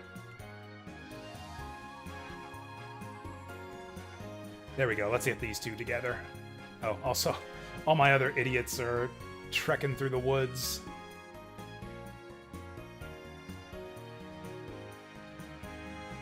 I guess that's not too bad. Oh, actually, the dragon only loses 1 space. Units actually have different movement costs through different terrain, but I don't actually know what they are. Like, some units are less slowed down by forests than others, and, like, you know, units like the Mandrake actually gain movement in forests.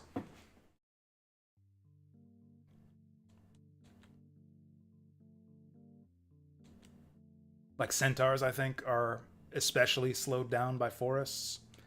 I have never actually looked at the movement chart for this game. I guess that's kind of a standard thing in tactics and strategy games, dating back to, like, World War II style, like, you know, tank games. Having, like, the movement terrain charts for how each different unit moves. I feel like every strategy game of this era had those charts.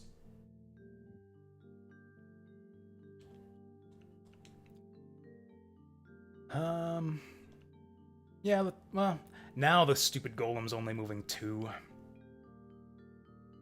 So I guess we'll move 2. Yeah, these forests are actually slowing us down quite a bit.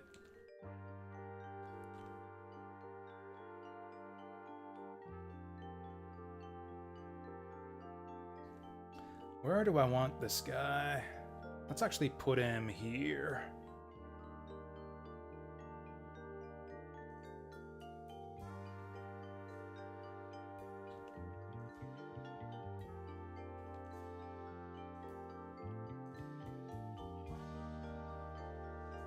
Actually, maybe I don't mind the dragon in the woods a little bit further forward.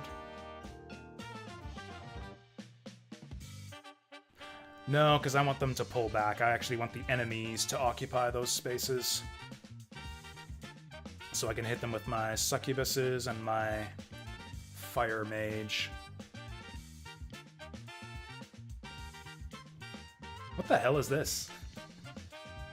This is a jam here. Oh, this must be from that Phoenix Wright jazz album. I actually don't know a lot of music from Phoenix Wright. I know that the series has good music, it's just I don't remember any of it because I only played like 2 of those games once each. Am I right? Is that what this is?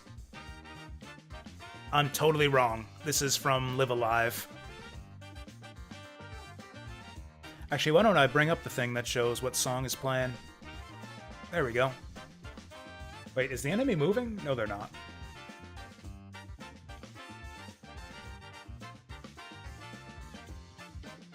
Yeah, I guess I was expecting them to move if I moved 3 spaces, but I only did 2 that turn.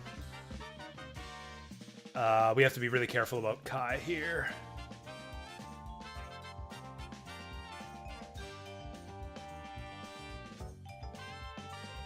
Actually, maybe I want to keep my leaders in the woods to up their evasion. Yeah, let's actually do that.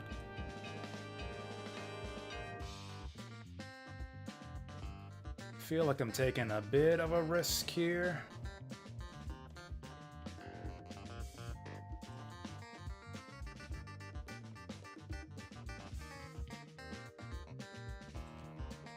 No fairies in this squad either.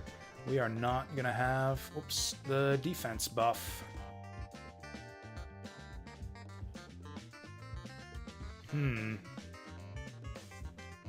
Alright, let's do the thing. I'm gonna put my dragon here and see if they're dumb enough to line up in front of Iria and Drist. In general, it seems like they usually aren't.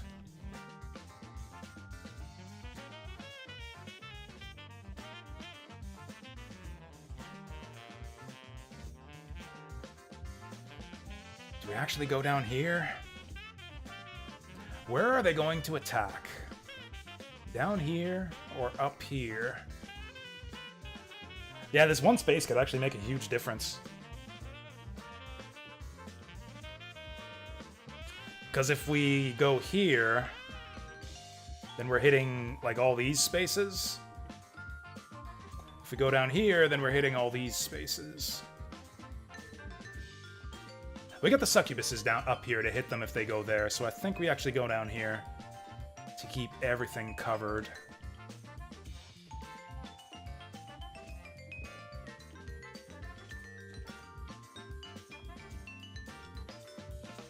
And then actually, 2, 3. Do we put the angel up here or down here? There are no dark units for us to target down with it. We are in range of Drist if we put it here. Yeah, I feel like these guys are a bit more vulnerable. Let's put the angel down here. Alright, they're definitely gonna move now. Looks like they're avoiding the south. They love throwing that guy against my mages. Because it turns out it's really effective.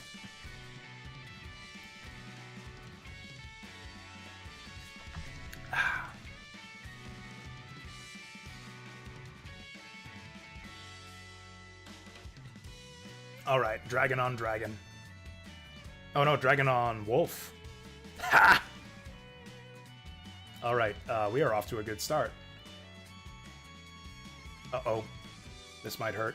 49! Of course they land it. So I'm probably going to want him to back off. Put the zombie in. What's he gonna... Oh, he's moving right up there. Oh, he wants Iria. Ow. That's bad. For him... okay, this is a bit tight. Doesn't look like they have much follow-up on Iria. I should put my angel up there. I should have known they'd go for her. The unicorn can top her up a little bit. Oh, unicorn can also cleanse if this paralyzes. Okay. It's no healing for Iria. Oh, wait. Is that unicorn part of his squad? This is a fucking disaster if the unicorn is not part of Drist's army.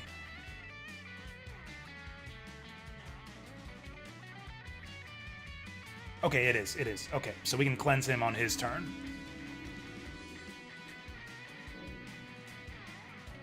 They're going north. Get him back! I was hoping for the stun there. Okay, these angels are a big threat. Also, they are lining up in front of our dragon. Wow, I really should have sent my angel north. Although, honestly, I think if we can kill that Blade Master, their whole position just collapses. Well, we have to do this first. And then Iria's actually in some trouble. Oh wait, we got the succubuses there. This guy's actually fucked. He's a holy type too? This guy is completely fucked. Yeah, let's just go for him. Then the angels, or the one angel, will fuck off.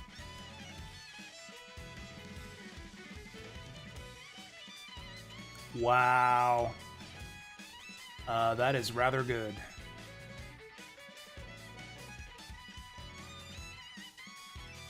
I really want to kill this guy.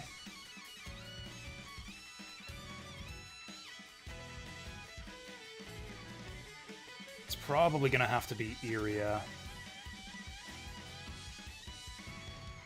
Also, this guy is a pretty big threat.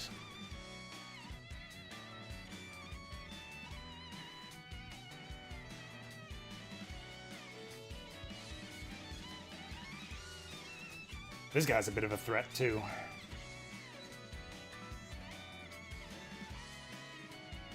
We can get 3 guys with this, and actually I would like to get that dragon.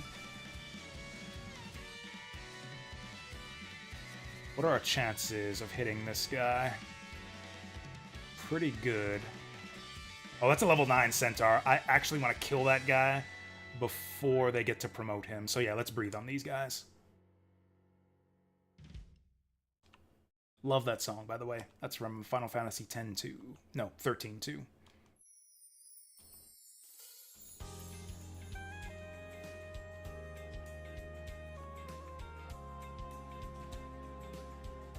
Oh! Oh, we got the stun! Okay. I wanted to set it up so that Drist gets the kill here, but I don't think that's possible. I do not want him to get counterattacked, so let's curse.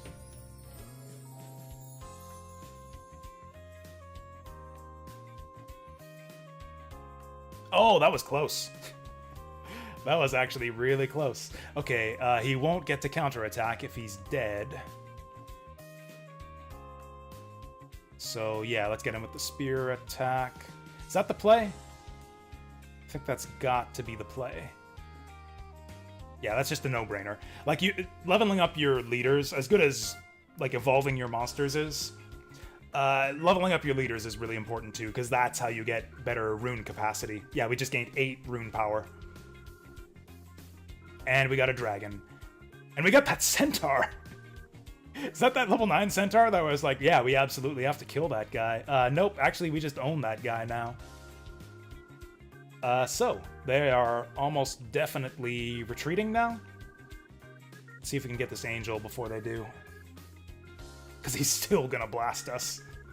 Like, even if they retreat, that angel's still gonna dunk on us before he goes. Oh, I love this song. Let's crank this up.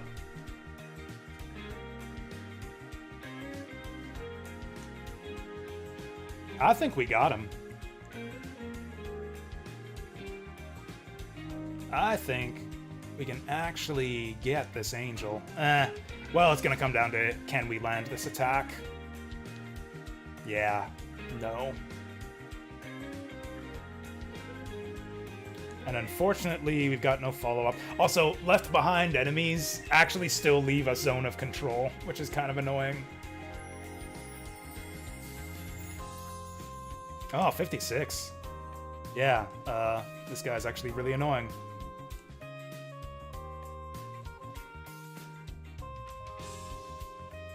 What do we have? It's a pretty big Genoblast.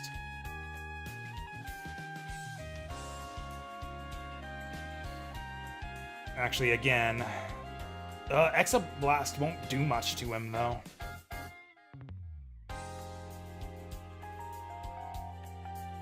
I'd like to get some kills here, but I don't think we can. Actually, maybe we do this, because none of our guys down here needs healing. Might as well blast these guys. None of them are a particularly high level. This might actually just kill the dragon. Well, let's see if it does. I'd rather it didn't, so I could get the kill to our leader. Okay. Well, I guess he's gonna get it. We might as well Geno Flame, because that'll also get it.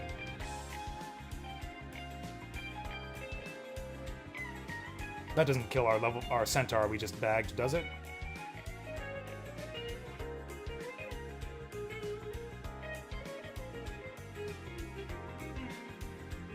Still no level up.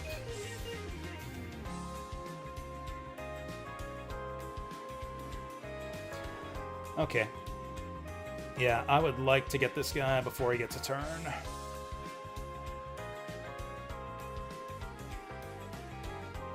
Okay, who do we give this to? Probably the ghoul. Oh, he's actually very accurate. Awesome. Just gobbled that guy up. Actually, this will be a learning experience here. Can we Canto after the Fire Breath?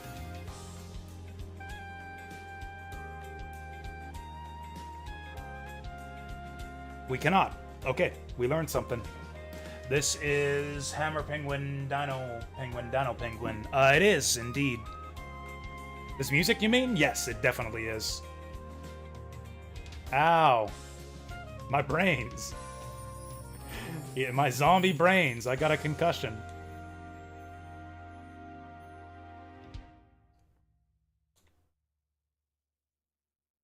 Cool, just give me some more free XP off counterattacks here. It turned into a hammer. I guess that works. Okay. Cool, the fairies are just gonna harden each other. And off he goes.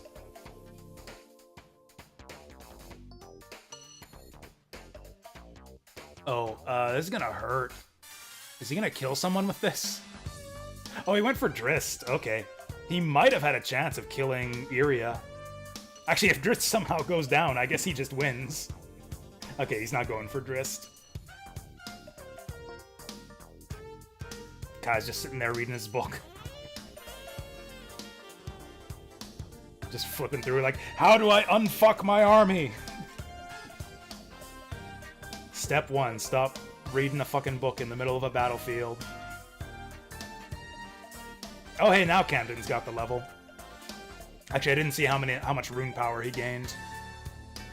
We got a level 5 dragon, level 9 centaur. That's a good pickup. And a centipede or scorpion, sure. Alright, that was a good victory. And that's it. That was a good enemy, or a good attack phase. We're starting to turn this around. Yeah, look at this. Look at all this land we've grabbed. We are... Now we have 3 castles we have to defend. I don't know if we can defend 3 castles. Honestly, this was more of a harassing attack up here. I'll probably just pull these guys back to defend Aston. In fact, I'll probably pull the stronger army back to defend Aston. Oh, actually, okay. These guys might be a bit of a problem. He did just get his ass beat by New Almechia. Actually, if Lance keeps moving forward, he's gonna be at our borders. I was focused on all the gains we made last turn, but actually he's encroaching into their territory too. What are we at for mana now, too? Okay.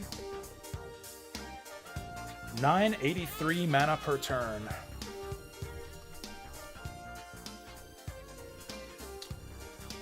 So what's going on over here? I guess first of all, did we get any promotions? None here. This was actually our stronger army on this side. Oh yeah! We got this guy. He costs 70. That's basically the cost of 2 dogs. I could get rid of 2 dogs for the vampire. Or I could get rid of 1, actually. Oh, nope, that doesn't trade. Does nobody want a fucking vampire? This one's the closest. Getting closer. We gotta trade 5 out of here.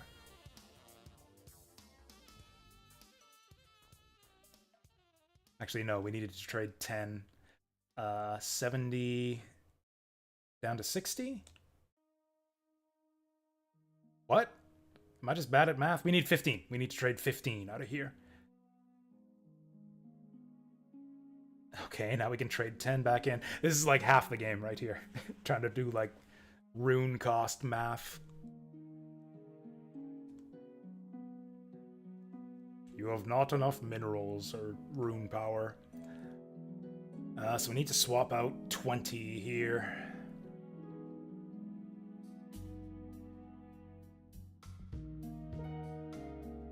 Getting there. Actually, no, we're not.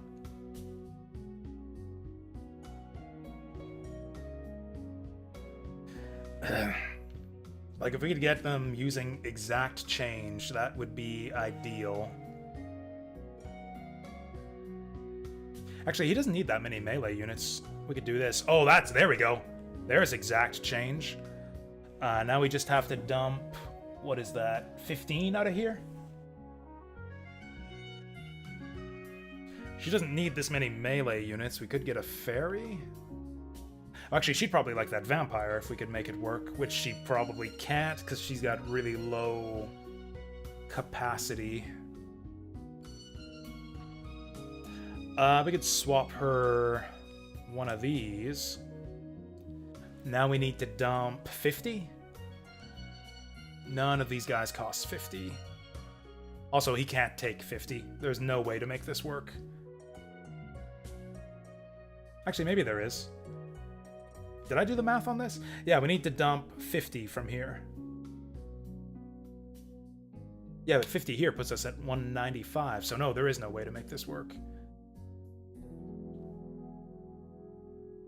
And none of these add up to 50 anyways.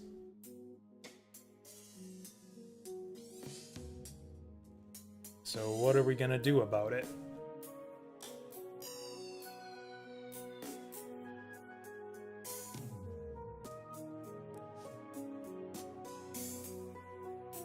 Actually, this is a good trade. Still not enough. What can we do? Yeah, there's no way to make this work.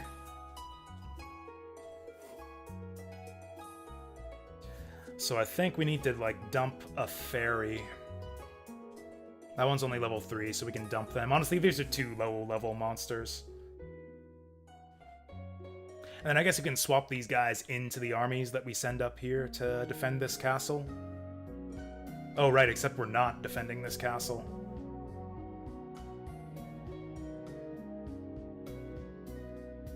Man, yeah, 25 just going to waste here, but I don't see how to get out of this.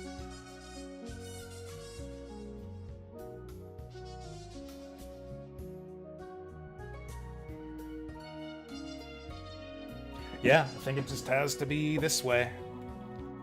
And I guess we just dismiss these units so that the enemies don't get them. Because they're probably going to retake this castle. Maybe I can summon Daffy something.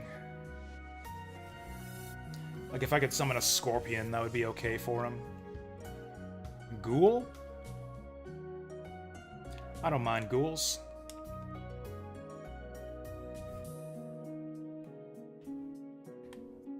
I mean, the way I see it is you might as well use all of your capacity. Like, even one ghoul can make a big difference in a battle. Like, this guy has 419 hit points that the enemy has to get through.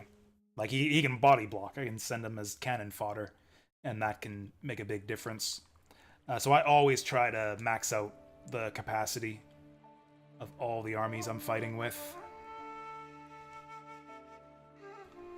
We didn't get any drops, did we? No. Okay, so I guess we're deleting these two guys.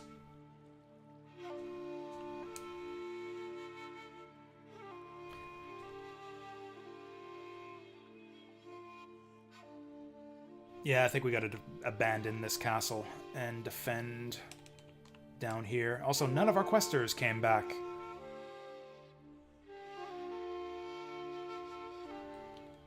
Is that right?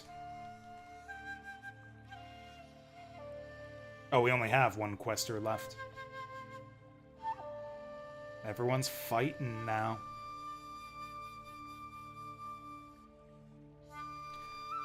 Okay, so we have to defend here. Do I want to defend or offend here? Oh, right, and yeah, we were going to do some stuff here. Yeah, Ulster's in, and probably Teeth is out. And actually, I can probably send him questing right away.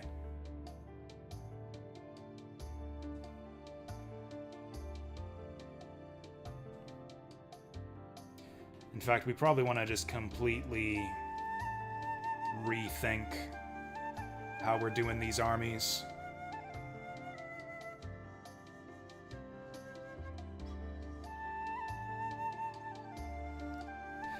So I want Ulster with at least 3 good frontliners. He has 1 good frontliner right now, and 1 zombie.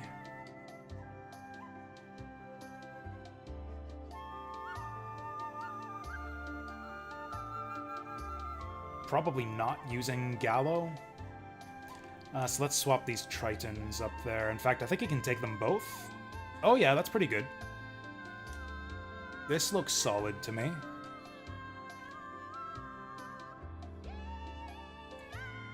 Then what? This is too many mandrakes. But I feel like I'm kind of committed to the mandrakes.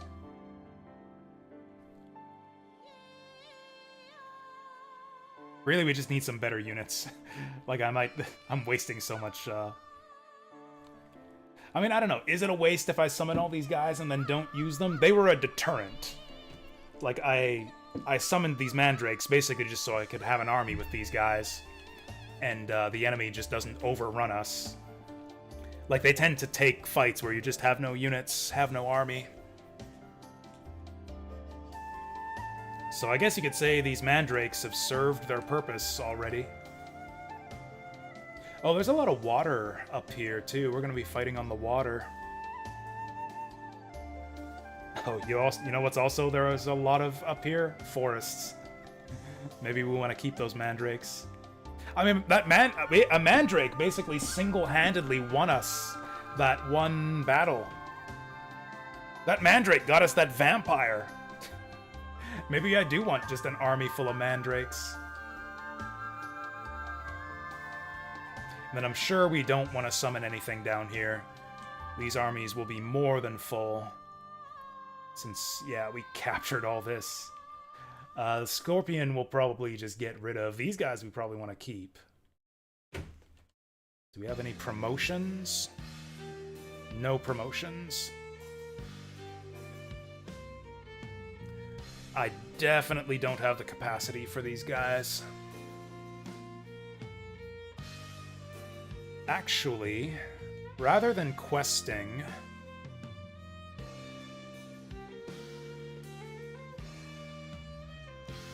I think I'll send Gallo down there to scoop up those units. Yeah, we definitely don't need that many mandrakes. I will... Let's summon a wyvern. Let's summon a giant, because I want strong frontline fighters.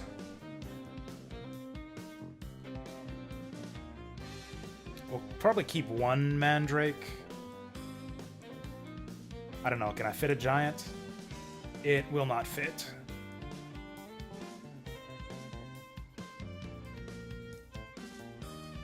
Oh, also, this guy's a priest. He doesn't need a unicorn with his army. So we can swap that in. Gets him another 20 to work with. 60, 60. shit, maybe we take Mandragores. I mean, I guess this guy's whole army is being slowed down by that Mandrake. Although I guess he's being slowed down by the Golem already. I guess these are all just a bunch of slow armies. Oh, can he fit this ghoul? He can! Yeah, let's take that.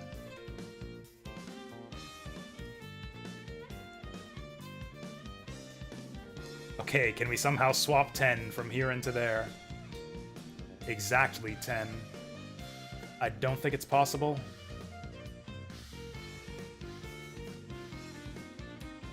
Oh, 35-40.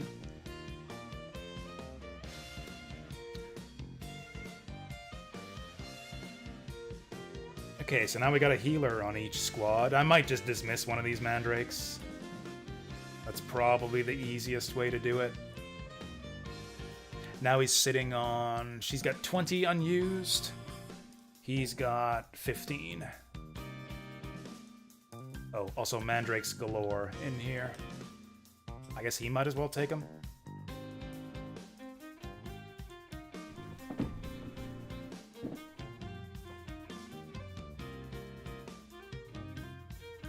Oh, she doesn't have enough melee units. No, we can't afford a centaur. Right, and now this problem again. Man, it's just like 60 or nothing with these guys. Okay, that's okay. Oh, yeah, this fits. This is all perfect. Well, okay. I would like it if Miguel had...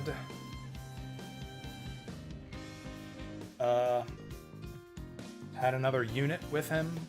And I can do that. I can summon a Scorpion. Again, just as kind of like a filler unit.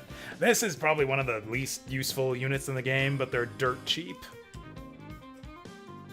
Although actually, they're not as... The thing is, they're not as cheap as ghouls, and they're not as strong as ghouls. The utility of the Scorpion is that it can poison enemies, but I don't think that... I don't think that makes it a worthwhile unit. Like, ghouls are pretty much better in every aspect. They do more damage, they have more health, they have more movement. They're a dark aspect, which is... or a dark element, which is usually more useful. Makes them a bit more vulnerable, but also more useful. Scorpion just has, like, no movement, very, very low hit points, very low damage, and it can poison stuff. Or I guess their damage is about equivalent. Yeah, 58. 175 attack to 177, so I guess their attack is about equal. One time... But yeah, the Scorpion's like the most fragile unit in the game. At least among frontline fighters. I have promoted a Scorpion once, and then it died, like, immediately after. Like, the very first battle I sent my tier 2 Scorpion into, he died.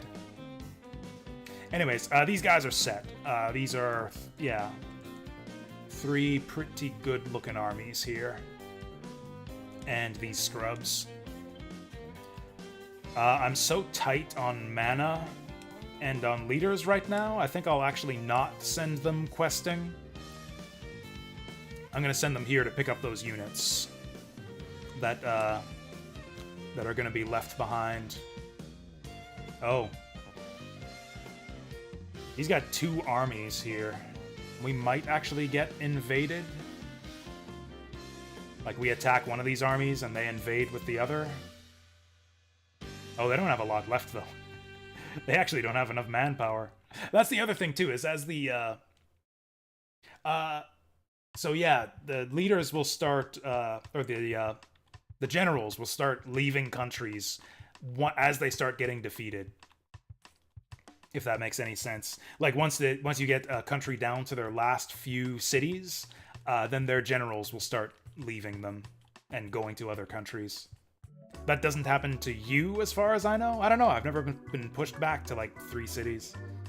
Maybe your guys do start leaving you.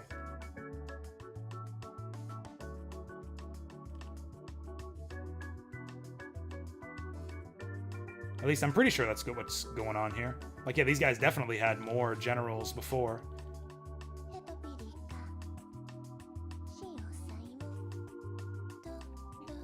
Maybe it's just Kador now that I think of it.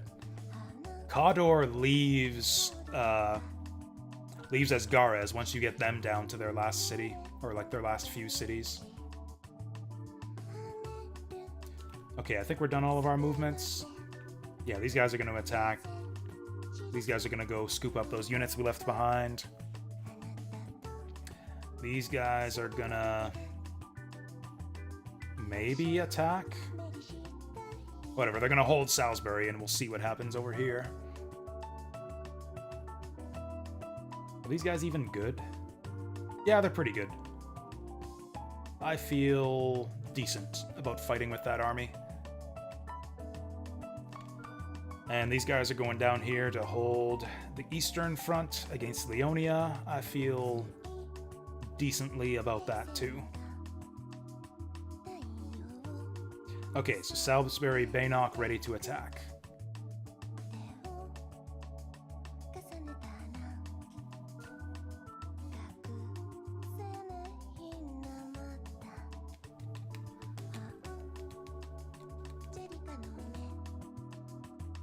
Okay, we're starting to stabilize the Iscalio situation here. Alright, what do they pile into this hellhole? Actually, nothing. Oh, they've got the same units they had before. I guess they're capped. They're probably planning to invade. I wonder if this army here will be enough to deter them. But we have the vampire now. That vampire is a big buff to this army. That might even scare them off. We'll see. We'll see if they go for it. And then Carnaborn is vacated here, so they'll probably move in with Tora. Oh, interesting. Well, Esclados might take that on his own. If that's up there... Yeah, they don't actually have a ton of stuff here. Esmeralda is a bit scary. But again, she's kind of... We've hit all their big units. I think they've got the Tiamat left, but we took their Vampire and one of their Hellhounds. And the problem is, once we move out here and they retake this castle, this one's undefended. And also we'll now have, yeah, Almechia knocking on our door. I think this is still a worthwhile fight, though. I think we have the advantage against these guys. We can maybe knock out that Hydra. Yeah, the Hydra is really... The Hydra and the Dragons, I guess, and the Fenrir are really the only high priority targets. Then what do we got going on down here? Ooh. I mean, we pretty much have to fight the stronger army. They really don't have much left. Yeah, it's like I said, this game is very fair. Like, they're like pushed back to their last 3 cities. Their mana income is garbage. They can't reinforce their armies anymore. Like, most strategy games nowadays will give, like, playing on hard mode will give enemies a huge buff to their income. You play games like Age of Wonders or Civilization, like the AI players can just vomit out units endlessly, it seems, a lot of the time. Not in this game. Yeah. In fact, these guys are weak enough that I can probably... Oh, wait. We might have to hold off on this attack. Right, because we can't actually swap these guys in right away.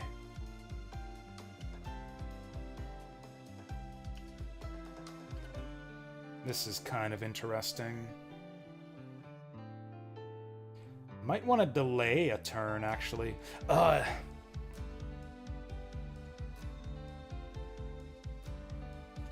thing is, Dinadan's gone. Like, this is a really easy fight with Dinadan gone.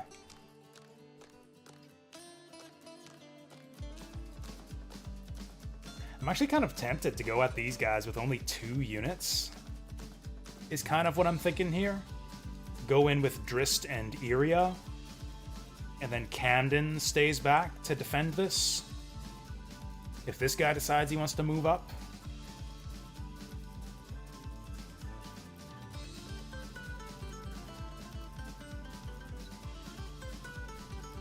Actually, it would probably be better the other way. Attack these guys.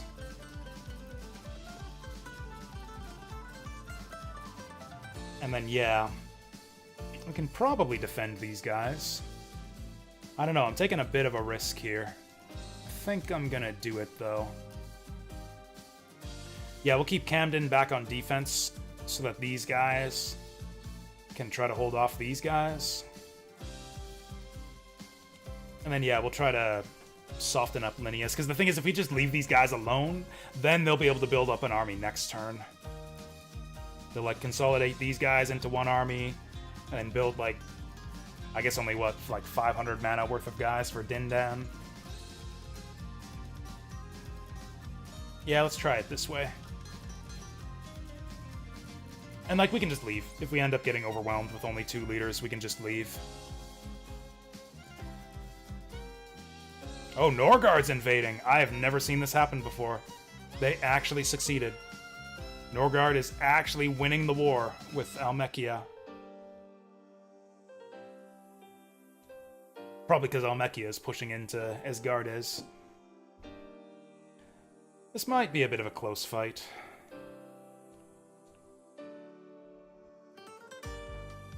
Although,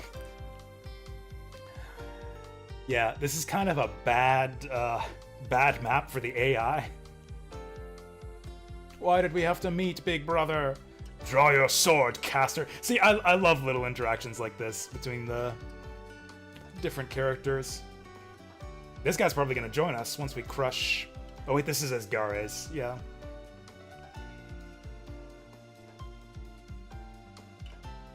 Oh, I am the eldest of House Rand. Yes, we must fight to uphold the noble and prestigious Rand family name.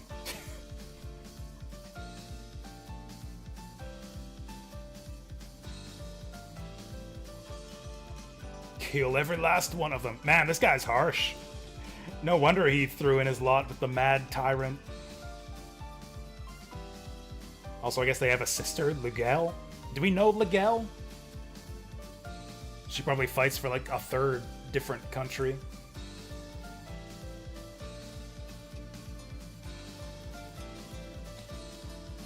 So yeah, we got like this narrow road here. We can move on the hills, but not that many units can move well on the hills. This Hydra can move across the water, but otherwise these guys are kind of stranded here, so we really just have to deal with these dudes. Maybe they'll be smart enough to get their mermen to the water? I don't know. I feel pretty good about this fight. Also, we got mermen on our side, too. Yeah, so this should be cake. Oh yeah, we also have this stupid scorpion. Why'd I even bring this idiot? He's just taking up space. I'll probably dismiss him as soon as we get the chance. Great battle music here. It's gonna take us a while to get to the woods there.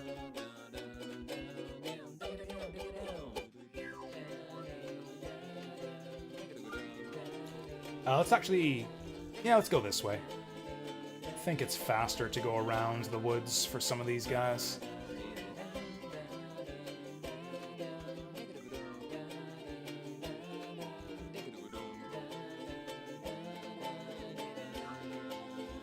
Oh, actually, giants have good movement in the mountains. Unfortunately, there are no trees for our mandrake.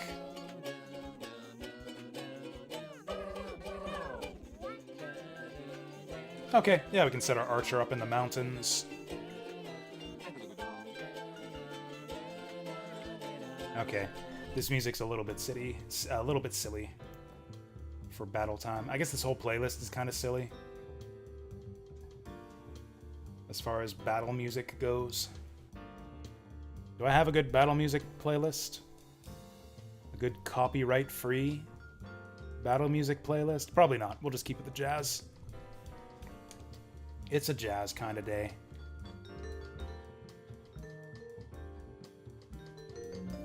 Can't really move forward too fast. I mean, maybe we can.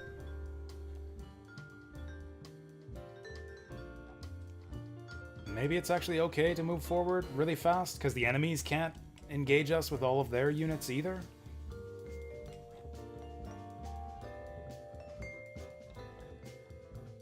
Oh yeah, the stupid scorpions slowing us down too. Oh yeah, for some reason, scorpions get really good movement along roads, actually.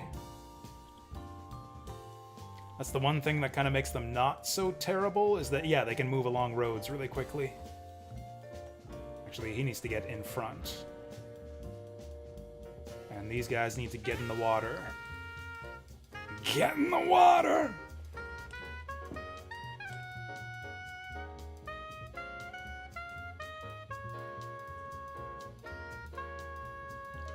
This is fitting together quite well.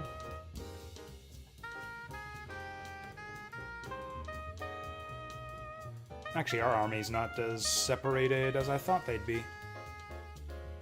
Let's move the full 3. There we go, look at that. 3 spaces on the hill. Are they gonna go for it? Probably not. I don't know, we're kind of in range of that Hydra. If the Hydra moves, that's probably really good for us.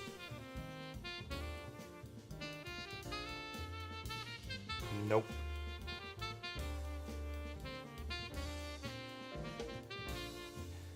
Okay, I think we want to prepare to engage this turn. I don't know, this turn? Those fishmen are still pretty far away. Just in case. Let's harden.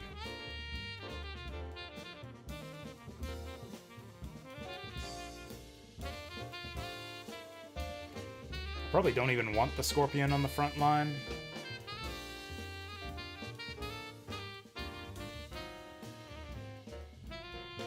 Actually, I don't really want my flyers in the water either. Actually, we kind of want to stay away from the water. Yeah, look how good mermen are on the water. I actually don't think I've shown you guys, like, a fight with mermen in the water. I had my lizard man in the water that one fight that we lost horribly. But I don't think you've seen mermen in the water. Yeah, look at that. They get plus 25. Lizard men get 15-15 in the water. Mermen get 25-25. It's crazy. And, like, all this movement, too. Look at this. Like, 3 move on land and, like, 1 land move. He basically gets double movement in the water. Like, 1 space and then 4 spaces instead of 3 spaces. Like, instead of 2 more land spaces, he gets 4 more water spaces. Like, 6 move in the water. It's actually crazy. I think he also gets regen? Yeah, he gets regen in the water also. He doesn't get a damage buff or anything, but he gets tons of hit and evade. So I kind of think I'd like to not fight him in the water if I can get away with it, but I don't know if I can get away with it. Same with this guy too, actually. He also gets 25-25. Damn. You know what? Maybe we just stay the fuck away from the water.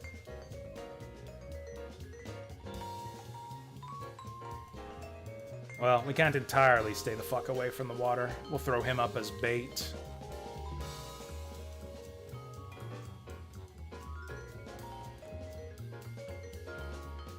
This actually might be a little bit tricky to set this all up. Actually, the Scorpion's got decent hill movement too. Never knew that.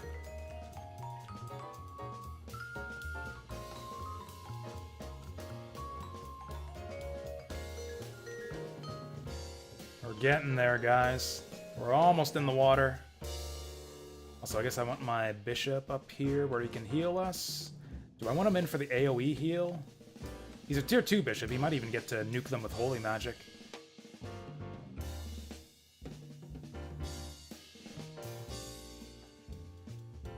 Oh wait, actually let's get this guy in front. Okay, I guess that's as far as he can go.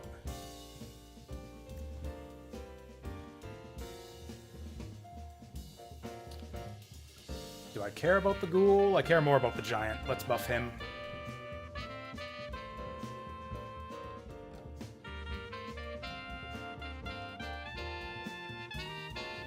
Lucia.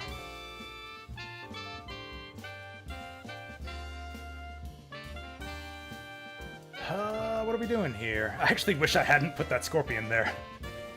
I actually would prefer to put Lucia there. Oops. I guess we'll do it like this. This is kind of dumb. I kind of wish I had not done it this way, but this is how it ended up.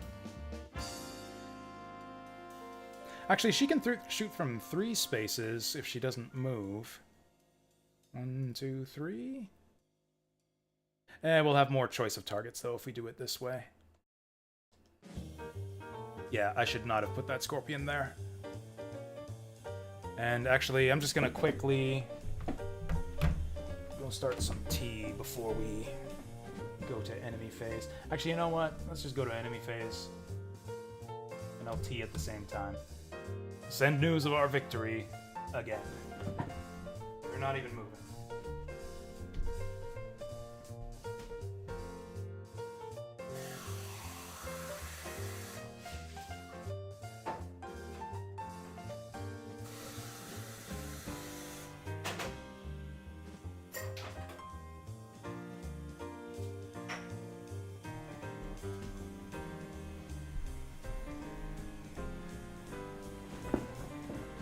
Did we win?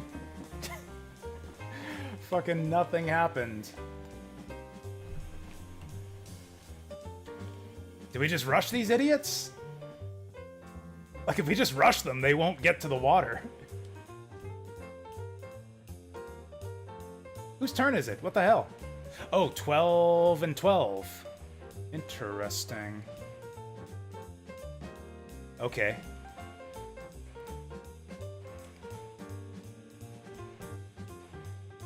Yeah, I guess we just get our fishman up in there.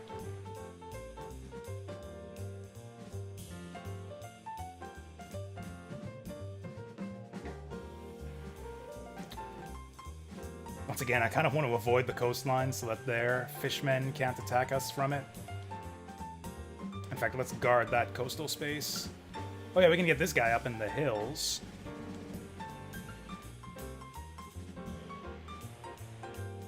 And she's way back where she can't affect anything.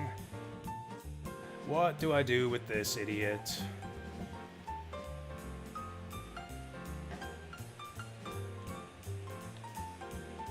I think I just move him up a space while he's still buffed.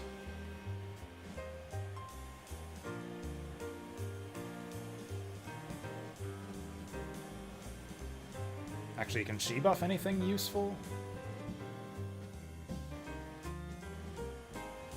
Don't think I really care about the zombie. Let's just go here. We'll buff later. Oh yeah, I got this dumb scorpion here. You know what? I'm just gonna throw this idiot in front. I'm just gonna let him die.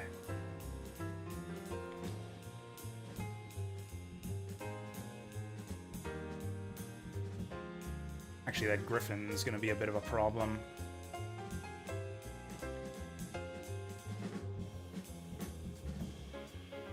There we go. Get her in the hill. Get this guy to block her off. Actually, no, I kind of want to keep that spot open for our centaur. And then I guess we're doing the same thing again. I will pour the tea while my army wins my battle for me. There they go.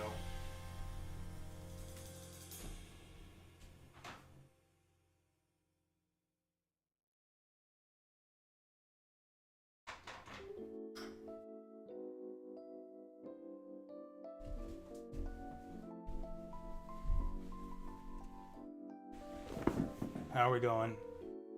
Oh, Scorpion poisoned the Zambo. Didn't take too much damage. Baited the wolf. He's probably gonna get killed by that dragon. Oh, actually he'll get killed by literally anything. The wolf cantoed back. Oh, he got the poison on the wolf! Damn! Hero Scorpion right there. He actually made himself really useful. He poisoned 2 enemies with good counterattacks, and then will probably die. And then, yeah, look at this. These guys can't do shit because they're in a horrible position. Like, it's not even smart of them to play defensively like this. On some maps, it's smart. Like, you want to sit tight and do nothing and wait for them to approach your castle, because you can actually heal. if your unit's in the castle. But most maps you want to like spread out and like get in formation and make the most of the terrain. Yeah, it's actually really bad strategy for the most part for enemy units to not move like this. And it also drags out the fights since you have to spend like a bunch of extra moves moving up to them.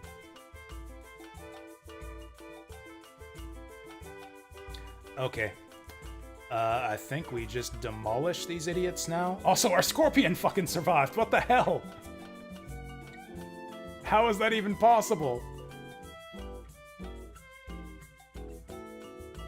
Does he have that AoE? He does not. He's got Healing Word. That would heal my Scorpion. But not my Merman. He's out of range. Also, I think I want my Mermans... Yeah, to just hack this guy to pieces.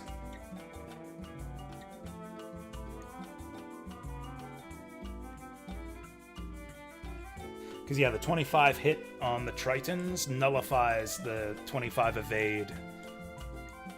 Oh, interesting. That's right, we can splash. Stun 20%, wetlands only, friend and foe. Oh, it's got 2 range, too. That's crazy. Actually, if I put him up here, he'll hit, like, a bunch of these guys. That could actually be extremely good.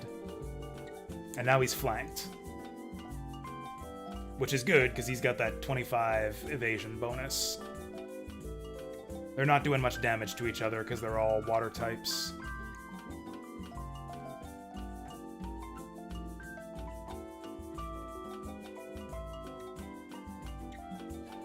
I think we got to heal. Yeah. Yeah, Miguel's actually quite vulnerable right now.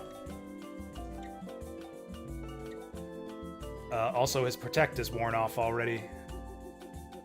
So I guess we'll put it back on him.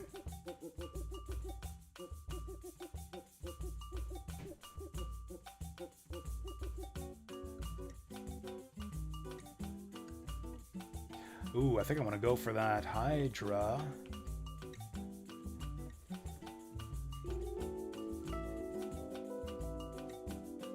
Although, actually, we're probably not going to be able to kill him. I don't even know what to do with this guy. Do we go on the zombie? I think we do.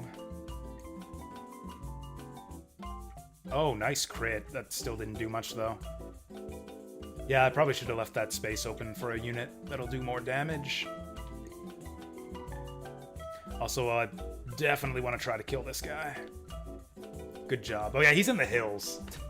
He's in the hills and giants are inaccurate. So yeah, that was not very likely that we were going to get that. Kind of want to pull this guy back. Scorpion's been doing a lot of work for us. I kind of want him to, like, live.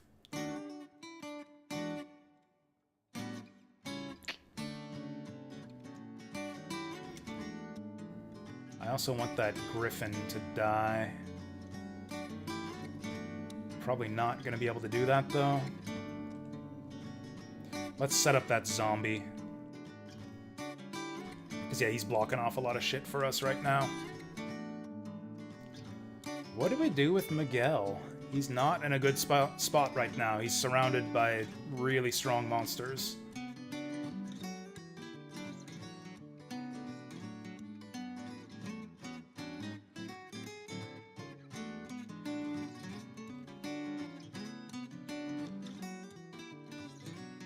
Oh, wait, this is my guy. I was totally, like, blanking there. This is my, Wyvern. In that case, we might be able to get the Griffin. I should have shot him with the Centaur. Shoot. Decent trade here.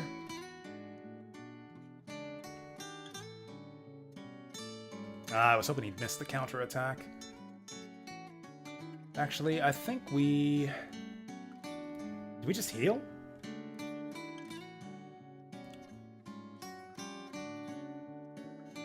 Oh, also, she's probably going to blast us with the big holy AoE.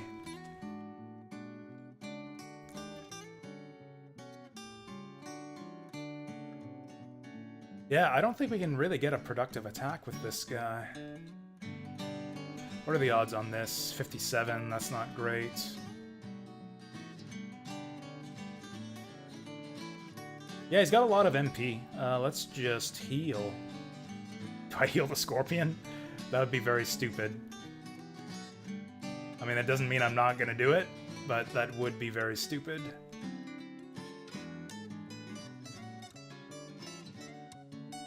He might poison the dragon. Actually, honestly, probably the best thing to do with this guy is have him suicide on the dragon. Suicide the dragon to open that space up for someone else. He got a poison again! He can't even do that right. He can't even fucking do that right. He did get a level up. Man, I kind of feel bad for this Scorpion. He did a lot of work for us.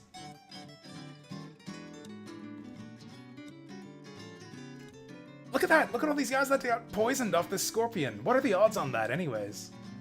33. Okay, so better than, like, Stun or Petrify.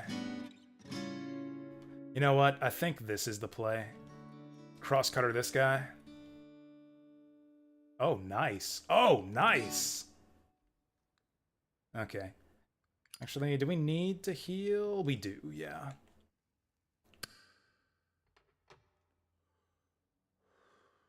There we go. Top him up.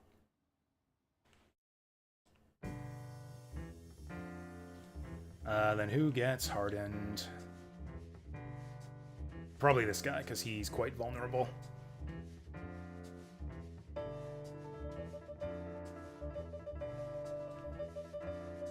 Okay, then we got one more group to move. Probably get her to snipe this guy. It's Ghost Viewer's birthday. Oh, happy birthday. What was it? A happy birthday? Did you celebrate? Did you do anything cool? Was it a good day at least? This fucking asshole. Kind of want to go on that dragon. Oh, actually we can go on. Man. This guy's gonna like Geno flame us for tons of damage. And we're not even gonna land this on him. Damn.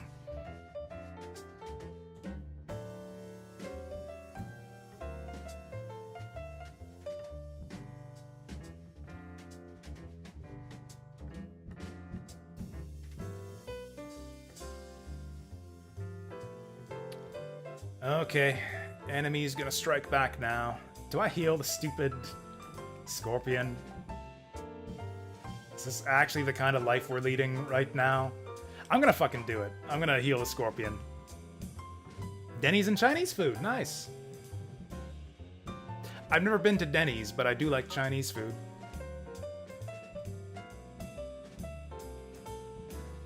Uh-oh. Oh, I thought he was gonna breathe fire. Oh, he wants to Kanto, that's what he wants to do. And also dodge us. What a jackass. Oh, that's right, that regen. That poison. That anti... Okay, that dragon's fucked. Is she going to heal? Because a lot of her guys are injured. Is she going to heal or is she going to AoE Holy? Or are they going to retreat? I mean, they haven't lost any units. She's doing the Holy AoE. No, she's doing the heal. Okay, yeah, that's smart. That's smart. That dragon was fucked otherwise. Oh, they're probably going to double heal. Double heal the dragon. That's really smart, actually. That basically wastes, like, so many of our turns. Oh. Ow.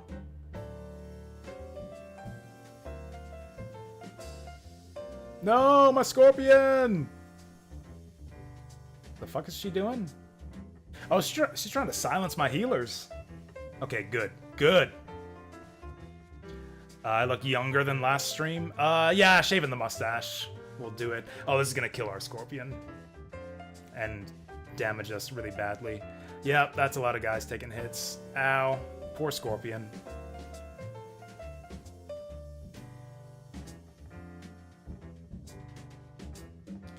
Okay, that was brutal. Oh, they're not done yet. Oh, dear. Do they have follow-up? Is he gonna die? Yeah, I think he is. That dragon's gonna go. Yeah, I'm gonna lose my golem. Nope, he's going for Miguel. Oh, he's... okay. He could have breathed on my golem and my giant. Am I early 30s? No. I'm closer to 40. I'm actually very close to 40. I'll be 40 next year.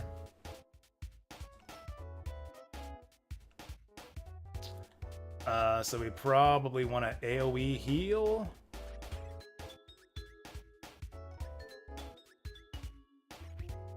Actually, AoE heal doesn't even do much. Well, we can pull this guy back. Get him in on the healing. Is that even good?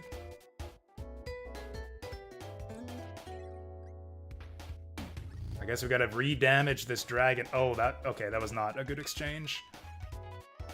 AoE heal gets Miguel, zombie, dire urn.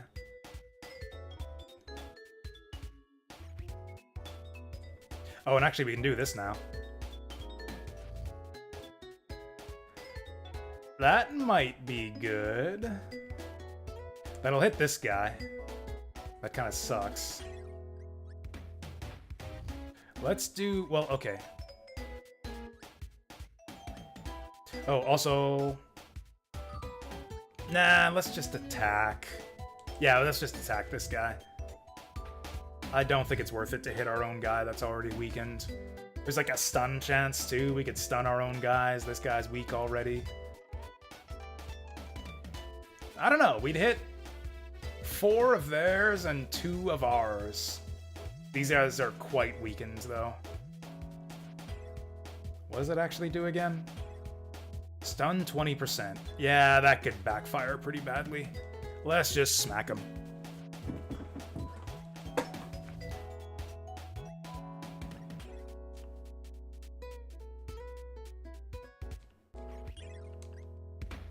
Do we have any follow-up on that guy? I guess that Wyvern's gonna try to finish him off. And I guess we do Healing Word. Actually, this is our last heal with this guy. Man, his MP sucks. I wish that Miguel would have gone first. I could have pulled back some of his units. Oh, actually, we can still do that. Or I don't know, do I bother? Let's not bother. Yeah, let's just heal. What? Let's just... what? What? What's going on? Healing Word. Why not? Oh, you actually have to target, like, a valid unit. That's weird. I actually liked having the mustache because it made me look older. I don't like looking not my age, even if I'm younger. So that's one of the reasons I liked the mustache, is because it made me look more like how old I actually am. That might have not been worth the AoE heal, actually. Yeah, it would have been more efficient to just heal one at a time, and we probably could have gotten away with it.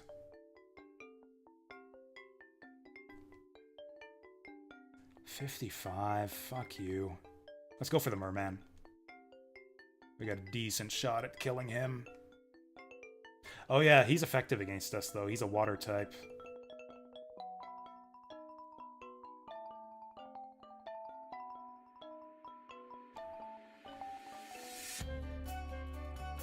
Oh yeah, this guy's flanked, so we actually probably can kill him. 218, that's not super high.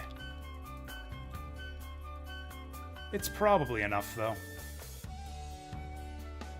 Also, I wouldn't mind leveling this guy up. Do I watch Troops? Yes, I do. He was playing this? Really? I doubt that. I mean, maybe. I think he might like it. I've only seen Troops playing Digimon World lately. I think that's the only game that he cares about at the moment. You know, good for him. It's good to find a game that you care about. It's actually funny. I was kind of jealous of him in a sense, just for like finding a game that he connects with so strongly. I don't know if Digimon World would be that kind of game for me. Like, it looks cool. It's interesting. I'd definitely like to give it a shot, but I kind of doubt that I'd be as into it as he is. Like, I certainly don't have like the nostalgic connection to Digimon that he has.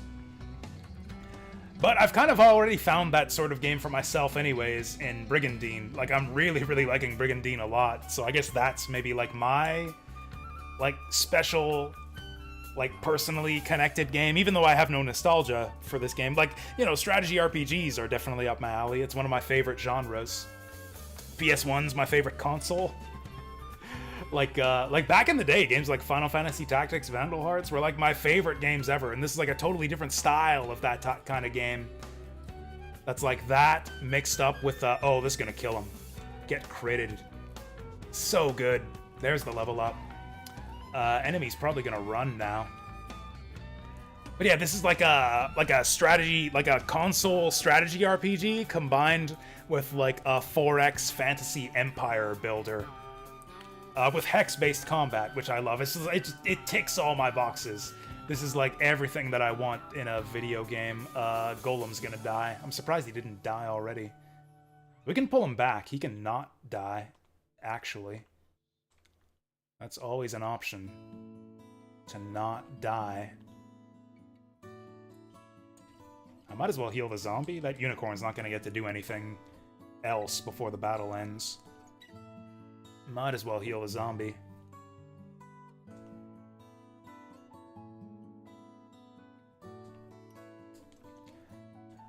We can move up to try to get the mute. Maybe put it on her.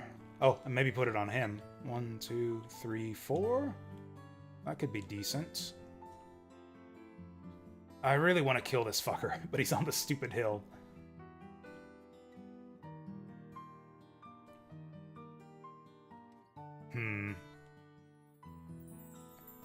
Alright, move her up here. Probably go for the fishman, in fact.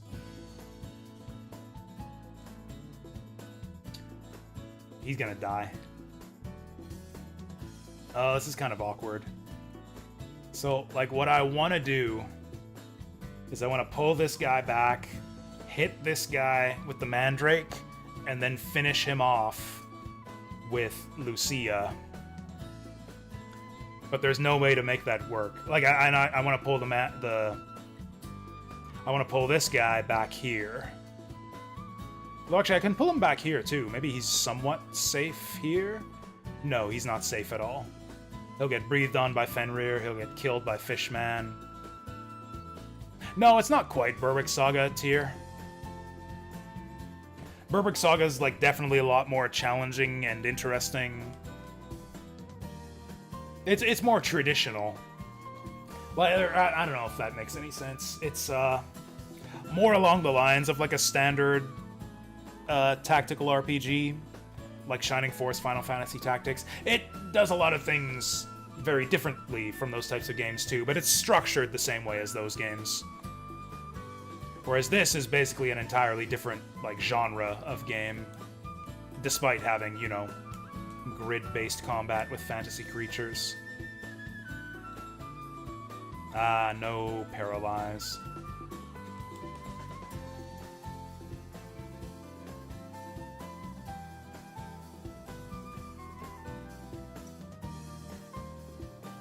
Got him. I actually wasn't sure we were gonna get that. Another level up. Can we please hit this guy? Oh. That could be a kill. This guy's weakened already, though.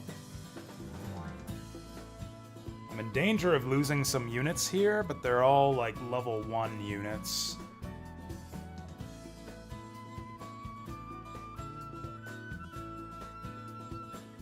Oh, actually, we got another heal on this guy. Yeah, Clay Golem can actually live.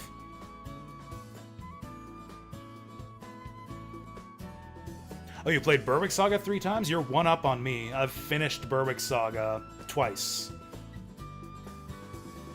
2.5 times, actually. I never really finished my third run.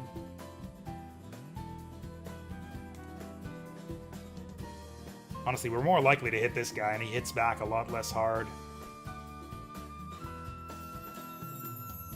I'm gonna go for him. Finally got it. Stun? So, holy shit! We actually got it! That's insane. Okay, yeah, because his magic was gonna, like, destroy us. Oh, they're not retreating. I'm actually surprised they're not retreating. Oh, my poor Mandrake. Get him. Nope. Shatter Union? Ooh, I might have to look into that. Oh, he's gonna breathe on us. That sucks for Mandrake. That's their dragon. That's their dragon he just breathed on. Oh, and the poison's still ticking away. Is she gonna go for it, or is she gonna retreat? She's still going for it. She's crazy. Well, this is gonna suck for me.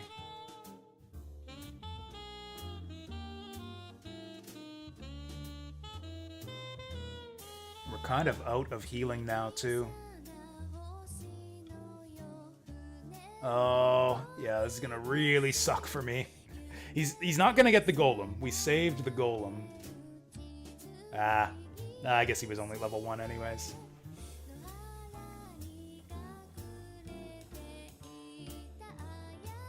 Oof. Oh yeah, it has tanks and APCs and helicopters. Actually, that reminds me of, oh, what was that Sega Saturn one?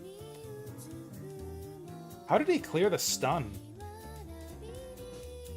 It looks like that guy's not stunned anymore. I have no idea how he cleared it.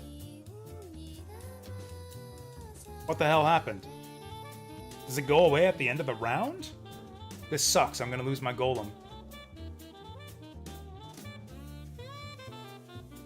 Yeah, that's fucking bullshit. He was supposed to be stunned. Okay, this all sucks. I mean, I'm probably gonna be able to kill that guy now. Yeah, Leadbeer was playing Daisen Ryaku, the Daisen Ryaku game on Sega Saturn. I thought that one looked really cool too. Like, it had a particular aesthetic appeal. Like, I don't think any of the Daisen Ryaku games, like, look especially great. But the Saturn one actually had good visuals, I thought. I think it's a more stylish game than the other Daisen Ryakus. I am going to look up into this Shatter Union so I can add it to my spreadsheet before I forget about it.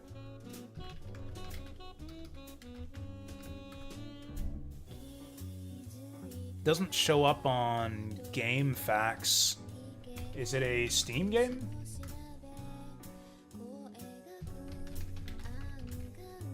Oh, it is. Oh, okay, I see. Yeah, modern military strategy. Cute little 3D models of buildings and tanks. Lots of explosions on the screenshots and the store page. Okay. Mixed reviews on Steam. But, you know, that doesn't always necessarily mean anything. Does it have hexes? I can't even really tell. This game came out in 2005. Oh, it's got bad reviews because they say it's unplayable on modern OSs.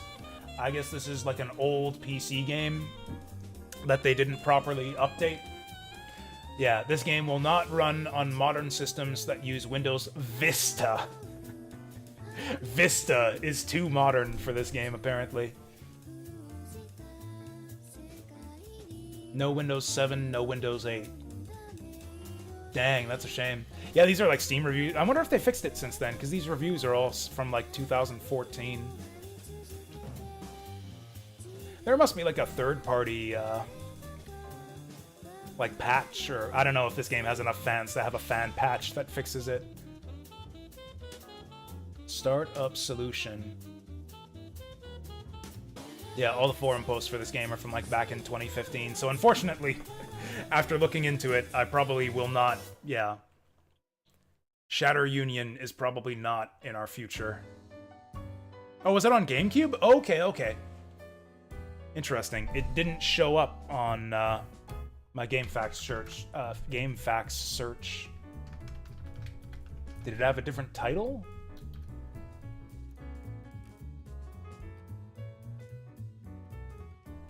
Yeah, it doesn't show up on game FAQs. What if we go into... Like, is it on GameCube or is it on PS2? If we go by alphabet...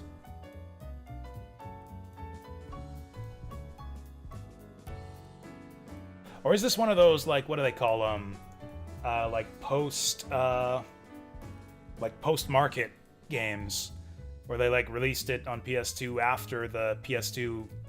After PS2 games stopped being produced. Yeah, it doesn't show up on game FAQs. Okay, what are we gonna do about this situation? This is, like, getting deja vu from this, because a lot of our units are quite weakened. Like, this will not go well for us if this battle continues like this. So I'm kind of just hoping that the enemy runs away. And if they don't run away, then we're in big trouble.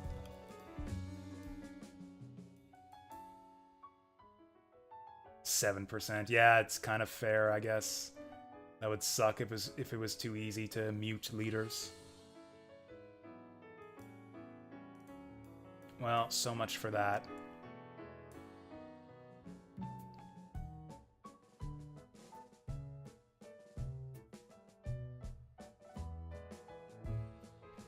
Maybe we need to put pressure on the leader? No, I think we just need to take out this unicorn.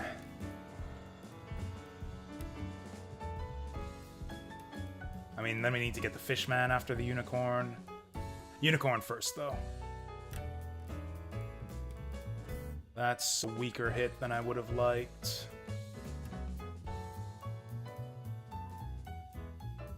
Okay, I'm glad that landed. We can probably just kill him now.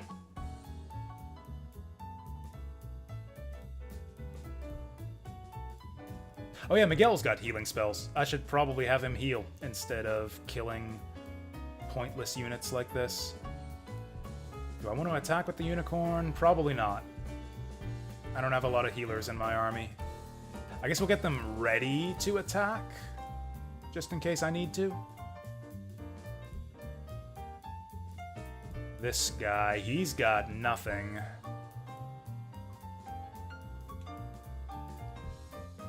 Okay, let's start shooting down this fishman.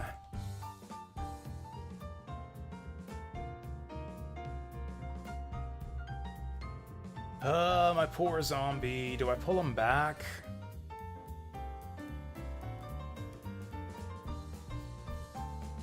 If we can get this guy, it's like all over. Also, the thing is, them killing units is probably what's, like, convincing the enemy that they can actually win this fight.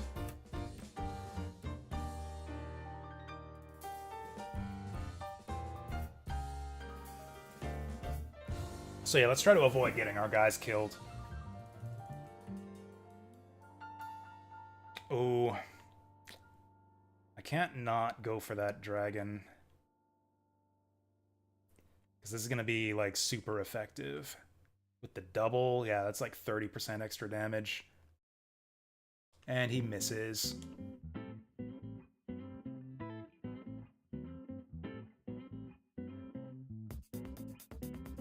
I mean, we kind of need to get the fishman, too. What follow-up do we have? Actually, I could have him go up in melee. We could melee the fishman. That's probably not a good idea.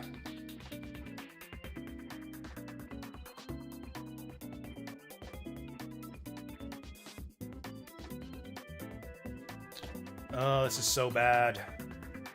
I'm gonna lose my giant. I'm gonna lose so much stuff. Actually, if we get the leader, we get the fishman. But we're only 50% to hit him. I think if we all dogpile him, like this giant, the archer, I think if we all go together, we're pretty likely to get him. We missed the first one. That's fucking bad. We will flank on the next two, though.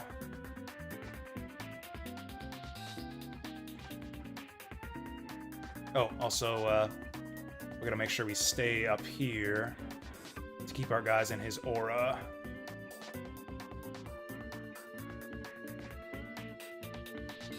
Okay. This is... Honestly, we might not get it. We need a lot of damage here. That was a lot of damage. Oh, he's stunned too, but we can't rely on that to make him lose his turn. Oh, she doesn't have much left.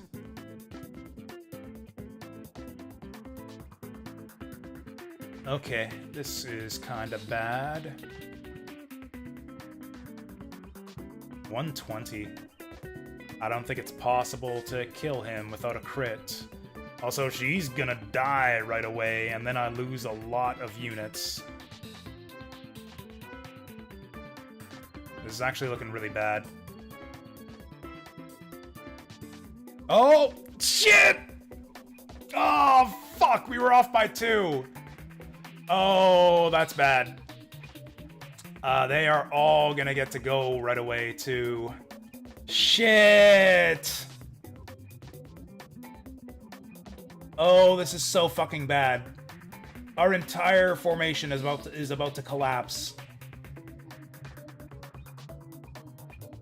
Like, a bunch of our guys are hanging on by a thread. We could lose 3 or 4 units easily if they don't choose to retreat here. Shit! Does she have another one?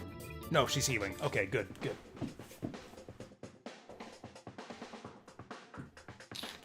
That's not too bad. We're gonna lose our archer, though, and that's gonna be really bad. And we got poisoned.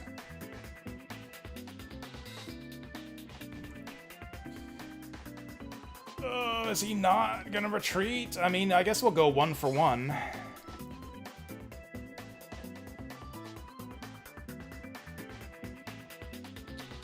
Okay, he is gonna retreat. Okay. Okay. It's weird that the other one didn't. Did we go on this guy? We probably do.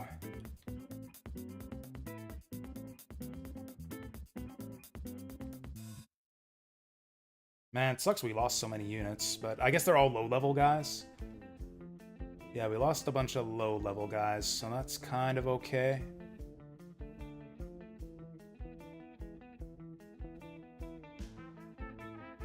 Can't quite get in for a flank.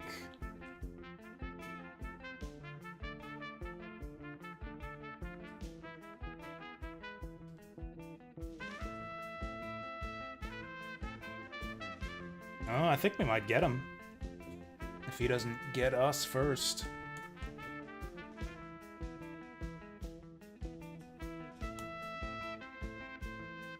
Okay, we're lucky we got that. I think we can get him. Between the giant and our archer leader, who is somehow not dead. Yeah, we got a lot of spent units here. Oh, what round of combat is this, actually? Because, yeah, combat could actually be over soon.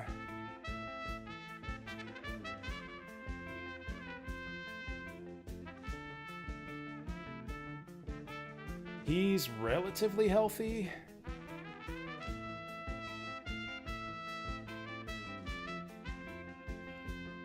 Actually, who else is left here? We really don't have any follow-up. In fact, I probably just want to pull this guy back. Yeah, he's actually pretty valuable as a unit. I don't want to lose him.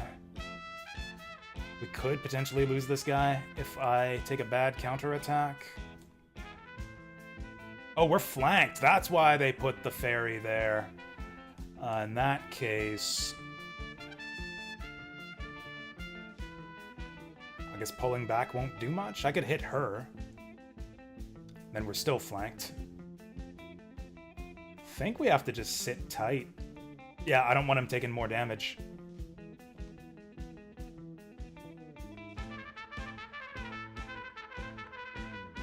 Oh, okay. This should do it.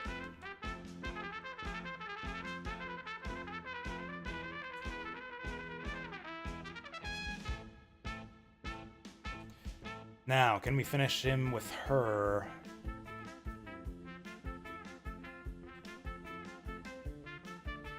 Probably not. I'll try it. We might as well. Like, what else are we going to do with her attack? Oh, she's going for 222. She actually does pretty good damage. This will probably kill him. Oh, not quite. That's fine. This should be a guaranteed hit, though, with the flank. Okay, so I guess the giant gets all of that.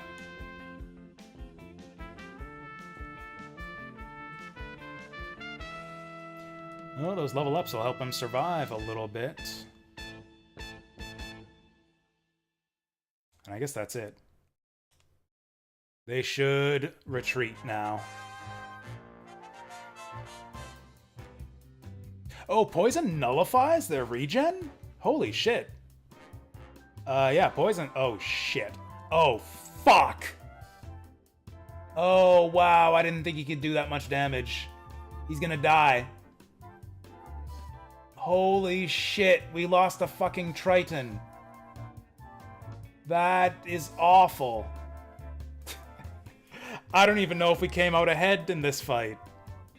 They took away one of our tier 2s. We didn't really get anything valuable from them. Shit. Wow, that was a horrible fight for us.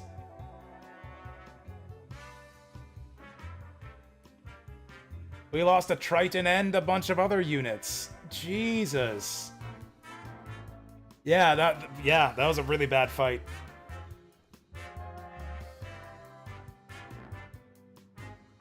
Okay, they have that now. We probably can't hold that castle now either. Oh yeah, Mega Man ZX. I never played ZX, actually. I should try that one sometime. I actually completely forgot about it. I never owned ZX back in the day. I had the sequel, ZX Advent, which I heard was better. I somehow missed ZX. Like, I hadn't even heard of it until ZX Advent was out already. I love the boss fights in those games. Like, the Zero series and the ZX series have, like, some of the best boss fights in the Mega Man series, I think.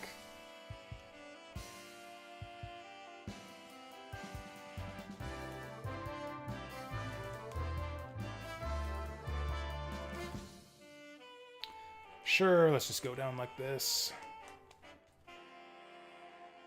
Get the formation set up. We've kind of gimped ourselves here by going in with fewer units, but it's fine. We have really good units, and they have not so good units.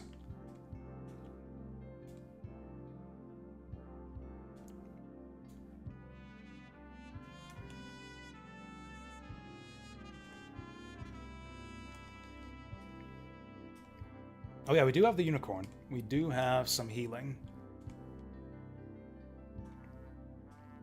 Oh, speaking of B-word bosses, so yeah, the last time I streamed, I played Tevi. Yeah, we played the Tevi DLC on the last stream. And like I said, I was going to finish it on stream, but I decided not to because I didn't think there was that much left. So it's like, I don't want to play like Tevi for an hour. Also, it's just like, you know, if people are interested in Tevi, they should just play it, you know? I don't need to spoil the final boss of the DLC for everyone. Turns out, yeah, so like I finished playing right before what turned out to be the final area of the Tevi DLC, and there was only like a short dungeon and then a really easy, relatively for Tevi, an easy boss fight at the end of it. And then the actual final boss fight after that, which turned out to be, like, insanely difficult. It's like one of those DLC bosses that seem to be all the rage these days, where, like, the DLC boss is, like, the ultimate challenge that's a million times harder than anything else in the game. It's like a Lies of P style DLC boss. If you guys remember, like, the Lies of P DLC that had, like, one of the hardest bosses in fucking video game history. Like, yeah, the Tevi DLC boss is on that level. So needless to say, or maybe I do need to say, I did not beat that boss fight. I was not able to beat the final boss of the Tevi DLC. I'm still working on it. Like, I kind of put in, like, a half hour. Yeah, about a half hour of attempts. Or at least for a little while, I was putting in, like, a half hour a day practicing that fight. Slowly getting better at it, but ever since my Brigandine addiction took over, I haven't really played much of it at all. I'm probably rusty and need to relearn the fight now.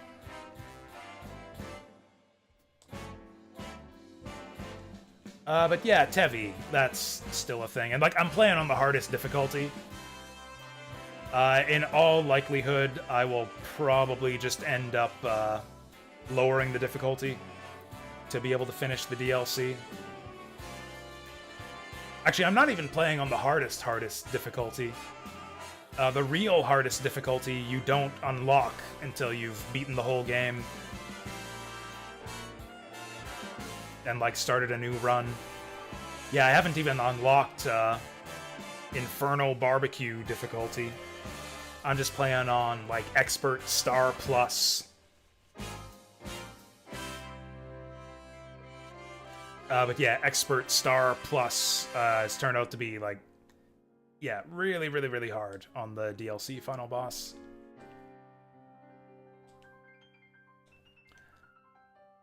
So, like, who's gonna cross this bridge? 1, 2, 3. Like, I'll step on the bridge, but I don't think I want to cross it. Although that might be good for them, because then they just set up like Kai on the other side.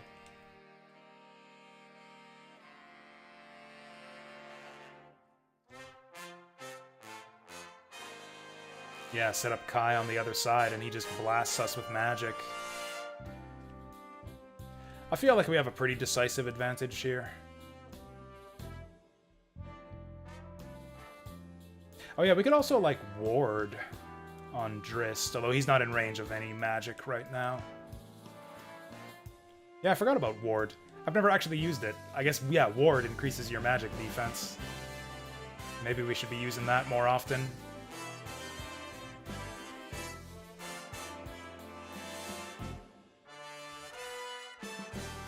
It'd be funny if the enemy just runs away here. They tend to do that sometimes when they're outmatched. Okay, good start for us. He's getting close, but not that close. If I could take out those angels, that would be really good for us.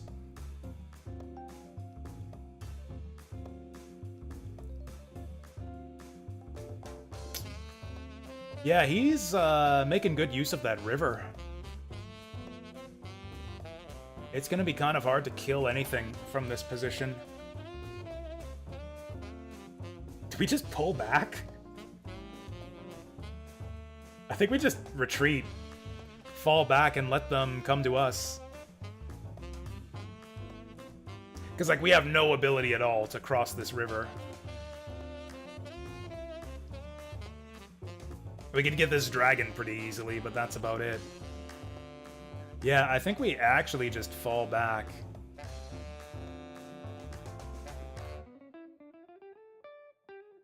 In fact, they're gonna have to go, like, single file across this bridge. 1, 2, 3, 4, 5? Yeah, let's set up here.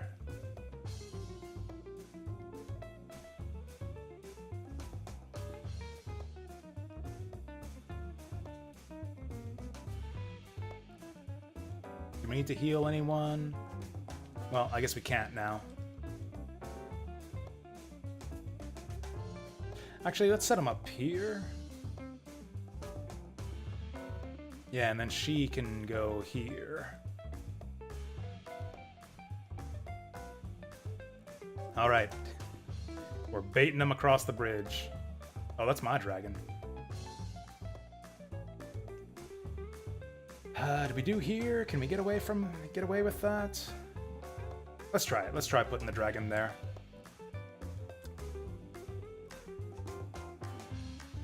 Oh, they're really not taking the bait. Oh, that guy took it. Okay, Bilcock's dead. What an idiot. You know, it's funny. I found, like, the enemies often send forward... What the fuck? The enemies will often send forward, like, a sacrificial zombie. Almost like they're trying to bait me by throwing away their weakest units. Turns out their sacrificial zombie here was their fucking ruler. Turns out that frickin' Kai is their sacrificial pawn. It's like 3D chess bullshit here. Well, so I will move my king forward as a sacrificial pawn. You're falling asleep? Me too, Ghost Viewer. Have a good sleep and a good night. I'm gonna go get some tea so that I don't keep falling asleep. Do I want food too? No, it's too late for food. Yeah, I'll just get tea.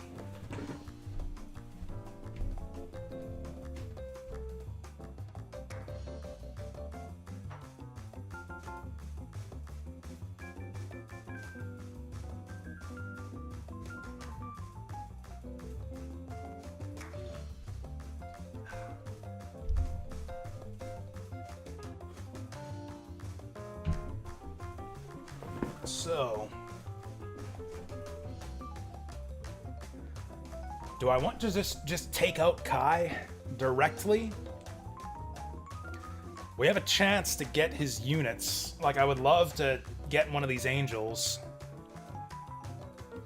I think it's probably more reliable to just kill the angels, though.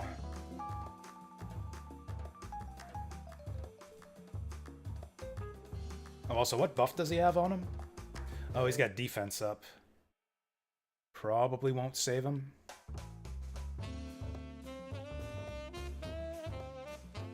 Okay, we're 100% to hit him.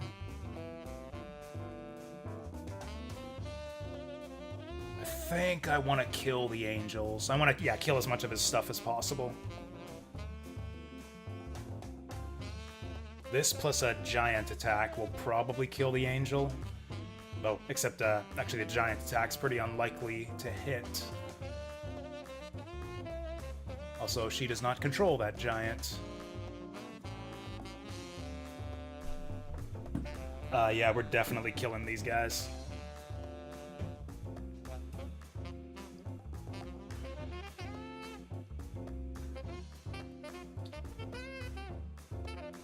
Let's follow up with Prancer here. Actually, he might even just get it. Yeah, 210. This probably does it. Damn. Mediocre. I mean, okay, if we're killing Kai, Iria is gonna have to hit him. Oh, we might level up on the golem here.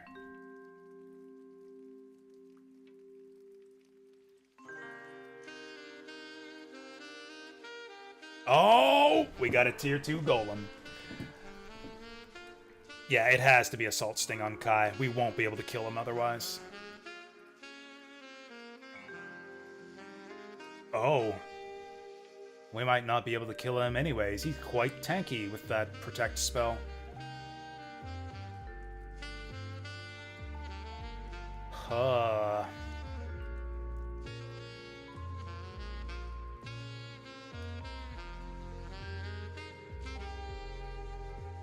There's not much point doing the breath.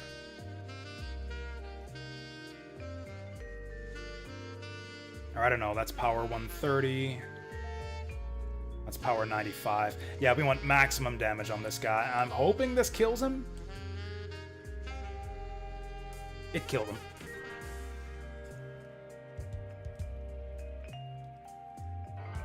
Oh, he didn't even have any units. Oh, he had a golem that was back there. Yeah, we don't have much follow-up here. I guess it's gonna have to be this guy. Yeah, 65, but it's what we got. Hey, we got it! Alright, scratch one angel.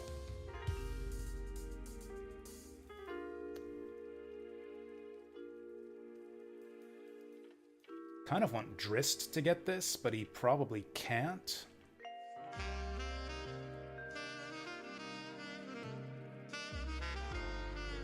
Well, let's see if this doesn't get him. I think the curse will actually just kill him. But if it doesn't, then Drist will, and that'd be ideal. Ooh. Interesting.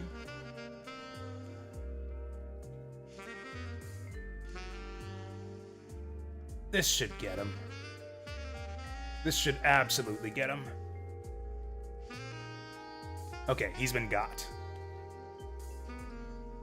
Do we get any of his units? Also, we're getting some level ups here.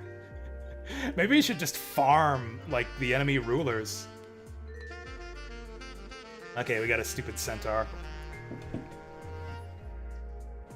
Maybe we just leave Kai alive, and then we can just keep knocking him down for experience. Maybe that's how we prepare for the end game. Just farm rulers. Oh, and they didn't attack our other castle. Okay. What was the other one? Oh yeah, we took quite a few losses at Ultrout. Yeah, our army's pretty much in shambles here. Lost a Triton, lost a Giant, and I think we lost something else too. Our dignity.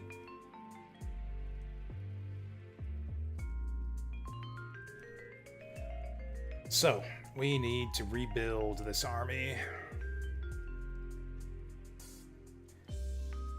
Well, we can't make another Triton. That's what sucks about losing promoted units, is it, like, takes so long. Like, we're gonna replace that Triton with a ghoul. Interesting. Imps are pretty good. I wouldn't mind a Hydra, actually. We actually don't have access to Hydras out of any other castles. This is a rare opportunity. I'm gonna take that. I don't even know if we can fit him in our unit. I'm gonna find a place for him.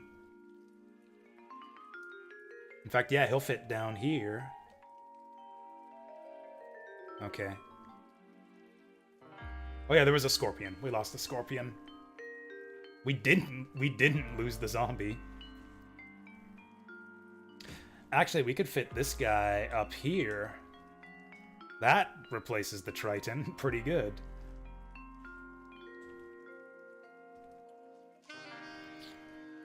Okay, so we got kind of a water squad there. We want 2 frontline fighters totaling 90 here, and I think this guy didn't lose anything. Oh yeah, he had that Scorpion. So we can give him a ghoul. And like 2 35s to her. I don't think we have 35s here, though. Wolves or something would be ideal. Yeah. Wolves or mandrakes or something, but there aren't any.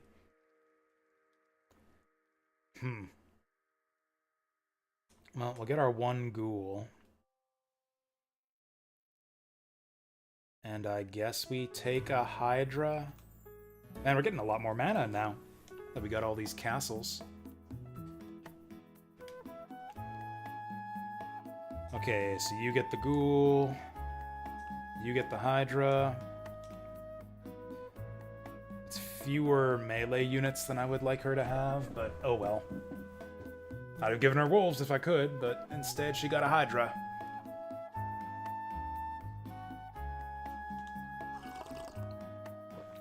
Alright. This is a pretty decent setup. Yeah, it's good enough, at least. Actually, we can get this guy another zombie, too.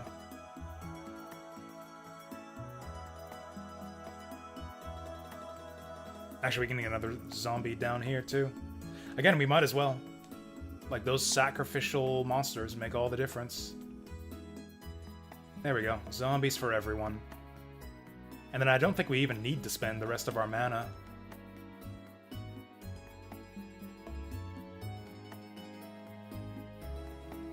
I don't actually know what this... Like, I think this the way your units are ordered affects where they spawn on the map, like, around your leader. I think the one in front, like, spawns in front. but I don't actually know that for sure. Maybe I should pay attention to how the units arrange themselves around your leader. Okay, this has grown back up to a pretty respectable squad. We are gonna have to move these guys to defend something.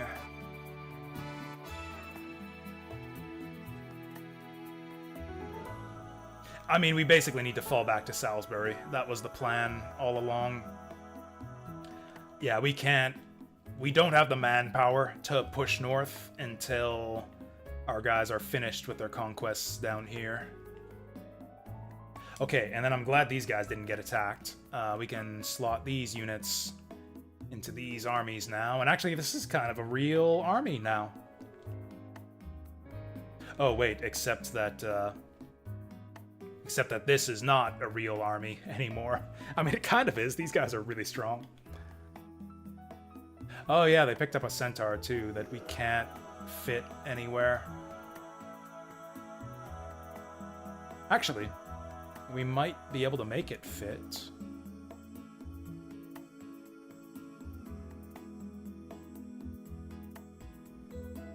I don't know. It's kind of tough. We probably can't, actually. Because, yeah, we have 25 free up here. But then only 5 free down here. That's 30. Yeah, we can't fit 35. This guy's probably not worth fitting anyways. Yeah, he's only level 2. I mean, it's a free unit. Oh. Right, this guy. We actually might have some difficulty even fitting this guy in. I mean, okay, so he's 45, going up to 60?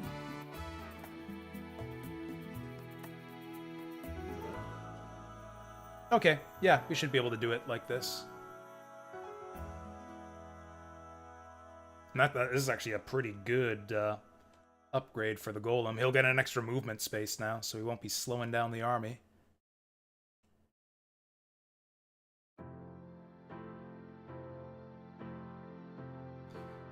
I'd kind of like to shift this around a bit. Because, yeah, he's got too many melee units up here. Oh, yeah, this works.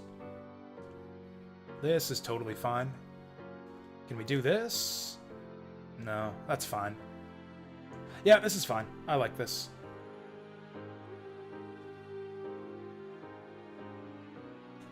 Okay. Yeah, these guys really don't have much left. In fact, well, we'll see what they get, but I'm probably just gonna, like, march these two here and try to turn these guys into an army that can march here. I mean, I don't know, they got some forces up there. Might not be that easy.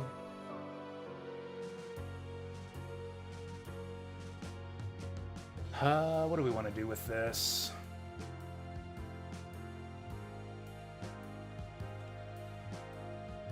Oh, we can get unicorns. Let's get some unicorns. We can get griffins. We don't have griffins yet. Actually, I probably want a unicorn for each of these guys, since they, we got some low-level melee fighters. Oh, we're kind of running low on mana, though. If I get a unicorn, I can't get a griffin. We got enough melee units already, though, in this army.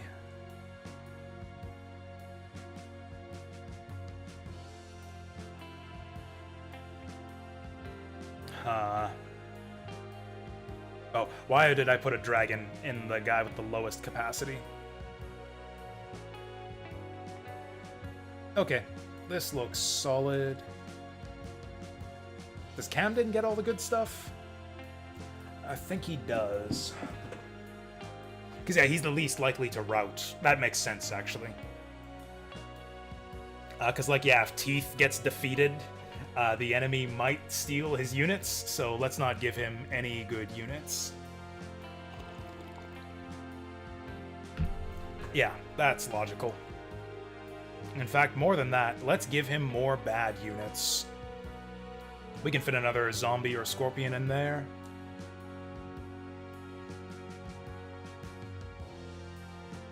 No zombies or scorpions. Only griffins, wyverns, and dragons. Okay, then. That's fine. I think we can beat these guys with those guys.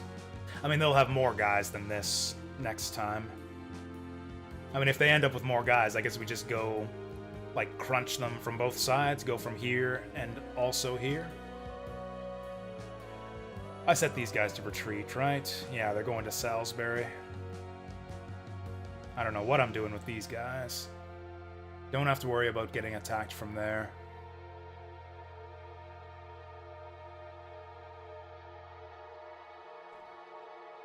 Probably start pushing into these guys next. Actually, we haven't really tested this army yet. I don't like Victoria. Her rune power is really low. Oh yeah, we're really spread out now. Okay. This looks solid. And these guys haven't fought yet, so they're still capped. Yeah, we can't fit anything more in those.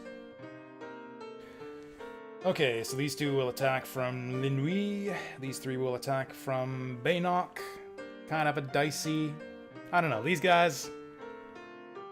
I don't know about these guys, but they'll do their best. And I don't know about these guys either. Most of these guys haven't fought yet.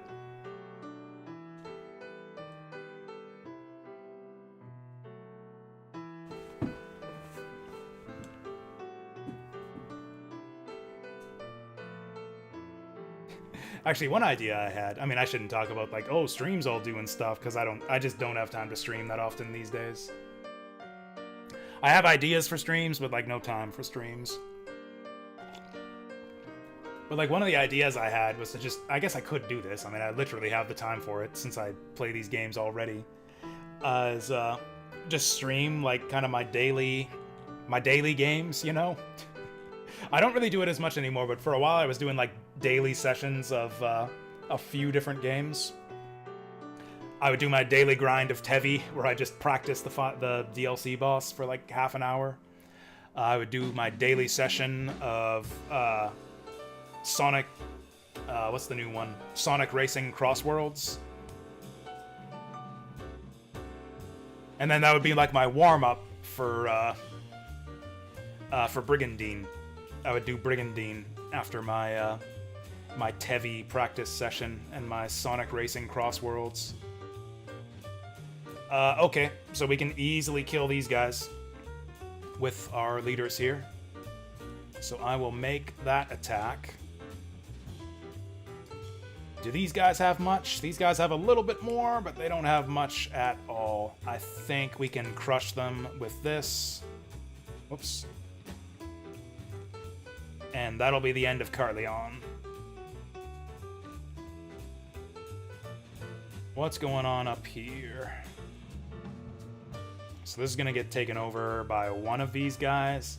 I kind of hope it's the Empire. I don't really want these assholes. Or actually, these assholes have taken off. So they're definitely not going to invade. Well, they might. It's an empty castle. Oh, these guys won't invade because they just moved here.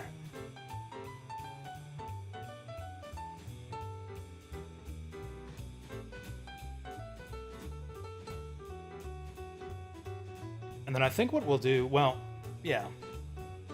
Yeah, I think what we'll do is we'll just set up a relatively weak army to just hold this fort. I mean, I guess we can push forward for free. Like, if we can hold this fort, we can hold this fort. And if we can hold this fort, we can hold this fort. If you go out from here, you're attacked from here. But yeah, we can kind of take this linear string of castles.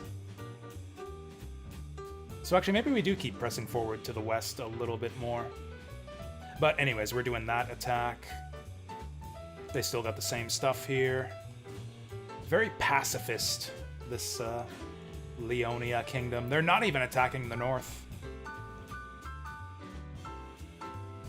I wonder if you just sit here and do nothing, how long it takes for the enemies to like the other countries, to actually attack each other.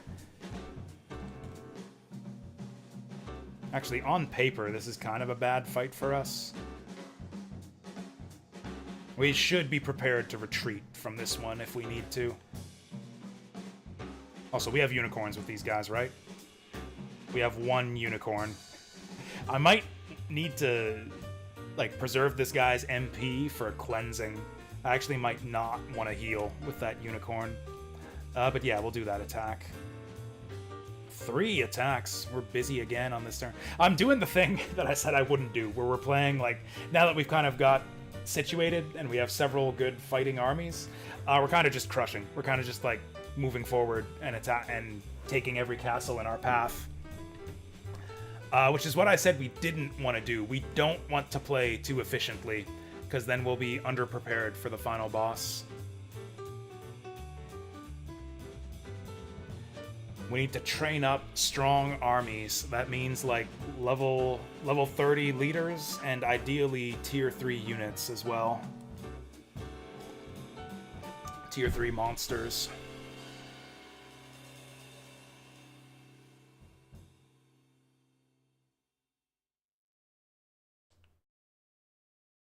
Don't overdo it. He literally said, don't overdo it. That's funny. Because it's like a thing that people say in anime all the time.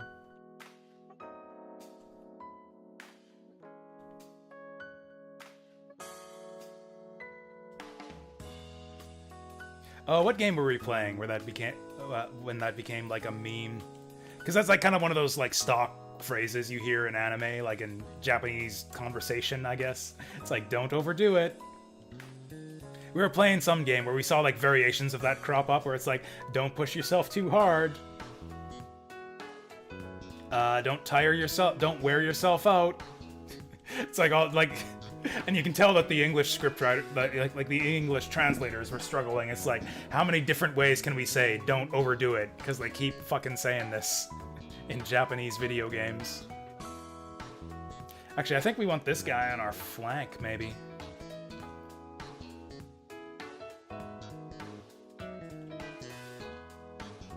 Yeah, we actually got some strong flyers now. Okay, don't lose the fucking vampire lord. We threw away... I guess it's easy come, easy go with the Triton. We got that Triton for free. He joined us for free, and he died basically for free. Okay. Actually got ourselves a decent formation here. This map's actually pretty good for us. Like, they're set up in a choke point. Like, they're gonna have difficulty squeezing through this narrow mountain pass here. Meanwhile, we're all gonna have our guys all spread out over here. I feel pretty good moving this far. They shouldn't approach us moving only this far. Actually, let's leave that spot for our mage. Actually, they might hit us from here. It's only 3 spaces away. I'm kind of happy if they hit us from there.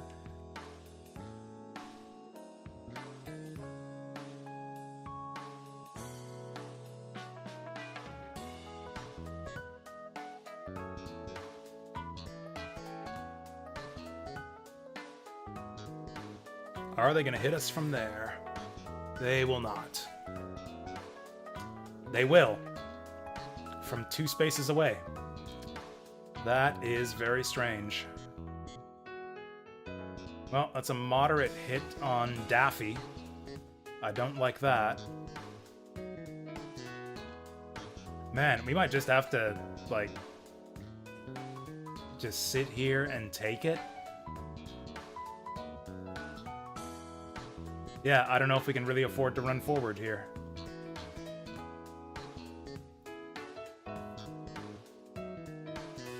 Well, I guess the rest of them will be moving up, so this will probably present us some targets. She's going pretty far forward. I mean, she'll be surrounded by, yeah, these guys. Okay, I know I said we weren't... Ah, fuck. It's happening again! We're gonna miss all of our counterattacks. Oh, that angel's actually not set up to blast us with his holy magic. Might just try not moving. Weird. This is a really weird situation.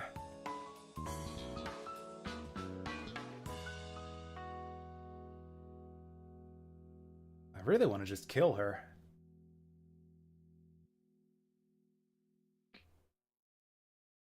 Can we do it? She's only got 365. We... 1, 2, 3... She's not in range of our magic.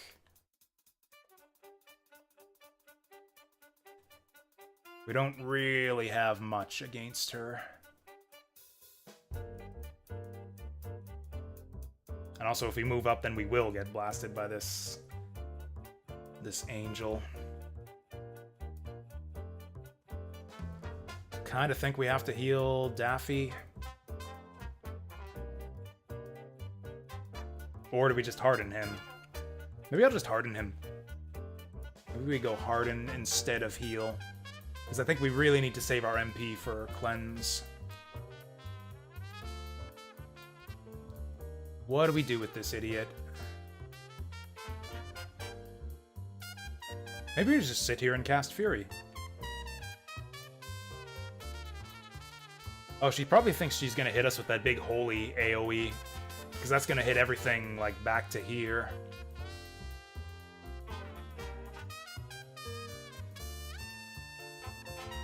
They've got quite a bit of follow-up if we advance on her. I don't know. I don't know what the right thing to do is here. Don't want to get blasted by that angel. I think we just hold tight. Maintain position.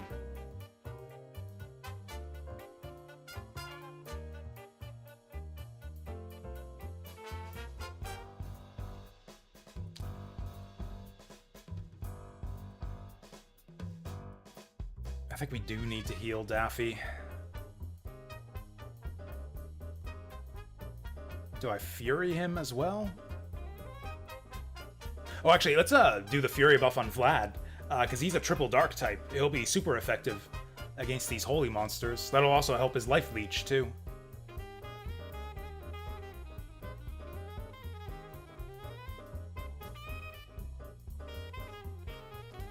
Don't really want to move up with the rock. In fact, I might want to move back with it.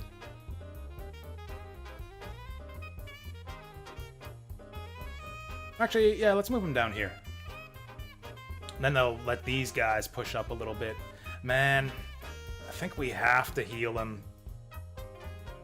He's quite damaged.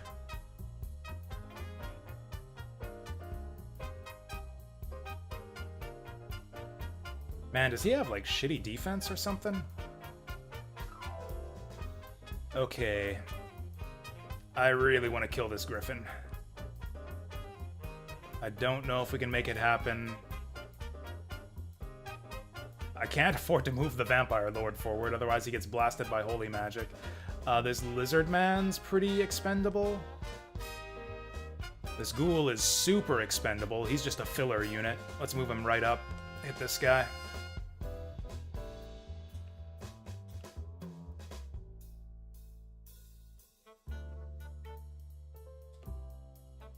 Oh, he's got magic. Okay, this is not great. Husk, false life into a dead monster. Oh, he's got a special attack too. Bat flak. Oh, that's a ranged one. Interesting. Maybe we take out that Jinn. Also, what does this guy have? Actually, rather than going for the Griffin, we should maybe go for the Jinn. Because, yeah, we can take him out without putting ourselves out too badly. Get batted! Nice, nice. This might not finish him. I don't know.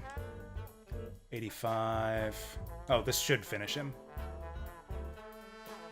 Yeah, get dead. No level up.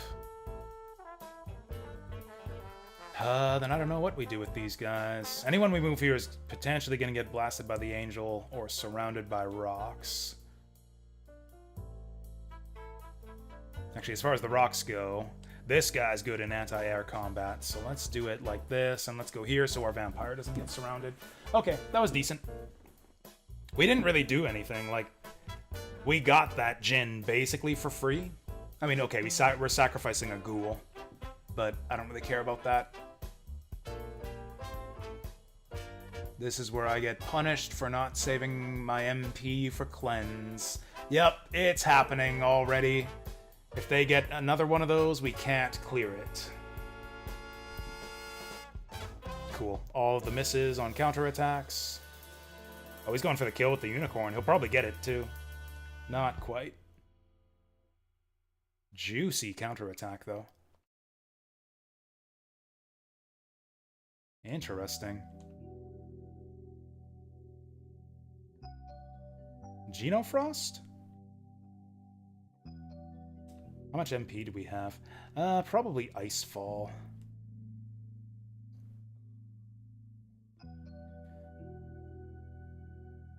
Although anyone we Icefall will probably just get healed. Well, okay, how much follow-up do we have? Not a lot. Our guys are super out of position.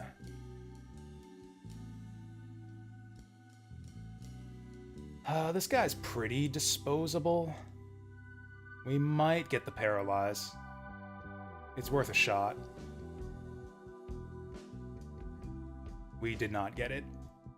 He got the critical, so that's a petrified mandrake. Awesome, so we cannot possibly clear both of those, I think. Yeah, cleanse is 54. I wish there was a way to recover MP in this game. Let's get the wolf up here. He might be able to Canto back, get some hits for us.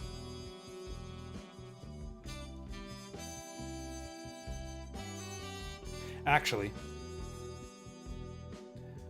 since they're just going to heal anyone that I cast the level 2 spell on, maybe I should cast the AoE. No, actually what we should do... Oh, Venom. Oh, Dimension. That's an interesting notion. Or Beguile. We haven't tried Beguile yet. 72%? 82 on the rock? They'll probably just cleanse it, though. Yeah, we can't rely on status debuffs. Yeah, no status effects. Dimension, though. They can't cleanse Dimension. Maybe we just get this guy out of here. That's probably the play, actually, because this guy's really annoying. He's a little bit damaged already, but...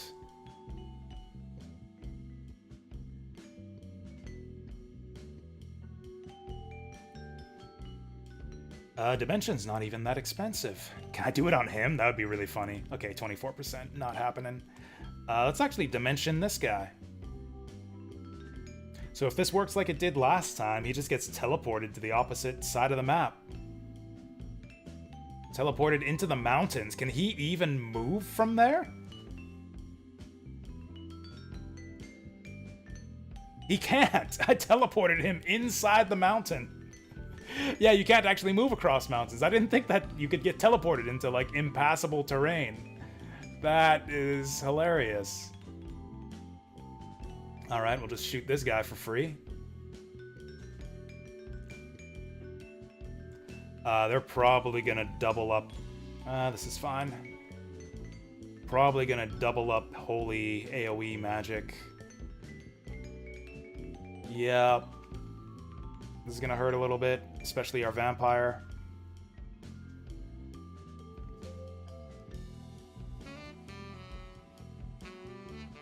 We might have to be prepared to retreat here.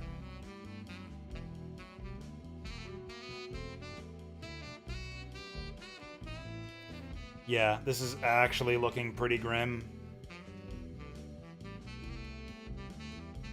Oh. They can't follow that up, right? We're super fucked if Victoria goes down.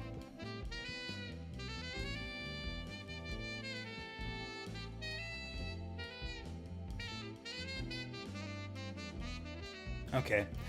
Looks like we shouldn't lose anything else. Oh, that's a good hit. We might be able to finish kill off. We got the vampire there. We can go in for the flank.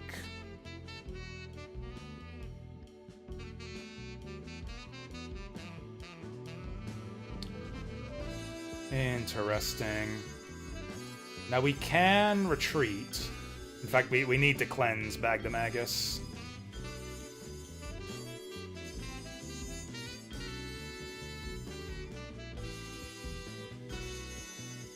Now, one other question is, can we still flank with petrified units?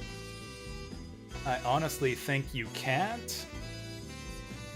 But, you know, it's worth a try. This guy's kind of injured. Let's try it. Let's see if we flank with our petrified buddy. We do not, but he flanks us. Okay, forget that.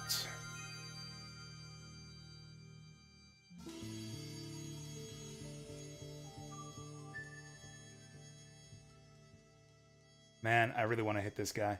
We have no healing, though. We have no sustain, and they have, like, all these healers. Like, this guy, this guy, this guy, this guy, this guy.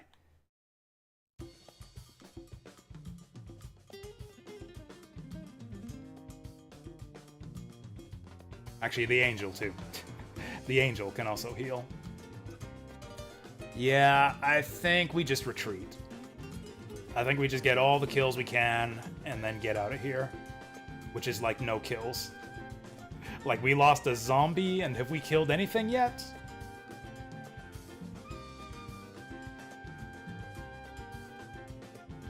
Can I move and then retreat?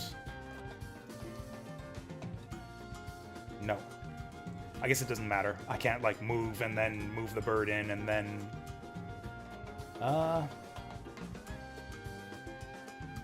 Yeah, not really any good hits here. I think... If we can petrify Leoness, that would be a game changer. Actually, no, it wouldn't, because they can cleanse her trivially easily. If we could kill her, that would be a game changer.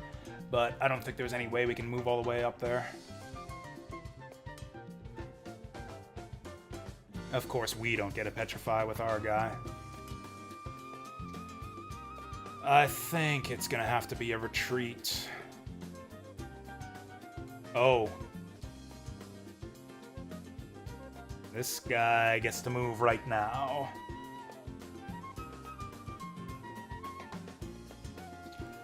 That is quite bad. Well, we gotta retreat. Okay, Daffy gets to go first. That is good. What are we doing with Daffy? Probably trying to kill this guy? No, probably kill the Holy Griffin.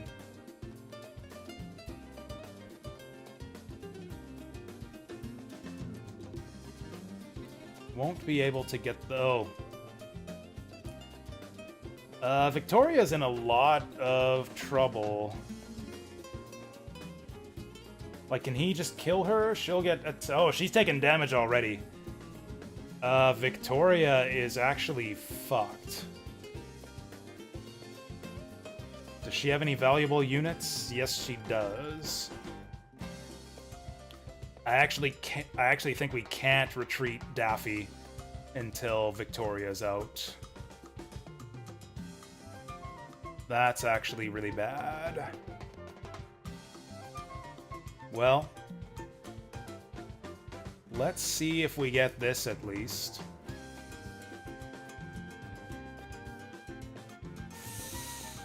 This doesn't look good. Decent damage.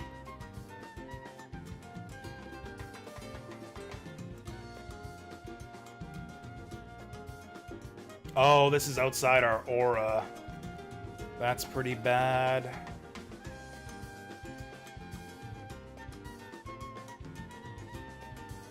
Oh, good hit.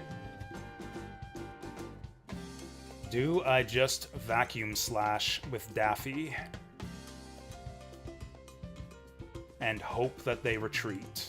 Or force slash or whatever. Oh, I thought he had 3 range. That's right, it's the level 3 samurai. The level 3 samurai gets the extra range.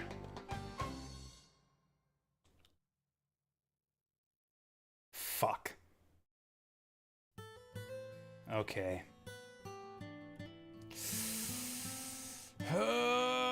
I'm going for it.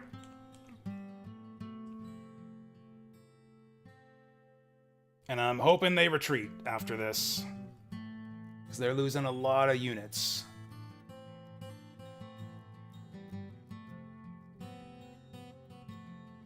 Please leave. They're not leaving. Fuck.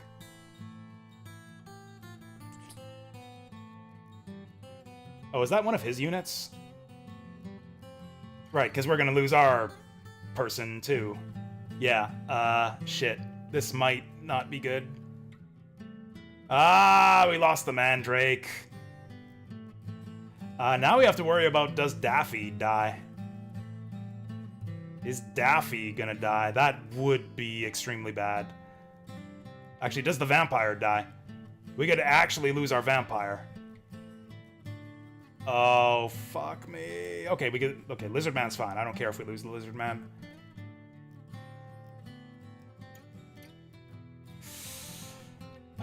Please heal something. Okay. Okay.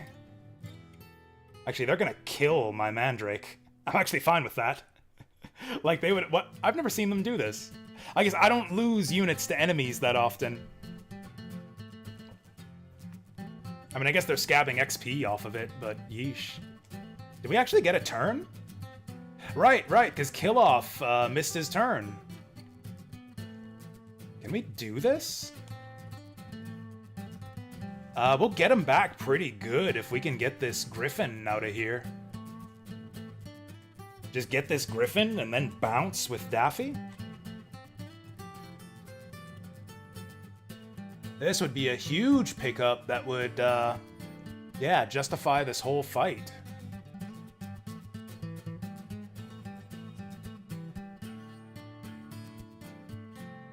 All the crits. And as much as I would love to get the kill with Daffy, because he'd get a bunch of levels off of this. Will she just leave? She has no follow-up. Like, if I just circle around... If I just circle around, she can't attack Daffy, and he's quite healthy. Maybe Daffy... Oh, he can't. Okay. We need to kill him with Dasher to be able to retreat with Daffy. That's fine, I guess. We got an Icicle Claw. Big level ups for Wyvern. We probably lose the Lizard Man, but I'm fine with that. I'm a little bit less fine with losing Vlad. That would suck. Okay, who can actually attack us from here? Vlad's a little bit vulnerable.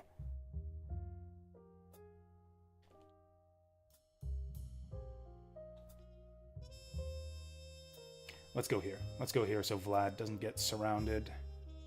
I think they'll just retreat now. Okay, going for the Lizard Man, that's fine. I was actually afraid the rock would petrify our vampire or Daffy. That would be a total disaster if they petrified Daffy. They're going... Huh. Strange moves. I think we still have to retreat. Like, they have nothing left. They have nothing but support units here. Oh, also, she has no MP. It's that Archangel. The Archangel's the problem. Well, I guess we can try to go for whatever kills we can get here, and then I think we have to retreat. Man, we could get all these units! Oh, they were just level 1, or the rock would be nice. This sounds like LA Noire? It might be. This might be like an LA Noire OC remix for all I know. I actually don't know what this is. It's Japanese. Meets Again. Oh, is that the Phoenix Wright album? I can't tell. I have no idea what this is. It might be one of my Toho albums. I think it's my Phoenix Wright. I think it's the Phoenix Wright album. Is the file name in English? Yeah, Gyakuten Saiban Meets Again. Yeah, this is Phoenix Wright.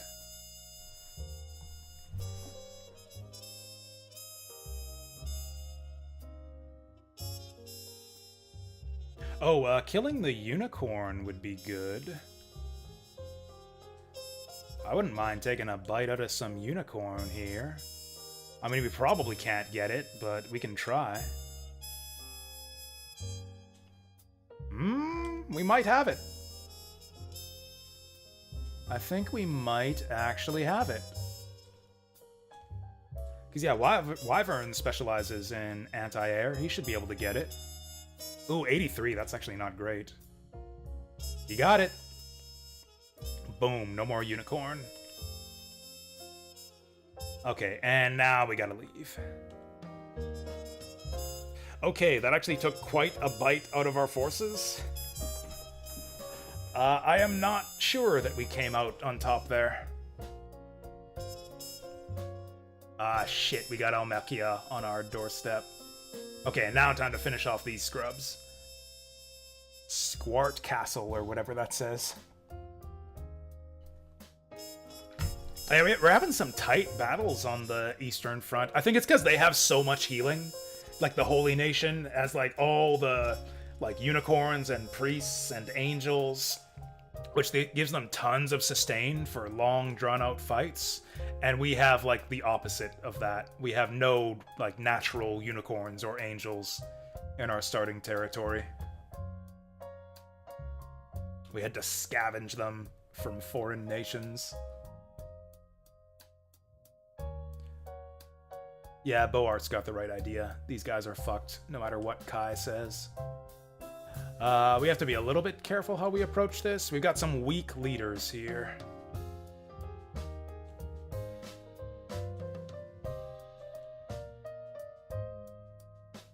But yeah, Leonia has tons of healing, tons of sustain, tons of ability to, like, wait out long, drawn-out fights, and we have, like, none of that. We have to be, like, hit and run. Or ideally, just blow out the enemy with, like, a bunch of powerful attacks before they can heal. But we don't have strong enough units on that side. All my strongest units are over here, dunking on Carleon.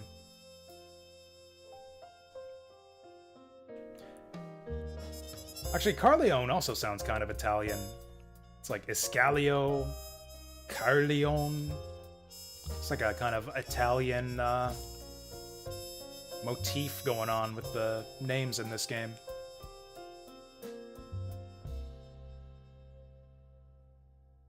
I guess I've never actually fought on this map before. Because I've only played as Carleon and Almekia, who don't fight each other. And I've never had to defend my own territory as Carleon. This is a weird fucking map. I would hate to attack this place from the north. Seems miserable trying to, like, squeeze all your guys onto this island and then across this bridge.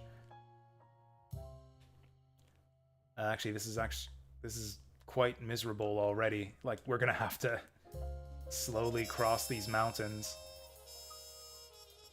Yeah, we got no water units or flyers, really, with this army. So we're gonna have to cross the Alps.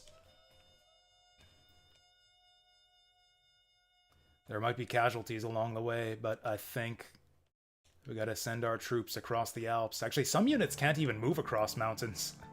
I hope that no one's gonna have to, like, get left behind or go across the bridge.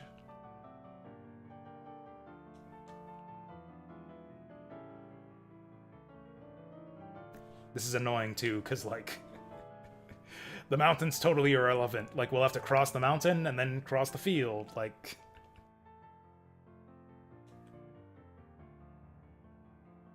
this mountain isn't even tactically relevant. It's just gonna make it that much more annoying to, Oh yeah, I think maybe centaurs can't cross mountains. Yeah, the unicorns are having difficulty too. We can't get our ponies across the mountain. Okay, they can go like one space at a time. That's not really enough spaces. I would have liked 2 spaces. Please, sir, I want some more spaces. Okay, I guess we can't have them. Ogre Battle terrain rules. I actually don't know Ogre Battle that well. That's one of those games that I... Oh, dragons have good mountain movement. Good for them.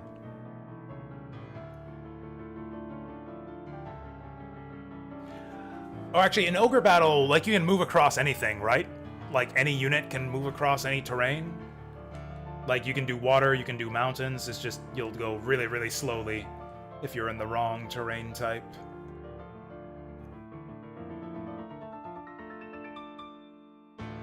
Because I always thought that was the craziest thing in Ogre Battle. It's like, oh, just any of my guys can just walk on water.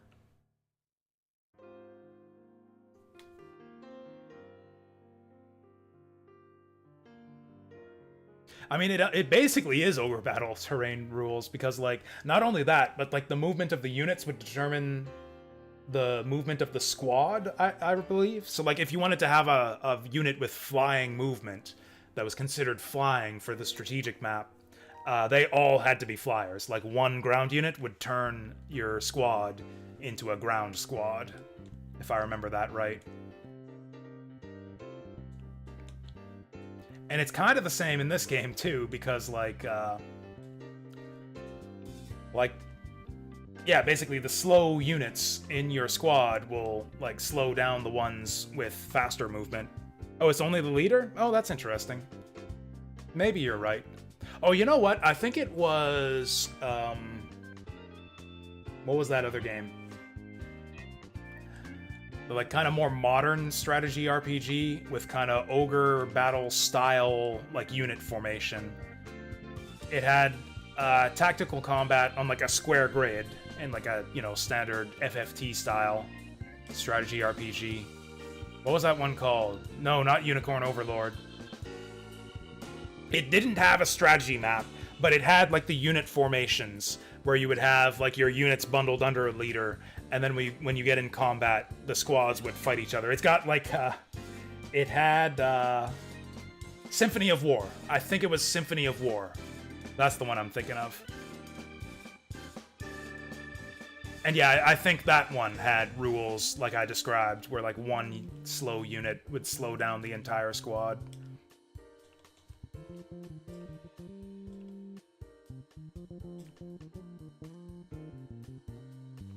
Actually, Symphony of War has DLC now, I think. Or yeah, I think it had, like, free DLC and extra content added, and they changed the art style as well. Yeah, there were a bunch of updates to Symphony of War. I actually don't mind if the enemy moves forward on us, because we'll be in the mountains, and that'll give us a big defensive buff.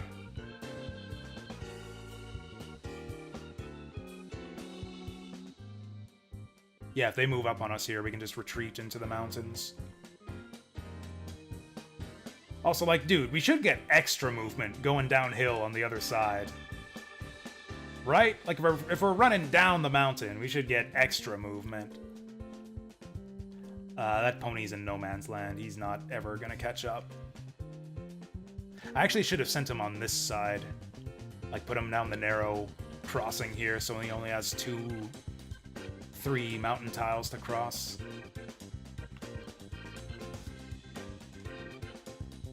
Cool, now we just move over to the next mountain.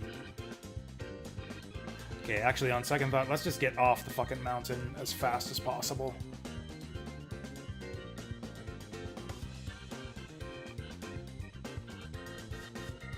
Please don't attack us. Thank you. This is a really annoying map. Man, I didn't even know how good I had it when we were playing Caerleon. Like, I knew they were strong, but yeah, I didn't realize that it would save us the grief of actually having to conquer Caerleon and its shitty territories.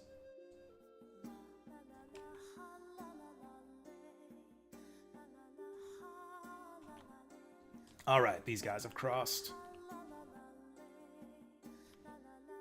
Oh, fuck, they're going for it. We might have to fall back. Man, this song takes me back. I mean, this playlist takes me back. I used to listen to this playlist all the time when we would do, Tales of Maj'Eyal streams. That was our thing. Tome and jazz. You know what? I think we can literally move the pony back here and go around the mountain and cross those 3 spaces faster than going tile by tile here. So they're approaching us, huh?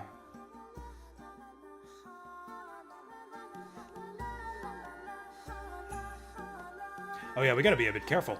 She's in range for her magic. She's blue. Blue beats red. Let's actually put him in here.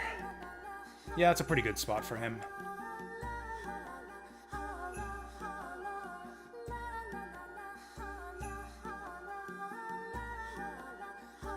Nice. That was a good exchange. Oh, let's get him in the mountain. Alright. Then we'll go here, because I don't want that guy getting attacked that much. And go here.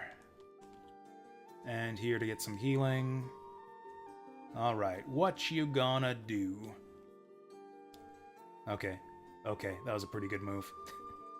Red beats green. No paralyze. We might lose Manti there. Man, they're being smart with their mages. Ow. Get him back! Okay, that was bad for us. It'd be really nice if we could level him up this combat. We're actually in kind of a bad position. I don't know if this fight's gonna go well for us. I really want to win it. Like, this is it. Caerleon's finished if we can take these guys out here. There we go, that's a good one.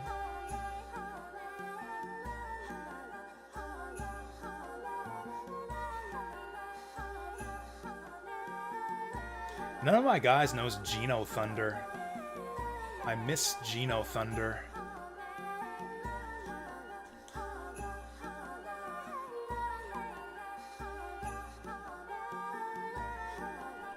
That's rather good.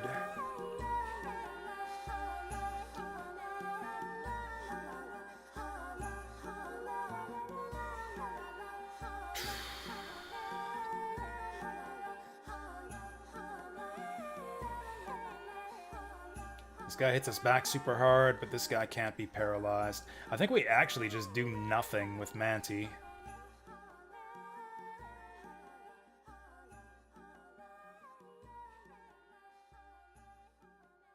Then I don't know what we do with this guy.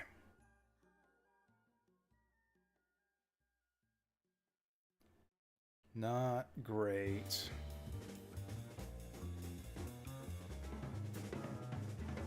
Not great options all around here.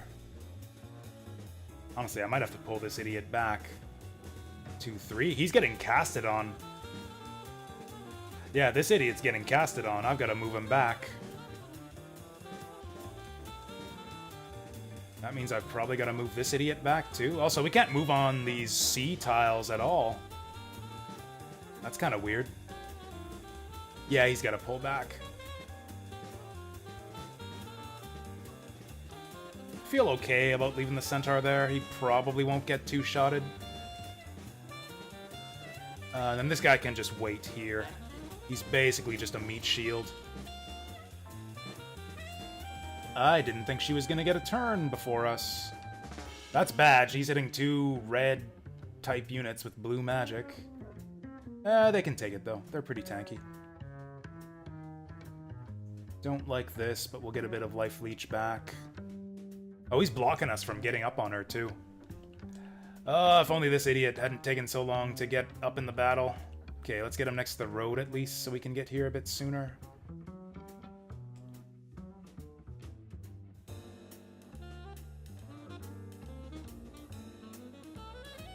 Actually, yeah, we kind of fucked up by leaving that guy so far behind. We'd be doing a lot better with him on the front lines. Okay. Counterattack time. Geno Flame hits a lot of stuff. Is that what we want to do? Geno Flame and hit a lot of stuff? I think I do, actually. We want their whole front line to collapse, and then we can hit the mages. They got a few units that are kind of just barely hanging on. Yeah, he's going down soon. He should go down soon. That dragon's standing tall. Also, oh, yeah. Oh, yeah. Let's do this, then we can move up on the mages. Die! Got him.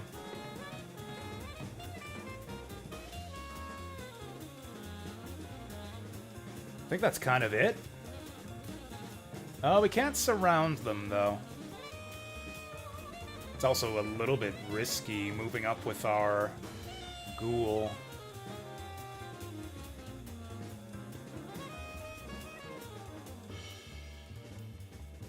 Let's acid breath her and then surround her with the ghoul and the Fenrir. Oh, she'll probably go down. What's she commanding?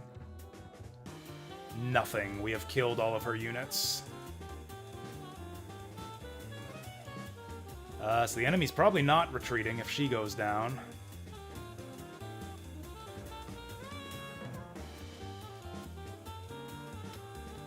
Also, she probably won't go down. She still has a lot of hit points left. Well, now she has a lot fewer. That didn't hurt much at all. Do I move the fucking ghoul up here? He might die. Who's next? Whose turn even is it? Camden, 16. These guys are 5, 15. So she's gonna be going next, and probably this guy after. She's not getting a turn anytime soon. Although she'll go before Teeth. What follow-up do they have if they do this? He'll get hit by the golem. And probably blasted by Sierra. I don't want that to happen. Could get that dragon. Ah, fuck it, let's just wait. Now she's doing frost. Oh, she's doing frost like that. We can heal him if he survives. That dragon's probably gonna breathe on us. Nope, he's going that way. Got a few guys who need healing now. Ooh, I don't like this. Okay, thought he was going for the centaur. Yeah, I think we're going to take some losses here. That's not going to help her. I think we still one-shot Milia there. Actually, this might be kind of bad. We have no follow-up. That's going to kill him. Yeah, I think we're... Oh, he's going to heal her. Well, at least he's not moving up, and he's not using his, like, holy AoE.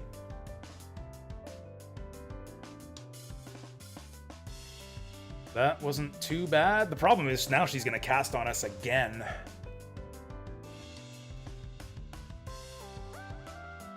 Yeah, this actually all sucks. Also, they're advancing on Camden.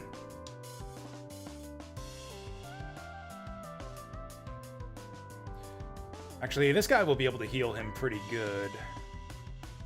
Fall back!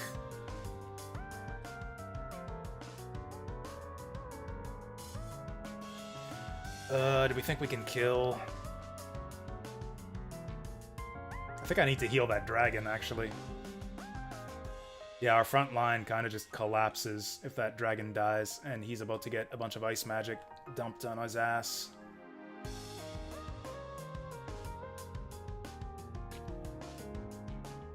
Because, yeah, she's still got a turn, but she has no units left. So I think they have no follow-up on our ranger there. Like, I just kind of want him to kill this guy. Can he do it? 203. This guy would have to have, like, what? Less than 70 defense for us to kill him? He's got 105. This one would kill him, but it's only 60 to hit. Do we have any follow-up to finish him off if we go with the... Oh, this is happening. I didn't realize it was this guy's turn right now. Let's do it.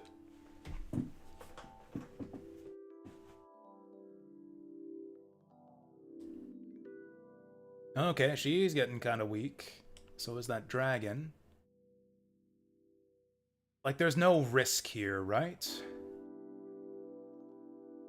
Like, these guys have both gone for the round. She's going, but she can't reach him from here. And then Teeth and Camden will both get turns before these guys do. So I think we're safe. I think this can happen. He missed it. And he gets hit by the enemy's even lower hit percent. Beautiful. And now we eat a bunch of ice damage. What's she doing? Bullshit. Fucking bullshit. Oh my god. He has a zone of control like an enemy. We can't move past him now. Oh my god! The entire fucking strategy was to move up and surround these guys. I can't now, because I can't move past my own fucking dragon. Holy shit. Wow, we're ruined. We're absolutely ruined. I can't believe this fucking shit. Oh, actually, he needs to heal right here. What were the odds on that? I can't believe that worked.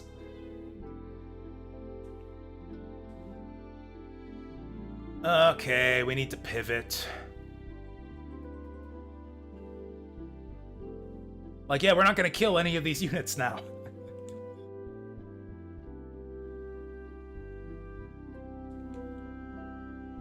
Also, this guy's gonna get to move before these guys. Is he gonna kill any of these other units? He won't. He might move here and block these two from advancing on their turn.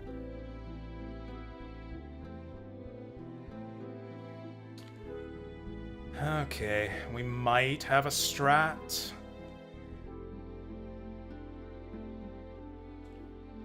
No, that's bad. These are all bad, actually. Well, let's go for it. We might paralyze. Nope. Is he gonna crit? Nope. Oh, for fuck's sake. I was gonna have him move over here and finish off that wyvern, but he can't. Holy fucking shit.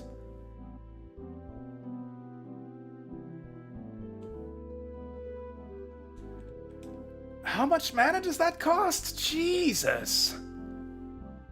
110. That's not even as much as like a Genofrost. She can almost do it again. I have never seen an enemy use that before either. Wow, that's fucking crazy. I think our one play is maybe we... Oh. I can't even hit him? So he counts as an enemy unit for zone of control, but I can't hit him like he was an enemy unit? This is so fucking stupid. Charm is fucking overpowered. Like, it completely I was gonna try to paralyze him. I was gonna try to hit him with the Mandragora and maybe paralyze. Now I can't even fucking do that. Jesus Christ.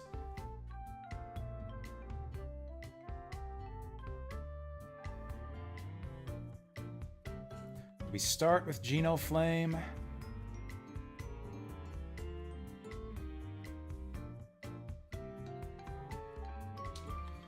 Okay.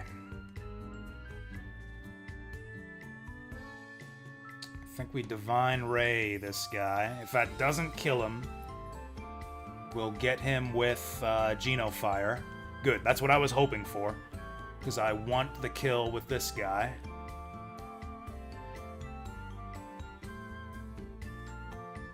That's gonna get a lot of them with this.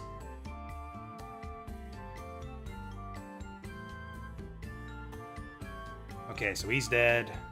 He's quite damaged. Ah, I was hoping we'd get him too, but we didn't quite get it. We might be able to follow up with our zombie, though. We cannot. We have no follow-up at all. G fucking G.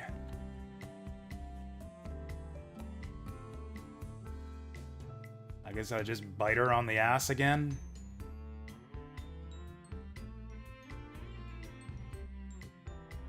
Whip the dog. Well, he's leveling up off this bullshit at least. And what do I do with this idiot? I can't even do anything with him. That is insane. Charmed units should not exert a zone of control. That is so fucking busted. Absolutely ridiculous. I can't even heal it. Actually, Gallo's in quite some trouble. Both these guys are getting their turns.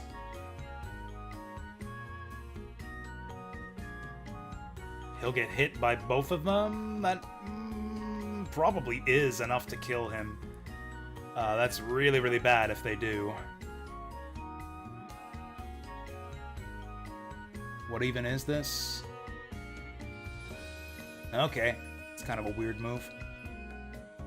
They might get my dragons down. That'd actually be pretty bad. I would not like to lose my dragons. Going for the... Oh, they're taking the Mandrake bait. Okay, that's good. That would have been... Actually, he probably couldn't have hit my leader on the hill anyways. Low, low chance of him hitting that. Don't mind this.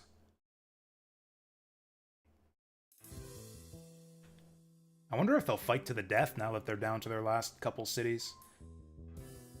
He probably can't hit this. Nope. He lands it somehow.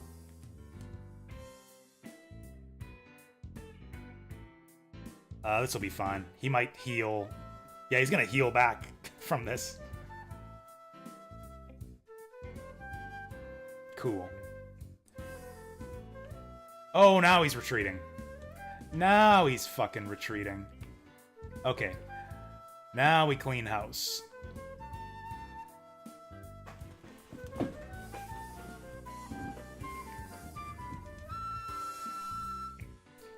Oh, except this idiot is still charmed, so I can't run past him to kill those two. Does he still have mana? He doesn't.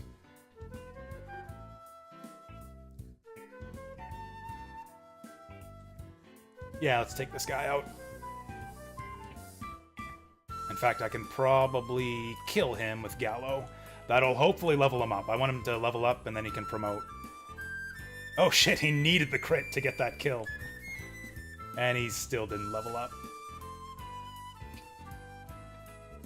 I guess fairies aren't that easy to hit. Let's actually move here so we can get the flank. Actually, no. Because anyone can move there to get the flank.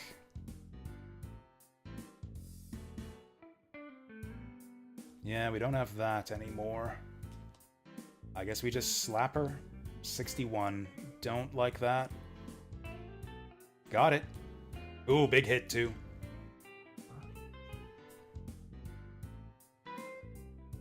Is she gonna charm another one? No, she's gonna retreat, obviously. Seriously? I can't move up there? This is so fucking busted. We can't do anything. We can't get past any of the enemy zones of control. Also, actually, he can't even get through the forest. There's 2 forest tiles there. Oh, actually, that's what it is.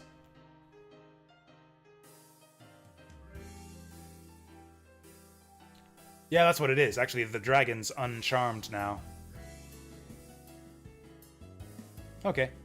We can do this then. In fact, I should have done that first. Ah, well. Okay, got some levels there.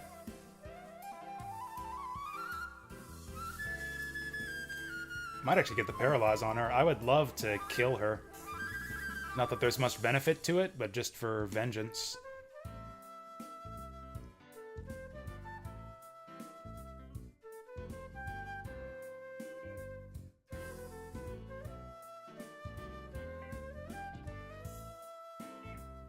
Okay, and then our mage is gonna get the last turn.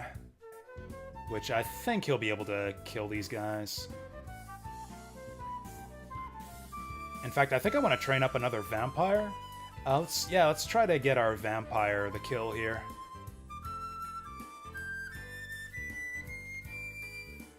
How much health does she have?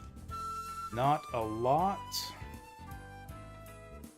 This is outside of our command aura, so this probably won't kill her. Yeah. Okay, so that was a fine exchange. We'll leave him there so that they're flanking. Actually, it's kind of tempting to get XP on the dragon, too. Oh, this guy can pop a heal just for XP.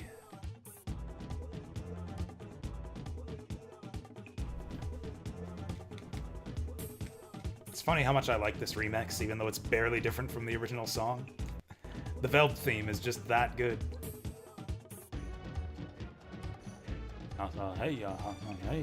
Alright, take her down. Feast on her flesh. Oh, that's Sierra. I liked her. I remember her from the Caerleon campaign. Oh, moving up there. 2 levels on grind. He's 5 away from becoming a vampire lord. Okay, that wasn't too bad. That was annoying, but not too bad. If not for the charm dragon shenanigans, we could have killed more of them. But it doesn't matter, because Caerleon's about to be wiped off the map anyways. Yeah, that was the harder of our 2 battles to clean up this territory. This is the music that we play at the celebratory feast for the conquest of Caerleon. So these guys won't retreat, because this is their last stand.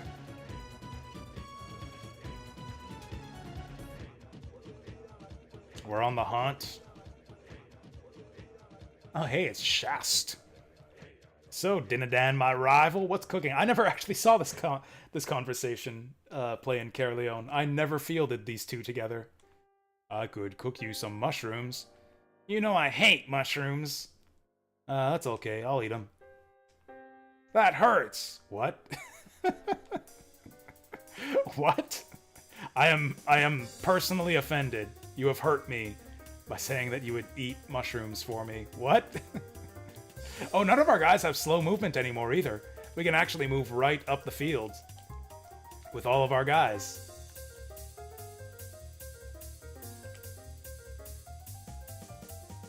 Actually, let's move him here. Then this guy can actually stay 3 back, because he's got 3 range now. Oh yeah, we got a slightly weaker dragon in the squad now. Oh yeah, I guess this guy's a little bit slower. We'll have to slow down a bit for him. Actually, we got fewer units in this squad now, but, you know, stronger units. Gotta be a little bit cautious of Dinadan. He might be able to kill one of our monsters if we're not careful. Actually, is this right? I think we actually have to get him down here if we want to spread out with all of our units. And actually, this is probably where we'll call it for the night. End the stream with the conquest of Carleon.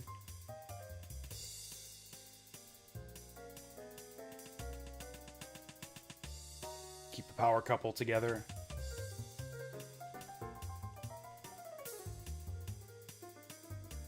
Actually, let's put this guy on the end, because the dragon's more likely to get a good breath attack off here. I mean, I gotta careful about how we position our healing unicorn, too. Let's put him there.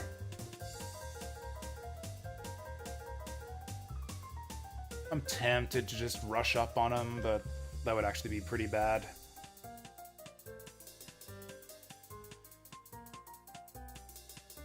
Because, yeah, this guy's a mage, and a pretty strong one. I don't think he'll go for us if we go in the woods, so let's go one in front.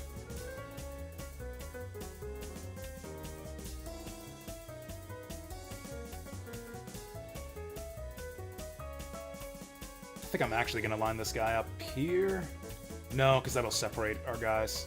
Okay, let's do it like this.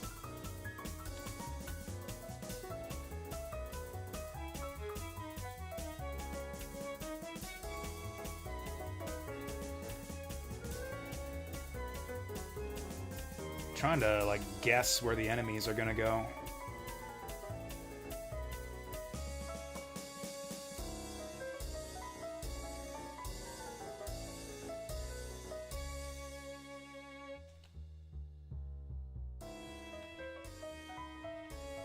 Okay, they should run up on us now.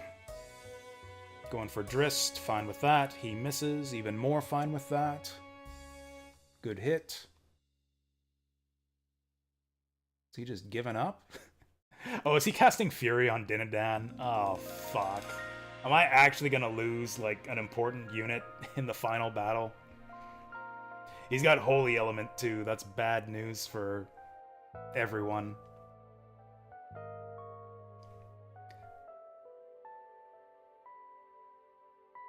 Oh, he silenced my fucking succubus. What the hell? Oh, shit. Oh, shit. Also, that wasn't Fury. That was Agility, I think. Actually, he'll probably be the first to go down. Yeah, he's, like, way outraced the rest of his squad. I think we actually just kill him first.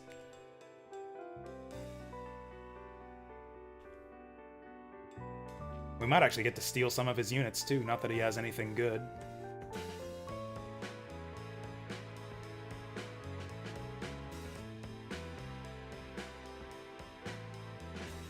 I will try to give the kill to Drist.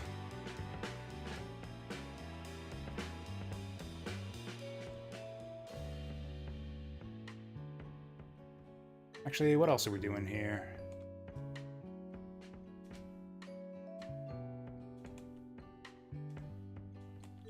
Yeah, let's just shoot him. We actually might not have enough follow-up here. And actually, we do have to be a little bit careful. Because, yeah, unlike most battles, yeah, the enemies will not retreat after this guy goes down. They will fight to the end, because this is their last stand.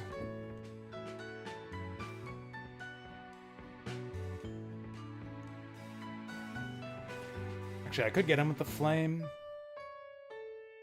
Flame should do it, right? We can save MP. Boom. Oh, and then they just say ... no final words or anything. Ooh, level up for him. Oh, we got the Angel! That is a nice pickup. I like that. John Fodar's tier 2, so he's got the single target magic, so as nice as it would be to flank here, I don't want to get within 2 spaces of him. That was a good hit.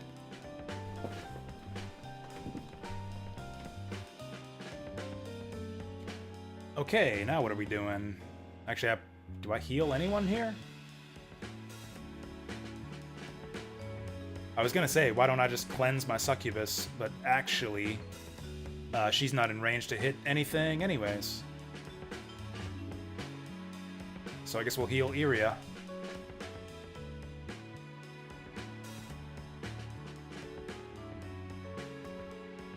And then she can probably spear chuck someone.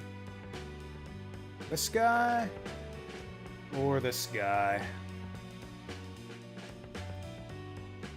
Probably this guy.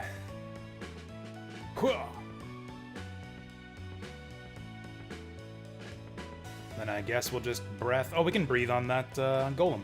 I don't mind that.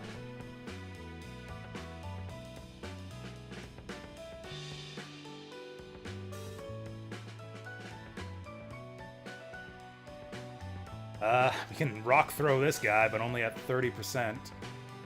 Actually, I think I just moved back with this guy because he's about to get blasted by that angel. And she does nothing. He's probably just gonna cast, like, fire. Geno fire, maybe? Nah, just tier 1 fire.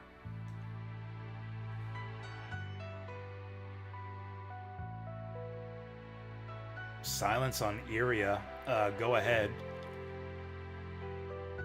Oh, he's pulling back to the castle.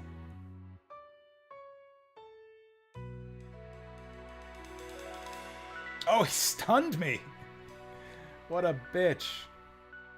Okay, what are we gonna do with Shast? Also, at some point, we gotta move up and hit John Fadar. Well, we'll Venom this guy for starters.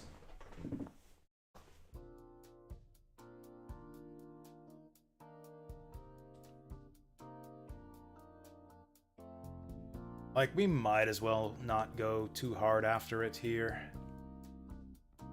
Pick them apart slowly, although I could kill this guy.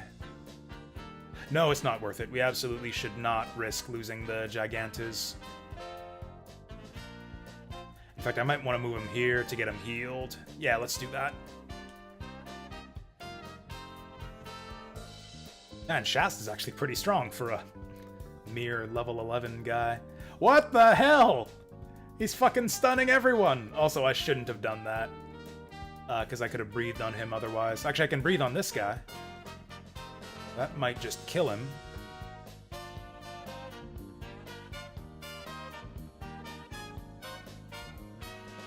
Got him. Now, what do I do with this idiot?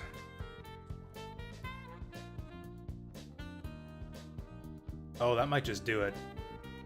Yeah, I think a fire spell will actually just finish him. Because, yeah, it just has magic on top of everything else. Got him. Oh, no level up, though. Cool, so I guess we just wait out the stun. The silence is done now, too. Oh, we need to heal that guy. He's still in range of the stupid mage. Not in range of his, like, enormous single-target blast. The Exablast. But, actually, let's ward him. There we go. That should soften the blow a bit. And also get us some free XP. Alright, what's he gonna do? Please just run up and suicide yourself. Oh. I guess he doesn't want to hit the warded guy. What did that do? Oh, that's the debuff, I think. Okay, yeah, cool. We're debuffed. What'll I do? I think what I'm gonna do is just kill John Fadar. Oh, that was Shast's Angel. Yeah, we got... Oh, yeah, that's right. We got that earlier. That wasn't Shast. That was the first guy. We got the Angel. That happened earlier.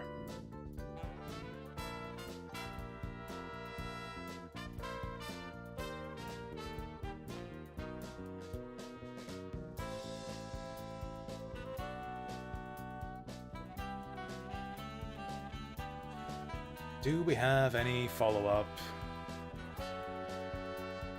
Oh yeah, that idiot's stunned.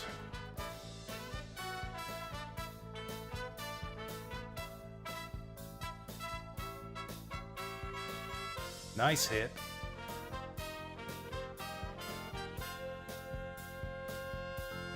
Do I just feed it to Fluffy to open things up for the other guys? They're gonna have difficulty getting rid of that angel, because that thing still has its own zone of control. I guess we'll be able to go here and get on that space. Yeah, let's actually eat the fairy and try to set up this kill for Iria.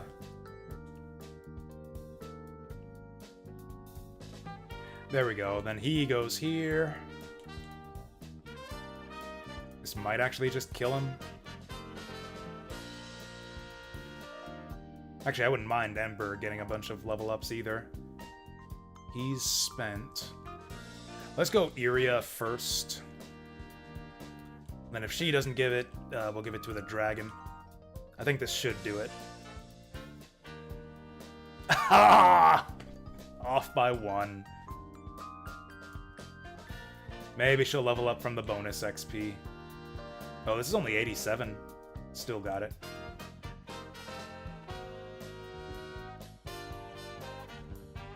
Oh, sick. Ember's almost level 10. Will the last 200 do it? Poop is level 9! Poop and Jezebel moving up together. They're like sisters. If I ever have twin girls, I'll name them Poop and Jezebel. And that's the end of Carleon. I haven't seen this scene before, actually. Every country has its own, like, defeat cutscene. I've seen the ones for... I guess I haven't seen the ones for Almekia or Carleon. Oh, big brother, we lost everything. Oh no, guess we'll have to elope together. Yeah, they've got, like, you know, the classic brother-sister thing, but it turns out we're secretly not related. Like, the Carleon storyline is that, basically.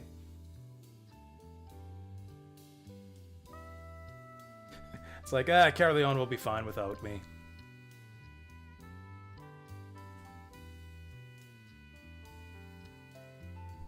Okay, so unfortunately, Dinadan will not join us.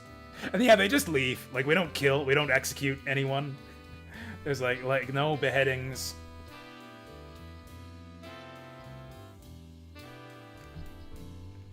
Everyone's just like, okay, I guess we'll go have adventures or something. Failure doesn't mean death in this game. You really are the wise king. Not anymore. Just plain old Kai. Since you're not a king anymore, I guess that means you can marry your sister, right? Oh, does that mean you're gonna do your own washing and cleaning? I guess that too. Oh boy! And that's the end of Carleon. Under the what rune? Carleon fades from the pages of history. And then we should get some of their leaders. Oh shit! We got John Fadar. He's like one of the better Carleon units. That's sick. We're kind of short for mages too. We got John Fadar. Who's this? The fall of a country doesn't mean the fall of its people. Yeah, that's a quote. He literally just quoted that. Billcock. We didn't actually see Billcock. Oh, Yura's questing. I think this is the dragon scene. I've never gotten anything good from this one. Run for your life! Yeah, the dragon can't get her and she escapes. It's either that or they get injured. Nothing good from this month's quests. Oh. Story scene? I've been thinking. Oh, you know what? Since we got a story scene, let's actually... Oh, I should have turned on the music for Carleon's defeat scene. Yeah, it was mostly the battle music that I was kind of getting sick of. Isn't Iria a bit odd? Like, isn't she strong? That's so weird for women to be strong, right? Even Victoria thinks she's weird. Of course, Victoria would think it's weird for women to be strong. Because she is very weak. She got defeated very easily in her last fight.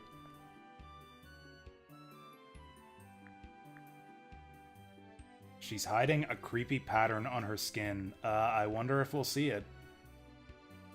Wait, does she work for the villains? Is she part of, like, Boyleface's gang? Is that her dark secret?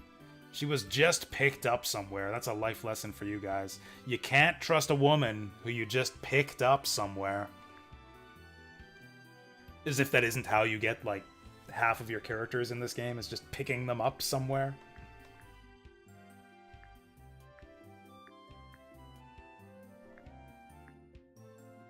Oh, sounds like Victoria's jealous. Failure or discarded. Ouch. Oh, I guess we hit him. I guess he hit him.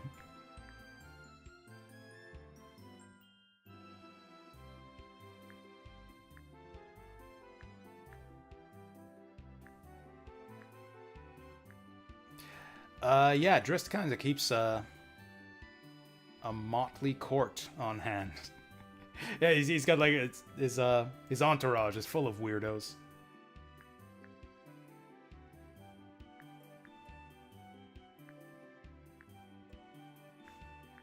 Who is Gallo, anyways? I can't remember who, like, which unit Gallo is. It might be one of the ones... Oh, yeah, he's one of the ones I send on quests. Yeah, Gallo doesn't actually do anything.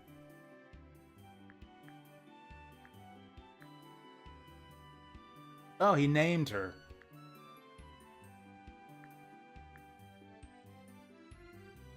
I think Ulster is the one who, like, always defects when you, take out Iscalio.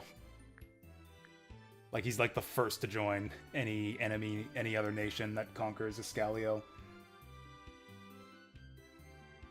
Like, the main characters who are part of each country's story will never join other countries. They'll, you know, go off together with the leader. Like, what's her name? Kai's sister.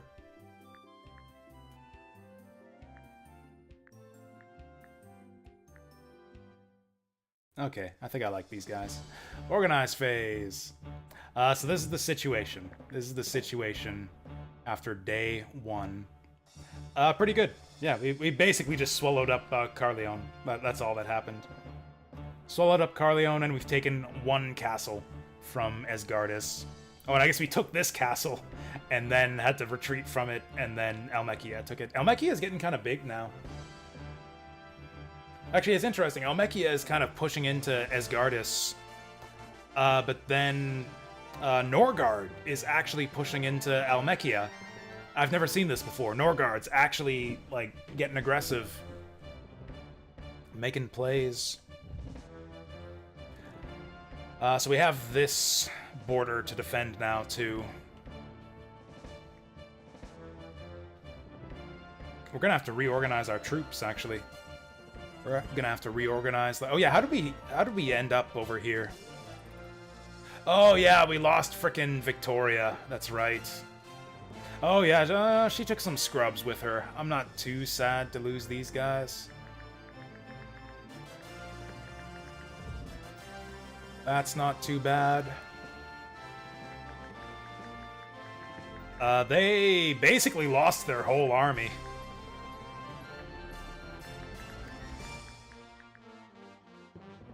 Yeah, these guys basically lost everything.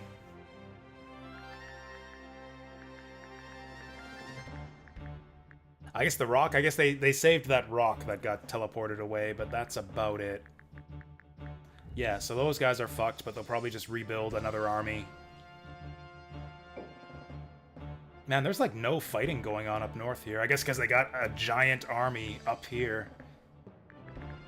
Yeah, no wonder Norgard doesn't want to attack that. Well, maybe they do. They're kind of building up an army, too. So we're gonna have to reinforce Aston here. Also, did we get any promotions off of this? Looks like we didn't. What about these guys? Nothing here either. Oh, actually, what about over here? Right, we just moved these guys, so they didn't do any fighting. I think.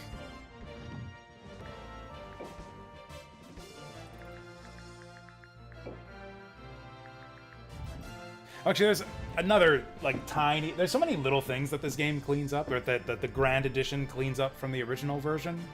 One thing they've done that I like is they've taken away the status option from the menu here. Because, like, status was kind of pointless. Like, you can see your unit stats from the Organize menu anyways.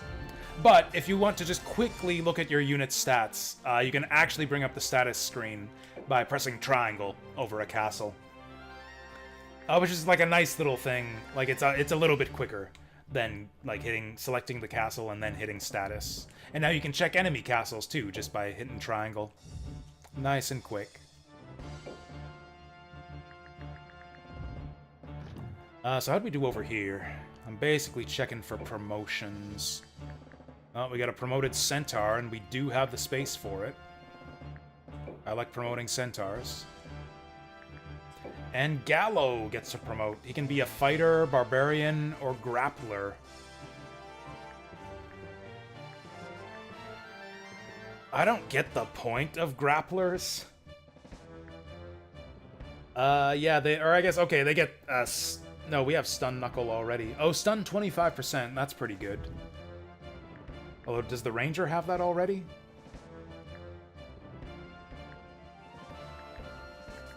Okay, so that's the point of the grappler, is you get that stun chance. And he'll get that every time he crits, too. That's pretty good. I don't even know what fighters are good for. Power? I guess these guys do more damage, maybe?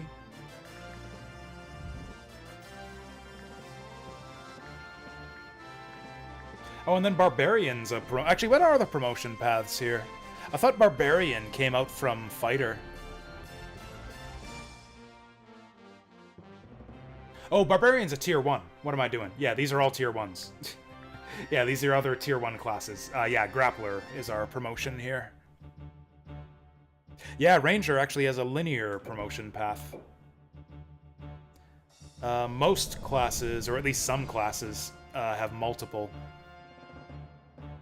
Okay, good for him. He can stun stuff now. We lost a few units, so we'll have to rebuild that army. These guys did totally fine. Did they get any promotions? Oh, that's funny. John Fadar's injured from when we beat his ass as an enemy. Actually, I like that. I like that consistency. Yeah, John Fadar is injured from that last battle where he lost. Also, we got a bunch of new leaders that we can send out on quests. Probably send Bilcock and John Fadar. Actually, Bilcock's pretty decent. I mean, he's not really. He kind of sucks. I don't know if it's really worth using, like, tier 1 leaders. It takes a long time to build them up. I kind of prefer the pre-promotes. Oh yeah, did we get any items? We got an Icicle Claw. I do not know how to use that. I have never found a unit that can use an Icicle Claw.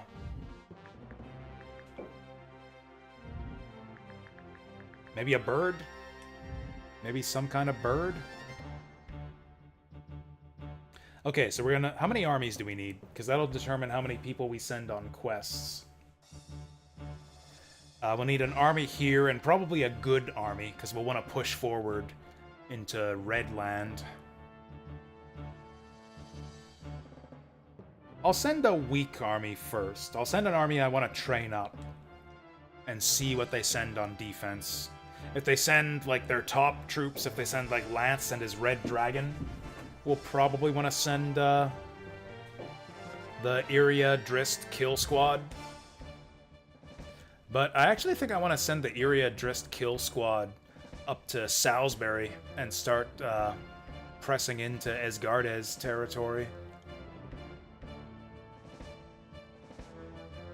I don't know, I guess I could also have him take things over here. Press into Leonia. Because, yeah, we can take this over pretty cleanly. This is a pretty linear sweep to get across here. I could probably take this with, yeah, just one army. Go like 1, 2, 3, bring in a second army here. And then, yeah, just crunch. Although, again, we don't want to be too efficient. We actually don't want to be too efficient. We want to level up a core squad. Who's our third squad? Like, it's definitely Iria Drist. Who's our third?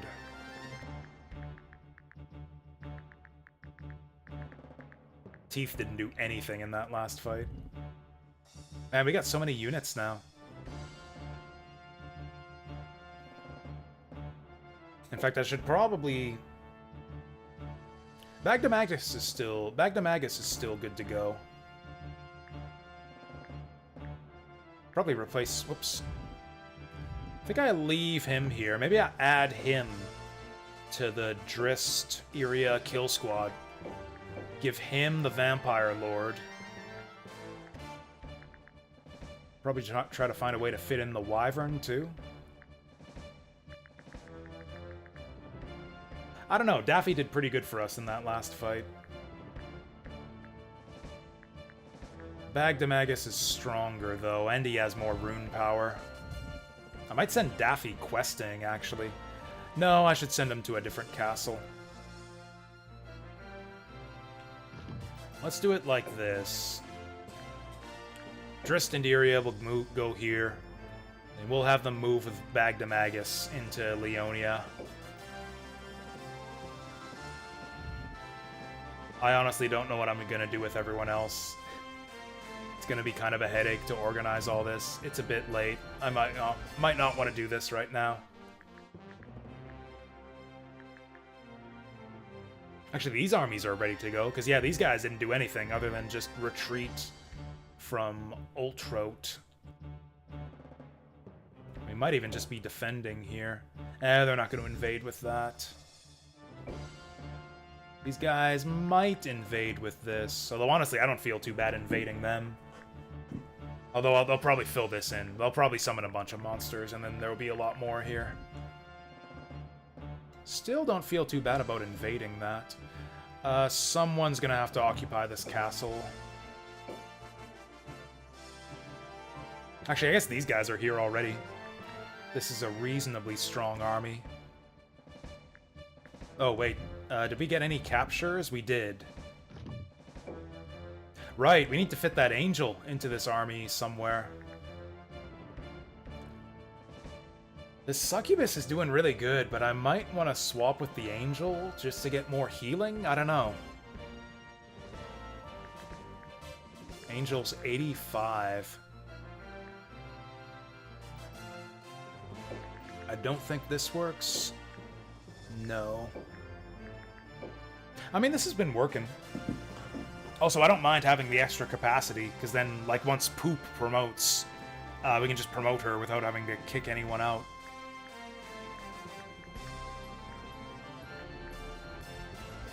Actually, yeah, Ember's about to promote, too, so... Actually, both these are about to promote.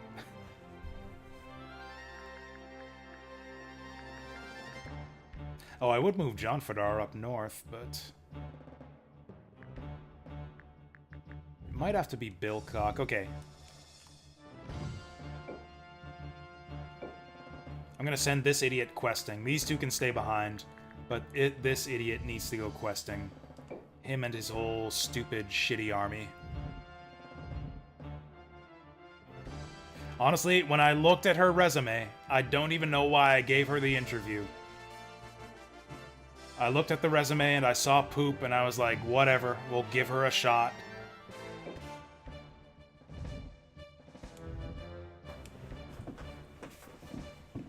Were you here for the start of the game, BioBilly? Did you actually see the discussion of Poop? She's actually one of our starting monsters. That's actually, like, not a randomly generated name. Like, Drist canonically has a pet imp named Poop. And then Fluffy's one of his starting monsters, too. Yeah, he starts with Fluffy, Poop, and I forget the other one. Honestly, it's Drist named her, I guess. So it's more of a situation that's like, okay, you're hired, but your name is Poop now. Your new name is Poop. Welcome to Iscalio Nation. You'll be reporting to Mad Tyrant Drist. If you have any complaints, bring them to the Killer Doll area in HR.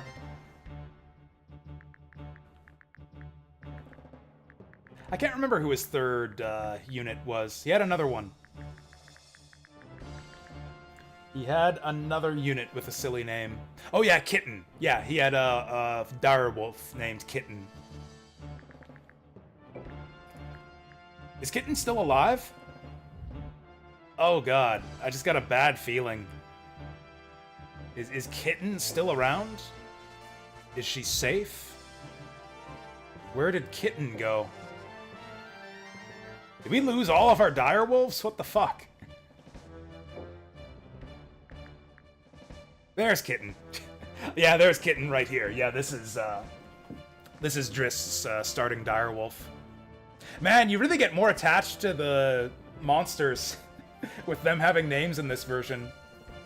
Again, yeah, the original version of this game did not have like randomly generated names for monsters. You could name your monsters, you could give them names, but they would start with random names like, you know, like Unicorn 5G or whatever. Gigascorp 6B, like those kinds of names. There wasn't a proper name generator. Okay, I need to decide who's gonna hold Squest, and then I'm gonna go to bed. Who is going to Squest? Actually, where even is everyone?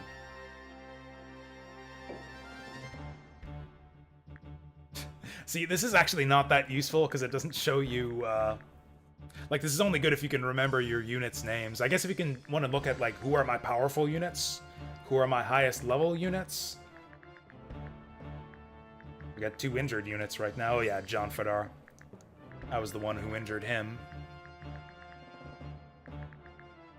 You can sort them by different stats too, just like Fire Emblem. Oh, I never saw this! This is actually a good way to keep track of where your items are. This is one thing that actually bothered me about the UI in this game, is like having to search all over the map looking for your guys who have items that you want to transfer. But yeah, you can see all your equipped items here.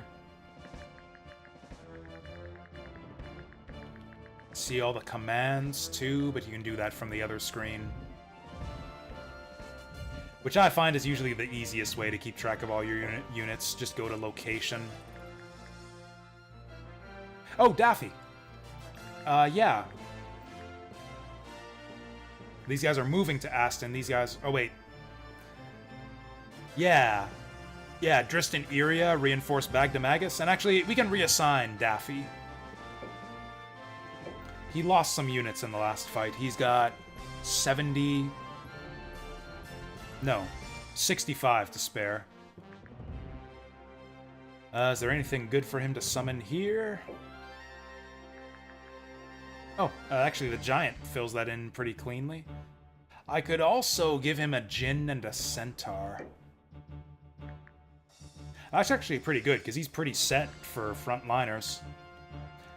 Daffy, Wyvern, Rock on front. And then Centaur Djinn supporting. I think he has just enough capacity for it, too. I think I like that.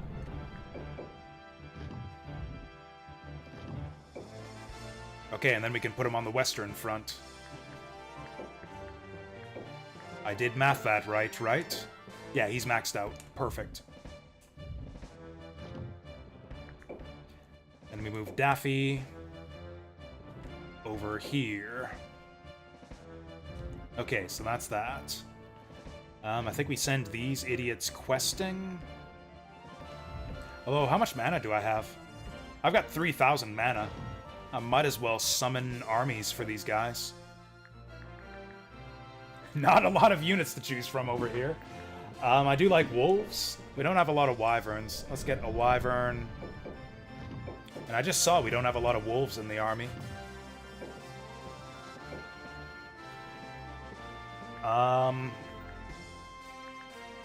Actually, I think I'm gonna use John Fedar. Oh yeah, what do we do with, huh. Well, like I said, we might actually use John Fedar. Yeah, he's quite, you know, a decent mage. I'll actually give him these two. Actually, I might give him the wolves, too. Can I fit the wolves? I cannot.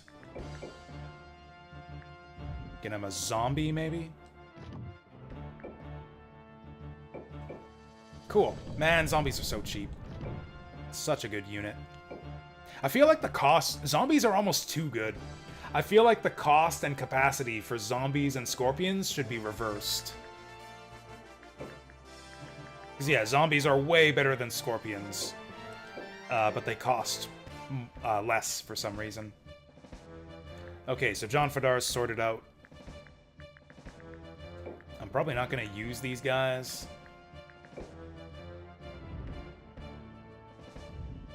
Let's do this. Let's fill them... Well, they don't really have very good units.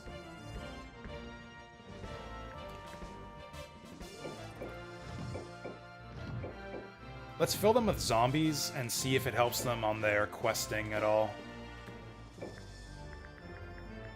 Yeah, let's put a bunch of units with Billcock.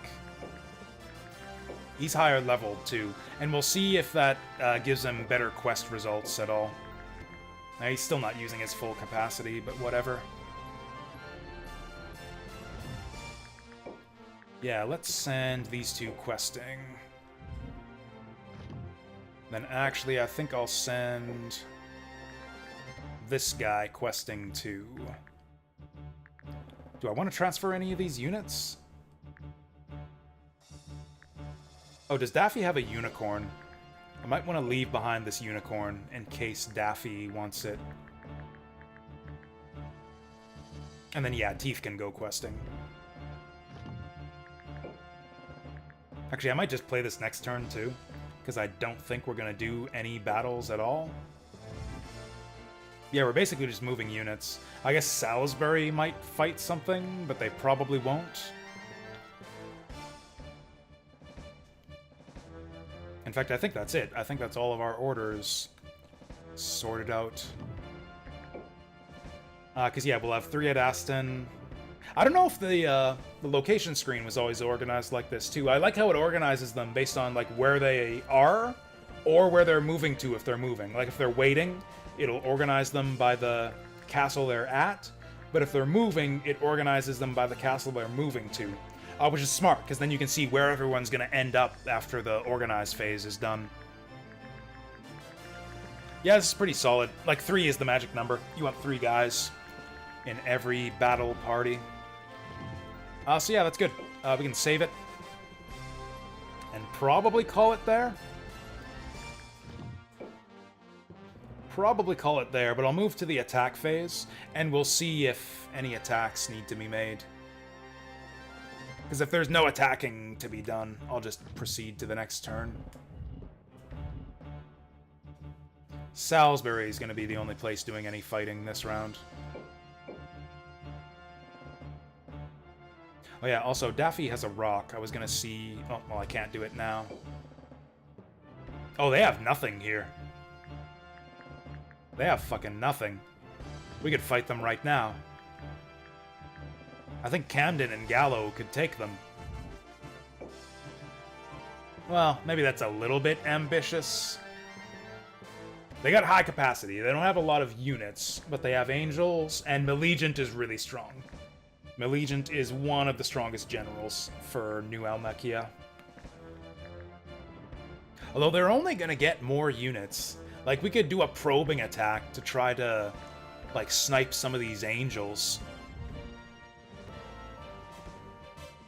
Also, what the hell does he have here? Oh, probably a guy that came back from, like, questing. Or actually, no, he would have been a new recruit, actually. No, new recruits from quests, stay with your leader. I don't know what that guy's doing there. Oh yeah, she's injured.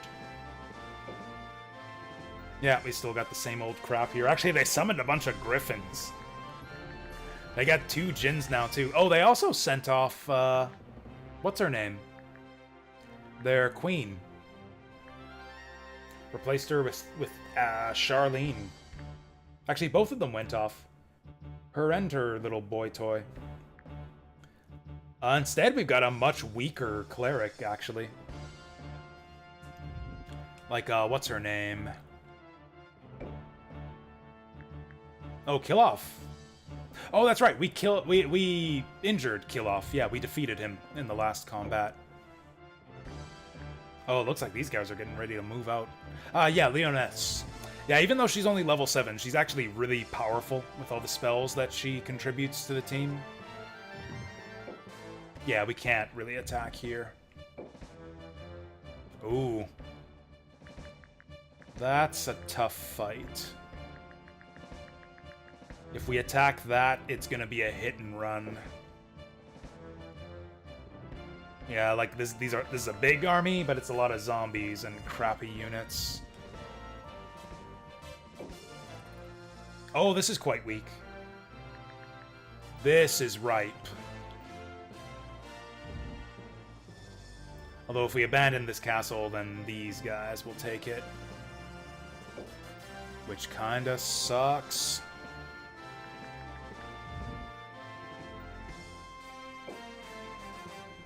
We could totally fight these guys, though. We could totally do it. Then again, so could these guys. These guys might just attack those guys. I'm curious, what happens? What happens if we just do nothing? If I make no attacks, what's gonna happen? Nothing. Absolutely nothing. I think I'm fine with that. I think I'm fine. Yes, I will do nothing. No quests either. No quests came back. That actually kind of sucks. I've got, like, how many guys on quests right now? Okay, only 3, I guess. That's not too many. They're going to be able to fortify these, though. Like, all of our guys are in position where we want them. What happens if... And we have all the units we want, too. What happens if I do nothing again? Okay. They've got their queen back in here. Yeah, this is a somewhat stronger army than we were fighting against last time. Actually, a lot stronger. Wow. Yeah, this is quite the army. Dragons, rocks, dragons, griffins, double Jinn, a unicorn, and a bishop, and Leoness. Yeah, this is quite the crew. This is actually, although we got our kill squad here.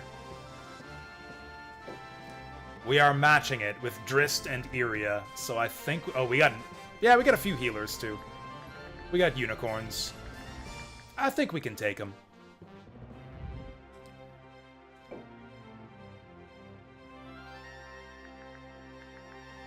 Got all this bullshit up here. We got this bullshit here again. I'm surprised these guys didn't attack each other. Just moving shit around. Anyways, I think that's it. I will not save. I'll probably go back to our save and make this attack on the previous turn. Although actually, maybe it's more sensible to do it this turn and then move some guys up here. Move some guys to defend Salisbury. That's actually the smart play. I mean, we still have to rewind. But yeah, do nothing on the previous turn, and then move these injured units to hold Salisbury. Build them armies, move to Salisbury, and then move out and take Ultrout. That's the play. But we'll have to do it next time. So yeah, that was what, 10 hours? That was 10 hours. We got this far. It kind of snowballs from here. Like, the first nation is always the hardest to conquer, I think. Like, you can kind of see we're building up a big death ball. Like, there's probably no army in the world right now that can hold up to these guys. Like, maybe Bagdamagus needs to level up a little bit. But, like, we got the Gigantus, we got the Bahamut, we got a Stone Golem. Like, the enemies don't have a lot of promoted units. Like, these rocks and dragons are a bit of a problem. Like, these are strong tier 1s. But they don't have any promoted units left. We killed them all. Yeah, they got no promoted units. We killed every single one of them. Esgares has got some left, but not many. They've got Tiamat. War has survived. Oh, actually, I guess these guys are going to be tough to go against. Or did they lose them? Did Lance actually lose his pet dragon? No, he's just taking it for a walk. Yeah, I guess Lance has still got his pre-promotes. Anyways, that's it. That's it. We're done. Yeah, this was a fun stream. I like this game a lot. So the plan is I'm going to try to not play this one off stream. The plan is to not do any off streaming for this run. My intention is that we are going to... If I want to play this off stream, I'll do my other run. I have like one save file. Oh, the emulator's crashing. Awesome. Okay, there we go. We fixed it. I have another save file. I'm going to play my Leonia save file if I want to play this off stream. And yeah, we'll do a full run. We'll do a full run on stream of Iscalio. And that's the plan. And then I'll probably do Legend of Runercia from there, but I'll probably off-stream it first. I'll play a bit of Runercia off-stream, and then once I've gotten comfortable with it, we'll show it off on stream, if I love it. If I hate it, we won't play it. Oh, did I show this? I actually forget. Did I show this off at the start of the stream? There's a new... Actually, this is another big thing that I totally forgot to mention. With the Grand Edition. New anime scenes, new cutscenes. Yeah, the anime scenes and the voice acting were not in the original game. There was an opening animated scene, like the opening, there was an animated opening in the original game, but it wasn't this one. They've made a new animated opening. Yeah, I don't think I actually showed this off at the start of the stream. This is really cool. This is way better than the old opening. Like, the old one wasn't very good at all. I mean, this one's still not amazing. It's not one of those openings that I want to watch, like, every single time. Like the one from Dragon Force 2. Dragon Force 2 had a legendary opening. I love the opening of Dragon Force 2. I watched that every single time that we played that game. This opening's whatever. I think this is actually just a compilation of like anime scenes from the game. But it's really good animation. I think it looks really good.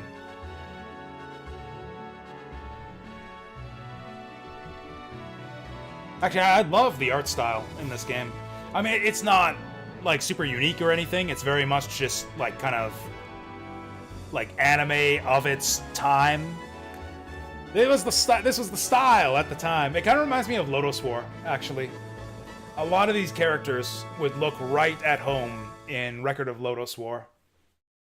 Yeah, it reminds me of that kind of, you know, just kind of general, like, fantasy anime style.